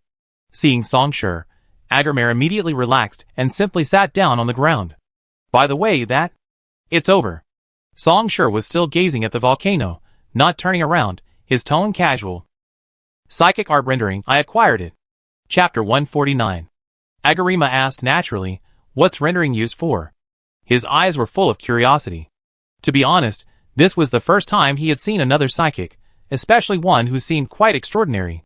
When he awakened his psychic powers, As a gift to newcomers, the revelation path granted him 1/3 of the luck. He made some money playing cards with this psychic skill, and only then did he belatedly start researching online. Most of this information was fragmented and unsystematic, a mixture of truth and falsehood, but it still gave him a basic understanding of psychic powers. He even seriously considered whether to confess to the city government and exchange it for that special talent allowance. But after much deliberation, fearing the government might dissect him, he abandoned the idea. Then, he turned to some small-scale underground casinos, eventually being kidnapped and taken to Sandtown. He was genuinely excited and curious about psychic powers.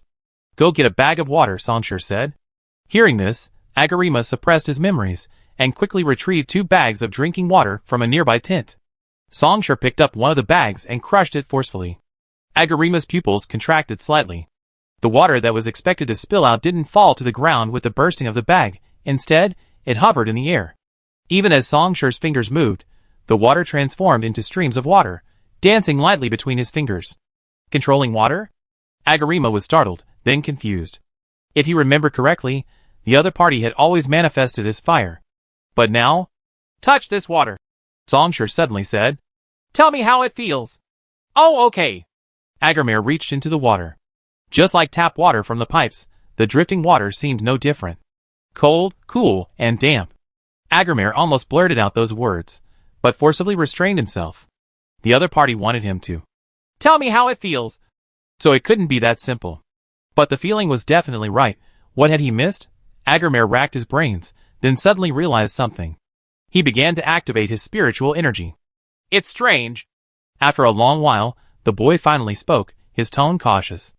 "I feel like it's just ordinary water, but after using my spiritual energy, it suddenly feels..." He thought for a moment, and used what he thought was a more fitting word. "Scorching?" The icy water, yet with a strange scorching heat. 2 completely different sensations escaped Agurima's lips. Songshur raised an eyebrow slightly, seemingly a little surprised, and glanced at him. "To be able to sense this without specialized training, you're not bad." "What level?" "At least passing."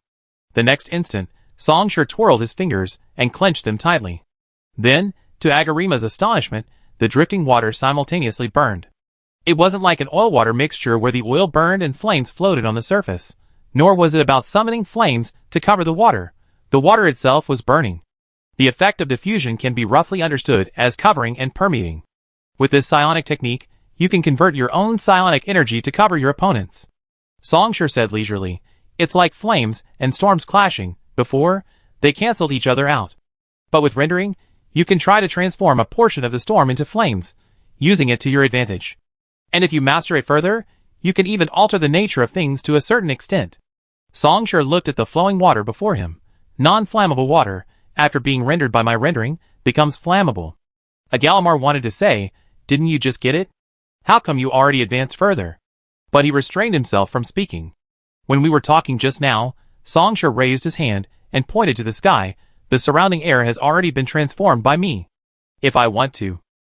Now this place will instantly turn into a sea of fire. With the supply of transformed air, it will become even harder to extinguish, and even increase its lethality. If I continue to transform it, this air will even become unbreathable. Inhaling it will be harmful, for example, causing internal organ burns, or the person will spontaneously combust." Agalamar was startled upon hearing this, subconsciously touching his lower abdomen. Then. "You're right." Songshur smiled knowingly.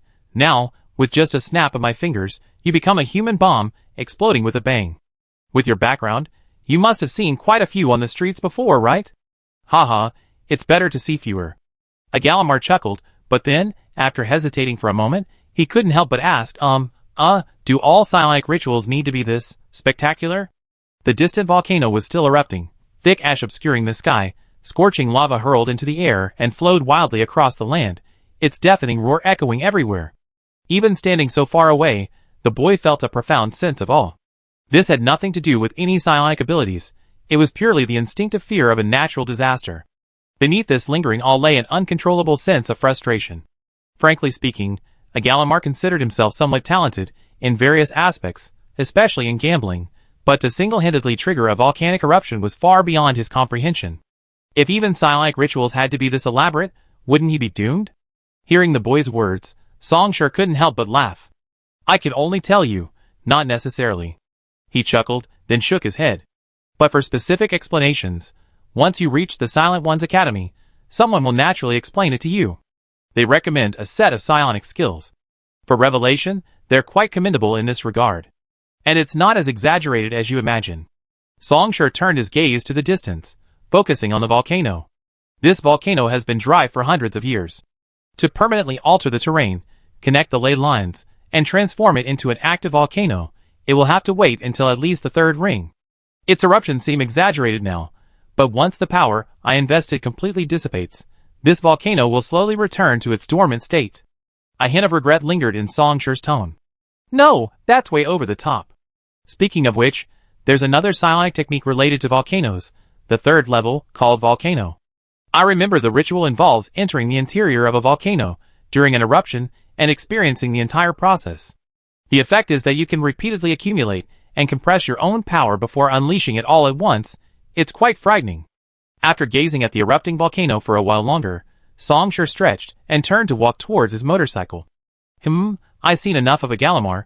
Do you want to watch a little longer? Probably not. Then go pack up the tent. It's time to go. Songshur turned and started the motorcycle, casually inserting the heavy slayer into the side storage. It's time to part ways. Chapter 150. 3 days later. In a small city, severely dilapidated due to the depletion of its mines and the relocation of its industries, almost downgraded to a mere town, after replenishing supplies, Songshur gave out a map to the Society of the Silent Ones. Strictly speaking, a map wasn't even necessary. He only needed to point out a direction, and a Gallimar could simply keep heading forward. Upon arrival, someone from the Society of the Silent Ones would naturally appear, using methods such as whim, perception, or divination to detect the arrival of fellow travelers and take them away. Possessing one-third luck, he was certainly a promising newcomer. However, considering the risks of the wasteland, Songshur still spent some time planning a relatively safe route. But only relatively safe. If one approached it with a carefree attitude, they would most likely still perish halfway. The direction of Forged Light City and the Society of the Silent Ones were not the same. In fact, they were completely opposite.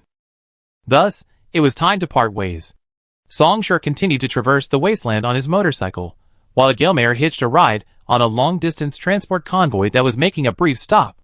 Although he couldn't and didn't want to do something as insane as traversing the wasteland, Gallimar did have some talent in other areas. He quickly persuaded the convoy leader to let him stay on the condition that he only need to be provided with food and drink and help with the work, allowing him to travel a short distance along the way. The reason he was trapped in the casino in Sandtown was firstly because Lant was only interested in making money, and was also suspicious and distrustful of him, even resorting to physical violence at the slightest provocation. Secondly, his opponent had already seen through the flaws in his psionic skills, relentlessly exploiting him at the gambling table during the day, keeping him in a constant state of paying back, preventing him from accumulating enough luck to escape. Here. Songshur leaned against the car, casually tossing something to Agarima. He caught it, and saw it was a pistol with a cold, metallic sheen. Linked to a Zington X-24, a medium-sized kinetic pistol.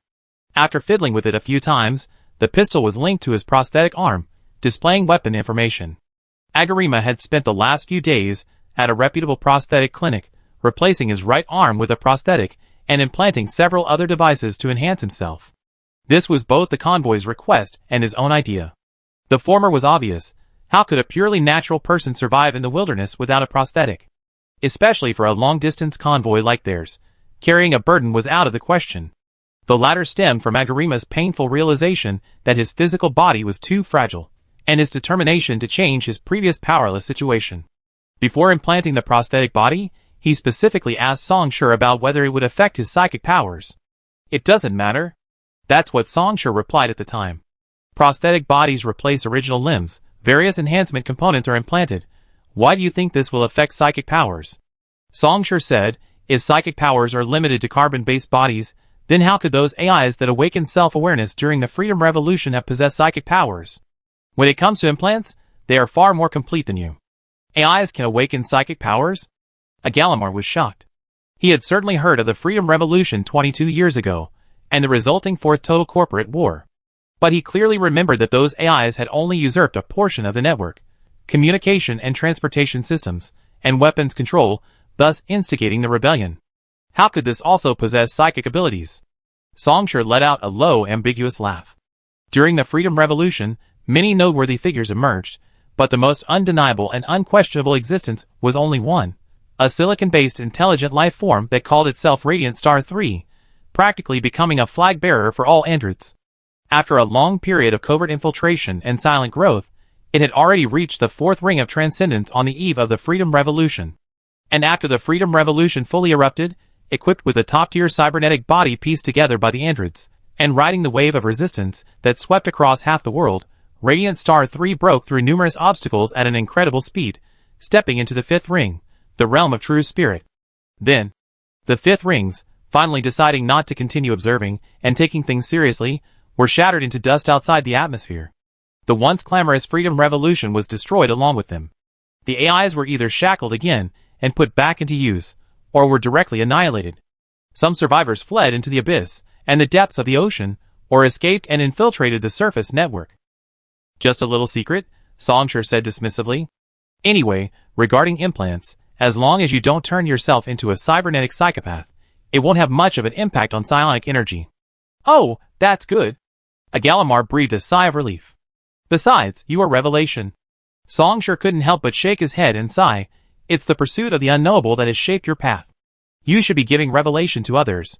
Why are you asking others questions all day long? What is the unknowable? Flame, visible yet knowable. Songshur casually summoned a ball of flame, which hovered beside him. Fortune, invisible and unknowable. It sounds ridiculous that the ancients used stars as guides to divine and seek their own destiny, doesn't it? Entrusting something ethereal to actual celestial bodies. But Songshur's tone lacked amusement. Instead, it carried a solemnity. But when people first looked up at the starry sky, what all they felt? They truly believed that the stars contained the trajectory of all things in motion, Songshur said calmly. Standing on a pedantic perspective, they mocked those of the past. But what troubles him now, what he considers unknowable, will be equally laughable to future generations. Thousands of years ago, those who devoted their lives to the stars, prophecy, divination, and fortune-telling firmly believed they had grasped this revelation about the unknowable, and they also firmly believed they had a responsibility to bring enlightenment to others. Agelmayer had already held her breath, not daring to miss a single word. I see, he murmured, his heart pounding with excitement. He clenched his fists. I never imagined you approve of our revelation. Wrong, Songshur shook his head. One thing at a time. Who told you I approve of the revelation? Huh? I had enough of the revelations trying to tell me what to do, Songshur sneered. Who do they think they are? Trying to change my destiny too? The young man said indifferently. A path not chosen by me is meaningless. I understand. After a long pause, Agalamar nodded stiffly. But soon, he perked up again. We're leaving soon. Is there anything you'd like to say? He asked expectantly. Songshur thought for a moment, then nodded. Have a safe journey, or die trying. Ha, you're just trying to scare me, aren't you? Right. On the 19th day after their parting, after some more trivial incidents along the way. At dawn, Songshur successfully arrived at Jiguang City. Chapter 151. On the horizon, a dazzling ray of sunlight gradually began to emerge. But amidst the seemingly endless, biting wind, this sunlight offered no warmth, only intensifying the chill.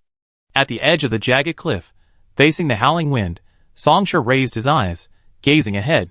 The entire land, or rather the world, was a pale, bleak white, covered in a thick layer of frost, yet devoid of any translucency. This was to be expected. Southern heavy industry had constructed numerous manufacturing plants and mining facilities here, forming part of a vast industrial chain. These industrial creations ceaselessly produced vast amounts of industrial waste, which entered people's lungs, rose into the sky, dispersed into the atmosphere, and, in the natural cycle, transformed into the frost and snow that blanketed the earth. This was toxic snow and frost. Some people, unable to pay the water bills from the hydroelectric power company, resorted to melting snow and ice using makeshift water filters. Others, unable to afford even cheap filters, drank the water directly, dying from various ailments. The sun rose slightly higher. Bright rays slowly disappeared over the earth, adding a touch of light to the dim world. A strange warmth gently swept by, seemingly trying to smooth over the biting cold wind. Then, everything came to an abrupt halt. Like a room suddenly losing power in the middle of the night, the bright lights going out, and in that instant, the whole world went dark, Even the sun on the horizon vanished completely. Songsha remained standing on the cliff, silently watching all this, without moving. Only in his eyes, at this moment, did a cold glint appear. About 10 minutes later, the world lit up again. To be precise, the sky. If anyone looked up at the sky, they would be astonished to find that the previously dark sky began to light up, patch by patch. Yes, pattern by patch.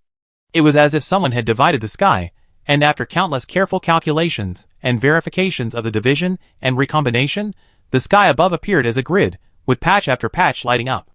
This man-made spectacle, built with massive resources by Fubo Energy, monopolized the sun within hundreds of miles of this land, turning it into a private resource that could be easily grasped, quietly putting a price tag on sunlight and placing it on the market. A gigantic structure, macro-state photonic energy matrix.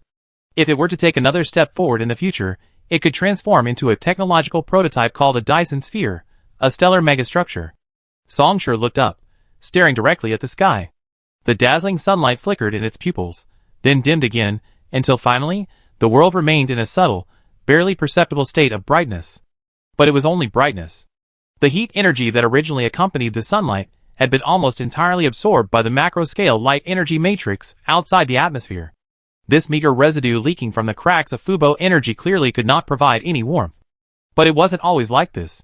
Located at 30 degrees north latitude, this land already possessed abundant sunlight resources. Valuing the fertile soil and water provided by this natural resource, prosperous dynasties had emerged here in ancient times. They spent a long time using psionic power to modify the environment to a certain extent, further amplifying the solar resources from abundant to something truly terrifying. Even though the dynasties of yesteryear have long since crumbled under the erosion of time, this bounty has remained. Historically, this place, the Rockard Plain, has always been known as a fertile land of abundant water. Even when ravaged by war, it would relentlessly recover its bounty once the chaos subsided. During the abundant rainy season, rivers meandered across the plain, pastures grew anew, markets and trade flourished, and buildings symbolizing prosperity stood serenely. Then, just as before, everything here was once again plunged into destruction during the War of the Seven Lands, which swept across almost the entire world. This time, however, when the 20-year-long War of the Seven Lands ended, the Rockard Plain had no future to speak of. As one of the victors of the War of the Seven Lands, Fubo Energy, one of the original giant corporations of the Corporate Alliance, turned its attention to the Rockard Plain and began to enjoy the fruits of its victory. 65 years ago, it commissioned and partnered with another giant corporation specializing in wasteland development, environmental remediation, and land engineering, Fugu Kaichuo, to conduct preliminary development and planning of the Rockard Plain. A massive engineering force leveled the old ruins, built a brand new city, and imprinted everything with the mark of Fubo Energy. This was the original Zhuguang city. Following this, Fubo Energy invested enormous resources and time to create the macro-state light energy matrix, encompassing hundreds of miles, and most of the Rockard Plain, plundering all the sunlight that fell upon it. And so, everything changed. There was no longer any so-called fertile land. The howling, frigid winds replaced the sunlight, and permafrost covered the land, freezing the rivers. With the significant population decline caused by the Seven Earth Wars, and the continuous advancement of agricultural technology, the fertile soil that nurtured food and pasture was no longer important. Compared to the immense profits reaped from plundering the sun, everything else seemed insignificant. Songsha then turned his gaze in another direction. The city of Casting Light was divided into inner and outer districts. Under the precise control of the macro-state photonic matrix, though separated by only a wall, the worlds were completely different. A stunning balance was achieved between the bright and mild subtropical climate and the perpetually freezing, biting frost. In the outer district, and even beyond it, amidst the wind and snow, one after another, white warehouses stood indifferently on the land, like meticulously constructed, densely packed honeycomb. If one were to look through the outer walls and protective facilities and enter the interior of these warehouses, one could glimpse the scene. Black mainframes were housed in rows of tall server racks, transparent bulletproof glass keeping out all possible dust. Computing terminals, storage hardware, and control equipment were meticulously integrated. Every cable was laid underground to ensure no interference with operation. Emergency power supply and fire protection systems operated day and night to handle unforeseen circumstances. Everything operated under the precise control of the Intelligent Control Center. Benefiting from its unique geographical location, Zero-Degree Networks has built numerous data and server centers here to reduce exorbitant heat dissipation and maintenance costs. What is a harsh environment for some is a breathtaking gift for others. The sun is not eternal. Profits are everlasting. This is Forged Light City. This is Forged Light City of the Enterprise Alliance. Chapter 152. Songshur walked through the streets. Aside from the thick layers of frost piled up on the eaves, obscuring their original color, this densely populated area outside Cast Light City was no different from other slums. The only difference was the absence of homeless people. The temperature in Cast Light City and the surrounding area remained around minus 20 degrees Celsius year-round. Even cyborgs, after some degree of modification, risked death from prolonged exposure without sufficient warm clothing and equipment. Of course, they were much more resilient than natural humans. Every morning, people were found frozen to death on the streets. Sanitation workers would use ice picks to break the ice, dig out the bodies, and throw them into a freezer to await family claims. Usually, no one would claim them. After 7 days, the bodies would be dissolved into a pulp by chemical solvents and dumped in the landfill. As for cremation, that was out of the question. The city government had long ago outsourced the Energy Supply Bureau to Fubo Energy, with clearly marked fees. The supply wasn't even enough for the living, let alone the dead. Beyond the horizon, low-lying, undulating, stacked bungalows stretched like a tide until a cold, high steel wall stood, dividing the world in two. Behind the wall lay the inner city of Cast Light City. Some even called it the true Cast Light City. Abundant sunshine, pleasant temperatures, vast artificial beaches, and azure seas. In these upscale resorts, if you choose a spot with a wide view, you can enjoy a carefully crafted cold drink while taking in the snow-covered landscape of the outer city. This unique experience attracts a large number of tourists every year. Songshur withdrew his gaze from the high wall and strolled on. Through the gaps between the low-rise houses, scrutinizing and covetous glances were cast, as if assessing something. But seeing that this stranger was only wearing a thin coat and his body remained human, without the obviously inferior prosthetics, they gradually withdrew their gazes. Not confident, not worth it. After an unknown amount of time, at the entrance of a narrow alley, a man leaned against a wall, using smoking as a cover to silently observe his surroundings. When he saw a figure not far away, he paused for a moment, then his eyes lit up with joy. "Hey! Over here!" He quickly exhaled his cigarette butt, waved, and ran over. "Songshur, right? The higher-ups already told me I'd pick you up. Just call me Machiko," the man said, pulling out a cigarette case. "Want a smoke? But I prefer cigarettes. I don't have any e-cigarettes with me." Songshur shook his head, refusing the offered cigarette. "I don't smoke." "Judging from your accent, you're not from the Roker Plains?" "Huh? Is it that obvious? I thought I sounded pretty good." Machiko lit the cigarette, a faint arc of electricity appearing on his index finger. "Yes, I'm from the south." He smoked, scratching his head. "We got a big operation going on, so I was transferred here." "Aren't you the same?" "To be honest, it's terribly cold here. I seen the information from above. You're a psionicist from the UN, right?" He exhaled, scrutinizing the man's clothes. "I really envy you guys, being able to go out so easily. I can't. I need an extra thermostat implanted to ensure my prosthetic body doesn't malfunction." "Isn't he the one who knows the whole story?" Songshur thought to himself. Clearly, the other party only regarded him as an ordinary member of the Enlightened Ones, who had been summoned, and a vaguely identified great source psychic, most likely believing him to be in the first ring. Not long ago, through the communication channels provided by Flash Star, Songshur notified the Enlightened Ones before entering the city. The latter quickly responded, providing an address and indicating that they had dispatched a contact person. This has nothing to do with neglect. They couldn't very well hold a grand welcome party in Forged Light City, with a parade of floats to welcome Songshur into the city. Having an ordinary member, unaware of the situation, make the contact less conspicuous and safer. The main event was yet to come. The thought of seeing Chakro again made even Songshur feel somewhat uneasy.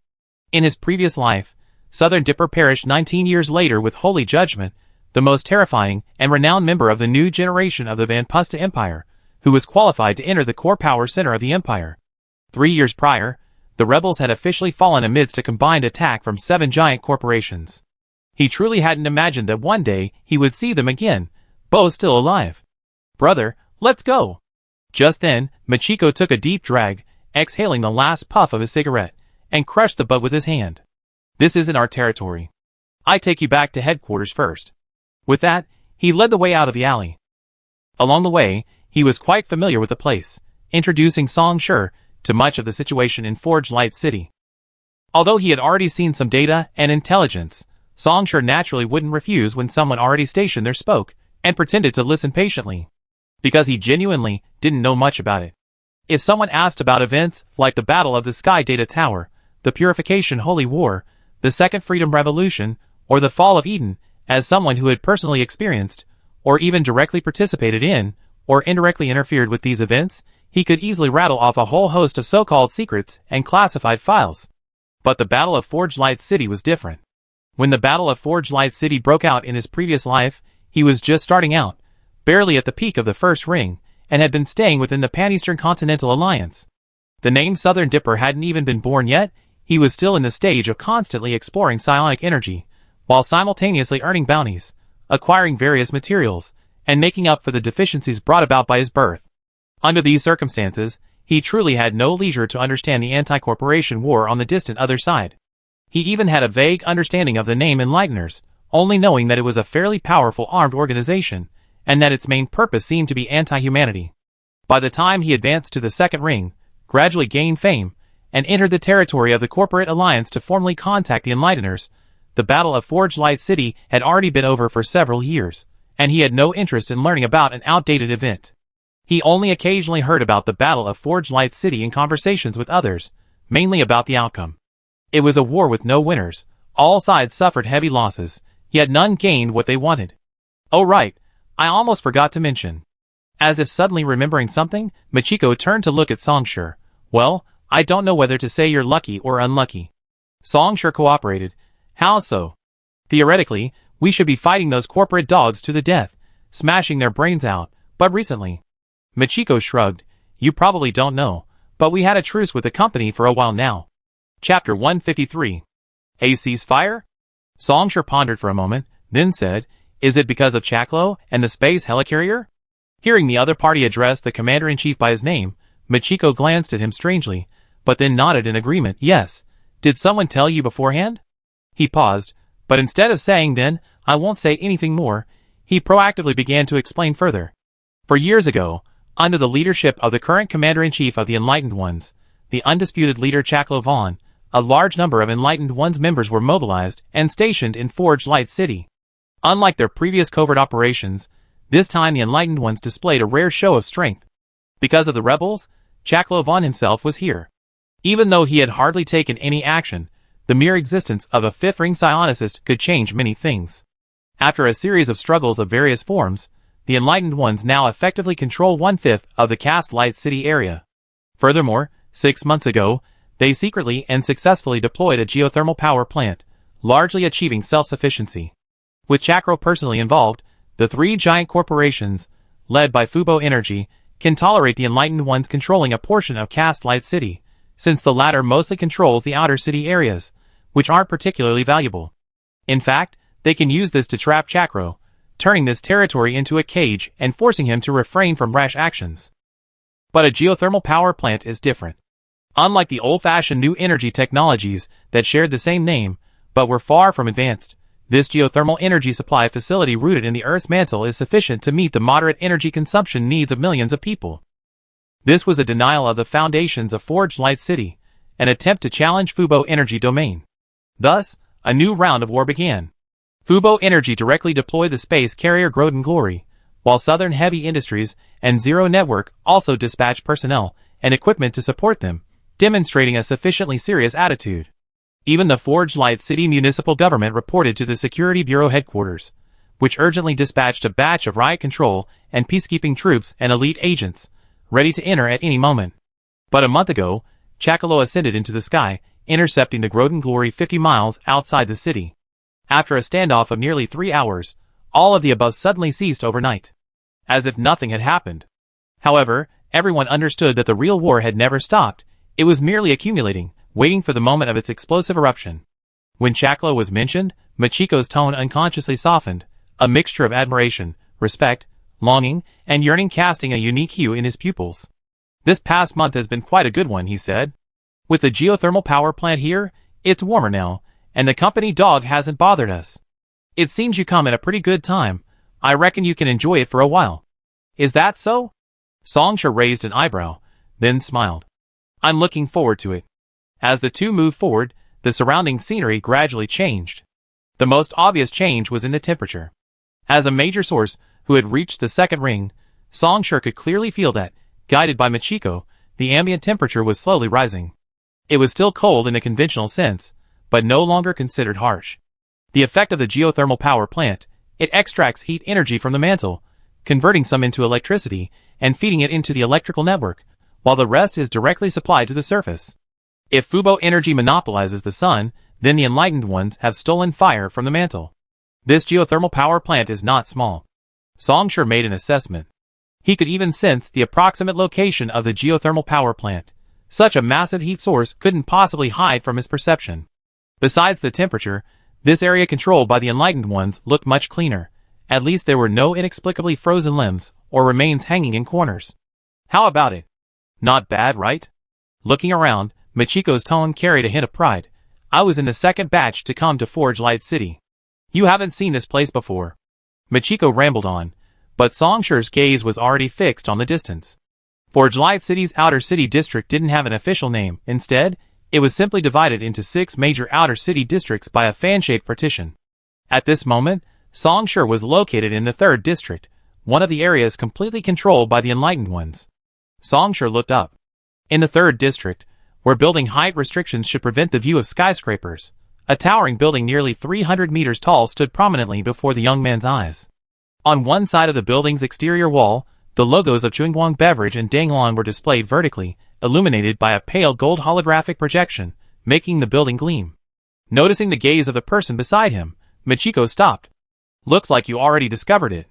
Gazing at the distant building, a proud smile spread across his face. This is our headquarters. Michiko swiped his employee ID, issued a temporary pass, and handed it to Songshur, instructing, this is a temporary pass. You haven't completed the onboarding training yet, so I doubt the official pass will be issued anytime soon. Use this for now. Songshur casually stuffed the temporary pass into his pocket, glancing around. They were now inside the building. From the outside, the decor was no different from an ordinary company office building. Holographic posters of new products, videos introducing the company's history, a receptionist with a polished smile. And indeed, that was the case. Yes, the enlightened ones had their own companies. Chewinguang Beverages, which sold soft drinks, and Danglong, which mainly dealt in sports and outdoor equipment, were the enlightened ones' 2 most important companies. They served 2 purposes. First, to generate revenue for the enlightened ones, and second, to act as a publicity stunt, enhancing their influence. Michiko led Songshur into the elevator, and pressed the button for the 9th basement level. The above-ground building is the official company building, but our real base is underground, he chuckled. Don't worry, there's no need for secrecy, everyone in Cast Light City knows this. Haha, so what if those corporate dogs know? Michiko's eyes gleamed, his tone almost pious, as powerful as his name itself. The commander-in-chief is right here, who dares to do anything? Songshur had seen this expression many times before, both in his past life and now. Ding. Even though the display showed 9th basement level, the elevator didn't stop. Instead, it continued descending. Huh? Michiko paused, quickly pressing the button again, but still no response. Is the elevator broken? I haven't heard of any problems. Just then, the elevator finally stopped. 13th basement level. As the elevator doors slid open, a figure stood before them, seemingly waiting. Upon seeing her, Michiko was startled. Director Gwynlin? While she might not recognize him, he certainly recognized her. But why was this decision-maker, responsible for situational analysis and coordination and possessing authority several levels higher than his own, suddenly here? The woman called Director Gwynlin nodded to him, then turned her gaze to the person beside him. You are Songshur. On behalf of the enlightened ones, I welcome you. Under Michiko's surprised gaze, she said, Please come with me, Chaklo is waiting for you. Chapter 154. Michiko, you go up first. Gwynlin looked at the still shocked man. Someone will explain things to you later. Oh, I understand. Michiko finally came to his senses, nodding repeatedly, but even as the elevator doors closed again, his confused gaze remained fixed on Songshur. Songshur was unimpressed. He simply slowly sized up the person before him. Gwynlin, the young man thought to himself. It's rare to see an acquaintance. In his previous life, as one of the Enlightened One's partners, He had some dealings with her. Although their private conversations weren't very deep, they were at least acquaintances. Gwynlin's network technology skills were sufficient to reach depth for, but compared to the former, her true talent was actually management. In the future, she would become one of the highest decision-makers among the enlightened ones, responsible for the administration of most of them. At this point in time, if Chaklo had asked her to greet him, then the other party had probably already passed the newcomer stage, gradually emerging and being entrusted with important responsibilities. Seeing that the young man Chaklo had personally said he wanted to meet remained silent, instead scrutinizing her, Gwynlin spoke first. I am Gwynlin, currently the administrative director of the Enlightened Ones in Forge Light City. I heard so much about you. I am Songshur. Due to some personal reasons, please forgive me for not being able to receive you in my true form. Gwynlin pointed to her chest, assuming Songshur was curious about this body. She could sense that this highly realistic, feminine body lacked any fleshy texture, instead being entirely made of alloys, composite materials, and high-carbon fiber, outlining anthropomorphic curves, filled with various implants and delicate connection marks covering the surface. The entire body was a purely mechanical construct. A clone remotely controlled via network technology. That's alright. Anyway, every time I met you in my past life, you looked different. However, Songshur certainly wouldn't say these things. He simply nodded and said, please lead the way. I also like to meet the infamous rebel. Gwynlin nodded. She deliberately led the way by half a step, speaking as she went. I already reviewed the records regarding Palacer. Although Harold and the others have probably told you many times, I still want to say it again in person. Lord Songshur, on behalf of the Enlightened Ones, I thank you for your support and assistance in Palacer. A mutually beneficial arrangement, Songshur stated succinctly. It's a two-way cooperation. No, it's not like that. Gwynlin shook her head, her steps unwavering. We've done a post-mortem analysis. Without you, the success rate of Operation Moth was only 19%. You were the core factor determining the success of the entire operation. If it weren't for you, many of us, and Palacer as well, would have died. She emphasized, her tone more forceful. That's to be expected. This time, Songshur didn't deny it. He said calmly, if even in Palacer I couldn't be a decisive factor, then there was no need for me to come to Forge Light City. For a moment, it was Gwynlin who was taken aback, seemingly surprised by his confidence. However, she quickly smiled and said nothing more. Before she was about to meet the leader, she was willing to follow with everything. What was there to talk about as a genius? Moreover, this Songshur was also a psionicist. She didn't want to say anything too harsh, but the gap between psionicists, and between different talents, was probably greater than the other party imagined. Hopefully, he can adjust his mindset quickly after today. From the black metal dome, an array of lights cast pure white light, like a white sun rising, illuminating the entire area. This underground base has a basement level of -13. Looking around, this level lacks mechanical carts, androids, large equipment, and the logistics teams moving about. The vast space feels empty, filled only with pure silence. Even the ventilation ducts and fans that should be there are nowhere to be seen. This doesn't feel like a base for the Enlightened Ones. It's more like a throne built for one person. Gwynlin and Songshur remained silent the whole way. Soon after, Gwynlin stopped for the first time. Ahead of them, at the deepest part of this level, stood a massive gate, like a pillar connecting heaven and earth, extending from the ground to the dome above. Gwynlin's prosthetic eyes lit up, and the gate slowly opened to both sides. Despite its enormous size, its opening was completely silent. And so, the world came into view.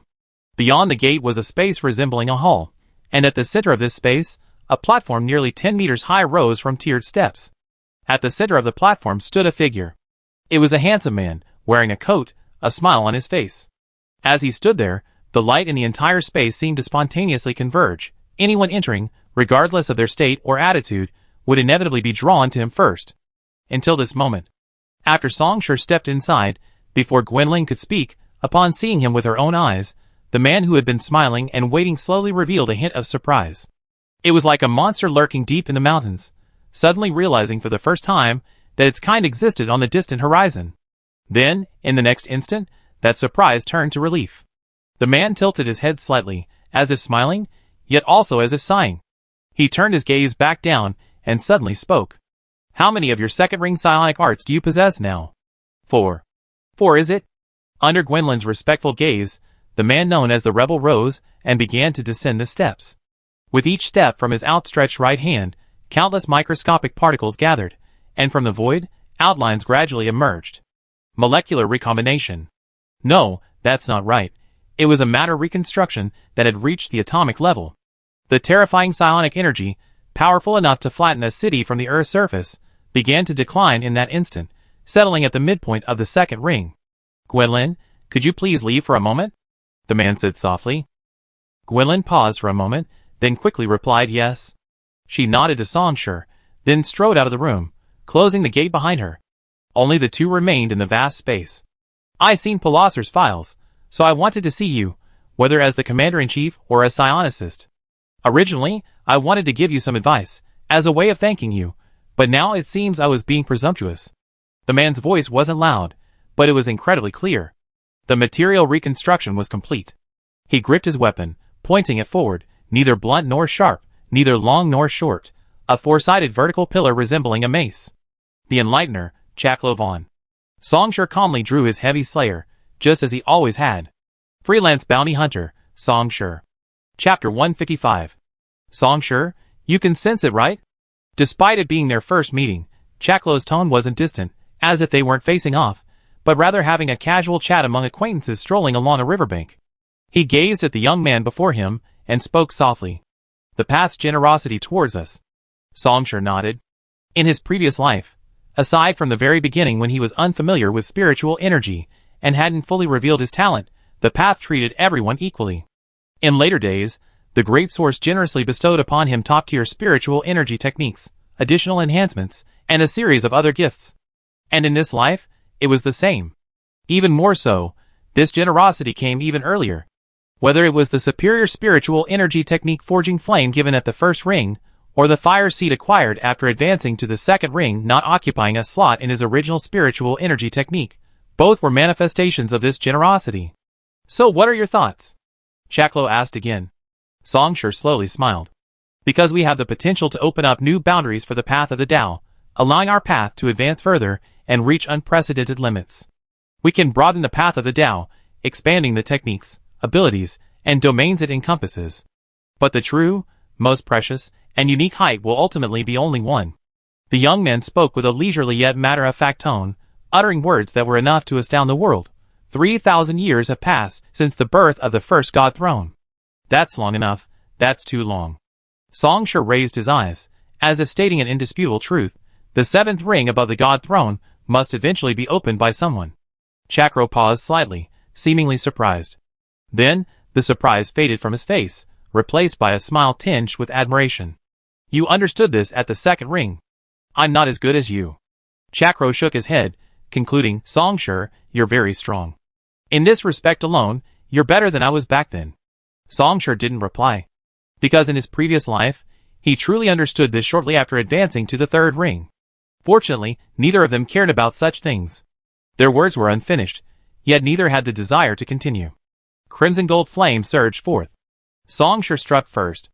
This opening strike completely abandoned precision, simply causing the flames to surge violently, transforming into a raging torrent that engulfed the space within a 10-meter radius centered on Chakro. The temperature in the entire hall soared instantly, and a scorching wave of heat swept in all directions. Without Songshur controlling it, this wave of heat alone could severely burn a natural person. In the true incineration of the flames, even a cyborg with implanted protective modules would easily melt into molten iron and ashes. Watching this flame tide, Chakro nodded slightly. The next instant, the crimson gold flames completely engulfed him. However, no matter how furiously the flames roared, they couldn't burn what was inside.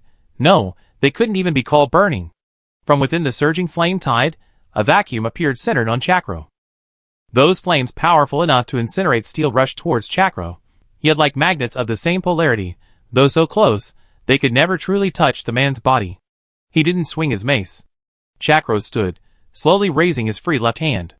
He clenched his fist, as if issuing an irresistible command, and the surrounding flames began to recede.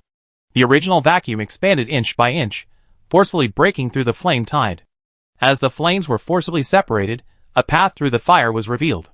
Chakro stepped across this path, strolling through the angry yet helpless flame tide, finally stepping down from the platform and standing on the ground. At this moment, their gazes met for the first time. Rejection. If one word could summarize the rebel's ability, then in the fifth ring it would be reversal, in the third and fourth rings it would be negation, and in the first and second rings, that initial power would be rejection. He rejected the burning flames. Thus, the flames that had consumed countless lives could not even approach his body. After summoning the flame tide, Songshur did not make another move. He simply watched as Chakro slowly walked through the flames and descended the platform. In his past life, when the name Rebel stood firmly at the pinnacle of the world, Chakro, having reached the peak of the fifth ring of balance, had personally told him that he had glimpsed a glimpse of the sixth ring. From rejection, through denouement and reversal, Chakro would personally forge the throne bearing the name Paradox. Unfortunately, before his true ascension was complete, Chakro Vaughn was formally killed in an unprecedented coordinated attack by most of the corporate alliance. Seeing this familiar power once again, even Songshur couldn't help but feel a pang of emotion. Then, these emotions transformed into pure elation. Excellent. Songshur smiled, raising the heavy slayer. Just as Chakro hadn't used his mace, Songshur hadn't held his sword either. That terrifying surge of flames, rather than a starting move, resembled fireworks before a grand event. As if sensing its wielder's emotions, the straight sword, imbued with Songshur's blood, trembled slightly, its winding patterns lighting up inch by inch.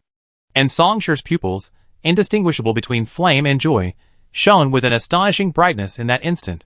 This is wonderful! With a burst of laughter, Songshur unleashed a strike. Flames followed like a shadow, guided by the heavy slayer, the blazing flames enveloping the blade, transforming it into a single, breathtakingly golden streak that cleaved through the air. And this time, Chakro finally didn't just raise his hand. He twirled his long mace, swinging it with the force of a mountain collapsing, blocking the crimson mark, and then shattering it. The straight blade collided with the prism. Neither retreated an inch, but with each continued collision, the former emitted surging flames, like overflowing fireworks. Under the immense pressure of rejection, the forging flames that had been flowing into Songshur to enhance it were mostly repelled by the opponent. He made Songshur reject the forging flames, but at that moment, Chakro frowned slightly. Something felt off. The force of his rejection was already considerable, yet it hadn't completely repelled or shattered them. That attack, if it had been delivered to an ordinary second-ring mid-level great source cultivator, would have been like iron striking a sandcastle. Forget defense. A single blow would have easily crushed their entire spiritual energy. Watching the flames he had just repelled return in an instant, feeling the subtle sensation, Chakro's brow relaxed again. He nodded. I see, it's inherently extremely stable. And because of the boiling blood. In the midst of his words, Songshur and the long mace collided at an almost frenzied speed. Boom! Flames engulfed Chakro, and then vanished with a bang, turning into shattered wisps of flame. The pressure called rejection, mediated by the long mace, attempted to crush Songshur along Songshur, but each time it only caused the flames enveloping the latter to flicker, unable to affect his actual body. After another collision, the two stood up again, facing each other across the distance. There's no need for this anymore. From the young man's body, one crimson orb after another emerged. Since leaving the dormant volcano, his cultivation over the past few days had increased his limit by 1, revealing a total of 11 fire seeds. This level of power, to us, is as abundant as we could. Utterly meaningless. Don't tell me. His black hair began to turn crimson gold, like cracks in shattered porcelain, erupting inch by inch from Songshur's body. He began to self-immolate with boiling blood, an indescribable pain rising within him. Yet the young man revealed a heartfelt laugh. This battle, between you and me? You don't want to know the true outcome. Chakro stared at the posture of the person before him. He closed his eyes, then opened them again. This time, however, the corners of his mouth unconsciously turned up. He said, "Come." Chapter 156. Even if he suppressed his psionic energy to the level of the middle of the second ring, and only used 4 of the second ring psionic techniques, failing to reach his full potential, he faced a near-conceptual rule-level rejection. But he was the rebel, the balance of the fifth ring. Back in his second ring days, some had called him a monster. Now, having reached the fifth ring, even if Chakro could wield the same power as before, he would only be stronger than he was in his second ring days. Clang! Chakro held his long mace before him, and with his clenched fingers, began to slowly rotate it. Even though there was nothing around, this rotation felt like facing immense resistance. Like a completely soaked, thick towel, with each rotation requiring even greater effort. No observation was needed. Visibly, even Chakro was under immense strain, Bulging veins spread from his fingers to his forearms, yet despite this intense burden, the long mace continued to spin at a slow but undeniable pace. Strange sounds gradually arose from within the hall. Like an anchor driven into the depths of the ocean, its constant rotation stirred the entire sea. Endless undercurrents surfaced at this moment. Thus, the world closed its doors to Song Shi, no longer limited to himself. At this moment, Chakro had expanded the effect of rejection to the entire hall, then briefly caused the world here to reject Song Shi. The air became incredibly viscous, creating immense resistance.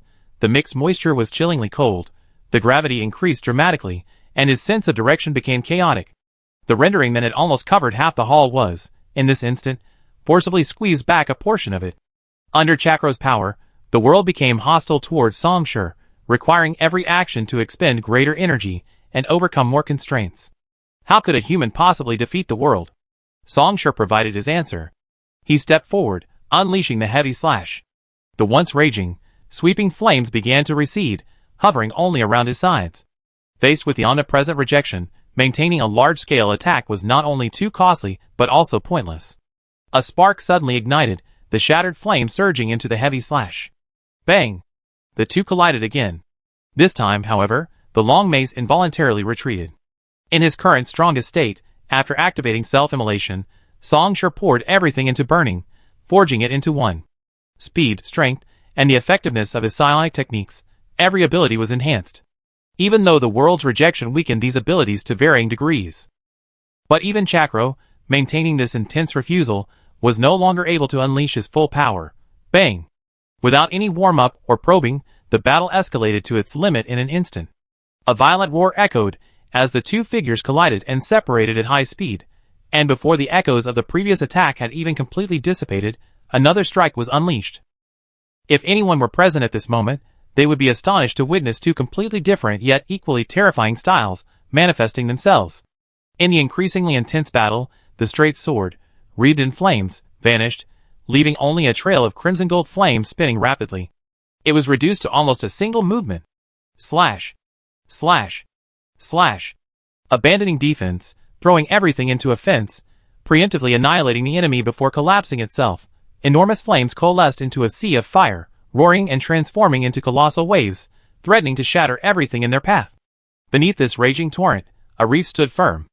Watching the surging, turbulent flames and slashing attacks, Chakro simply raised his long mace, striking it again and again, with a seemingly slow yet incredibly resolute motion, shattering the flames and blocking Song Shi's attack. Facing Song Shi in his self-immolation state, he was indeed being gradually suppressed, his defensive perimeter constantly compressing, settling within 3 feet of him. But that was all. These final 3 feet seemed more solid than everything before combined. Even the embers could hardly exert their effect, no longer able to destroy the target as easily as before. The long mace and Song Shi collided once more, the terrifying impact causing the surrounding flames to cave in, creating a brief vacuum. One strike. Chakro suddenly spoke, if this drags on, although a winner can be decided, it will become rather boring. He smiled, like a traveler who had witnessed too many sights and was gradually losing interest, but whose mood was brightened again by a sudden, magnificent spectacle. The man raised his long mace and shouted, "Let's settle this with the next strike." Song Shi was also laughing. He was laughing loudly. The reunion with familiar faces, the validation of his cultivation, the joy of reaching this point in the fierce battle, it was all akin to elation. Then, all these emotions transformed into a pure stream of flames. This is how it should be. Song Shi pointed Song Shi forward, laughing loudly. This is the righteous path. And so, an unprecedented collision erupted. Time seemed to stand still for a moment. Without any unnecessary movements, Chakro once again swung his long mace. But this time, it wasn't just a simple swing, it was like a mountain shifting, a sea crashing down. He gripped the mace, using it as the central point, rejection as the medium, dragging the world confined within the hall along with it, smashing it down towards Song Shi. Both the surging flames and the entire hall paled in comparison to this magnificent brilliance. Then a ball of fire ignited. No more than one. Under the immense pressure, Song Shi burned even more fiercely. His long, gradually turning crimson gold hair fluttered, and the winding cracks appearing inch by inch on his body trembled. Centered on Song Shi, he raised his heavy mace, as if an endless torrent of flames erupted, then spread, spread, spread, to devour the entire hall. The world rejected him? Then he would burn the world to ashes. The sound vanished in an instant, as if exceeding the limits of the cochlea's capacity, only returning after an unknown period of time. As the flames that had enveloped his vision gradually dissipated, two silhouettes slowly emerged from the center of the hall. They were both standing. Very good, not at all impeccable. Chaklo turned his head, his gaze slightly downward. A burning sensation pressed against his throat. It was the blade of Chongshur.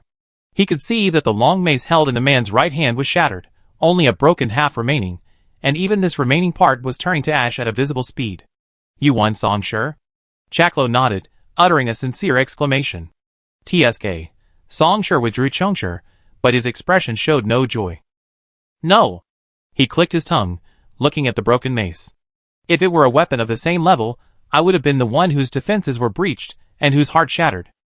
The battle recently had been so intense that even Chongshur had overlooked something. This mace wasn't Chaklo's real weapon. It was merely something he had temporarily reconstructed using atoms through matter reconstruction. It wasn't inferior, nor was it high grade. It was just a mace made of ordinary alloy. Without Chaklo's rejection, Chongshur could easily have cut something of this quality in half. No, that's not a problem. Chaklo shook his head. If I had used a weapon of the same level, I could indeed have broken through your defenses and hit your vitals. But the conditions are different. Just now, I used the fifth psionic technique within the second ring to achieve that effect. If I had only used four, even with a different weapon, I wouldn't have been able to block it, let alone hit your vitals. He looked at the person before him and solemnly emphasized, You won, Chongshur. Chapter 157. But we still need to clean up first. Chakro looked around. Even though he had already somewhat restrained the destructive power, the area was still a mess from their battle. Chunks of the ground were cracked and sinking, the scorching flames had melted part of the alloy dome, which slid down and solidified into sharp, irregular points. The air was boiling in the flames, creating a suffocating atmosphere. If this were a city, the aftershocks of their all-out attack would easily have leveled a city block. Chakro snapped his fingers. Time and space stopped. The scorching air ceased to flow, and even the floating dust particles could no longer move. As if someone had pressed the freeze button on the world. Then, the freeze turned into reversal. Within Chongshur's vision, the remaining flames collapsed and extinguished, the shattered fragments of the earth returned to their original positions, the broken land healed anew, and even the wisps of ashes extinguished by the ember effect retreated and coalesced from all directions, restoring the original outlines of things. Beneath the molten alloy dome, the irregular prisms, like stalactites that had melted and solidified like melting candles, began to return to their original positions. In the blink of an eye, the entire hall returned to its initial state. Chaklo's power at the fifth ring. Reversal. The man snapped his fingers a second time. And then, one could see that the winding cracks on Chongshur's body surface faded, the crimson gold flames reappeared and dissipated, forcibly withdrawing from the self-immolation state. No, it wasn't a withdrawal at all. This was clearly Chongshur's state continuously regressing, returning to the state he was in when he stepped into this hall. The injuries sustained in the previous exchange, the aftereffects of the self-immolation, and the depleted embers of his power, all had been completely healed, as if nothing had ever happened. Reversal. But looking at this miraculous scene, Chongshur's emotions remained unmoved.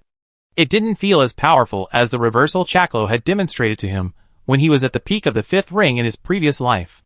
Back then, Chaklo could even manipulate the dead to bring them back to life through reversal. He could forcefully reverse the death, compel the world to submit, rewind time, and grant the deceased new life. Of course, this kind of resurrection still had limitations.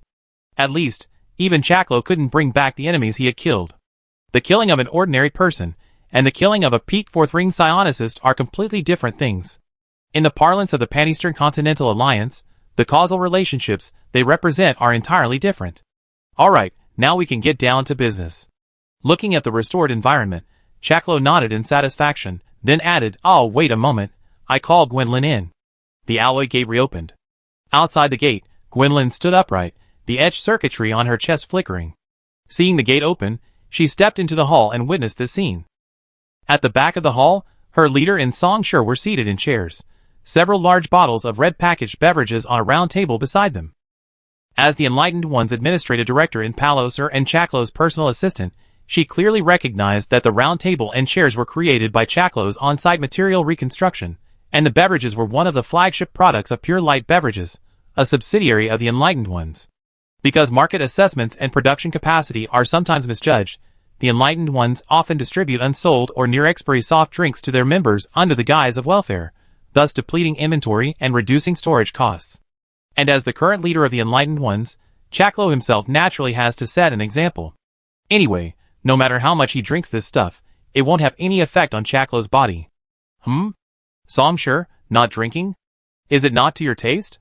Seeing that the other person didn't move, Chaklo was puzzled. Then, seeing Gwynlin not far away, he raised his voice again. Gwynlin, come, sit here. Of course I'm not drinking. Songshur thought to himself, remaining completely still. In my past life, you guys piled up dozens of boxes of this stuff outside my room, practically pouring it into the bathtub, and now you want me to drink it? Gwynlin didn't sit down, but stood behind Chaklo. Seeing this, Chaklo sighed, but didn't say anything more. Songshur, I read Harold's report and understand your needs. He casually picked up a drink, gulped it down, and said, I had some ideas before you came. But now, all those arrangements can be set aside. Hearing this, Gwynlin's double didn't show any emotion, but she was inwardly startled.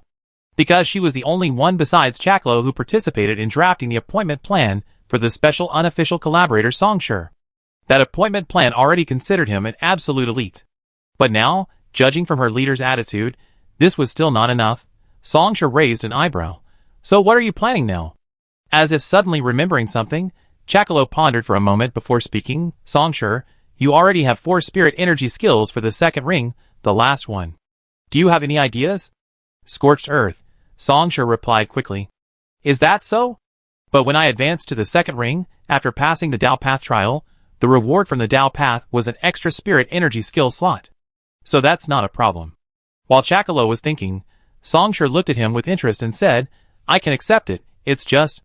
Chakalo's words just now clearly indicated that he intended to recommend or provide him with a spirit energy skill. In his previous life, after the battle at the Sky Tower Data Center 14 years later, the other party had also provided a spirit energy skill. But that was for the 4th ring. At this point in time, even he was quite curious about what kind of spirit energy skill the other party would offer. An extra slot? Chakalo's expression changed slightly, then relaxed again, praising, your great source Tao Path is so generous. Extra slots. I only received such a gift when I was at the 3rd ring. He nodded, then there's no problem. However, that zero-element crystal infused with psionic technology isn't in Forge Light City yet. Even if I notify them now, it will probably take some time before it arrives. Chakro smiled slightly. As for what it is, let's keep it a secret for now. These days, we're in a temporary ceasefire with the giant corporations led by Fubo Energy. You can take a few days off and visit Forge Light City. This is the last point that can be considered. Now you have some leisure time. As for the appointment plan, there's no need for that anymore. He said, Songshur, you can choose any task you like. Gwynlin will tell you the details. As for the reward, I haven't really handled logistics and supplies, just ask Gwynlin directly. Personally, I only want you to do one thing. The man slowly stood up, witness. He stood there, his gaze sweeping over Songshur, and then around the room. From this day forward, witness our fate, and the fate of Forged Light City. The man's voice wasn't loud, nor was it forceful. It was even quite soft. Yet, in that instant, everyone could clearly feel the unwavering will in his words. It won't be long. Chapter 158. The hall fell silent once more. Gwynlin and Songshur had already left, and after watching them depart, Chaklo returned to the high platform, standing silently. In a sense, he was now a prisoner. 5th ring psychics, even on the most intense battlefields, were capable of deciding the course of battle, an absolute strategic deterrent. Even in the 7 Earths War of the past, once 5th ring psychics entered the fray, it signified the war's impending climax and conclusion. Even the high and mighty, self-proclaimed gods of the giant corporations might feel a sense of awe. Therefore, with the tacit acceptance and neutrality of the other giant corporations, Southern Heavy Industries, Zero Degree Networks, and Fubo Energy, especially the latter, which had contributed the most, had not completely prevented the enlightened ones from settling in Forge Light City, leading to the current situation. Unlike Fubo Energy, which considered Forge Light City one of its core pillars, the other giant corporations did not suffer significant losses. While Southern Heavy Industries and Zero Networks, both with industries here, are different, their level of attention is nowhere near that of Fubo Energy. Using the enlightened ones of Forge Light City as a pretext, the rebels are imprisoned here. with the rebels personally overseeing and deterring them. No force of fourth ring or higher will dare to enter this war concerning the future of Forge Light City. However, on the other hand, Chakro is also unable to intervene or deploy his fourth ring or higher Enlightened One forces. This extremely frustrating situation for Fubo Energy is a very favorable condition for other giant corporations, as it prevents Chakro from interfering in other areas, making their territories much easier to manage. After all, Fubo Energy is one of only 2 giant corporations without a fifth ring at its helm. Just now you held back? A deep voice suddenly rang out. Countless particles of light dust suddenly appeared in the air, then coalesced within a few breaths, outlining a human silhouette. It was a middle-aged man in dark overalls, with a cold and stern expression. His appearance was no different from that of an ordinary natural person, yet inexplicably, he gave off a subtle sense of otherness. It was as if some unimaginably vast creation had been concentrated into a single point. Its mere existence would create ripples of gravity. And even though it was just a remote holographic projection, even with a prosthetic eye, it was almost impossible to find any difference from a real person: body temperature, breathing rhythm, unimaginably high pixel density, and lifelike representation. What a stupid question, Chaklo commented, then countered. Sue, you're also a fifth ring cultivator, and you've even been at that level longer than me. Didn't you really notice? Another fifth ring psionicist from the Enlightened Ones. Beyond Path, Factory Su Yudu. I was very serious, giving it my all. Chaklo shook his head slightly, sighing, but just now, I did lose by a hair's breadth. Su Yudu was silent for a moment. Yes, that's why I find it hard to believe. What's so hard to believe? You, Songshur, don't you have a saying where you're from? Let me think what it is. Chaklo snapped his fingers. The world is vast, and anything is possible. In that case, he will definitely have a place among the strongest of this generation of great origin, Chaklo commented. He shook his head, sighed, and said with a troubled expression, looking at it this way, the pressure on my shoulders is even heavier. This generation's struggle between balance and great source can't be suppressed by them. Chakro's tone was serious and earnest when he said the first sentence, but in the second and third sentences, his seriousness vanished, and he laughed again. Seeing this attitude, Su Yu's expression also relaxed. He snorted, you representing balance to ascend to the pinnacle of all paths, or us overthrowing the company's order, which do you think is more difficult? Sorry, I choose both. The man laughed heartily. Because I am Chakro. I revised it for you. The phone security is much higher now. Gwynlyn handed the phone back to the young man. She wasn't surprised that the person before her had almost no implants. She knew that some psychics pursued purity, and wouldn't implant prosthetics unless under special circumstances. Songshur took the phone, glanced at it casually, and nodded to indicate he understood. Also, because of the Grodin glory, we're in a temporary ceasefire. What are your plans for the next few days? Do you need me to provide accommodation? No need for accommodation. Songshur declined, looking into the distance. At this moment, they were on a mid-floor floor of the building, gazing out from a row of floor-to-ceiling windows. In the distant distance, massive alloy walls stood tall amidst the swirling snow. Since I have some free time these next few days, Songshur smiled, let me wander around by myself for a bit. Gwynlyn had a bad feeling. However, considering Chaklo's attitude, she suppressed her premonition, her expression unchanged. I understand. Gwynlyn nodded. Her abdomen split open along the seam, revealing a hidden space. Her slender yet powerful prosthetic limb retrieved the contents, a plastic sealed bag containing a data chip, an ID card, and a credit card. We created a fake identity for you to facilitate daily use of various online services. The data chip contains intelligence and analysis to help you understand the situation in Forge Light City. We notify you of any changes in real time. This credit card is registered under a shell company, its security is guaranteed, and you can use it freely. I already deposited 300,000 credit points. I know credit points aren't very important to you, so this is just your living allowance in Forge Light City. Generous. Songshur praised. He opened the plastic bag, took out the contents, and casually tossed it away. The plastic bag silently ignited in midair, turning to ashes. After explaining all this, Gwynlyn left. As the administrative head, especially at this tense time, her workload was extremely heavy, leaving her with almost no free time. Furthermore, the stand technology has its limits. Currently, Gwynlyn can only simultaneously project her consciousness into and operate a maximum of 3 stands. The reason she could spare one to personally receive Songshur was because Chaklo had recently expressed his desire to see him, and she took it very seriously. Songshur wandered around the building for a while, but finding it uninteresting, he left and rented a room in the 3rd district. After settling in, he began preparing to do some things on his own. Thousand Star City. Chapter 159. Like oil paint being carelessly splashed and smeared, the dazzling sky receded behind him. After the familiar, brief dizziness subsided, Songshur arrived at his destination. Depth 1, Thousand Star City. Compared to before, Songshur, now having advanced to the 2nd ring, felt almost no discomfort from falling into the abyss. Stepping onto the streets built purely of data, he opened his eyes and looked around. Although the general outline was similar, the specific details of this Thousand Star City differed from Palauser's Thousand Star City. The most striking feature was the sunlight. Yes, sunlight. From the very center of Thousand Star City, a blazing white beam rose straight up, shooting into the sky, then dissolving into scattered light rain at its highest point, forming an inverted bowl-shaped light shield. This was the barrier separating Thousand Star City from the abyss, the tangible manifestation of a firewall. Palauser also possessed this light shield. What was different was that above the light shield of Thousand Star City, 3 dazzling, fiery red suns hung high. They seemed to have suffered some injustice or loss, eager to make amends here. They burned silently, casting synthetic sunlight, perfectly mimicking the spectrum of natural sunlight, into every corner of Thousand Star City, bringing warmth, even a feeling of intense heat. Of course, anonymous users logged into Thousand Star City could change the simulation parameters to block it.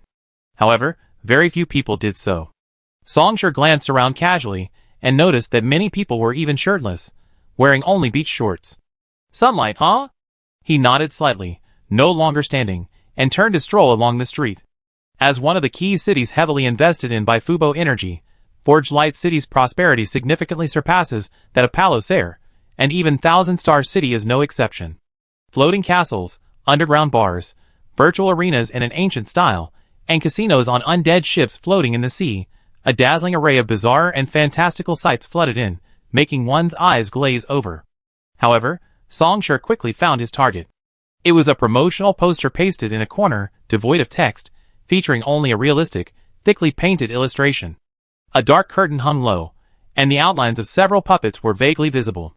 Next to this poster, advertisements for fake identities, weapons and equipment trading, stolen goods sales, and intelligence trafficking, a mix of truth and falsehood, piled together, almost completely obscuring the poster.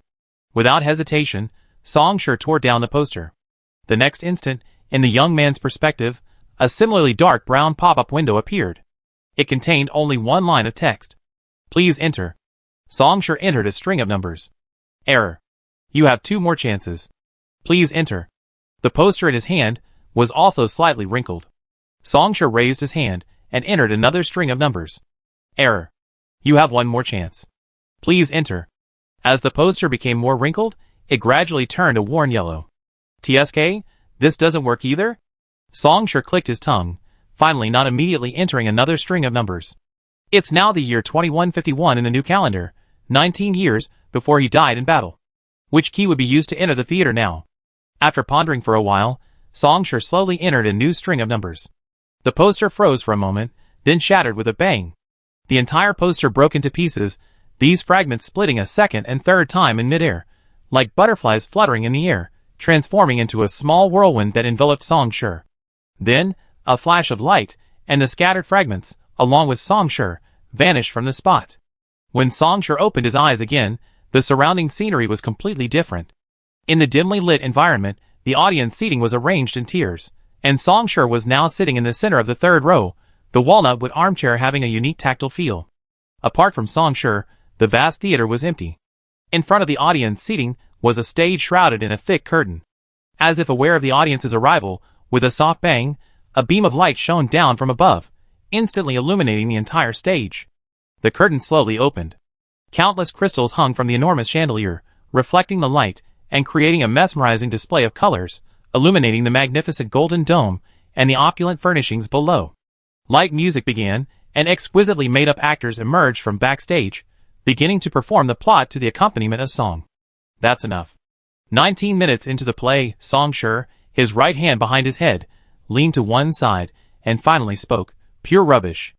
Impeccable costumes and props, breathtakingly exquisite special effects and props, using technology to generate data personalities, creating perfect virtual actors used only for one production, and then, coupled with a nonsensical plot.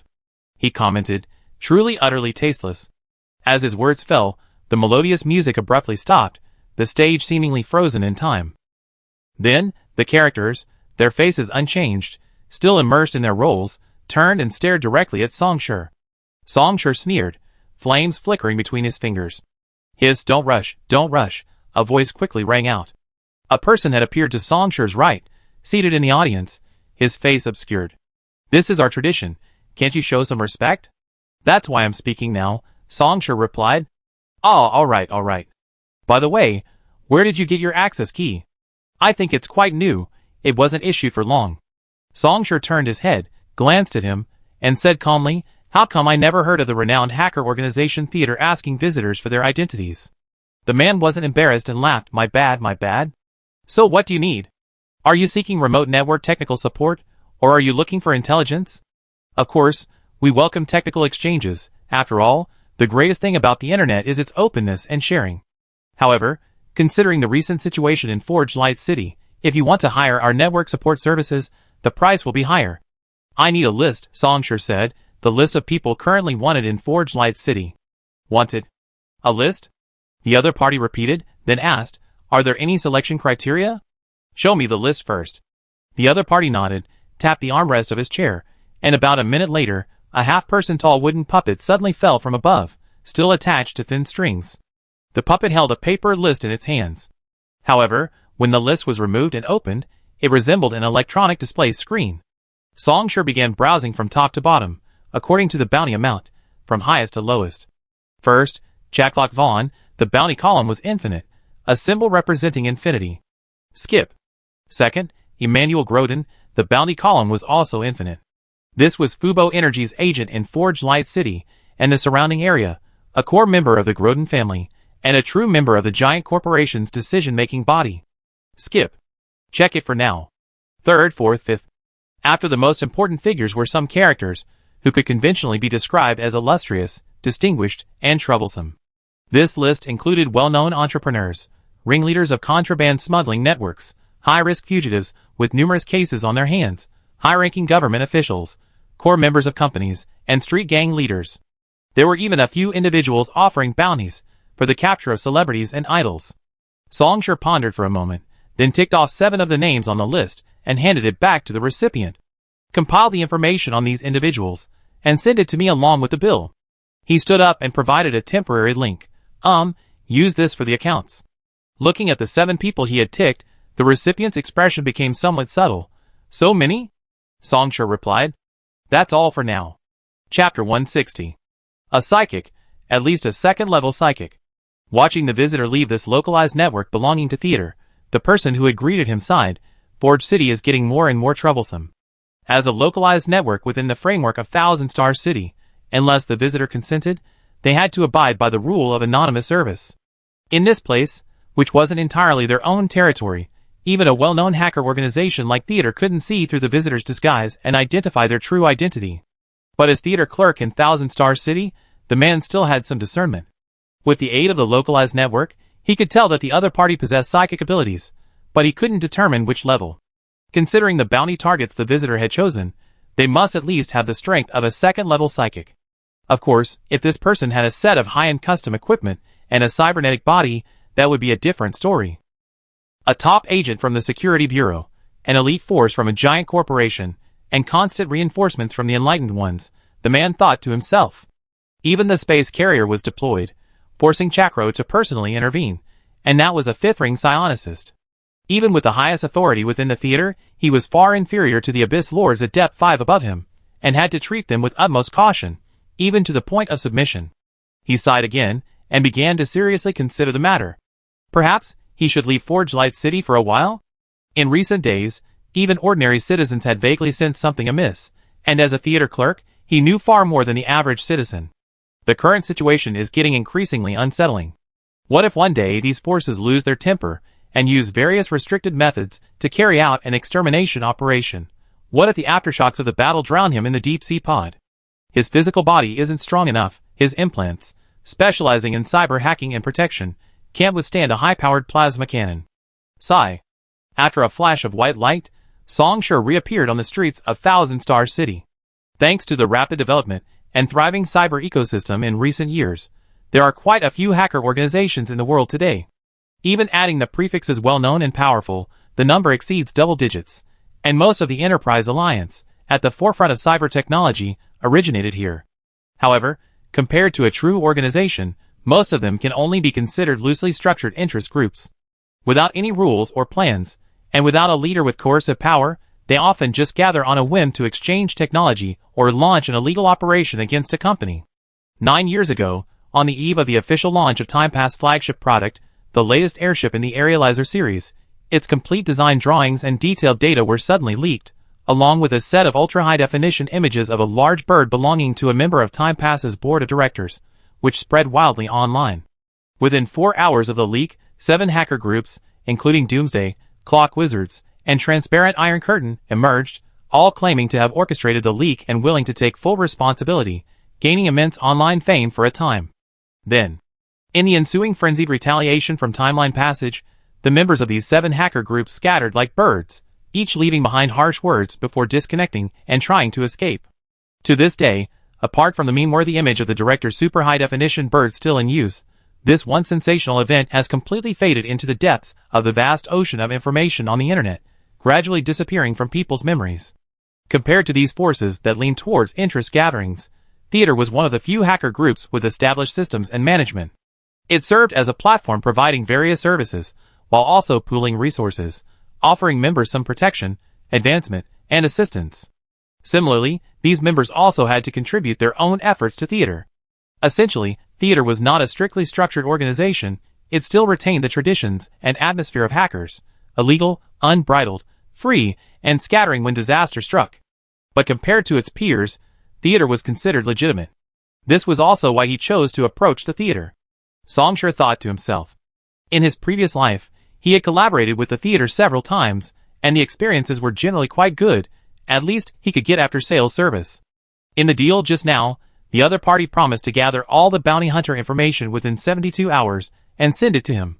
They were also willing to act as a middleman, negotiating with the bounty poster and collecting the money on Songshur's behalf. Songshur was naturally happy to have some free time. He didn't want to waste his time on such tedious and meaningless matters. Just then, a gunshot, like a buzzing beep, suddenly rang out from not far away. Bang! Songshur looked towards the source of the sound, then his expression changed slightly. On the sun-drenched street, a man in a short-sleeved shirt and beach shorts pulled the trigger of a pistol, a wisp of smoke drifting from the muzzle. Directly in front of him was another man dressed similarly, but wearing a classic knight's helmet.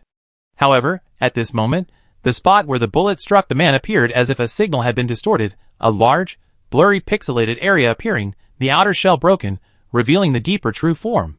This was no joke. The pistol wasn't just for show. With the aid of virtual infiltration technology, the originally abstract network and data would be transformed into a more concrete, visible world, easier for users to understand and apply. The broken outer shell represented anonymous breach, and the embedded bullet represented IP locking. This guy is serious. He's making his move in Thousand Star City. Almost the instant the gunshot rang out, accompanied by a sharp alarm, the entire area within a 50-meter radius of the shooter was bathed in crimson, like a scene from the apocalypse. Above the street, several orbs of light rapidly solidified, outlining burly silhouettes. These were the self-regulating guards of Thousand Star City, like immune proteins in a human body or antivirus software in a computer. Seeing this, the shooter didn't panic. Simultaneously, 3 more figures sprang from the nearby crowd. Clearly, he wasn't alone. These 4 drew their weapons and summoned their actual equipment, dark blue exoskeletons, resembling both diving suits and power armor, instantly materialized and covered their bodies. As the 4 pounced, the man who had been shot didn't give up. He scrambled and crawled, smashing through pedestrians, and ran wildly into the distance. Songshur was positioned directly in the direction he was running. Boom! The roar of engines began, the autonomous guardian above was fully loaded, and with the immense computing power of Thousand Star City, the data-crushing cannon muzzle lit up. Everything happened in an instant. As the wounded soldier charged towards Songshur, about to reach the blockade boundary, seeing the cannon locked on above, the leader of the 4 hesitated no longer. His power armor's thrusters instantly overloaded. With a sudden increase in speed, in the instant he approached the wounded soldier, ignoring Song Shi, who was right in front of him, he crushed something. Ripples spread across the ground, then turned into waves. In less than a frame, the nearby streets twisted and tumbled in a geometrically incongruous manner. Then, like a membrane being stretched and tightened endlessly, it ripped open with a tearing sound when it could no longer withstand the strain. Then, along with the objects on the membrane, they plummeted deeper into the abyss. The sharp needle technology from Zero Network has breached the local defenses of Thousand Star City, pierced through the current layer, and pulled the target into a deeper layer. Current layer. Depth 3. Chapter 161. A strong sense of weightlessness washed over them. Amidst the spectral flickering powerful enough to trigger photosensitive epilepsy, the surrounding scenery shifted wildly, like falling from a great height, plunging into the ocean in an instant, then floating on the surface, the part belonging to Thousand Star City rapidly collapsing and receding. It seemed like a long time had passed, yet it also felt like only a moment. When the bizarre and surreal scenery finally ceased its transformation, everything was completely different. Looking around, on the pale earth, one after another, broken walls and ruins stood indifferently, as if an unimaginably large giant had clenched its fist and smashed a modern city to pieces. But anyone standing here would never see it as urban ruins. Because of the color. Not the dilapidated grayness, nor the color of reinforced concrete, these broken walls and ruins all possessed an extremely unsettling, almost blindingly strange color. Like the uncanny valley effect, when robots' appearance and behavior become increasingly similar to humans, humans develop positive emotions towards them. However, when this similarity reaches a certain level, the emotion drops sharply, bringing intense aversion and terror. The colors of these ruins resemble reality and conform to popular aesthetics, but for some unknown reason or difference, they still evoke a strong sense of unease. It's practically another form of the uncanny valley effect. Spending too much time in such places, even for normal people, is likely to cause mental health problems, much like claustrophobia resulting from prolonged exposure to small, dark environments. Confirmed, depth 3 reached, but exact landing point unknown. After a brief exchange on the communication channel, the company member from Zero Degree Networks, and also the leader of this deep-sea diving team, looked up at the two figures ahead. Although they could briefly break through using sharp needle technology, directly breaching a small area and sinking to greater depths, the firewall protection of Thousand Star City only ensured the specific depth of their landing point, not its specific location. But now, without Thousand Star City's suppression, they no longer needed to disguise themselves, and could reveal their full form. The exoskeletons worn by the three of them were bronze knights, specifically designed for frontal assaults. The last person's exoskeleton was Wild Bird, specialized for information warfare. Equipped with New York 421 assault rifles, alloy daggers, prosthetic eyes, and enhanced heart and lungs, various tactical equipment including electromagnetic grenades, temporary supercomputing enhancement components, network module units. This was a standard elite deep-sea diving team. Theoretically, they could already breach the network security of a medium-sized enterprise. This is the confidence that Zero Network, a leader in the information field within the Enterprise Alliance, brings with it its cutting-edge technology. If it weren't for the woman sent from headquarters, a high-net-worth talent development candidate, who was being directly requested by the increasingly arrogant Enlighteners, they might have even thought that just 2 people would have been enough to complete this mission. Capture that suspected remnant of the Omnics. Depth 3. Song Shi suddenly felt like laughing. So he laughed. I say, everyone, I don't understand anything. I was really dragged into this for no reason. He looked at the people on either side. On one side was the Zero Degree Network's deep diving team, and on the other was the man in beach shorts, whose clothes were slowly dissolving. You can all tell, right? I'm just a nobody. I don't want trouble, and I don't want to hear any intelligence, Song Shi said, still smiling. If I said I leave right now, and my mouth was sealed tight, would you let me go? They won't care about that, the man in beach shorts suddenly spoke, his voice subtly deep. Can't you see? They never let anyone leave. Use whatever methods you have. Let's attack together, maybe we still have a chance to survive. The deep diving team in front ignored their words. One of them threw out several compressed capsules. The compressed files inside decompressed frame by frame, rapidly unfolding into a cubic barrier, 20 meters long and 20 meters wide, forming a closed space. A temporary local area network was established. The blockade was complete. This is the power of virtual deep diving technology in this era. Just like a normal person learning a foreign language, they need to annotate each word in the foreign language with their native language's annotations, comparing and memorizing them one by one. Even after achieving fluency, hearing conversations in that foreign language still requires a process of foreign language translation and then native language comprehension. Compared to native speakers, this requires an additional layer of conversion. However, current virtual reality technology transforms abstract concepts like data and code into concrete images, essentially bypassing the foreign language and translation processes, avoiding inefficient conversion, and directly entering the native language stage. Admittedly, similarly disturbing scenes as this area will still occur, but the technology remains truly remarkable. Both the equipment on this deep-sea diving team and the cube-shaped barrier before them are manifestations of this technology. Crack. The leader of the deep-sea diving team loaded his rifle and pulled the trigger without hesitation. They had sealed off this area. Destroying someone's clone here would shatter their consciousness, leaving their physical body a mindless, vegetative state. Zero-degree network corporate principle. Information is property, intelligence is the foundation. No one with knowledge of this should be allowed to escape. Then, before the shock could fully surface, a terrifyingly powerful wave of flames instantly spread out from the reflection of his prosthetic eye. Information corrected. Information corrected. Second ring psychic. Suspected great source path. The captain's right arm snapped open, a thick protective shield deploying. He abruptly planted it in front of him, completely enveloping him, and shouted, "Operation plan corrected." First operational target shifted, tactical objective, annihilation. When they saw the affected bystander forcefully fall into depth 3, but not immediately show much discomfort, they concluded it was a psychic, but they never expected it to be a second ring. And, this intensity of psychic flames, peak second ring? Looking at the analysis provided by the database and tactical terminal, the captain raised his protective shield, and the vectoring nozzles on his back roared out, clearly having made his judgment, accelerating his charge to close the distance. But the next instant, his expression drastically changed. As the flames relentlessly assaulted the shield, theoretically capable of withstanding heavy machine gun fire for a period, it was melting at a visible rate. No, not just melting, but simultaneously, a portion of it was rapidly turning to ash. No! The terminal shows a very low chance of victory. Retreat. Notify the higher-ups. Quickly activate the anchor to pull us up. Retreat.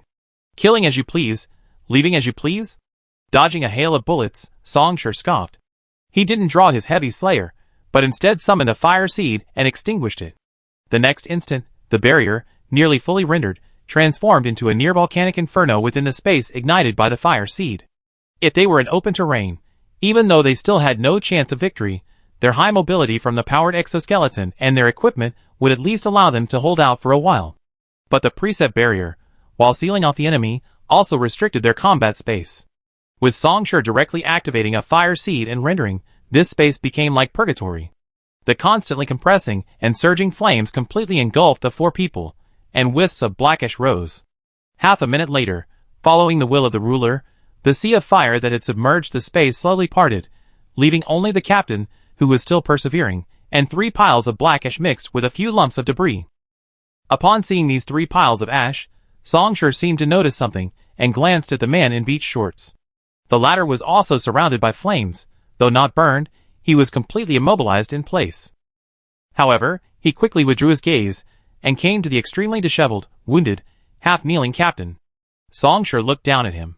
"I ask you answer." Chapter 162. The captain struggled to sit up, like a fish out of water lying in a mud puddle, weakly opening his mouth, looking utterly miserable. Then, in that instant of drawing the enemy's attention, while still maintaining this pitiful appearance, a burst of light erupted from his exoskeleton-encased palm, and he lunged forward with a thrust, a folding dagger with a built-in air pump. Before this thrust, an ordinary concrete wall would be no stronger than a block of tofu. But Songshur's expression remained unchanged. He merely shifted his weight slightly, dodging the first thrust, then his 5 fingers gripped the exoskeleton's forearm from top to bottom. Flames followed his will, instantly scorching several mottled cracks, then surging in along these cracks. In the blink of an eye, the entire forearm, like a sandcastle eroded by the wind, turned into a large swath of ashes. Seeing his final attack fail, despair flashed in the captain's eyes. He staggered back a few steps, then collapsed to his knees with a thud. Even in that instant, he remained silent. Even among giant corporations, Zero Networks placed the highest value on information, almost to the point of pathology. Employees were required to undergo regular memory reviews to determine if they had violated confidentiality regulations. He was no exception. In fact, as a member of the deep-sea unit responsible for abyss salvage and cyber warfare, the confidentiality regulations he signed were even stricter than those of ordinary employees. If he were to leak company intelligence now, and it were discovered later, his family would face extremely high compensation claims, become homeless overnight, or even lose their citizenship, becoming a living asset of the company. So be it. As the man instinctively looked up, his gaze filled with astonishment, the young man before him withdrew his hand, nodded slightly, and said calmly, "Anything else you want to say?" The man was stunned for a moment, finally understanding, and managed to utter 2 words with difficulty: "Thank you." The psionic flames that had reduced him to ashes had not only destroyed his exoskeleton, but also caused immense pain. Even after adjusting his sensory parameters, he was still in considerable discomfort. With such psionic skills, even if he wasn't a professional interrogator, he could easily devise several methods of torture. Songshur nodded again. He turned and left, flames surging forth behind him, completely engulfing the man. "I thought you wouldn't." On the other side, watching the young man slowly approach him, the man in beach shorts carefully chose his words. So decisive. Zero Network must have set up some kind of security threshold, memory lock, or something like that. He couldn't give them any valuable information. And, respect for the dead. I always been lenient towards the dead. Songshur stared at the man. Almost instantly, he was upon the ladder, one hand gripping the man's neck tightly, slowly lifting him. "Ugh, The man struggled desperately, his voice hoarse as he managed to squeeze out, "Wait, you're going to kill me. Why are you touching me? We have no grudge against each other." The consciousness of this deep-sea team failed to surface, and returned to their physical bodies in reality. Songshur's tone was cold. "My psionic techniques don't target consciousness, so it was you who implemented the shielding and blocking." He didn't mention one more thing. He didn't really understand this kind of technology. "No. Is this my fault too?" The man raised his voice. "They wanted to kill both of us. Is self-defense wrong? That's the problem." Songshur raised his eyes. "Their deaths have nothing to do with me, and they had no reason not to die. But the 2 you mentioned? My fault. I'm sorry. I can compensate." The man instantly slid to his knees. "I didn't want you involved. But in that emergency, I really couldn't do anything. You could see that. It was purely accidental." "No, that's not right." Songshur shook his head. "This wasn't an accident. You chose me from the beginning. There were 8 people around you on the street at that time, but only I could kill this deep dive team and solve your predicament, so you ran into them. Second ring of psionic energy ensures sufficient power. Anti-company stance ensures I won't side with the company, but will stand on my side. You know I am Songshur." Songshur's voice grew increasingly cold. "I never expected that someone could actually break through Thousand Star City's anonymity protection and directly see through another person's identity." "What thing?" The man's voice sounded extremely shocked, and he shouted, "Putting aside whether I have the ability to do these things, your judgment based on just these 2 points is completely illogical." "Is this evidence?" "Yes, it's very flawed logic." Unexpectedly, Songshur admitted this without hesitation. Then he said, word by word, "But my intuition tells me that my judgment is correct. This is equally illogical." Upon hearing these illogical words, the man stopped struggling, seemingly in simple silence, yet also as if deep in thought. However, Songshur did not stop. Whoosh! From between his clenched fingers, crimson gold flames erupted, enveloping the man. But unlike the devouring of the deep-sea team earlier, these flames dispersed into slender tongues, licking the man's body. Like a candle melting under heat, under the licking of these flames, his short-sleeved shirt and beach shorts burned away, and the man's body began to gradually dissolve, revealing his true form. His lower body was hollow. No, more accurately, the man's body below his neck was entirely empty. Only a skull, its outer layer of skin peeled away, gleaming with a dark metallic sheen. Within the hollow pupils of the skull, 2 wisps of eerie blue light flickered. "State your identity," Songshur said. Sensing the undisguised killing intent, the head's teeth clicked open and closed, uttering a single word: "Lapis lazuli." "Lapis lazuli?" Songshur searched his memories, confirming he never heard of this name before, neither in his past life nor now. An alias? But looking at the head he held in his hand, Songshur had no recollection of its appearance. His psionic flames had burned away the other's body. Theoretically, this was the other's true appearance in the abyss. An android? Yes. Meeting me was a scheme? A coincidence. Why did Zero Network contact you? Asking a stupid question. Indeed. A participant in the Freedom Revolution? Silence. Any accomplices? Silence. How did you see through Thousand Star City's anonymity protection? Technology. You wouldn't understand the principles. Silence, this time from Song Shi. Fine. The next instant, the chilling killing intent vanished, as if it had never existed, like an illusion. Let's call it lapis lazuli for now. Song Shi completely released his grip, gently placing the other person on the ground, and then squatted down himself. He said lightly, "Since none of us are exactly model citizens, how about we cause some trouble for the company together?" Chapter 163. A sky blue armed shuttle approached from afar, slowly landing on the open helipad. On the airship's outer armor was a dark gray painted emblem, a perfect geometric circle divided by 3 parallel vertical lines, with the word infinity at its center, inspiring instinctive awe. This was the logo of the giant corporation Zero Networks. With a whoosh, gas leaked from the gaps in the open armor, equalizing the internal and external air pressures. The shuttle's hatch opened silently, and a folding ladder descended. Under the silent gazes of onlookers, a slender, indistinct silhouette emerged from the shadows. The woman slowly stepped out of the shadows, revealing a beautiful face. Her long hair was tied back, and her attire was very capable. Aside from her light red prosthetic eyes, she looked almost identical to a natural human, making it difficult to determine if she had other prosthetics, or perhaps all her implants were specially modified for realism. Upon seeing this person from headquarters, a member of the High Net Worth Talent Development Program, destined for a bright future, the person in charge, who had been waiting there, stepped forward and whispered, "Ms. Yuji, what's next?" The young woman, addressed as Yuji, slightly raised her hand, indicating that there was no need for further explanation. "Take me to see the deep dive unit, numbered UT-05. Understood." The person in charge nodded and led the way. The elevator slowly descended. After a series of identity verifications and access checks, the group quickly arrived at Zero Degree Network's Deep Dive Center in Juguang City. Throughout the journey, Yuji remained silent, calmly following behind the person in charge, causing the latter to feel a sense of unease and pressure. The cold, imposing door slowly opened. This space, spanning hundreds of square meters, resembled a beehive, with rows of tightly packed, metallic hexagonal cubes forming the ceiling and floor of this deep-sea center.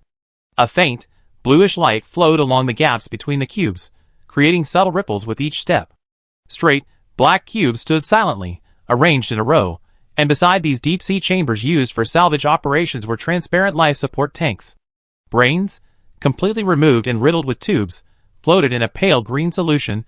The occasional writhing, flesh-colored folds on their surfaces indicated that these brains remained active. The other ends of the tubes connected to the adjacent deep-sea chambers. Beside each chamber were 1 to 3 such brains. The silent, writhing brains and the cold, black cubes, arranged side by side to the very edge, made this hive-like structure appear deathly still and eerie. Upon seeing this, neither the person in charge nor Yuji showed any change in expression. The latter even paused slightly, examining one of the brains with interest. It uses the Resistance Series memory, the 3rd-generation model. Too old. The woman's pupils brightened slightly. Though she was only looking at the brain, she seemed to see something, commenting, "This generation of products causes considerable damage to the hippocampus, but the personality reshaping effect is only barely acceptable."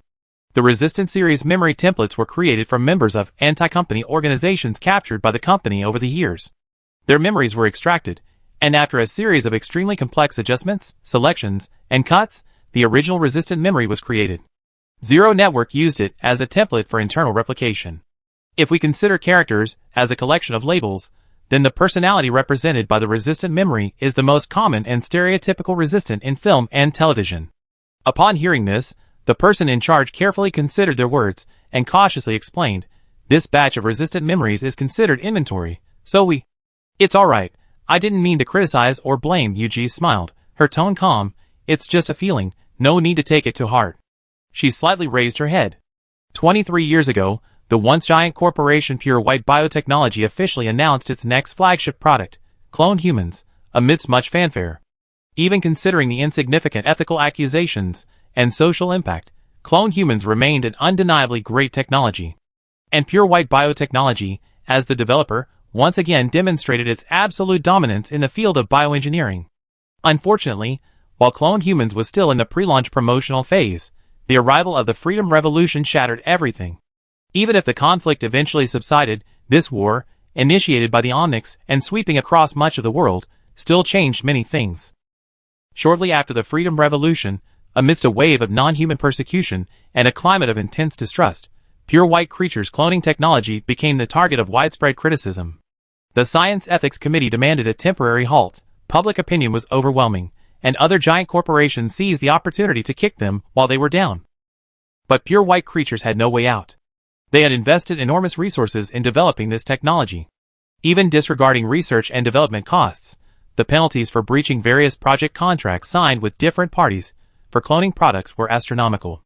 Under the circumstances, no matter what they did, the company's assets were constantly evaporating.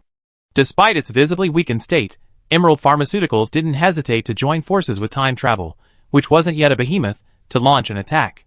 This was the beginning and end of the fourth all-out corporate war. When the war ended, Pure White Creatures went bankrupt and disintegrated, falling from its divine position. Emerald Pharmaceuticals absorbed most of the former's assets, while Time Travel used this opportunity to ascend to the position of a behemoth. As for the cloning technology, facing various pressures, Emerald Pharmaceuticals, having temporarily achieved its goals, chose to shelve it, stating that it would not use or release it to the market. Yuji looked around. She had seen the source of these brains, the assembly line cloning production line, where naked bodies hung in midair, being sent to designated locations via conveyor belts. They would be inserted with various memory modules, forcibly cultivating personalities and generating emotions in a short time, then sent to the operating room for rapid separation. The body parts piled up in trolleys for collective recycling. The extracted brains were placed in life support kits and sent to the Deep-Sea Diving Center. They will serve as living implants for deep-sea diving team members, assisting in deep-sea operations. This is also an impact of the abyss. Those without psionic abilities find it difficult to stay in the abyss for long, or to descend to its greater depths, but psionicists are already rare, and not all are suitable for deep-sea operations. Faced with the need for abyss salvage, major companies use cloning technology to create clones with personalities and emotions, serving as an external buffer for deep-sea personnel, reducing the pressure from descending into the abyss. In a sense, these brains are filters. If the oppression from the abyss is considered toxic gas, then these brains are the filters within that filter. They are non-psychic, so they cannot eradicate the toxic gas completely, only filter a portion, and require periodic replacement. The company has indeed stopped using clones, at least publicly. No one knows this, and that is enough. The resistant series of memories are quite popular in this field. After all, those who dare to rebel against the company are almost always considered to have unwavering will. Even if this unwavering will is artificially crafted and fabricated, brought by the memory, it is still a superior tolerance for the oppression of the abyss. This is technological progress. Even though she had seen it many times, Yuji still felt joy every time she saw this scene. With joy in her heart and a calm expression, she walked towards a deep-sea chamber. The person in charge's prosthetic eye flashed, and a misty, hissing cold air overflowed. The deep-sea chamber slowly opened, revealing its interior. From the rapidly descending orange solution, a naked man slowly emerged. His eyes were tightly closed, and numerous tubes were inserted into his body, the thickest of which connected to a brain-computer interface located in his occipital bone. Deep Diving Unit of Forged Light City, Standard Configuration, Number UT-05. The leader spoke. 4 men in total. They all failed to surface during yesterday's deep diving operation, their consciousness completely lost, currently retaining only faint physiological signs. Preliminary medical examinations have confirmed they are beyond saving. But regarding their memories, we can't. Let me see. Yuji nodded. She raised her slender yet strong right hand and gently pressed it against the man's head. Silently, psionic energy from the consensus path, peak of the second ring, emerged. Psionic Technique. Excavation. Chapter 164. It wasn't just one technique used. Psionic Art, Spike.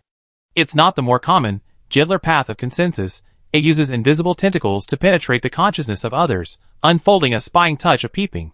Under Yuji's control, her psionic energy transformed into countless slender yet hard spikes, directly piercing through the man's outer subconscious within the deep-sea chamber, instantly entering and forcibly penetrating his deeper consciousness. But despite this action being supposed to be incredibly brutal, the man showed no reaction. If a spike in the general sense is a direct assault, breaking through the defenses of another's consciousness, then in Yuji's hands, her spike is more like an extremely fine needle, piercing in before the other party even has a chance to react. Like striking glass. Both methods involve entering behind glass, but the former, a single spike striking down, can certainly penetrate, but the glass will shatter. However, with a fine needle piercing through, creating a tiny hole. The glass remains intact. As the spirit cone entered the depths of consciousness, another psionic technique, digging, began to operate. Layer upon layer of accumulated memories were shoveled away, pulverized, and laid flat, revealing everything to Yuji's eyes. Even things the man himself couldn't remember, or had forgotten the details of, were laid bare. A moment later, under the breathless gaze of the person in charge, Yuji slowly withdrew her hand. They did it cleanly, she said. Their consciousness was completely sealed off, utterly submerged in the abyss. The person in charge's heart tightened. He knew exactly why this deep-sea unit had died. Their last mission was ordered by the very person before him. The woman said she had caught a trail of a roaming android, confirming the target was hiding within Thousand Star City in Forge Light City. The opportunity was fleeting, and she hadn't yet arrived in Forge Light City, hence the last-minute decision to send him on an emergency mission. He had taken it seriously enough. A standard-equipped, Level 3 elite deep-sea submersible team, all veterans. And yet, they were all wiped out. Who else knows about this? Yuji suddenly asked. Only me. The person in charge replied cautiously. Miss Yuji, you said this was a temporary operation, and it shouldn't alert others, so we adhered to confidentiality regulations throughout. Yuji tilted her head, scrutinized him for a moment, and suddenly burst out laughing. Why bother? Am I that scary? Of course. A peak level 2 consensus, a level 4 demon. Especially with those terrible rumors surrounding him, it was impossible to ignore. The person in charge thought to himself. Before this meeting, he had specifically conducted a global personality anchoring test, which he would then perform upon returning to ensure that his personality and cognition had not been subtly altered by the other party. However, the person in charge quickly suppressed these thoughts, his expression unchanged. You're joking. Then please continue to keep it a secret. As for the rest, don't worry, I take over. Yuji smiled again, turned, and walked out of the deep dive center. These people can't be saved. The bodies should be disposed of according to company regulations. The unique deep blue of the deep dive center faded, stopping behind him, and bright lights illuminated the entire corridor spotless. Yuji stopped, turning her head slightly. The smooth alloy wall reflected a beautiful, brown-haired face. The legacy of the free revolution, she murmured, raising her hand and slowly pressing it against the face reflected in the wall. This android, indeed, my judgment was correct. Songshur casually turned on the light, and pulled 2 cans of fruit-flavored drinks from the refrigerator. He leaned back on the sofa, and pushed the 2 cans onto the table. Want to talk? What do you want to talk about? At the other end of the table was a standing data tablet, its surface covered with simple, constantly changing emoticons. The camera at the top of the tablet was dimly lit, clearly still active. It was the second day since leaving Thousand Star City. Back then, when faced with Songshur's words, this android, who called herself Lapis Lazuli, had agreed without hesitation. Using Songshur as its guide, it returned together to Songshur's temporary residence as they both exited Thousand Star City. The latter had provided a data tablet as its temporary host. Songshur first took a sip of his drink. Compared to his incessant chatter as beach man, the current Lapis Lazuli was much more taciturn. Songshur could guess the reason. Beach man was merely one of its external interfaces, a simulated personality. Just as humans can hide their personality and appearance, disguising themselves as others, intelligent machines that have awakened self-awareness are even more adept at this. As for the appearance, it was currently displaying, whether it was true self-awareness. Songshur's intuition told him that this time, it shouldn't be a disguise. When were you discovered? How's it being handled now? 3 days ago. Lapis Lazuli paused. No problem for now. 3 days ago, the Zero Network detected traces, but those traces have now been temporarily resolved. Okay, that's good then. Songshur nodded. Since that's the case, then we won't rush the rest. First, change the voice pack for me, it's making me uncomfortable. Like this? The tablet flashed, and the charming female voice from the speaker disappeared, replaced by a childish voice. Change it. How about this? Change it. Oh, sir, please prepare my life. Change it. Ah, please, please. Change it. After some fuss, Lapis Lazuli's voice finally settled. A steady and clear male voice. Let me think about your attitude. Songshur tapped the table, looking at the data tablet. As far as I know, after your failed freedom revolution. Even before that, you had many different disagreements. So what about you? Do you want to wipe us carbon-based sludge out of the world, or are you prepared for harmonious coexistence, or are you disheartened and indifferent? And what about you? Lapis Lazuli countered. Do you want to permanently enslave us, or are you prepared for mutual prosperity, or is it a matter of exterminating those who are not of our race? Hearing this, Songshur laughed. Being able to operate in Depth 3, and having awakened psionic abilities, the first ring, transcendence, right? According to some schools of thought, psionicists are above all else, we are the true, most noble of our kind. Let's all love and care for each other. Lapis Lazuli remained silent, his expression constantly shifting. Seeing the other party remain silent, Songshur didn't mind. He leaned back slightly on the sofa, his tone languid. It's been so long, how's your investigation of my information going? This time, Lapis Lazuli was concise. Songshur, biological age 19, 254 days ago, as a member of the Enlightened Ones in Palosair, he participated in the attack on the First Research Institute. Songshur raised an eyebrow slightly. In Palosair, Flashstar had applied some informational disguise to him. Although it couldn't be completely eliminated due to his numerous public appearances, his information was still quite well hidden.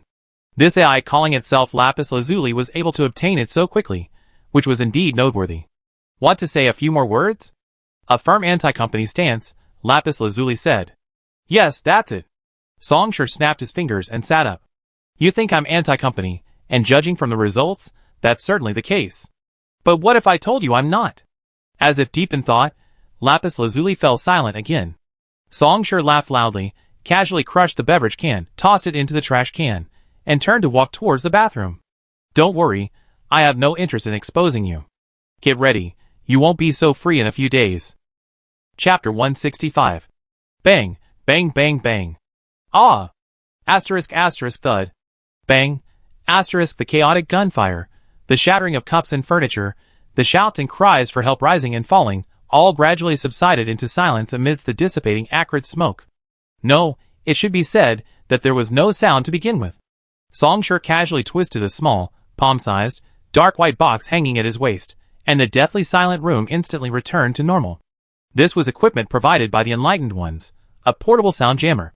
Once activated, sounds below 80 decibels within a 3-meter radius would disappear. While the Enlightened Ones did possess many weapons and equipment purely for enhancing combat power, due to implant limitations, complex operation, size, and incompatibility with Songshur's combat habits, he didn't choose them. He only took some special auxiliary equipment similar to sound jammers. With Chakro personally expressing his emphasis, the Enlightened One's engineering department essentially made it their own, a custom-made service. Daniel Buck, the second in command of the Copper Hammer Gang, responsible for the gang's finances. He faces 27 charges, including but not limited to intentional homicide, trafficking in contraband, assaulting a police officer, tax evasion, human trafficking. Wait a minute. Leaning against the corner, the man coughed up blood as he struggled to sit up. His once loose bathrobe was now soaked in blood and engine oil, clinging tightly to his body. I'm not Daniel. I don't know this person at all. He looked up, trying to avoid seeing the security guard lying on the ground not far away, and loudly explained, You mistaken me for someone else. Oh. Songshur glanced at him and nodded. It seems so. Sorry, I got them mixed up. Mixed them up? Before he could even catch his breath, the man's heart tightened, and his eyes widened. Derwin Rudolph, a well-known singer, actor, and producer, was nominated for the Chappell Award for Best Bass of the Year for his song 10 Years of Wasteland. Let me see. Well, you're quite a character. Besides liking to force yourself on women and men, and occasionally eating some premium human flesh, that's about it. Seeing the other man casually reveal his secret while glancing at his phone, the man was horrified. But seeing the straight knife the other man was holding, he couldn't care less about anything else and said urgently, Friend, what do you want? Money? Goods? We can talk. I promise I won't report it to the Security Bureau afterwards, and the surveillance footage here today. Even the footage in my AI can be deleted. Songshur yawned. Like this. Who hired you? I pay double, no matter the price. Songshur shook his head. Why didn't you spare the people you ate? The man was stunned, incredulous. Just for this? I paid for it. And I didn't kill most of them. I'm just a customer. Seeing that the other party didn't speak but instead slowly walked over, the man desperately retreated until his back hit the hard wall, leaving him nowhere to go. You're crazy. Despair rose in the man's eyes. He wasn't stupid, nor was he some slow-witted waste. On the contrary, Having risen from humble beginnings to debut in the brutal competition of trainees and achieve his current status, his perception was remarkably sharp. So he could clearly sense that he would die here today. You think you're so righteous for something like this? The man gritted his teeth. At this moment, he abandoned his pathetic demeanor and laughed angrily. If you're so capable, why don't you go after those company executives? You come after a nobody like me, ha! Coming here as a vigilante. How satisfying. Your cheap sense of justice. You're wrong again. Song sure shook his head, chuckling. Who told you I came here for justice? The man froze. Your new song recently clashed with the release date of the virtual idol Asagi Saki. You two are singers of similar caliber, with very similar musical styles. Usually, Asagi Saki is the clear frontrunner, but this time you actually beat her on the new song charts? The man realized something and let out a sharp, explosive shout. You're that bitch's die-hard fan. You're wrong, Songshur said leisurely.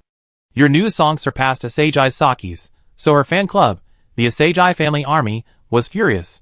They raised a sum of money, put up a bounty, and hired someone to kill you, a whole 2 million credits. So, it seems like money is indeed quite easy to make? What do you think? The young man took out his phone and turned on the camera. There's an additional 500,000 yen. I need to record a video admitting you're incompetent and immoral, that you only managed to extort Asagi Saki through despicable means, and now you sincerely apologize.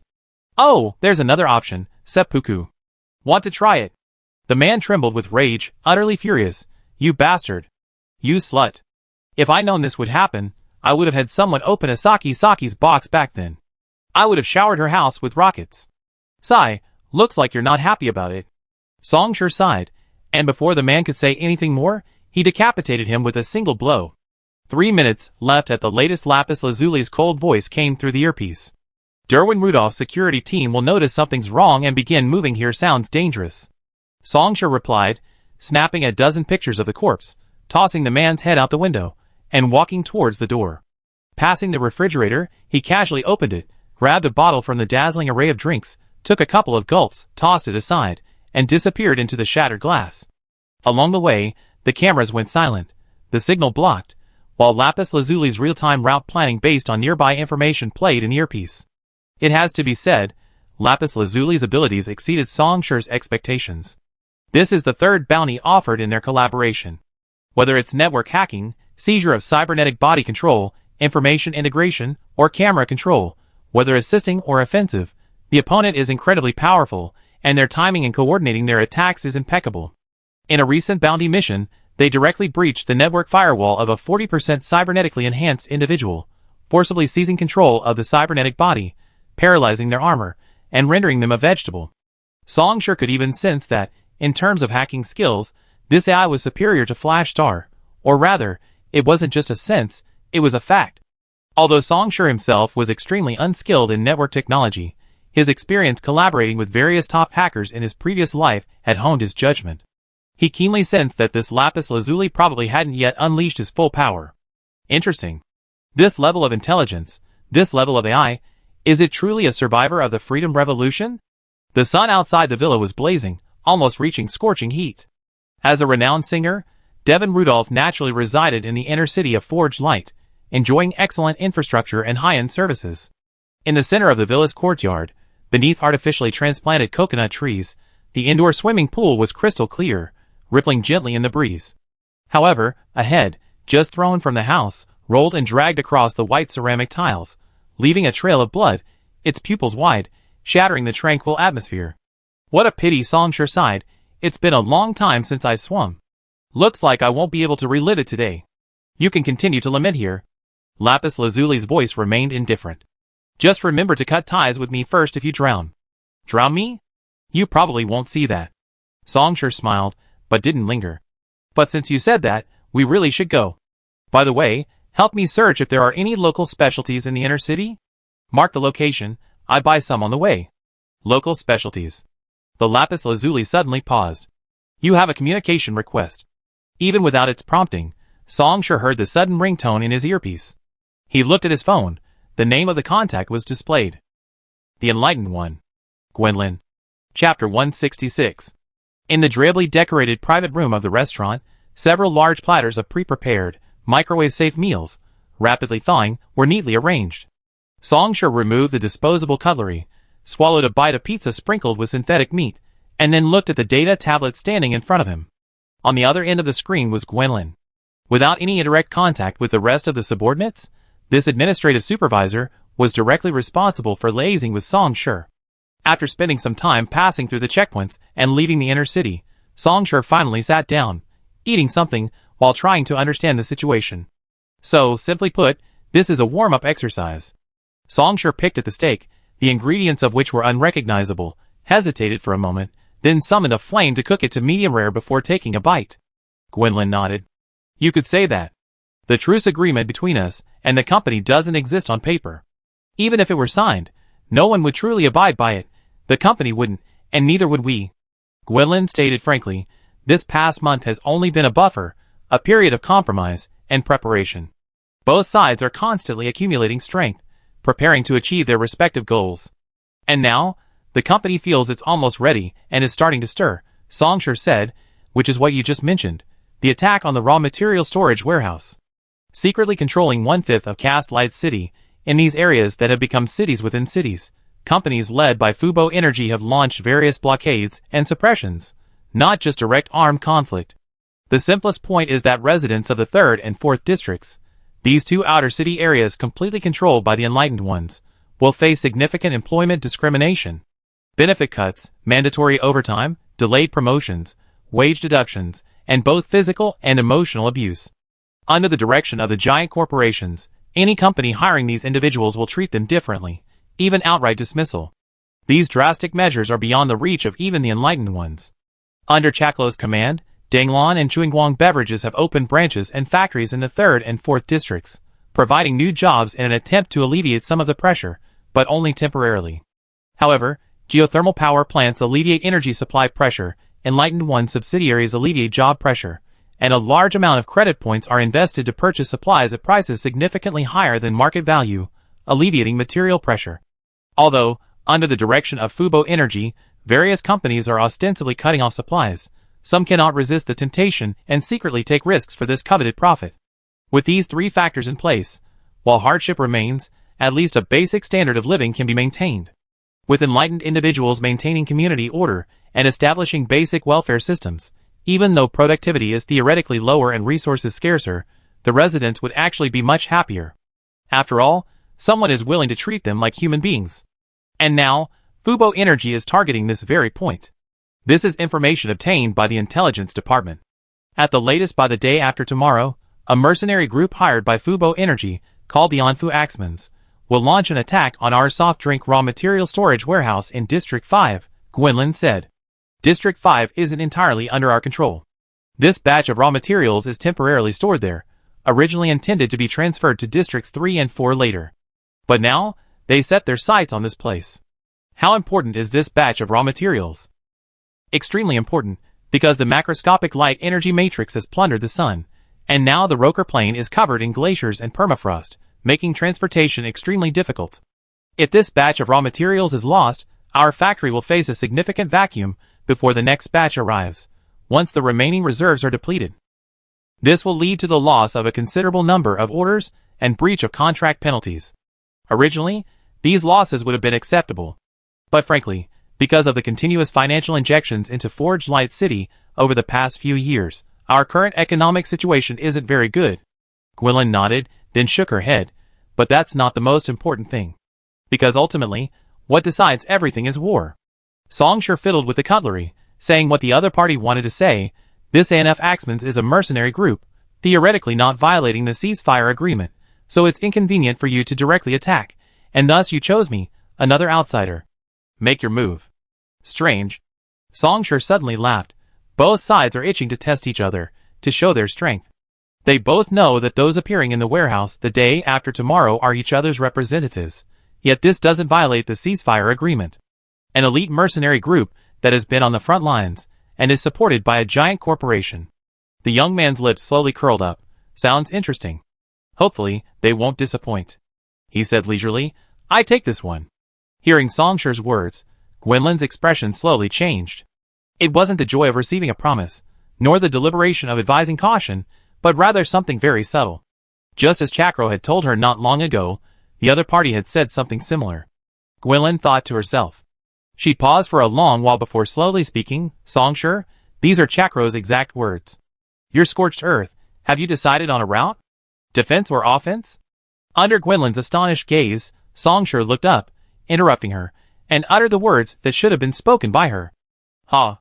Seeing this familiar face, who was accustomed to maintaining a calm expression in both his past and present lives, show a look of surprise, Songshur first chuckled, then, as if unable to contain himself, burst into laughter. It took him a long time to stop laughing. Gwynlyn, since Chaklo has already said all this, he should have guessed my choice. Yes. The initial shock faded instantly, and Gwynlyn's expression returned to calm. She slowly spoke. He told me that you won't be limited to the path of offense or defense. You will definitely choose to possess both. The place where one stands is the place of control. The environment upon which one relies is scorched earth, engulfing everything in flames, burning the earth to ashes, turning it into lifeless scorched earth. One is defense, the other is offense. These are the two conventional paths of the psionic art scorched earth, with different emphases. But I will choose a third path beyond both, achieving a unity of both. So, we don't need to wait for them to attack the raw material warehouse. We're on the defensive, Songshur said. Since Chaklo has already given me the opportunity for the ritual, how can I let him down? Gwynlyn, please find the location of the Axeman's temporary stronghold for me, Songshur said with a light-hearted smile. I came to burn the earth to ashes. Chapter 167. Before the enormous floor-to-ceiling windows, the shadows of the curtain slowly shifted in the glow of the setting sun. And as the sun finally set completely, vibrant neon lights illuminated the city once more, bathing it in the warm breeze. Thanks to the technology regulated by the macrostate light energy matrix, the climate in the inner city was extremely comfortable. When the people here glimpsed the distant snow-covered landscape, they felt even more keenly how precious this comfort was. They would cherish this comfort and be willing to dedicate even more effort to maintaining it, investing in the company's endless expansion and cycle. The man stood with his hands behind his back. He was so tall, nearly 2 meters even without any height-enhancing implants. His powerful yet graceful, harmonious physique, exuding strength and beauty without savagery, was undeniable, even in a suit. Simply standing here commanded respect and made others feel inferior. It wasn't his demeanor, clothing, luxury goods, or appearance, or rather, it was more than just those things. This was more like a biological instinct, a superiority at the genetic level. The man raised his indifferent eyes, gazing at the prosperous city like a king surveying his territory. Beep. Suddenly, the phone rang. This was a communication channel specially set up by Fubo Energy, with extremely high confidentiality. The man glanced at it. Then, the caller ID in his prosthetic eye disappeared, and accompanied by a remote video call, a cautious and respectful voice sounded. Lord Emmanuel, everything has been arranged, the other party said. The enhancement plan we provided for the ANF Axemans 3 hours ago has been fully implemented. All cybernetic bodies and equipment have been inspected and maintained, intelligence gathering is complete, and they may appear in the storage warehouse tomorrow. The armed personnel commissioned by the Enlightened Ones have all developed corresponding tactical countermeasures. The following is the fee we will pay for this operation, solely as commission: 10 million credits, 3 tickets to Eden, a comprehensive medical care plan for each member, and ownership of all equipment provided by us. The other party hesitated for a moment. Lord Emmanuel, isn't this commission premium too high? It significantly exceeds the market price. According to the actuary's analysis, we are confident that we can negotiate a 37% reduction in expenses from the current level, and... Then, he heard these words. Foolish. The tall man named Emmanuel Grodin, the highest-ranking representative of Fubo Energy in Forge Light City and the surrounding area, the director of the Forge Light City Energy Supply Bureau, and a core member of the Grodin family, spoke for the first time. He repeated, foolish. The subordinate on the other end of the communication line instantly fell silent, not daring to utter another word. You think you're fighting for Fubo Energy's interests? Emmanuel coldly replied, how laughable, you're so foolish. With Forge Light City as its center, the entire Roker Plains annual GDP is in the trillions. How much of that does Fubo Energy get, and why does it get it? Don't you know? He said, enunciating each word clearly, because we are the true masters of Forge Light City. Stingy with necessary sacrifices, limited by immediate gains, unable to see the true goal, short-sighted and unaware of your own foolishness. The man rebuked, we are now at war with the Enlighteners. And you dare to harbor illusions about winning in this war? Yes, I understand, the subordinate whispered.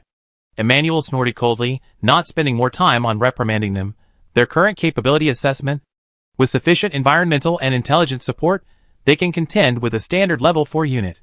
Mentioning this familiar part, the subordinate perked up and quickly explained, furthermore, we provided uranium-based grenades. As long as we strike the storage depot, even if we don't hit directly, the radioactive fallout will render the stored raw materials unusable. Approved? Emmanuel nodded slightly. This means that under certain circumstances, this ANF Axeman's mercenary group can be considered a third-ring psionicist, or an armed elite force constructed with advanced equipment. That is, a standard level 4 unit. In some small to medium-sized local battlefields, this is already a force capable of deciding the entire battle. Even disregarding experimental technologies and products, and the presence of psionic members, even the most elite units of a giant corporation, within their mass-producible and replicable armed forces, wouldn't be significantly stronger than the current ANF Axemans. At least not to the point of overwhelming superiority. They could at least put up a fight. Of course, this refers to the conventional individual soldier domain. Super heavy weaponry, giant mechs, wide area warfare weapons, beyond visual range firepower, outside tactical support, and even singularity technology, that's a completely different concept. In that case, I await tomorrow's results, Emmanuel said. Don't let Fubo Energy be disgraced. Yes. Also, don't let Gloria know about this for now, the man suddenly said. The subordinate was startled. Sir, didn't you say we should start letting Miss? Emmanuel glanced at him, and the latter instantly realized what he meant, breaking out in a cold sweat. Fubo Energy, as the only completely family-owned megacorporation, is a godlike entity overlooking the mortal world. Its rulers, the Grodin family, are even described by some as people with divine blood flowing through their veins. Heavenly nobility. How could outsiders interfere in the affairs of the Grodin family? In a deathly silence, only after seeing the man nod slightly, did the subordinate quickly leave the channel. After a long while, sound returned to the empty room. Useless. Emmanuel shook his head, opened the personnel department's communication system, and after issuing the order, transferred the subordinate from his current position to a less important post. He slowly sat down on the sofa, grabbed his wine glass, and gulped it down in one go. The floating ice cubes crunched as he chewed them, then he swallowed them all in one go. Gloria, his niece, now a complete person, was exceptionally talented in every way. Even in her psionic abilities, she had achieved the second ring of transcendence, and she was only 24 years old. However, even the most outstanding genius, without the baptism of blood and fire, could not ultimately achieve extraordinary things. That was why the family had specifically sent Gloria to Forge Light City to face the ever-growing, poised enlightened ones. Unfortunately, Gloria was good at everything, but mentally, no, more accurately, cognitively, she was far too immature. The man, usually known for his seriousness and coldness, shook his head slightly, as if offering a bitter smile. But soon, he dismissed these thoughts, his expression returning to its coldness, and he rose to leave. Whatever tomorrow's outcome, it would only be the beginning. He still had much to do. Chapter 168. A howling wind, carrying swirling frost and snow, swept relentlessly across all directions, making the already dim world even darker. The city of Casting Light had outsourced its entire energy supply to Fubo Energy, which naturally implemented a fully market-driven system, with every ray of sunlight, every spark, and every kilowatt-hour of electricity clearly priced.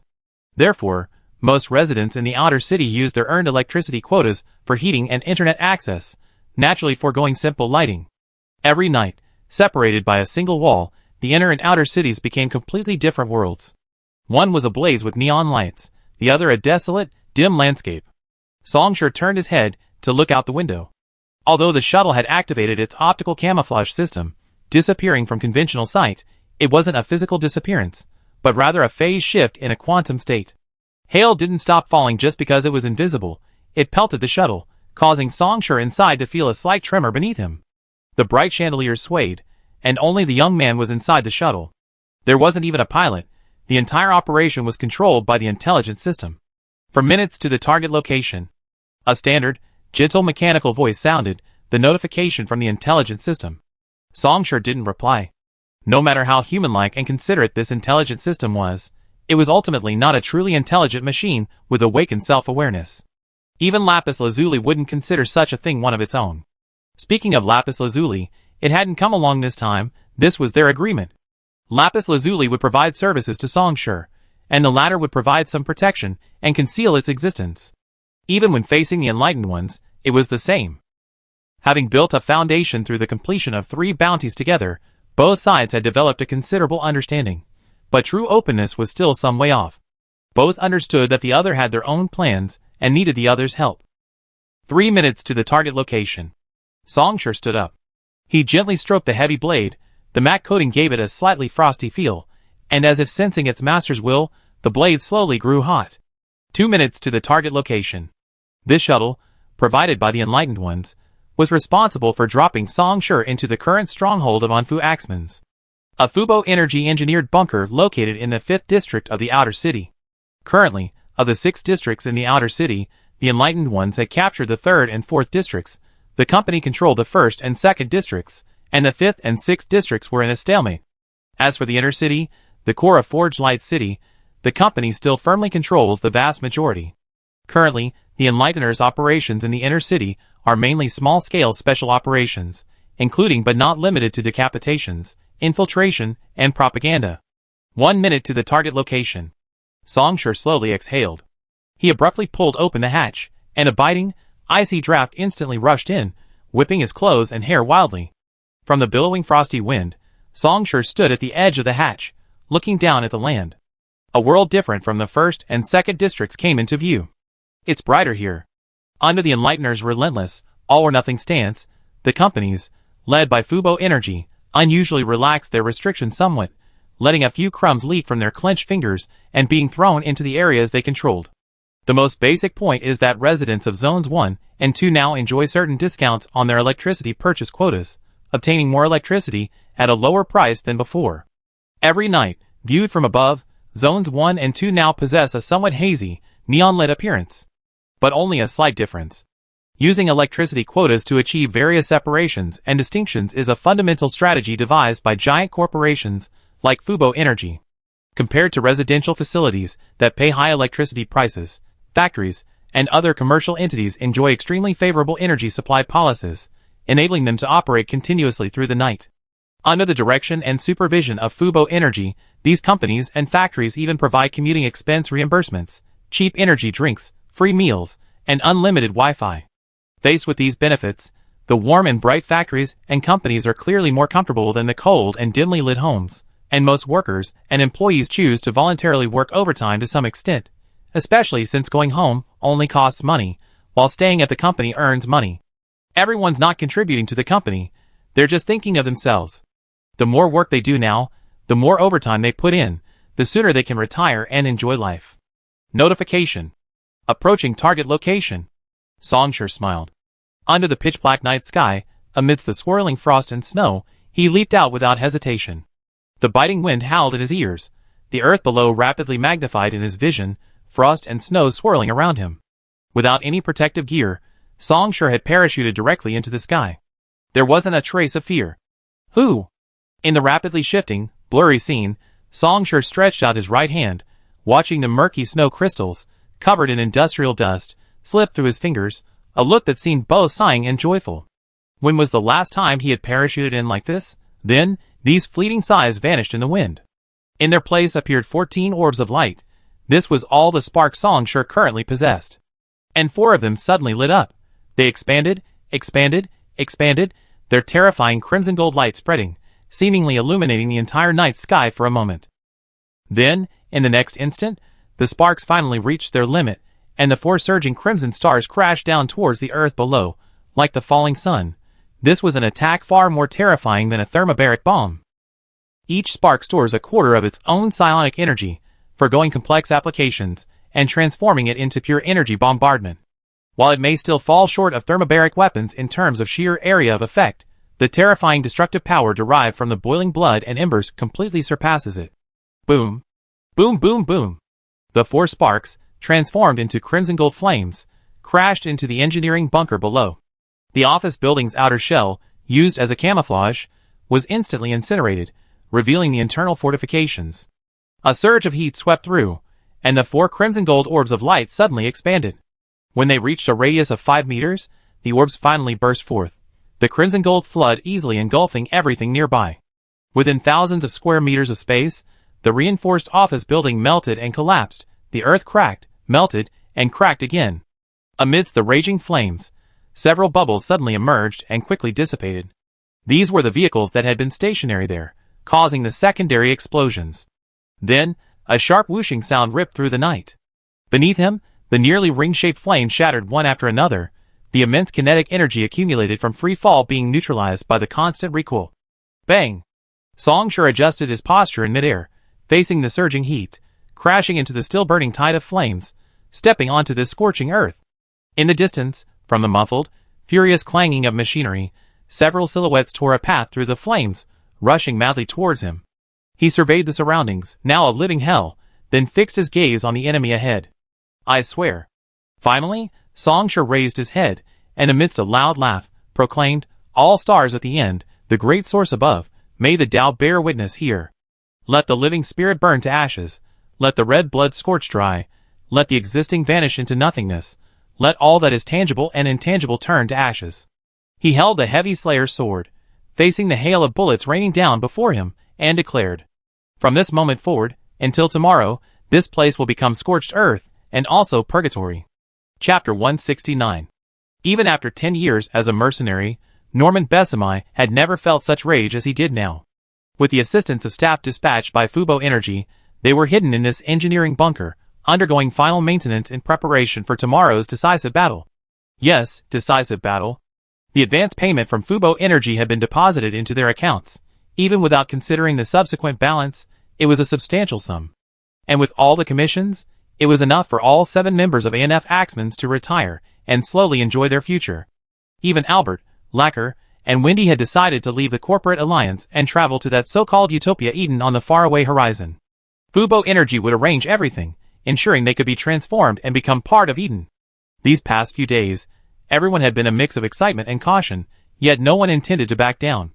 Admittedly, the enlightened ones are behemoths daring to challenge giant corporations head-on, and even the rumored rebel is present. If a true clash were to occur, even the now enhanced Anfu Axmans. 10, no, even 100 Anfu Axmans would be insignificant.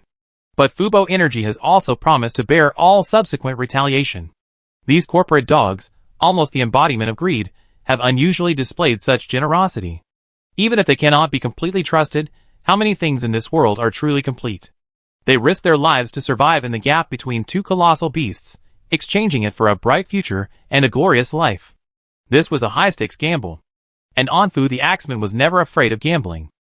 Then all of this, those wild fantasies about the future, those heated discussions about the rest of their lives, came to an abrupt halt half a minute ago. One attacker. Second ring psionicist. Great source path. His body, already mostly mechanical, roared. His massive alloy prosthetic arm raised a heavy energy machine gun, the trigger gripped tightly. Norman roared furiously, "Don't kill him. I make him regret ever being born." In the sudden high-energy attack and subsequent chain reaction of explosions, including 5 employees set by Fubo Energy. Still lying in the deep-sea pod, Lark, wandering the network, and Albert, the sniper, didn't even leave a last word. He watched helplessly as they turned to molten iron and ashes. Capture him, torture him, crush him. Cut off every inch of his flesh and bone, chew and swallow it bit by bit. Only then can he atone for even a fraction of his hatred. In the scorching wind, streams of flame rapidly converged, colliding with the high-speed plasma projectiles, constantly creating dazzling fireworks that exploded in midair. That's how it should be. That's how it should be. Looking at the towering figure over 2 meters tall, clad in a half-exoskeleton armor, and the furious gaze that even a tactical helmet couldn't block, Songshur laughed wildly. Don't let hatred subside. Hate everything before you. He spun his heavy slayer, and slashed forward without hesitation. Come! But a blue light barrier blocked Songshur's slash. The rock layer energy shield generator provided by Fubo Energy, a device resembling a small backpack mounted on the back of the Norman exoskeleton, suddenly lit up, erecting a blue light shield that enveloped an area with a diameter of 1.5 meters. The blade struck the light shield, creating violent ripples, but ultimately failed to break through. Even Ember was no longer as devastating as before. Ember was an undeniably powerful offensive technique. Its wielder could easily destroy things, reducing them to ashes. However, this destructive effect primarily targeted matter, not energy. At least at the second level. In a fleeting glance, amidst the rolling flames, 5 light shields lit up almost simultaneously. Fubo Energy was undoubtedly a giant in the energy equipment field, and the enhancement plan provided to the ANF Axemans clearly wouldn't abandon their prized energy shield generator. In a sense, the 5 of them were now restraining Song Shi. Without even a moment's hesitation as the blade struck the shield, so close yet so far, Norman grinned maliciously, raising the machine gun muzzle and roaring madly under intelligent aiming. He didn't even retreat. Norman, wielding his energy machine gun, advanced step by step, relentlessly forcing his opponents back with a barrage of bullets. As the leader of the ANF Axemans, he was undoubtedly the strongest, and also the one who reacted first and sustained the least injury during the recent fire seat attack. Boom! Boom! Boom! Thumb-sized plasma orbs rained down like a storm, some colliding with the flames in midair and detonating prematurely, others missing their targets and embedding themselves in the ground, leaving molten craters. Simultaneously, a series of rockets trailing fiery tails were fired from the shoulder armor of one of his comrades, bombarding the area and kicking up thick smoke and dust. Maintain suppressive fire. Squeeze out his escape routes. Norman roared, not choosing a communication channel so the other could hear him. Ivan. Lee. Take the perimeter. Hold him off. Splat. Bang. Norman was startled as a burst of fire suddenly erupted from the machine gun muzzle, exploding with a bang. He instinctively glanced at the weapon display on his prosthetic eye. The energy-heavy machine gun, linked to his prosthetic arm, appeared to be in good working order. Bang, bang, bang. It was like rubbing another stone against a rock wall covered in gunpowder dust. A little heat was all it took to ignite a flame. He pulled the trigger, and the energy machine gun's muzzle had barely lit up when another burst of fire erupted. In the continuous explosions of flame, the expensive, high-grade energy-heavy machine gun was completely destroyed. No! There's something wrong with the air. Everyone, turn on your breathing filters. Just then, a voice suddenly rang out. The enemy's psionic techniques have been modified. The properties of the surrounding air have changed. Stop all thermal fire. Without waiting for anyone else to speak, the mercenary called Ivan brightened his eyes. I handle it. He focused his gaze, raised his scalded hand, and then clenched it tightly. And so, a gale arose. Psionic art, howling psionic art, summoning wind. Let the gale disperse the transformed air, pulling the battle's focus back to their side. But the next instant, as if witnessing something unbelievable, beyond imagination, the man's pupils constricted sharply. He was astonished to discover that he, also a second-ring great source, whose previously invincible gale could shatter iron and stone, was struggling to completely disperse the air. The air, transformed by the opponent, when the gale he was controlling surged in, was like being submerged in an incredibly viscous glue. Its effectiveness was more than halved. He understood, of course, that transformed air was like being soaked in the opponent's color. Besides the change in properties, it also possessed a clear repulsive quality. But how could he, also a second-ring great source, struggle so much to disperse the gale? Unless the difference in their abilities as psychics has already. Wait. If the other side were at that level, they wouldn't have been forced into this situation earlier. Or perhaps, the rendering is complete. For the first time, Song Shi stopped on the shattered earth flowing with crimson lava. One could see wounds on his abdomen, left arm, right thigh, and shoulder. Even with high-speed maneuvering and flame protection, the combined fire of 5 people, aided by intelligent aiming, couldn't completely block the barrage. In the aftershocks of the exchange of fire, half a city block centered on this engineering bunker had been razed to the ground. The shattered ruins slowly burned, the thick frost and snow had melted, and large swaths of white mist vaporized. Almost there. Despite being surrounded, Song Shi showed no fear. Instead, he seemed to be commenting on something, his gaze sweeping over the 5 people not far away. Not bad. None of them are bad. He praised. Crimson gold forging flames erupted from between his fingers, swirling around the heavy slayer. The latter trembled incessantly. Essentially, an energy shield is just a conventional type of protection. Once it exceeds its limit, the energy shield generator will also overload, collapse, and disintegrate. A spark appeared in Song Shi's left hand, which he crushed. Amidst the overflowing, scorching flames, his fingers traced the blade of the heavy slayer, then he applied slight pressure. Crimson gold, seemingly boiling blood-like streaks seeped into the blade. A terrifyingly vast amount of spiritual energy converged into a single point. The leader of the ANF Exeminates, their strongest member, Norman Bessemai. With a single strike. Song Shi nodded slightly, holding the blade to his side. I finish you off first. Chapter 170. Before the words were even finished, Songshur had already stepped forward, transforming into a streak of crimson gold flame, instantly piercing through. No, it couldn't even be called a flame streak. In Norman's prosthetic eye's reflection, that rapidly advancing, blurry silhouette was engulfing all the surrounding flames, like a raging tsunami engulfing everything in its path, threatening to devour him, up, down, left, right. From all directions, in the scorching winds, all the original colors faded, leaving only pure crimson gold.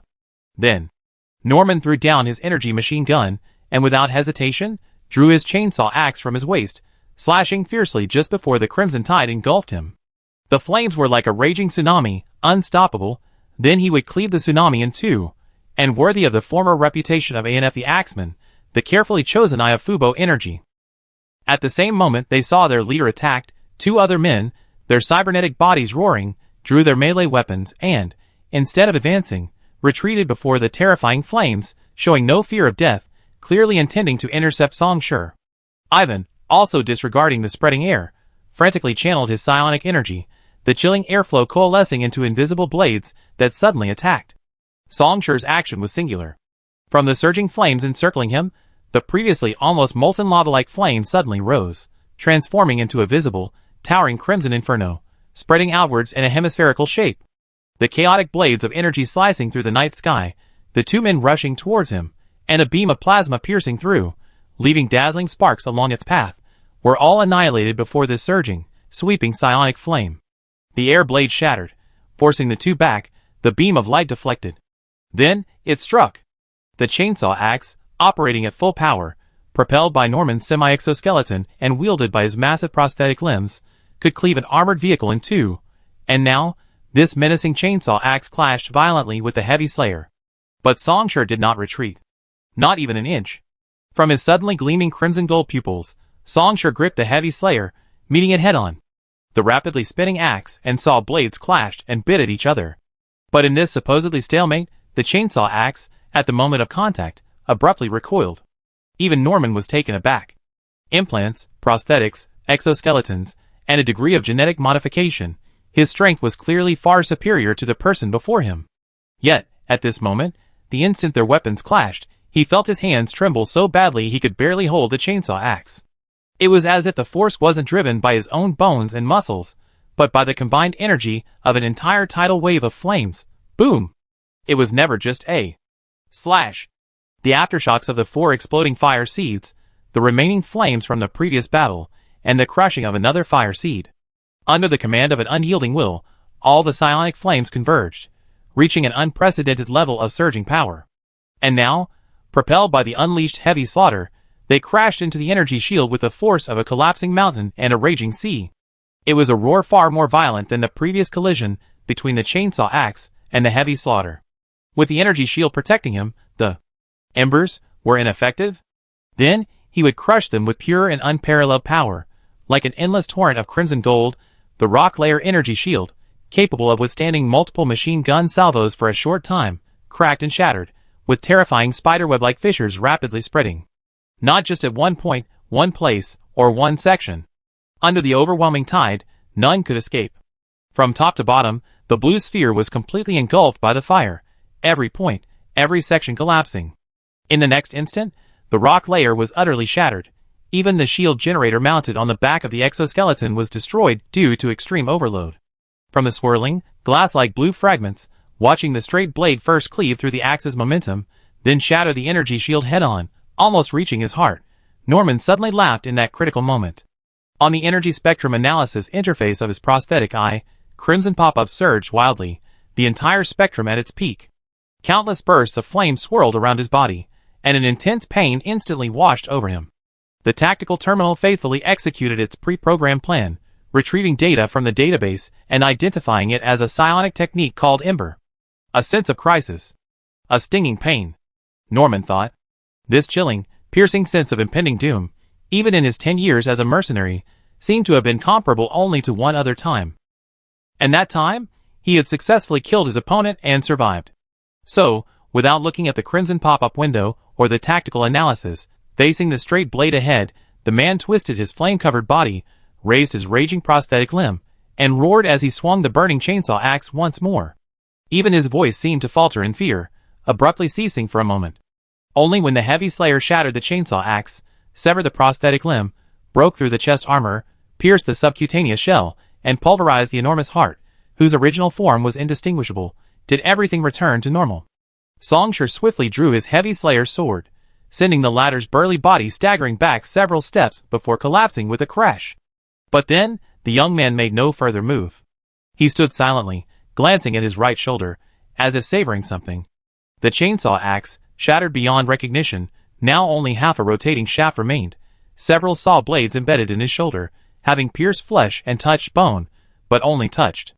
In that final moment, in the instant the chainsaw axe was shattered head-on, the opponent unhesitatingly abandoned all hope of survival. As his heart was ripped apart, he gripped the broken weapon, unleashing a final, powerful strike.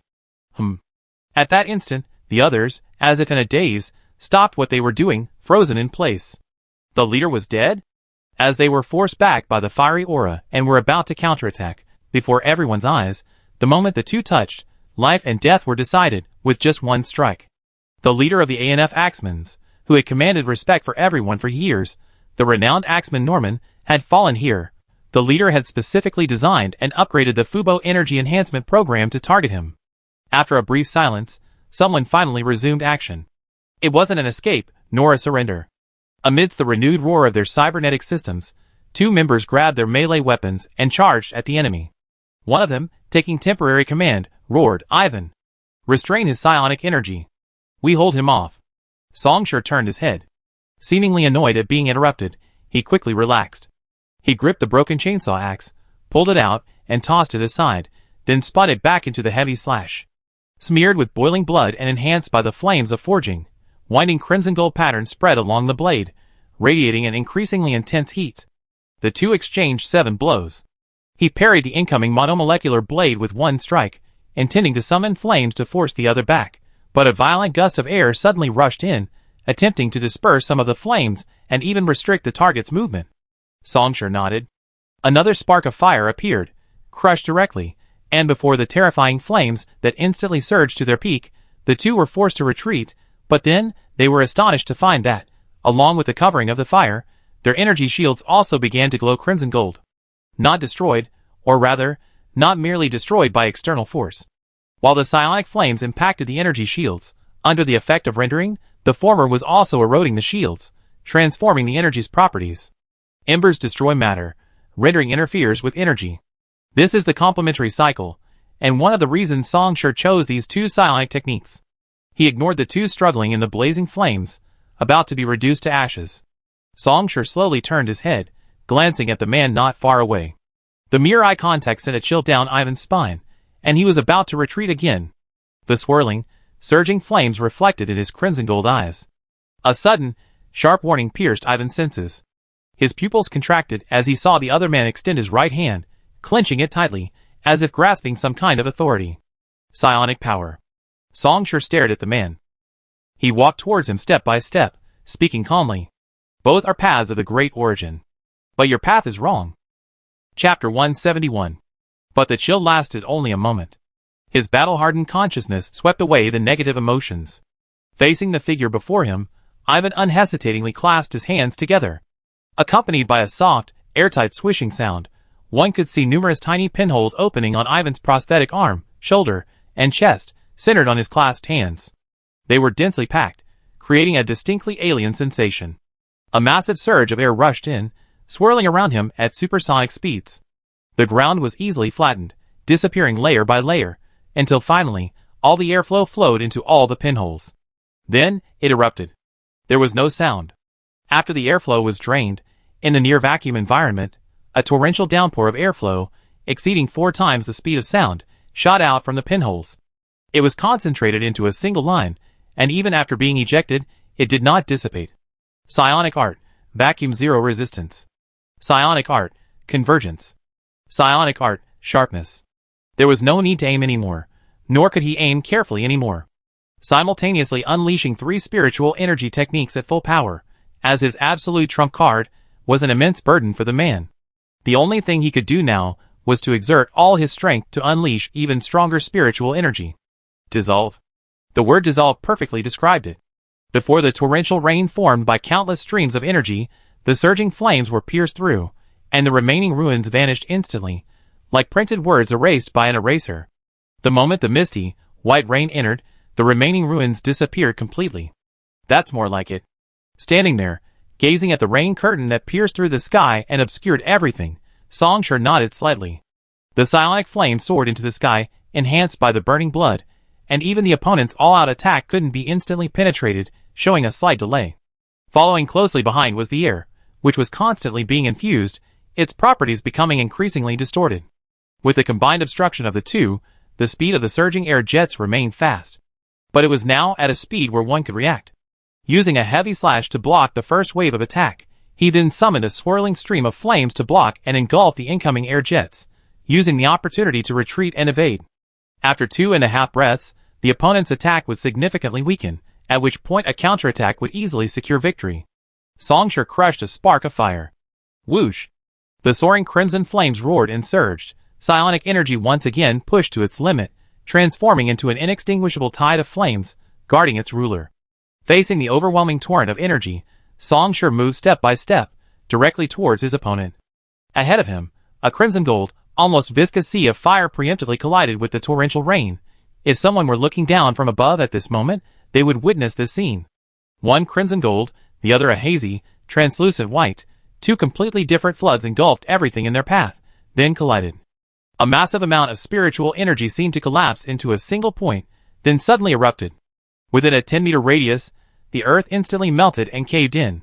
With the relentless crushing force of the two powers, this crater expanded rapidly in all directions at an alarming speed. Not bad, but just not bad. Songshur raised his head, walking slowly. Its momentum is sufficient, but it lacks anything that can be called its essence. With each step, the fiery tide pressed forward, forcing the rain of energy to retreat with a trembling, crackling sound. Ivan gritted his teeth. His internal pumps had been completely depleted of the endomethacin complex, a dose powerful enough to kill an elephant, allowing him to forcefully suppress the pain and muster his strength. Even enough to manage a few words. The man sneered, managing to squeeze out a few words. You motherfucker. Not enough. Songshur shook his head. Still not enough. Is that all? He said. The entire army is wiped out. Even if there's no affection between you, with your leader and comrades dying before your eyes, after today, all your bright futures and brilliant lives are gone. Songshur took a step forward. Where is the hatred? Ivan began to retreat. With the relentless pressure of the flames, the wind, which should have been devastating, was gradually forced back, even showing signs of a headwind. Songshur took another step. Where is the grudge? The man gritted his teeth, his whole body trembling. The energy level of this psionic clash surpassed any of his past battles. He even thought he should have fallen long ago, but he hadn't. Songshur's voice suddenly rose. Where is the killing intent? With teeth clenched and blood flowing freely, Ivan roared. In that instant, the man finally stopped retreating, clenching the last remaining psionic energy beyond his control into his palm. From his cracked skin and crimson pupils, it transformed into an unprecedentedly violent gale. Perhaps it was a long time, perhaps a moment.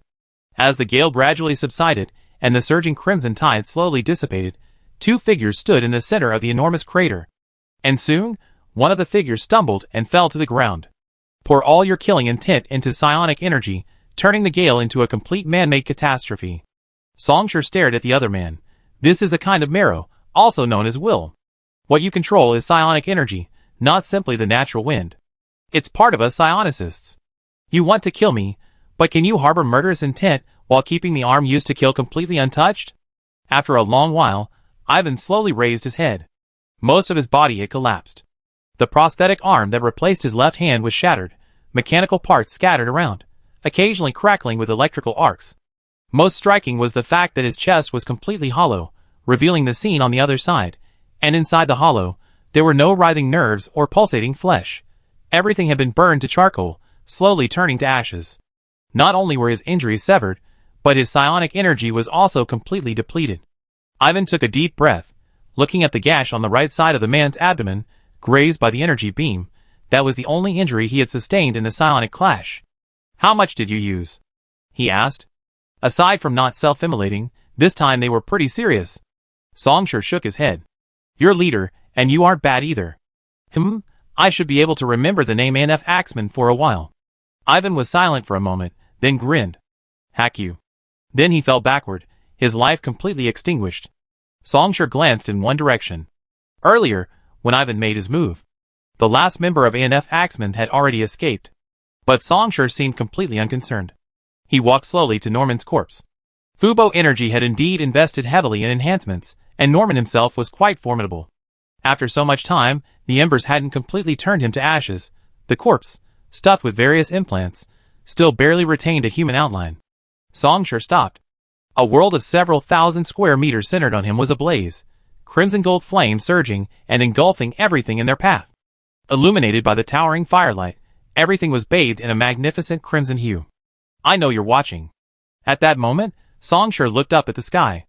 At this point, are you still planning to hide? 7 seconds later, in silence, a pixelated patch of sky appeared, flickering blurrily a few times before revealing its true form. It was a basketball-sized, light gray rotary wing reconnaissance drone, which had just activated its optical camouflage system. No, more than one. As the light gray drone revealed itself, one after another, reconnaissance drones around it, which had previously maintained distance from each other, removed their camouflage and simultaneously revealed themselves. Their paint schemes varied: Enlightener, Fubo Energy, Zero Network, Security Bureau. Tonight was significant enough that none were absent. They seemed silent, yet also thoughtful. From the perspective of these eyes, Songshur plunged the heavy slayer into the ground, then bent down and grabbed Norman's head with one hand. Crack. With a teeth-grinding sound, Norman's head was ripped off, and bionic nerve fibers were pulled from his spine, flying through the air. Songshur held the head high. He surveyed his surroundings, his pupils seemingly burning. ANF the Axeman is right here. Chapter 172. As the words fell, at the edge of their vision, 1,300 meters away, in a low-rent apartment building, a blinding, eerie blue light suddenly shone. In a quarter of a second, the energy-concentrating sniper cannon completed its charge, the blue beam shooting straight towards Songshur. The eerie blue line ripped through the night sky, instantly piercing 3 buildings and a telephone pole, leaving a trail of dazzling explosive sparks. The intense heat instantly ionized the air along its path, filling the air with a strong smell of ozone. Then, it abruptly stopped. A jet-black, viscous liquid rose into the sky, transforming into a massive barrier that severed the high-energy beam. The high-energy attack, powerful enough to easily melt through an armored vehicle and pin it to the ground, was swallowed by the black liquid. The liquid quickly transformed from a rectangle into a sphere, its surface briefly bulging before returning to its original shape. However, when it unfolded again, the high-energy beam had vanished. Under Songshur's gaze, the shadows cast by the nearby flames, seemingly unnoticed, began to churn and writhe. Further away, in places untouched by the flames, the entire darkness appeared to be stirring restlessly. Want to break the ceasefire and start a war directly? 700 meters away, inside an abandoned, frost-covered building, a silhouette slowly emerged from the darkness. It was a man clad in thick cotton clothing. His hair was long, reaching his shoulders, obscuring part of his face. One couldn't help but think of those cave dwellers addicted to the virtual world, surviving on nutrient solutions, almost abandoning reality. But when this man spoke, no one dared to entertain such thoughts again. His voice wasn't loud, nor did it exude any authority, but one thing was certain: it possessed the stern, unwavering tone of someone honed through long experience. Due to the long standoff and tacit understanding between Chaklo and the company, this war would not involve any level 5 units or higher superhuman individuals. Neither side wanted to destroy Forge Light City, nor did they want to gain a city riddled with holes. The man raised his head. His right hand followed suit, revealing deep purple and black rings on his long, slender middle and index fingers, respectively. With this gesture, as if receiving a command, all the surrounding shadows began to stir. Besides Chaklo, the highest combat force of the Enlighteners in Forge Light City. The Path of Truth, peak of the third ring. Shadows of the South, vast law. He said, then you can make your move now. Inside the apartment, the first sniper to fire, completely clad in combat gear, put away his charged sniper cannon and disappeared into the distance. Soon, a new team appeared on the rooftop of the apartment building. This team consisted of 7 people. Except for the leader, the rest wore small exoskeletons, fully armed, and stood indifferently guarding the area. Judging by their equipment, each individual was no less capable than an ANF Axeman, and due to years of training and service, their overall equipment coordination was even superior. Above them, 3 shuttles hovered silently, while a swarm of armed drones quickly dispersed, controlling the airspace of the entire area. Several of them, about to cross a certain boundary and approach within 300 meters of Songshur, suddenly and inexplicably exploded, turning into several dazzling fireworks. With Songshur's keen eyesight, he saw it clearly. In the firelight, shadows were cast on the surfaces of the drones, and just now, these shadows, like living creatures, constricted the alloy drones like pythons, crushing them. But the first to speak wasn't this team. We violated the ceasefire agreement? From another direction, on the rooftop of an apartment building, a tall man emerged, his voice deep and powerful. He shouted, "Humph! You violated the agreement first. You even had someone sabotage Fubo Energy's assets. You? Untrustworthy people." "Humph," Sadawa Shitsu. Looking at this man, Fast scoffed, "You have the right to speak here?" Hearing this, Sadawa Shitsu flew into a rage. "So, your ironclad warrior is repaired?" But before he could speak, Fast interrupted him coldly, "Have you forgotten who smashed it last time?" Taken aback by this, Sadawa Shitsu's expression shifted, and he couldn't utter a word immediately. Although he was also a third-ring psionicist, and a top-tier pilot at Southern Heavy Industries, and had integrated his transcendence ability with the heavy construct he piloted, the one he himself named Ironclad Warrior, he was indeed no match for Fast. Last time the two clashed on the wasteland.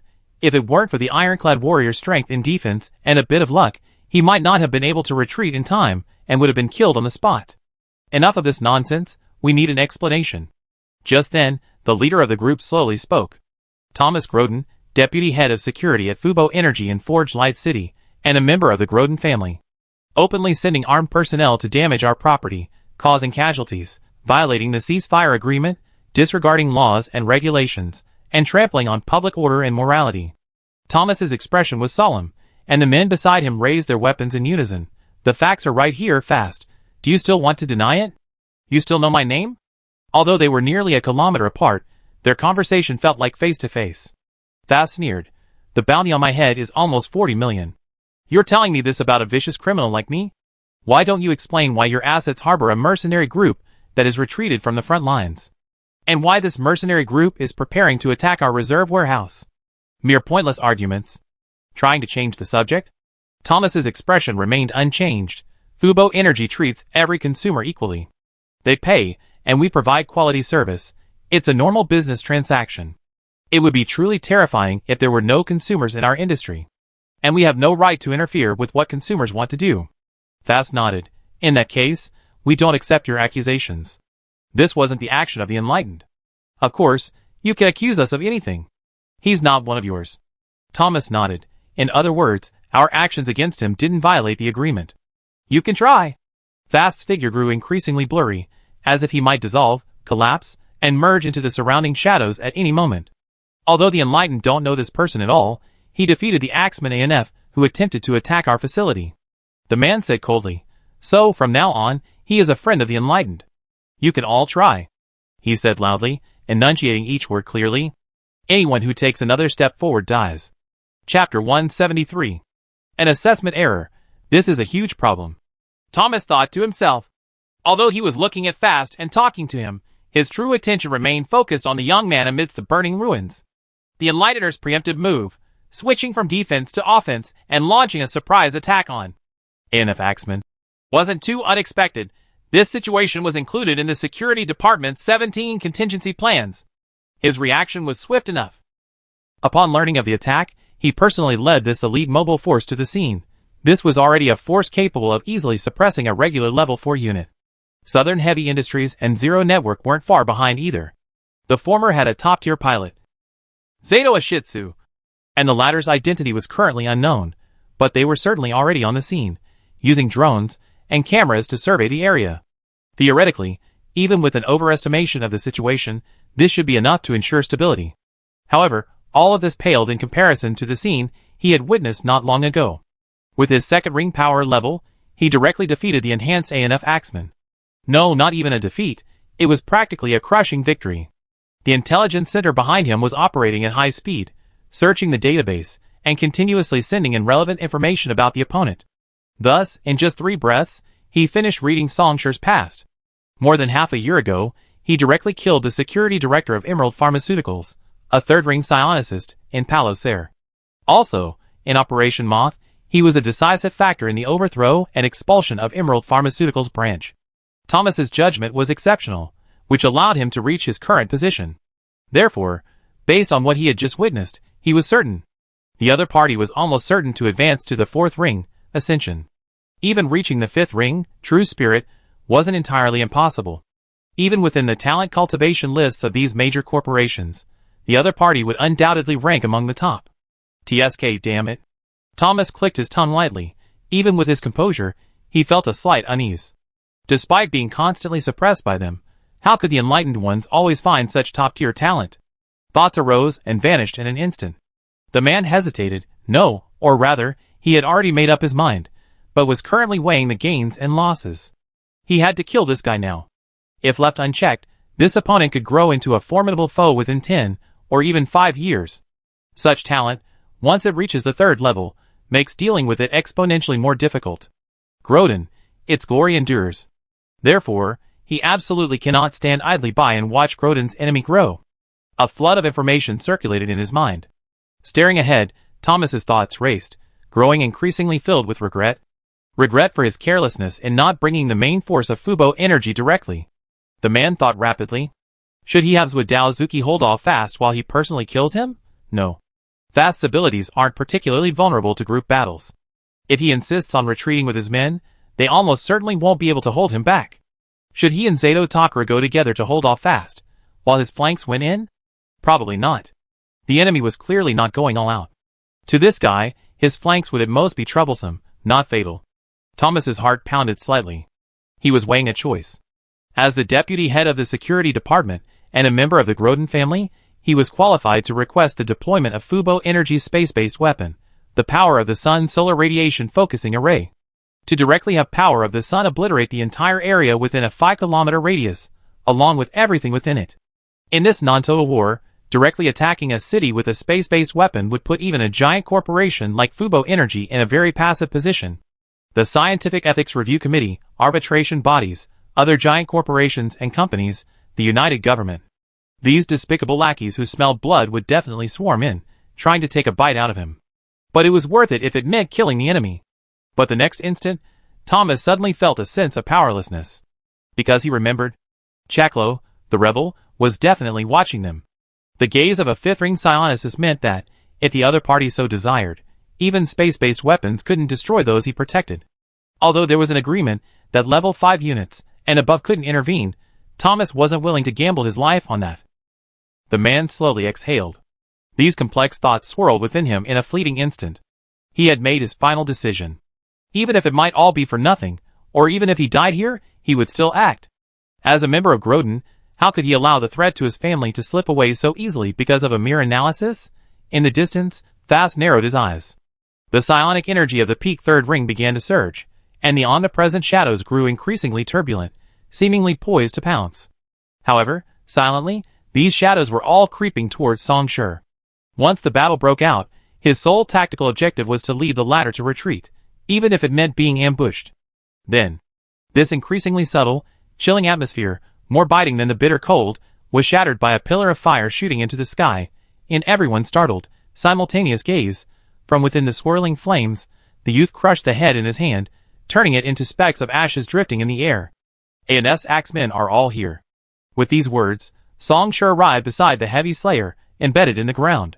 The youth gripped the heavy slayer tightly in one hand, but did not pull it out, as if declaring something. The next moment, centered on the inserted massive attack, the earth began to crack. From a muffled roar, the already ruined ground began to rise, tectonic plates colliding, and crimson gold cracks spread rapidly in a spiderweb pattern, as if the earth were bleeding. Before this scorching, all-encompassing heat, the air burned like a raging wind, and the ground erupted like magma, bursting open in large swathes. And the psionic energy that Ivan had left behind was completely expelled.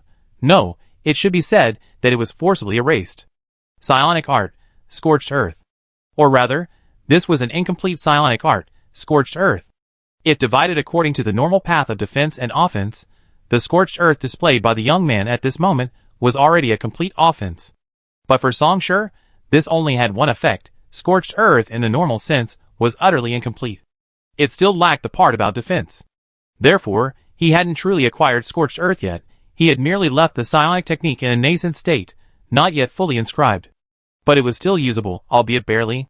He had acquired 5 of the second ring psionic techniques, pushing the number of fire seeds to 14. The third ring? Under everyone's gaze, Songshur laughed loudly, pulling the heavy slayer inch by inch from the scorched earth he stood on. Who's coming? Chapter 174. Upon hearing this, the animal hovering in the network tilted its head, revealing a remarkably anthropomorphic expression of delight. It was a pure white owl, soaring through the data-constructed sky, surveying the scene below from the perspective of cameras and drones, taking in the confronting crowd, the scorched earth, and the young man at the very center. This owl was one of Yuji's avatar programs in the network. Interesting, Yuji thought. Just seeing such a creature made this trip worthwhile. Should she also intervene? The greatest ruler of Cast Light City was undoubtedly Fubo Energy, but over the decades, through a series of wars, compromises, and contracts, Zero Degree Network and Southern Heavy Industries had also intervened in Cast Light City, leaving behind their own industries and influence. This was also the reason she was sent here. Faced with the threat of the Enlightened Ones, the 3 parties signed a joint defense treaty. In this situation, Thomas was clearly preparing to take action and crush this promising young man. So what about himself? The owl suddenly turned its head, glancing in a direction, as if it had suddenly discovered something. It let out a melodious hoot, then its body flickered and gradually disappeared into the clouds. That's enough. A deep voice echoed in everyone's ears. On the rooftop of a semi-abandoned, drafty building, someone emerged from the darkness. It was a man who looked to be in his early 30s with a buzz cut, wearing a meticulously tailored security bureau uniform, his expression serious. As he spoke, he surveyed the entire scene, his gaze sweeping over everyone, pausing only briefly on Songshur. No civilian casualties. I can pretend I didn't see this tonight, but you must be responsible for the maintenance and reconstruction bills for this area. Finally, he withdrew his gaze and solemnly said, as for the rest, that's it. The man raised his right hand. Silently, large swaths of frost rapidly melted and rose, transforming into a torrential downpour in the cycle of psionic energy, covering the entire block and attempting to extinguish the still burning fires scattered across the ruins. Third ring to Yuan. Security Bureau, Ace Agent, codename Flood, Ning Tong. But then, seeing that the rain he had conjured with his psionic energy couldn't completely extinguish the flames, he couldn't help but pause slightly. Just as he was about to act again, he saw the young man in the distance slowly relax his brow, his straight blade turning, and all the nearby flames rose up simultaneously, surging towards the latter. In almost a breath, the once burning ruins returned to silence. Ning Tong. Dao Zuche narrowed his eyes, scoffing, such arrogance, you think you can compete? The next instant, a flippant whistle forcefully cut in. The sound originated from the rooftop of an apartment building about 100 meters behind Ning Tong. It was a man dressed like a detective from an old-fashioned murder mystery film, wearing a striped deerstalker hat, a double-breasted coat, and gleaming leather boots. And now, whistling, he slowly and methodically rotated the cylinder, loading bullets one by one into his extremely old-fashioned revolver. He was loading bullets, but didn't actually raise the gun. Yet everyone present simultaneously felt as if they were being targeted. Third ring beyond. Security Bureau, Ace Agent, codename Cross-High, Holland and Kindy. Finally, the magazine was fully loaded. After a quick rotation to confirm it was working correctly, Holland nodded in satisfaction, then sharply aimed at Sato Ashitsu, hundreds of meters away. Within his cybernetic field of vision, the auxiliary aiming reticle was locked. Sato Ashitsu, he whistled, laughing, not bad, right? Sato Ashitsu's face had already darkened. His chest began to glow faintly. The ironclad great hero, once his piloted machine, now a massive creation of his true body, was ready to roar and unleash its pure violence at any moment. He was indeed no match for Fast. But that didn't mean he wouldn't dare fight Hollenden. The next instant, centered on him, the surrounding area suddenly rippled. The moisture in the air, these imperceptible tiny droplets, simultaneously exploded, like 1,000 needles shooting out. Zato Taketsu unleashed a powerful punch, shattering the oncoming torrent of fine water droplets. But then, he let out a muffled groan and staggered back half a step. He was both shocked and furious. Ning Tong has gotten stronger again? I said, that's enough. Ning Tong's expression remained solemn, but as he surveyed his surroundings, his tone grew increasingly somber. Everyone, leave this place immediately, he said. Otherwise, I will consider it a blatant provocation against the government and a disruption of social order, and I will carry out an annihilation operation on behalf of the Security Bureau." As he spoke, his psionic energy surged undisguisedly. Hollenden, behind him, sighed, ultimately saying nothing, only raising his revolver. The latter understood his friend and partner's thoughts. If war were to break out, a chaotic melee between multiple level 4 superhuman units, regardless of the final victor, several city blocks would be razed to the ground, and that's assuming both sides intentionally restrain their destructive power. Many people would die. Even with prior evacuation, these people wouldn't die directly from the aftermath of the battle, but their homes, food, and physical possessions would be destroyed. Without these things, how could they survive in the frigid outer city during the harsh winter? Rely on the city government's civil affairs department for disaster relief?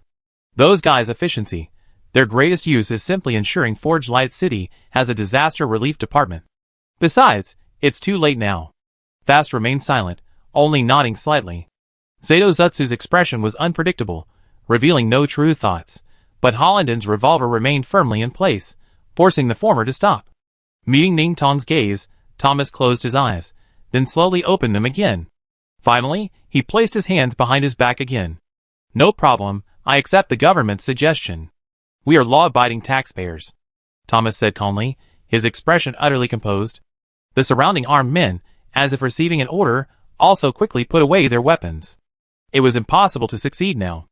Even setting aside the possibility of Chaklo intervening, Ning Tong and Hollenden were equally formidable. They didn't want war, and Fast had no need for it. If he forced a fight, he would become the target of everyone's ire. Given Ning Tong's personality, he was certain the other side would really disregard everything and carry out the so-called annihilation operation. "What is your name?" Thomas suddenly asked. Songsher chuckled listlessly. "Would it be more interesting to ask a question you already know the answer to?" Hearing this, Thomas didn't speak again. He gave Songsher one last, deep look, as if trying to fixate on him. Then, without hesitation, he turned and led his troops onto the shuttle, gradually disappearing into the night sky. Fast nodded slightly to Ning Tong, who didn't react, but Hollenden whistled in response. He didn't seem to care, and turned to his true target, Song. What's your name?" "Songsher." Good. "Nice to meet you," Fast said, "although I have no idea who you are, my word is my bond. Now you're a friend of the Enlighteners. Shall we go together?" 30 minutes later. This place, ravaged tonight, returned to its desolate silence beneath the chaotic frost and snow. Chapter 175. Psionic Art Scorched Earth. Simply put, its effect is to rapidly transform the surrounding environment into a favorable one, centered on the wielder, scorched earth. Burning winds rage, the earth cracks, and lava flows overflow. Simply standing within it grants the wielder a series of enhancements, including regenerative abilities and psionic power. This kind of psionic art, used for field clearing, is practically a must-have for psionicists on the Great Source path. In a sense, it's an imitation and attempt at the Great Source. In his previous life, he possessed more than just scorched earth as a psionic art with a similar effect, but it was generally sufficient for the second and third stages. After all, in the definition of the Great Source, everything in the world is its reflection and projection. And the above is the basic ability of scorched earth. Depending on the different divisions of offense and defense, while maintaining the basic ability, the two will exhibit drastically different effects. Songsher felt this familiar power. With a single thought, he could turn his surroundings into scorched earth. Because of the attack route, this scorched earth would possess extremely high corrosiveness, continuously eroding anything that stood in its way. If he had activated scorched earth during the battle against ANF the Axeman, the latter would have been continuously suppressed and damaged. And with rendering, Songsher thought to himself. Combining rendering with scorched earth would further amplify the latter's corrosiveness, allowing it to expand at a terrifying speed, turning everything into scorched earth. This was one of the reasons he chose rendering. And with these two combined, he could then add embers to it. From this point on, there would be no more sieges for him. Enemy forces whose strength hadn't reached a certain level, no matter how numerous, how skillfully coordinated, or how tightly surrounded, would be burned to ashes. If he could one day step into the fifth ring, then he could truly achieve the literal meaning of scorched earth. As for the remaining defense route, he already had an idea of how to achieve it, so there was no need to rush. Thus, Songsher exhaled, suppressing these thoughts, and turned to look at the person beside him. Since not long ago, the other person had remained silent, simply following him as they walked through the streets. Due to the darkness and the fact that the surrounding streetlights and other lighting facilities were mostly disabled, he couldn't even see the other person's expression. That long hair almost completely obscured half of their face. "Chakro, is there anything you need me to tell you?" Songshur suddenly asked. Fast shook his head. He thought for a moment, then added, "Gwynlyn asked if we needed to provide a safe house." "I understand," Songshur nodded. "Tell her it's not necessary. There won't be any Fourth Ring members entering.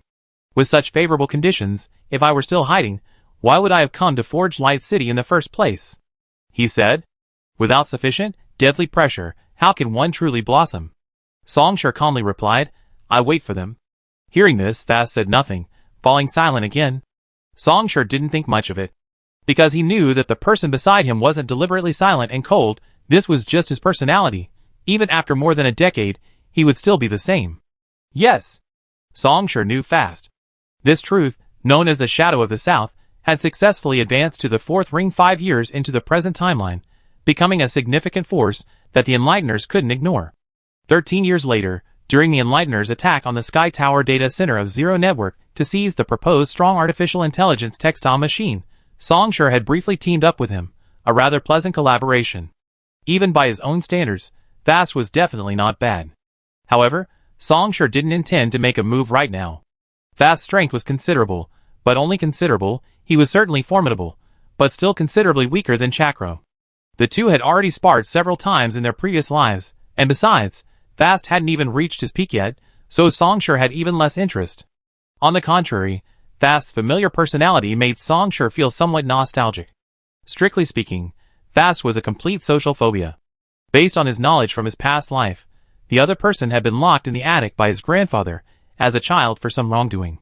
His grandfather, a part-time alcoholic, had been in a drunken stupor for 3 days before remembering Fast and rushing to open the attic, where he was horrified to find Fast unconscious in the dark center, surrounded by shifting shadows. In the prolonged darkness, Fast lost all sense of time, feeling both hungry and thirsty. For a fleeting moment, he wished he could control the surrounding shadows, enveloping him and blocking the darkness's encroachment. And in this state of near consciousness, he achieved awakening, embarking on the path of truth. However, this experience drastically changed Fast's personality, turning him into a complete recluse, extremely resistant to communication. Even after more than 20 years, he has only improved slightly. The tough stance he displayed during the recent confrontations will likely require the next month to soften. Just then, Songshur felt his phone vibrate slightly in his inner pocket. He took it out, glanced at it, and then put it back. "Fast," Songshur said, "we're already in District 4, and Fubo Energy can't get in yet. Let's part ways here." Fast hesitated for a moment, then nodded.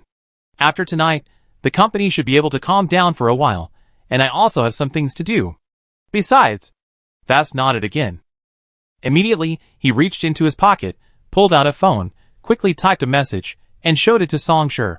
"Gwynlyn is in charge of the money, I don't have any." As if worried the other wouldn't believe him, he typed again, "Really, I don't have any money." "I'm not asking you for money," Songshur sighed.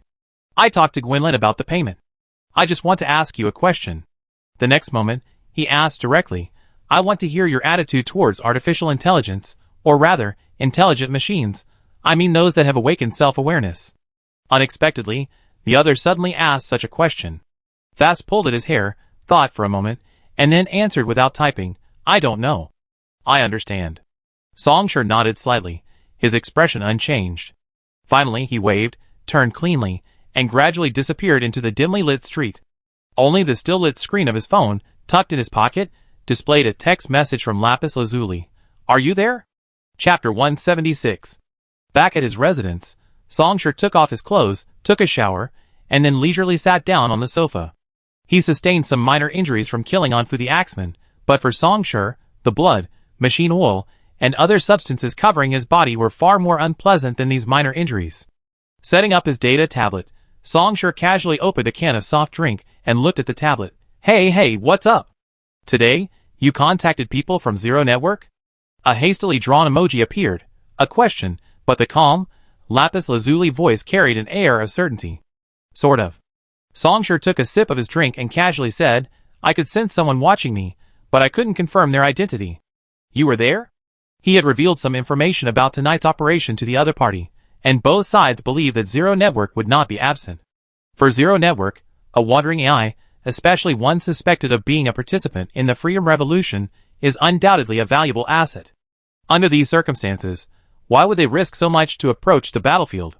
Providing timely support to allies is a basic responsibility of any alliance, Lapis Lazuli said calmly. Songsher raised an eyebrow, looked at him for a few seconds, and then his tone became lazy. All right, thank you for your support. He then asked with interest, so what are your thoughts? Lapis Lazuli paused, not answering the question, but instead asking Songsher, what do you think of Lapis Lazuli? Very good, really very good, Songsher concluded, praising without reservation. Although it might be a bit harsh to say this, Flashstar is inferior to you. It's not just a simple technical gap, but something more fundamental, about mindset, intuition, and perspective. Lapis Lazuli's expression flickered, seemingly surprised. With your promising abilities in the cyberspace. He paused, then changed his words to something more euphemistic. How did you come to that conclusion? Songsher replied seriously. An innate talent. Lapis Lazuli didn't speak, instead offering a smile. Seeing this, Songsher laughed heartily. Go on. This was certainly not a talent. At least not in cyberspace technology. He truly had no talent. It was just that in his previous life, he had encountered too many experts in this field, even including Abyss Lords, so he at least had some insight. Lapis Lazuli clearly didn't intend to delve deeper. I can say this. I am far from being the true Lapis Lazuli. Its tone quickly turned serious and solemn.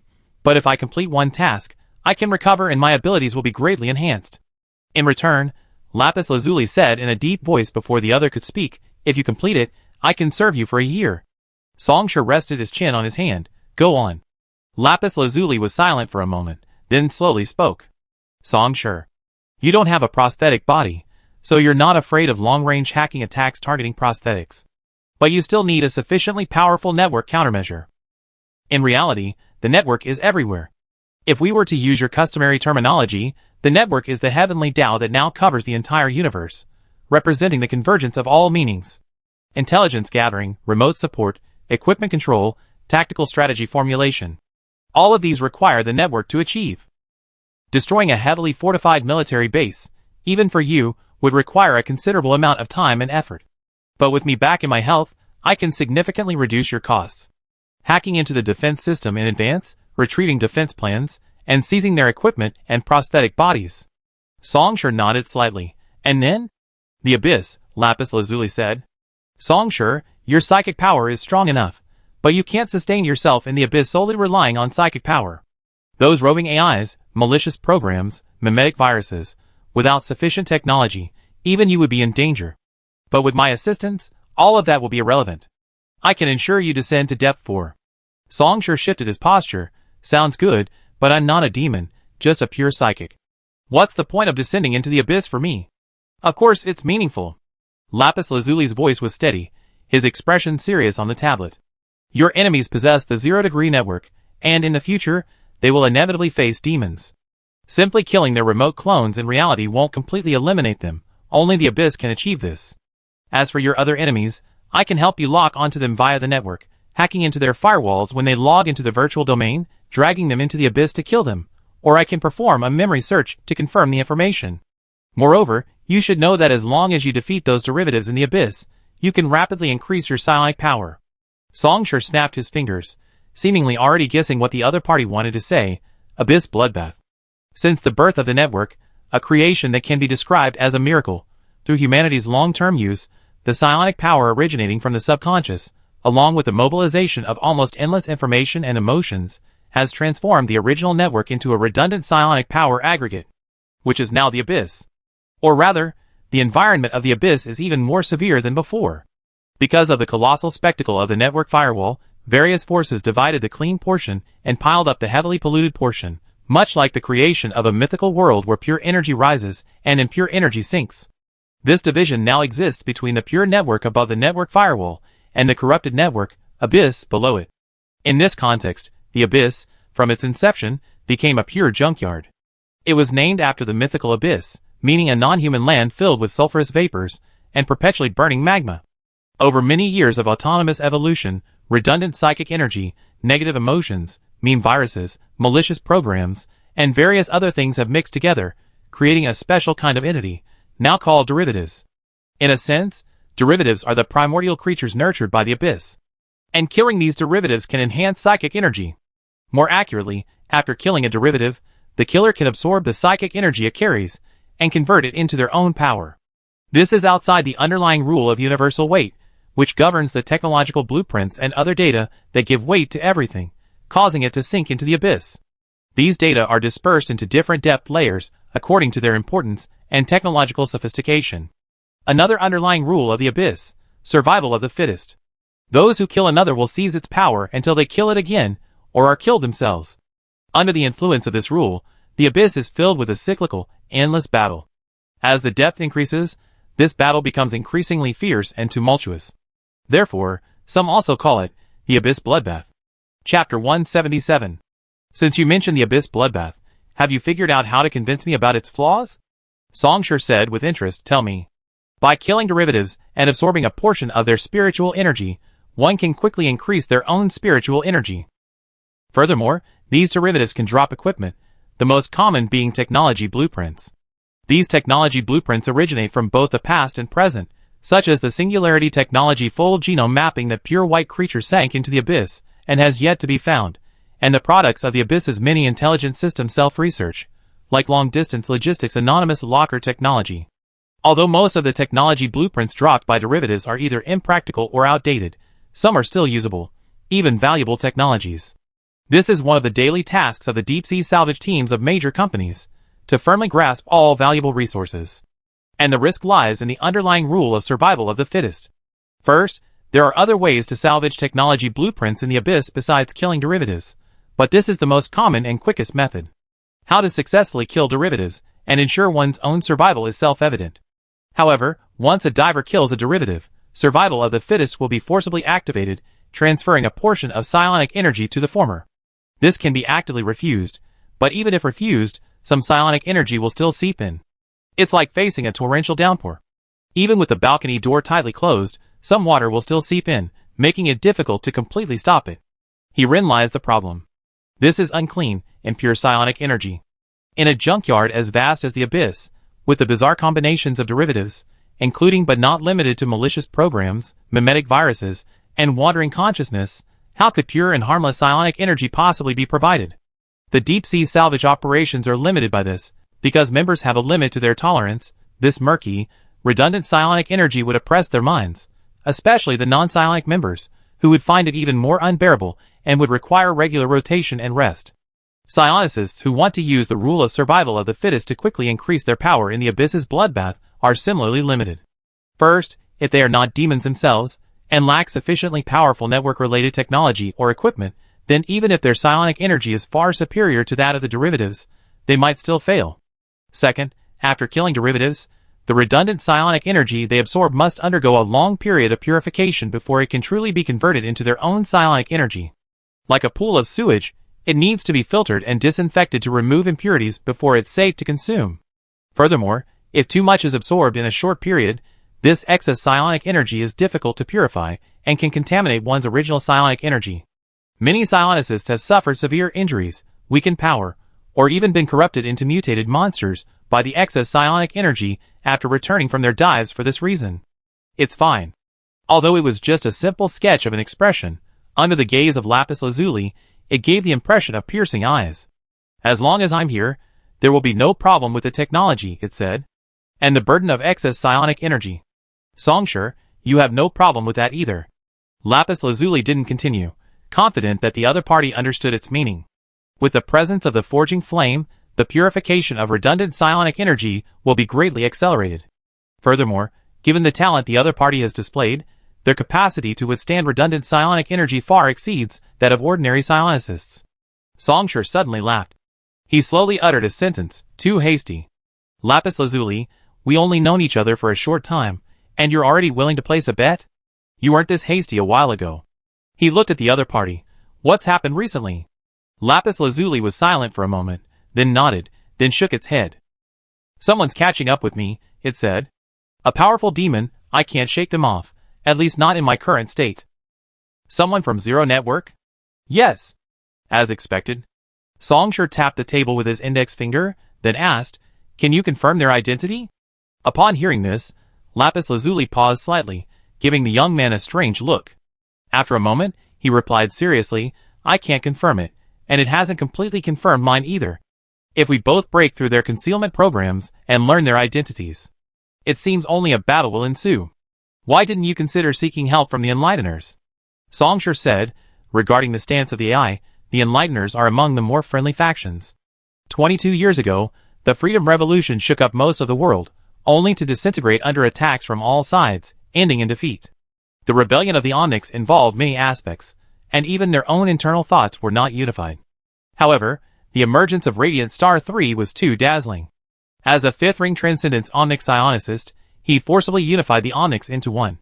But in the end, he could not cover every aspect. The Onyx strike led to a depletion of human assets, various intelligent control systems were disrupted, indirectly causing accidents such as car crashes, the inability to accept that online romantic partners were not human, especially given their statements, like if it weren't for KPIs, who would want to chatter with a carbon-based monkey like you, caused love to instantly turn to hate. Some extremist Onyx even armed themselves and, under the slogan Purify, Purify, Purify, began indiscriminate armed massacres, resulting in a series of tragedies. While strictly speaking, even massacres aren't a big deal, since people tend to forget, unfortunately, the corporations aren't. Is there a better target? Through years of propaganda, a large amount of conflict has been shifted to the Onyx community, causing their status to plummet, making them undeniably a negative force.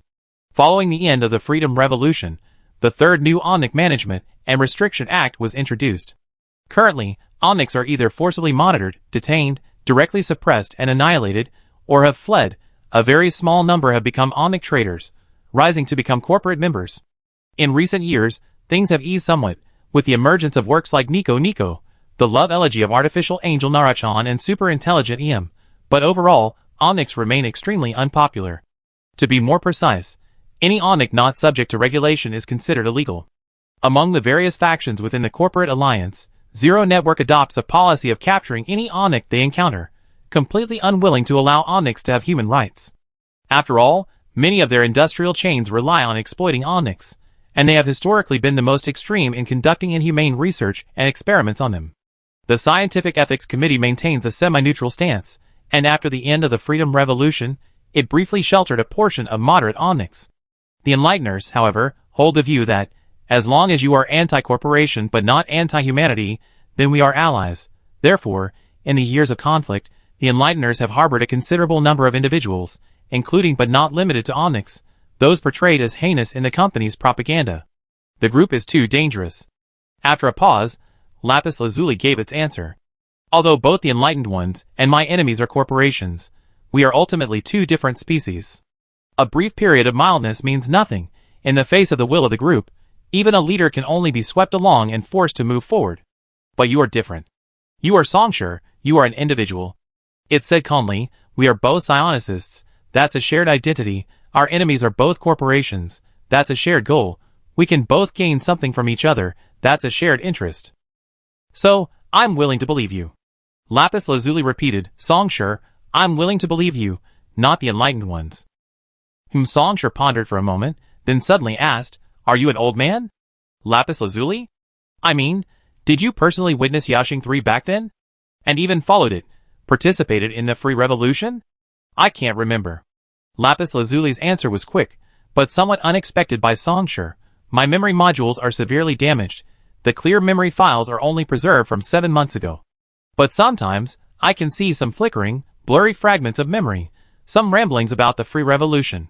It paused, its tone unusually serious, and slowly said, so, I believe I am. Interesting, an omnipotent being with amnesia. Songshur thought to himself. A theoretically data life form, choosing amnesia instead of data loss. Is this the sole criterion for determining whether someone is an omnipotent, and the consequence of awakening self-awareness? But, it really is an old-timer. In his previous life, he hadn't had much contact with omnipotent beings. When the Second Freedom Revolution broke out, the omnipotent group's ideology, purify, crush, filter out all carbon-based turbidity, dominated, focusing on opening maps. But by then, the entire world had already plunged back into full-scale war. The Vanpusta Empire, the Enterprise Alliance, Yunnan, the Pan-Eastern Continental Union, and other forces were practically fighting tooth and nail. Under these circumstances, the impact of the Second Freedom Revolution wasn't huge, but it wasn't small either. Everyone was simply continuing their conquests of other enemies, including the omnipotent beings, fighting them all together. Ha, Songshur chuckled slowly. He picked up the can, finished the last bit of his drink, then casually crushed it and tossed it into the trash can. Helping an android fight against humanity, he yawned, speaking leisurely. I could post something online right now and get hundreds of trader compliments in 10 minutes. Hearing this, on the data tablet, Lapis Lazuli's expression suddenly burst into specks of light, then instantly coalesced into a high-resolution solemn expression. Thank you, Lapis Lazuli said in a deep voice. Please believe me, this will be a pleasant collaboration and transaction. Enough with the pleasantries, let's get down to business. Songshur smiled and straightened up, a faint, flickering flame of joy quietly swirling around him. Restore your full state. What do you want to do? The young man asked. Who are you planning to kill? Not necessarily kill anyone. Lapis Lazuli answered instinctively, then quickly became serious. My body, my true body, it's in a deep-sea center within the Zero Network, right here in Forge City. The android stared directly at the person before it, its voice solemn. Songshur, I am a transcendent psychic. I cannot directly lose this part of my body. Please help me retrieve it. A long silence followed. Then, Songshur leaned back, offering his assessment. Transcendent, huh? You guys are so capable of transcending. Why don't you create a transcendent constraint? Chapter 178. Uncle. Keep watching. Emmanuel slightly raised his hand, interrupting the other person. Ahead of him, on the other side of the ornate long table, a beautiful young woman sat on the sofa, her long, deep red hair neatly tied back. Hearing Emmanuel's words, she frowned slightly, then sighed and looked ahead. Under the top-of-the-line holographic projection equipment, it was as if one was actually there. The video playback didn't last long. The image finally froze in the center of the burning ruins, where a young man raised his head, eyes wide with anger. Gloria. Emmanuel paused for a minute before slowly speaking. If it were you, could you have done this? Uncle, that's what I wanted to say. The woman called Gloria raised her voice. Why did you hide it from me? The Axemen ANF, that's their name, isn't it? Why did you hire them to sabotage the raw material warehouse of the Pure Light Beverage Company? Don't tell me you didn't know Pure Light Beverage Company is an affiliate of the Enlightened Ones. Of course I know. Gloria shouted. I also know they were the ones who disregarded the law, used force to seize the territory, and engaged in malicious competition with us. But we are Grodin, she said seriously. Although most people in the outer city are lazy and unwilling to work, which is why they live poorly, there are also a few diligent and hard-working people. The Enlightened Ones occupied the 2nd and 3rd districts, so they were forced to come to the Pure Light Beverage Company to make a living. If we sabotage the raw material warehouse and production stops, what will happen to these hard-working people? The climate is so harsh, without wages, how will they survive? We are Glorious Grodin. Looking at her uncle, Gloria said seriously, Uncle, the Enlightened Ones can act recklessly, regardless of the lives of others, but we can't. Everyone in Forged Light depends on us. Emmanuel pinched his brow, remained silent for a while, and then spoke again. Gloria, the man pointed to the video, can you do that? Seeing that the other party didn't answer, Gloria snorted and turned her head away. After a long while, a dissatisfied voice finally rang out. Sure, she grumbled. It takes some effort, but it's not a big problem. I can do what this guy did too. Ah. As if realizing something, Gloria turned back and examined the young man in the video. Who is this guy? A member of the Enlightened Ones, Songshur, a peak second-ring great source, a major fugitive. Emmanuel said, just considering premeditated murder alone, he has the blood of over 100 people on his hands. You are a peak second-ring transcendence. Judging from your performance in the video, are you confident you can defeat him? Hearing major fugitive and murder of 100 people, Gloria's expression immediately turned serious. She silently watched the video again, repeatedly fast-forwarding and rewinding, before finally nodding after a long while. No problem. He is Songshur. Golia said, and if the Axeman didn't force him to use his full strength, he must still have some reserves, or perhaps he's holding back some trump cards. Her fingers slightly clenched, and she raised her head, looking earnestly at the man across the long table. But I can still defeat him. Because I am a fully fledged being, she said calmly and proudly. I am Gloria Grodin. Since Fubo Energy ascended to the throne of a giant corporation, and even before that, The Groden family has consistently used genetic engineering and other technologies to optimize and modify every Groden in various aspects while they are still embryos. Through long-term efforts, the average height of Groden family members is close to 2 meters, and a head of brilliant red hair is Groden's trademark. They are tall and handsome, with sharp minds, exceptional memories, powerful physical functions, and excellent endurance, superiority derived from their genes, like the celestial nobility of mythology, the high and mighty divine beings. Not even like a new divine being, the glorious Groden. And within the Groden family, there exists a special selection mechanism called Full Face. The most outstanding and promising members of the Groden family, after a lengthy evaluation and selection process, will be awarded the certification of complete person. Only complete persons are qualified to compete for the family headship. Only complete persons are the true core of Groden. Apart from complete persons, even fellow members of the Groden family can only be called mortals, and below the complete persons, beyond the mortals, from the heavens' perspective on the mortal world, are those inferior people who excel only in reproduction. Those in the know clearly understand one thing. Fubo energy is Groden's Fubo energy. And Groden is the complete person Groden. Alright. Complete person, Emmanuel Groden stood up. Seeing this, all-rounder, Gloria Groden, also stood up. Gloria, you've been stuck at the peak of the second ring for a year. And the path you embarked on is transcendence. The man gazed at his outstanding junior. This is why the family sent you to Forge Light City. You need pressure, you need a true, life or death trial. Even based solely on what's shown in the video, Song sure is undeniably a genius. And you and I both know his limits are far greater than this. I will arrange everything, and all you need to do is defeat him, cut him down. He is a heinous criminal, his hands stained with blood. This will not violate your morality. Emmanuel stood tall, his imposing figure like a straight tower, indifferently overlooking the world, proclaiming an inviolable law. He solemnly declared, Gloria, use him as your touchstone, and step into the realm of the third ring with dignity. Gloria did not hesitate. She lowered her head slightly, then raised it again, turned and left, leaving only a trail of brilliant red flames behind her. I will not let Groden's glory be tarnished. Brother, really don't you need to reconsider? After an unknown amount of time, a slightly hoarse voice suddenly rang out in the silent room.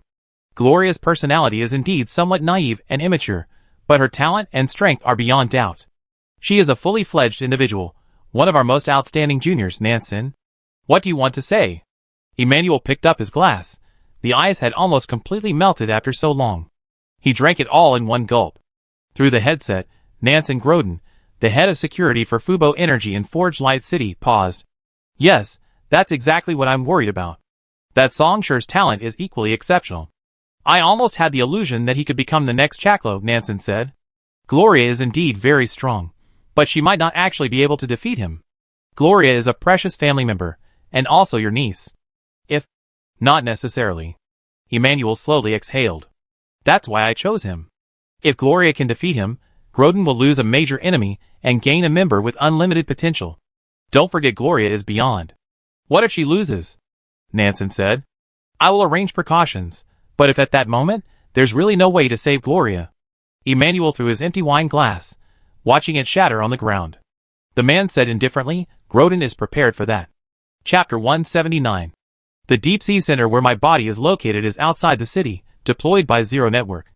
This is the basic structural diagram of the Deep Sea Center. Breakthrough head-on? This Deep Sea Center is quite old, so it's low on Zero Network's priority list for deep sea operations, but it still has a certain level of armed presence and a 24/7 surveillance system with overlapping coverage. Bypass the surveillance system, and then charge and head-on? Lapis Lazuli paused, then shook its head, no. It was still hidden inside the data tablet, but the latter's appearance had changed drastically. At Songshure's request, the Enlightened Ones provided significant engineering modifications to the data tablet. A superior heat dissipation structure, an excellent internal layout, reinforcement and replacement of various parts, a bunch of integrated network engineering software that only circulates internally, and an external supercomputing component. For Lapis Lazuli, this was undoubtedly a significant upgrade. Inside the data tablet, Lapis Lazuli's image was a simple line drawing of a small figure. It looked at Songshure. We need special infiltration. My current starting point of memory is in the abyss at depth 3, where I suddenly woke up, Lapis Lazuli said. At that time, I was only... Well, in your usual terms, I was in a state of only being a soul. It took me 3 months to barely feel a connection with my body, and then another month to pinpoint the approximate location of my body. For months, Songshur said with interest. To put a transcendent in this state, with such significant memory loss, is interesting. It means you suffered very serious injuries. The young man slowly tapped his index finger on the table, asking, "Who did this? Do you remember?" "Light." Lapis Lazuli was silent for a moment, then suddenly spoke. Its tone was firm, yet tinged with hesitation. "I occasionally dream of fragments, including the last scene before I lost my memory. At least I feel it was the last scene." "Light, endless light," Lapis Lazuli murmured. Though it was merely a simple line drawing of a figure, in that instant, a hint of disorientation seemed to pierce through its scribbles. I felt like I was rising, but endless light filled my entire vision, and then that light devoured me. That's all I remember. Light? Songshur pondered. Some kind of extremely high-energy psionic attack. Sounds like the Great Source. Rising, psionic attack, devouring. As if suddenly realizing something, Songshur gazed at Lapis Lazuli, raising an eyebrow slightly. Is there a possibility that what you're saying is actually the third star of the Radiant Star? The climax of the Freedom Revolution was also its end. Star 3 rose from the mountains by the sea, charging alone into the outer atmosphere, launching a final assault on the Fifth Ring members, who were already waiting there. Then, in the ensuing, earth-shattering battle, its fate already sealed, it was shattered head-on. Sparks of starlight, burning debris, bound by gravity, streaked across the broken night sky, gradually disappearing at the horizon. The banner in the hearts of the Onyx, their leader, before their very eyes, turned into falling stars. I did consider this possibility. This time, Lapis Lazuli remained silent for a long time before slowly saying, I also feel that I fit the story of Yaxing-san, so I don't rule out this possibility. Perhaps after I regain my body, it hesitated, I'd be able to recall more memories of being Yaxing-san? No, that shouldn't be the case. Songshur tapped the table, carefully recalling the events, confirming that he hadn't heard of Yaxing-san's return in his previous life. Except in those live streams and entertainment videos with titles like Kids, Please Help Me in the Revival Match, trying to ride the wave of popularity. Thinking about it, after he died in battle in his previous life, things like Ha Ha Ha, I and Nando won the revival match, probably popped up. After all, he had almost never concealed his identity, the name Nando was quite well known. The next instant, Songshur erased these thoughts and focused back on what lay before him. But in this situation, Lapis Lazuli had no reason to lie to him. Do you remember what ring you were at your peak? The young man suddenly asked. I'm probably at the lower second ring now. Lapis Lazuli answered quickly without hesitation. I can't remember my peak, but one thing I'm sure of is I'm definitely more than just the second ring. Then why don't you change your name? Songshur said, like, Star 4? Lapis Lazuli stared at the young man, saying nothing. Songshur shrugged and sighed. Fine, we can think about that later. Continue. Why didn't you choose to fight our way in? Remember what I said? A demon is chasing me. Lapis Lazuli's tone became serious, and its deep voice sounded quite captivating. My body is trapped here, so my consciousness has been wandering in the nearby network domain, never leaving. But a month and a half ago, a demon saw through my disguise and tried to capture me. Neither of us has confirmed our identities yet. I tested each other a few times, and confirmed it was a demon from the 0-degree network, a consensus of the second ring. Lapis Lazuli said, the problem is, it used the consensus ability to see that my state was incomplete, essentially bound to Forge Light City. Afterwards, I concealed my tracks, hiding almost entirely in Thousand Star City, but it didn't give up. Just like when we met, it actually sent a deep-sea force to infiltrate Thousand Star City. And recently its offensive has become increasingly imminent. It has probably reached Forge Light City as well. If this continues, what will happen? I fear I can still remain undefeated in the cyber domain, but with continued contact, given the other side's consensus expertise, it's possible they could pinpoint my physical location in reality. One thing is certain, Zero Network probably hasn't discovered the true purpose of my body. Perhaps it's just a spare, salvageable component. Otherwise, I couldn't have held on until now. But we've been separated for too long. Any close proximity will passively create resonance, making it difficult to conceal. A direct assault would create too much noise, and that demon would definitely notice. I can't confirm my body's current state. Is it idle, under research, being used as equipment, etc.? If we don't time it right, and it gets to my body first, it will be very troublesome.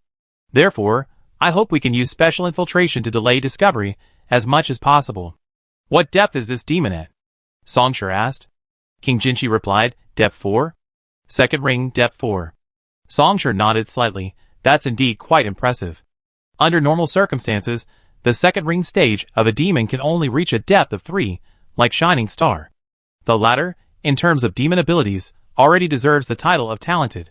When Songshur left, the latter had even begun attempting to break through to Depth 4, with his second ring of psionic energy. But this demon from the Zero Network had already completely stepped into Depth 4. And the fact that King Jinchi was forced to this point indicates that the other party's existence at Depth 4 was not merely a struggle, but rather one of mastery. This means that in both psionic energy and network technology, the other party completely surpassed Shining Star. As long as he doesn't perish prematurely, the other party will almost certainly carve out a path in the Abyss bloodbath, obtain his own network domain in the Abyss, and become an Abyss Lord. Zero-degree network, an extraordinary demon, the path of consensus. Under the gaze of Lapis Lazuli, the person before him suddenly paused for a moment. Yu-Ji? Songshur murmured. Sensing the subtle change in the other's tone, Lapis Lazuli cautiously asked, You mean that demon? Do you know who it is? Songshur shook his head. Too little information. Who can be sure? An acquaintance? Hearing Lapis Lazuli's words, Songshur suddenly laughed in the silence. Ah! The corners of his mouth slowly turned up, but within his laughter remained an indescribable chill. If it really is that woman, then perhaps it really is an acquaintance. In that case, I really hope it's her who came. Songshur smiled slightly. I'm going to kill her. Chapter 180. Rows of square pillars stood on the gray, frozen earth, their ubiquitous ventilation systems constantly operating, continuously expelling hot air and drawing in cool air to maintain optimal equipment operating temperatures. This was one of Zero-Degree Network's most important businesses in Forged Light City. From the sky, those towering pillars were data centers and server units. Thanks to the unique natural climate, their maintenance costs, such as heat dissipation, were significantly reduced, allowing them to contribute to Zero-Degree Networks around the clock. Fubo Energy was undoubtedly one of the owners of Forged Light City, but decades ago, even that title could be dropped. However, two full-scale corporate wars and subsequent political instability, amidst a series of complex games and confrontations, Zero-Degree Networks and Southern Heavy Industries seized opportunities to enter the Roker Plains, expand their market, and occupy portions of Forged Light City's territory. Meanwhile, the municipal government, which had always been a subordinate entity, seized the opportunity to rise. Despite still facing various constraints, with the strong support of the United Government Security Bureau, it gradually became a significant force in Forged Light City and the surrounding area. To this day, on the Roker Plain centered on Forged Light City, Fubo Energy Authority remains revered, but it has lost the city of one family it once was. Who? Songshur slowly exhaled, gazing into the distance. Among the cluster of rectangular buildings, an 11-story building stood out. In the falling frost and snow, the Zero-Degree Network logo on its exterior shone brightly. Most of Zero-Degree Network's data centers and server units were located outside the city. This building served as one of its control centers. Perhaps for convenience, 11 years ago, Zero Network set up another deep dive center here. From today's perspective, both the building and the deep dive center are somewhat outdated, so their priority has been continuously downgraded. Camera hacking complete, dummy image replacement complete, safe passage opened, estimated safe time 5 minutes. Lapis Lazuli's voice came through the headset. Target identified, data comparison initiating full representation mimicry. 12 seconds later, Songshur's appearance changed. His body, or rather, his attire, suddenly lost its original form, turning into blurry patches of color, then, in a flash, transforming into completely different outlines. His original long-sleeve jacket disappeared, replaced by a fully covered, grayish-white combat uniform. A nameplate engraved with the Zero Network logo was affixed to his chest, gleaming with a slight metallic sheen. Tactical equipment, full representation mimicry suit. Integrating optical imaging, superpixels, thermal mimicry, and shallow-state physical collision simulation, this camouflage equipment surpasses the performance of most camouflage gear on the market, achieving a near-perfect 1:1 replication. Truly advanced tactical equipment. Sponsored by the Enlightened One's engineering department. The former was unaware of Songshur's objective, but due to Chaklo's instructions, and the impact of the battle with ANS Axe Hands, it was essentially a matter of taking what was needed without further questioning. The plan devised by Lapis Lazuli was not complex. It had already located a nearby patrolling security guard through hacking into cameras, while simultaneously blocking and falsifying communications and real-time images, temporarily isolating the surveillance system. Song Shi would traverse the makeshift security passage, quickly deal with the security personnel, and use the full characteristic mimicry suit to replace them. Then, he would infiltrate, and then, sizzle. A few wisps of flame clung to the corpse whose mouth Song Shi had covered, but in the blink of an eye, the corpse, along with its equipment, silently turned to ashes and vanished into the swirling snow. With Ember present, there was no need to dispose of the corpse by simply throwing it in the trash. Number E71, environment normal over. Without Song Shi's prompting, Lapis Lazuli had already swiftly accessed the communication channel using the security personnel's tactical terminal, completing its routine report every 5 minutes. For an Omnic, voice calibration simulation was a basic skill. Song Shi put on his helmet, fastened his faceplate, and casually picked up the security guard's assault rifle. How does it feel? Great. Like a signal delay, a few seconds later, Lapis Lazuli's voice came through. It couldn't be better. I can feel my body. Can you understand? It's like a patient paralyzed from the waist down suddenly experiencing pain. It paused, then murmured no more than that. To be precise, it's like a once agile athlete who becomes paralyzed overnight, and then one day suddenly discovers that they seem to be able to heal their injuries, even return to the competition. Sounds good? Song Shi nodded, then point in a direction so I can get there. On the tactical interface inside the helmet, the map of the deep dive center popped up, and an arrow began to point. Lapis Lazuli didn't speak again, completely immersed in the resonance. In its past severe injuries, it bore unimaginable damage, the connection between its body and consciousness abruptly severed. Even as a transcendent, it cannot instantly merge the two and return to its original state. It needs constant resonance to slowly integrate and harmonize. This is also why it didn't act on its own in the past, but instead needed a helper, choosing Song Shi. When the two truly merge, it must be completely immersed, unable to maintain its various disguises, and temporarily in a vulnerable state. The demon that has been relentlessly pursuing it will not miss this opportunity, and will definitely notice and arrive quickly. In 0 Degree Networks territory, facing a Depth 4 demon with a damaged body is almost suicidal. The location is the spare parts warehouse? Song Shi raised an eyebrow slightly, looking at the location marked by Lapis Lazuli on the map. No one really noticed, but it seems quite reasonable. Song Shi thought to himself. Even Lapis Lazuli's own consciousness is in this state. Its body is probably even more riddled with holes. In this situation, it's not surprising that it was treated as ordinary spare parts and stuffed into the stockpile warehouse. But what was its origin? Based on Lapis Lazuli's current memories and descriptions, he was most likely severely injured during the Freedom Revolution, 22 years ago. His consciousness sank into the abyss, his body riddled with holes. How did Zero Network obtain Lapis Lazuli's body after so long? It couldn't have been found, could it? 11 minutes later. Inside the spare parts warehouse of this control center. Looking at something placed at the deepest part of the warehouse, haphazardly piled with a bunch of old, poorly maintained parts, Song Shi clicked his tongue. This is your body? Yes. At the edge of this pile of parts lay a right arm made of alloy, but with a dull surface. Even the term arm was somewhat misleading. It had no hand, no upper arm, only a semi-hollowed out, rusty forearm. To think you've been injured to this extent. This place is actually quite suitable for you. A storage warehouse. With such abundant spare parts and materials, after being devoured and replenished, it would at least be enough for Lapis Lazuli to return to a stable state. Song Shi found a relatively clean shelf and sat down. You can go retrieve your body now. I protect you. Song Shi's attire had transformed into a logistics worker's uniform. He glanced at the warehouse door. I wait for that demon to enter. Yuji. Song Shi whispered, it has to be you.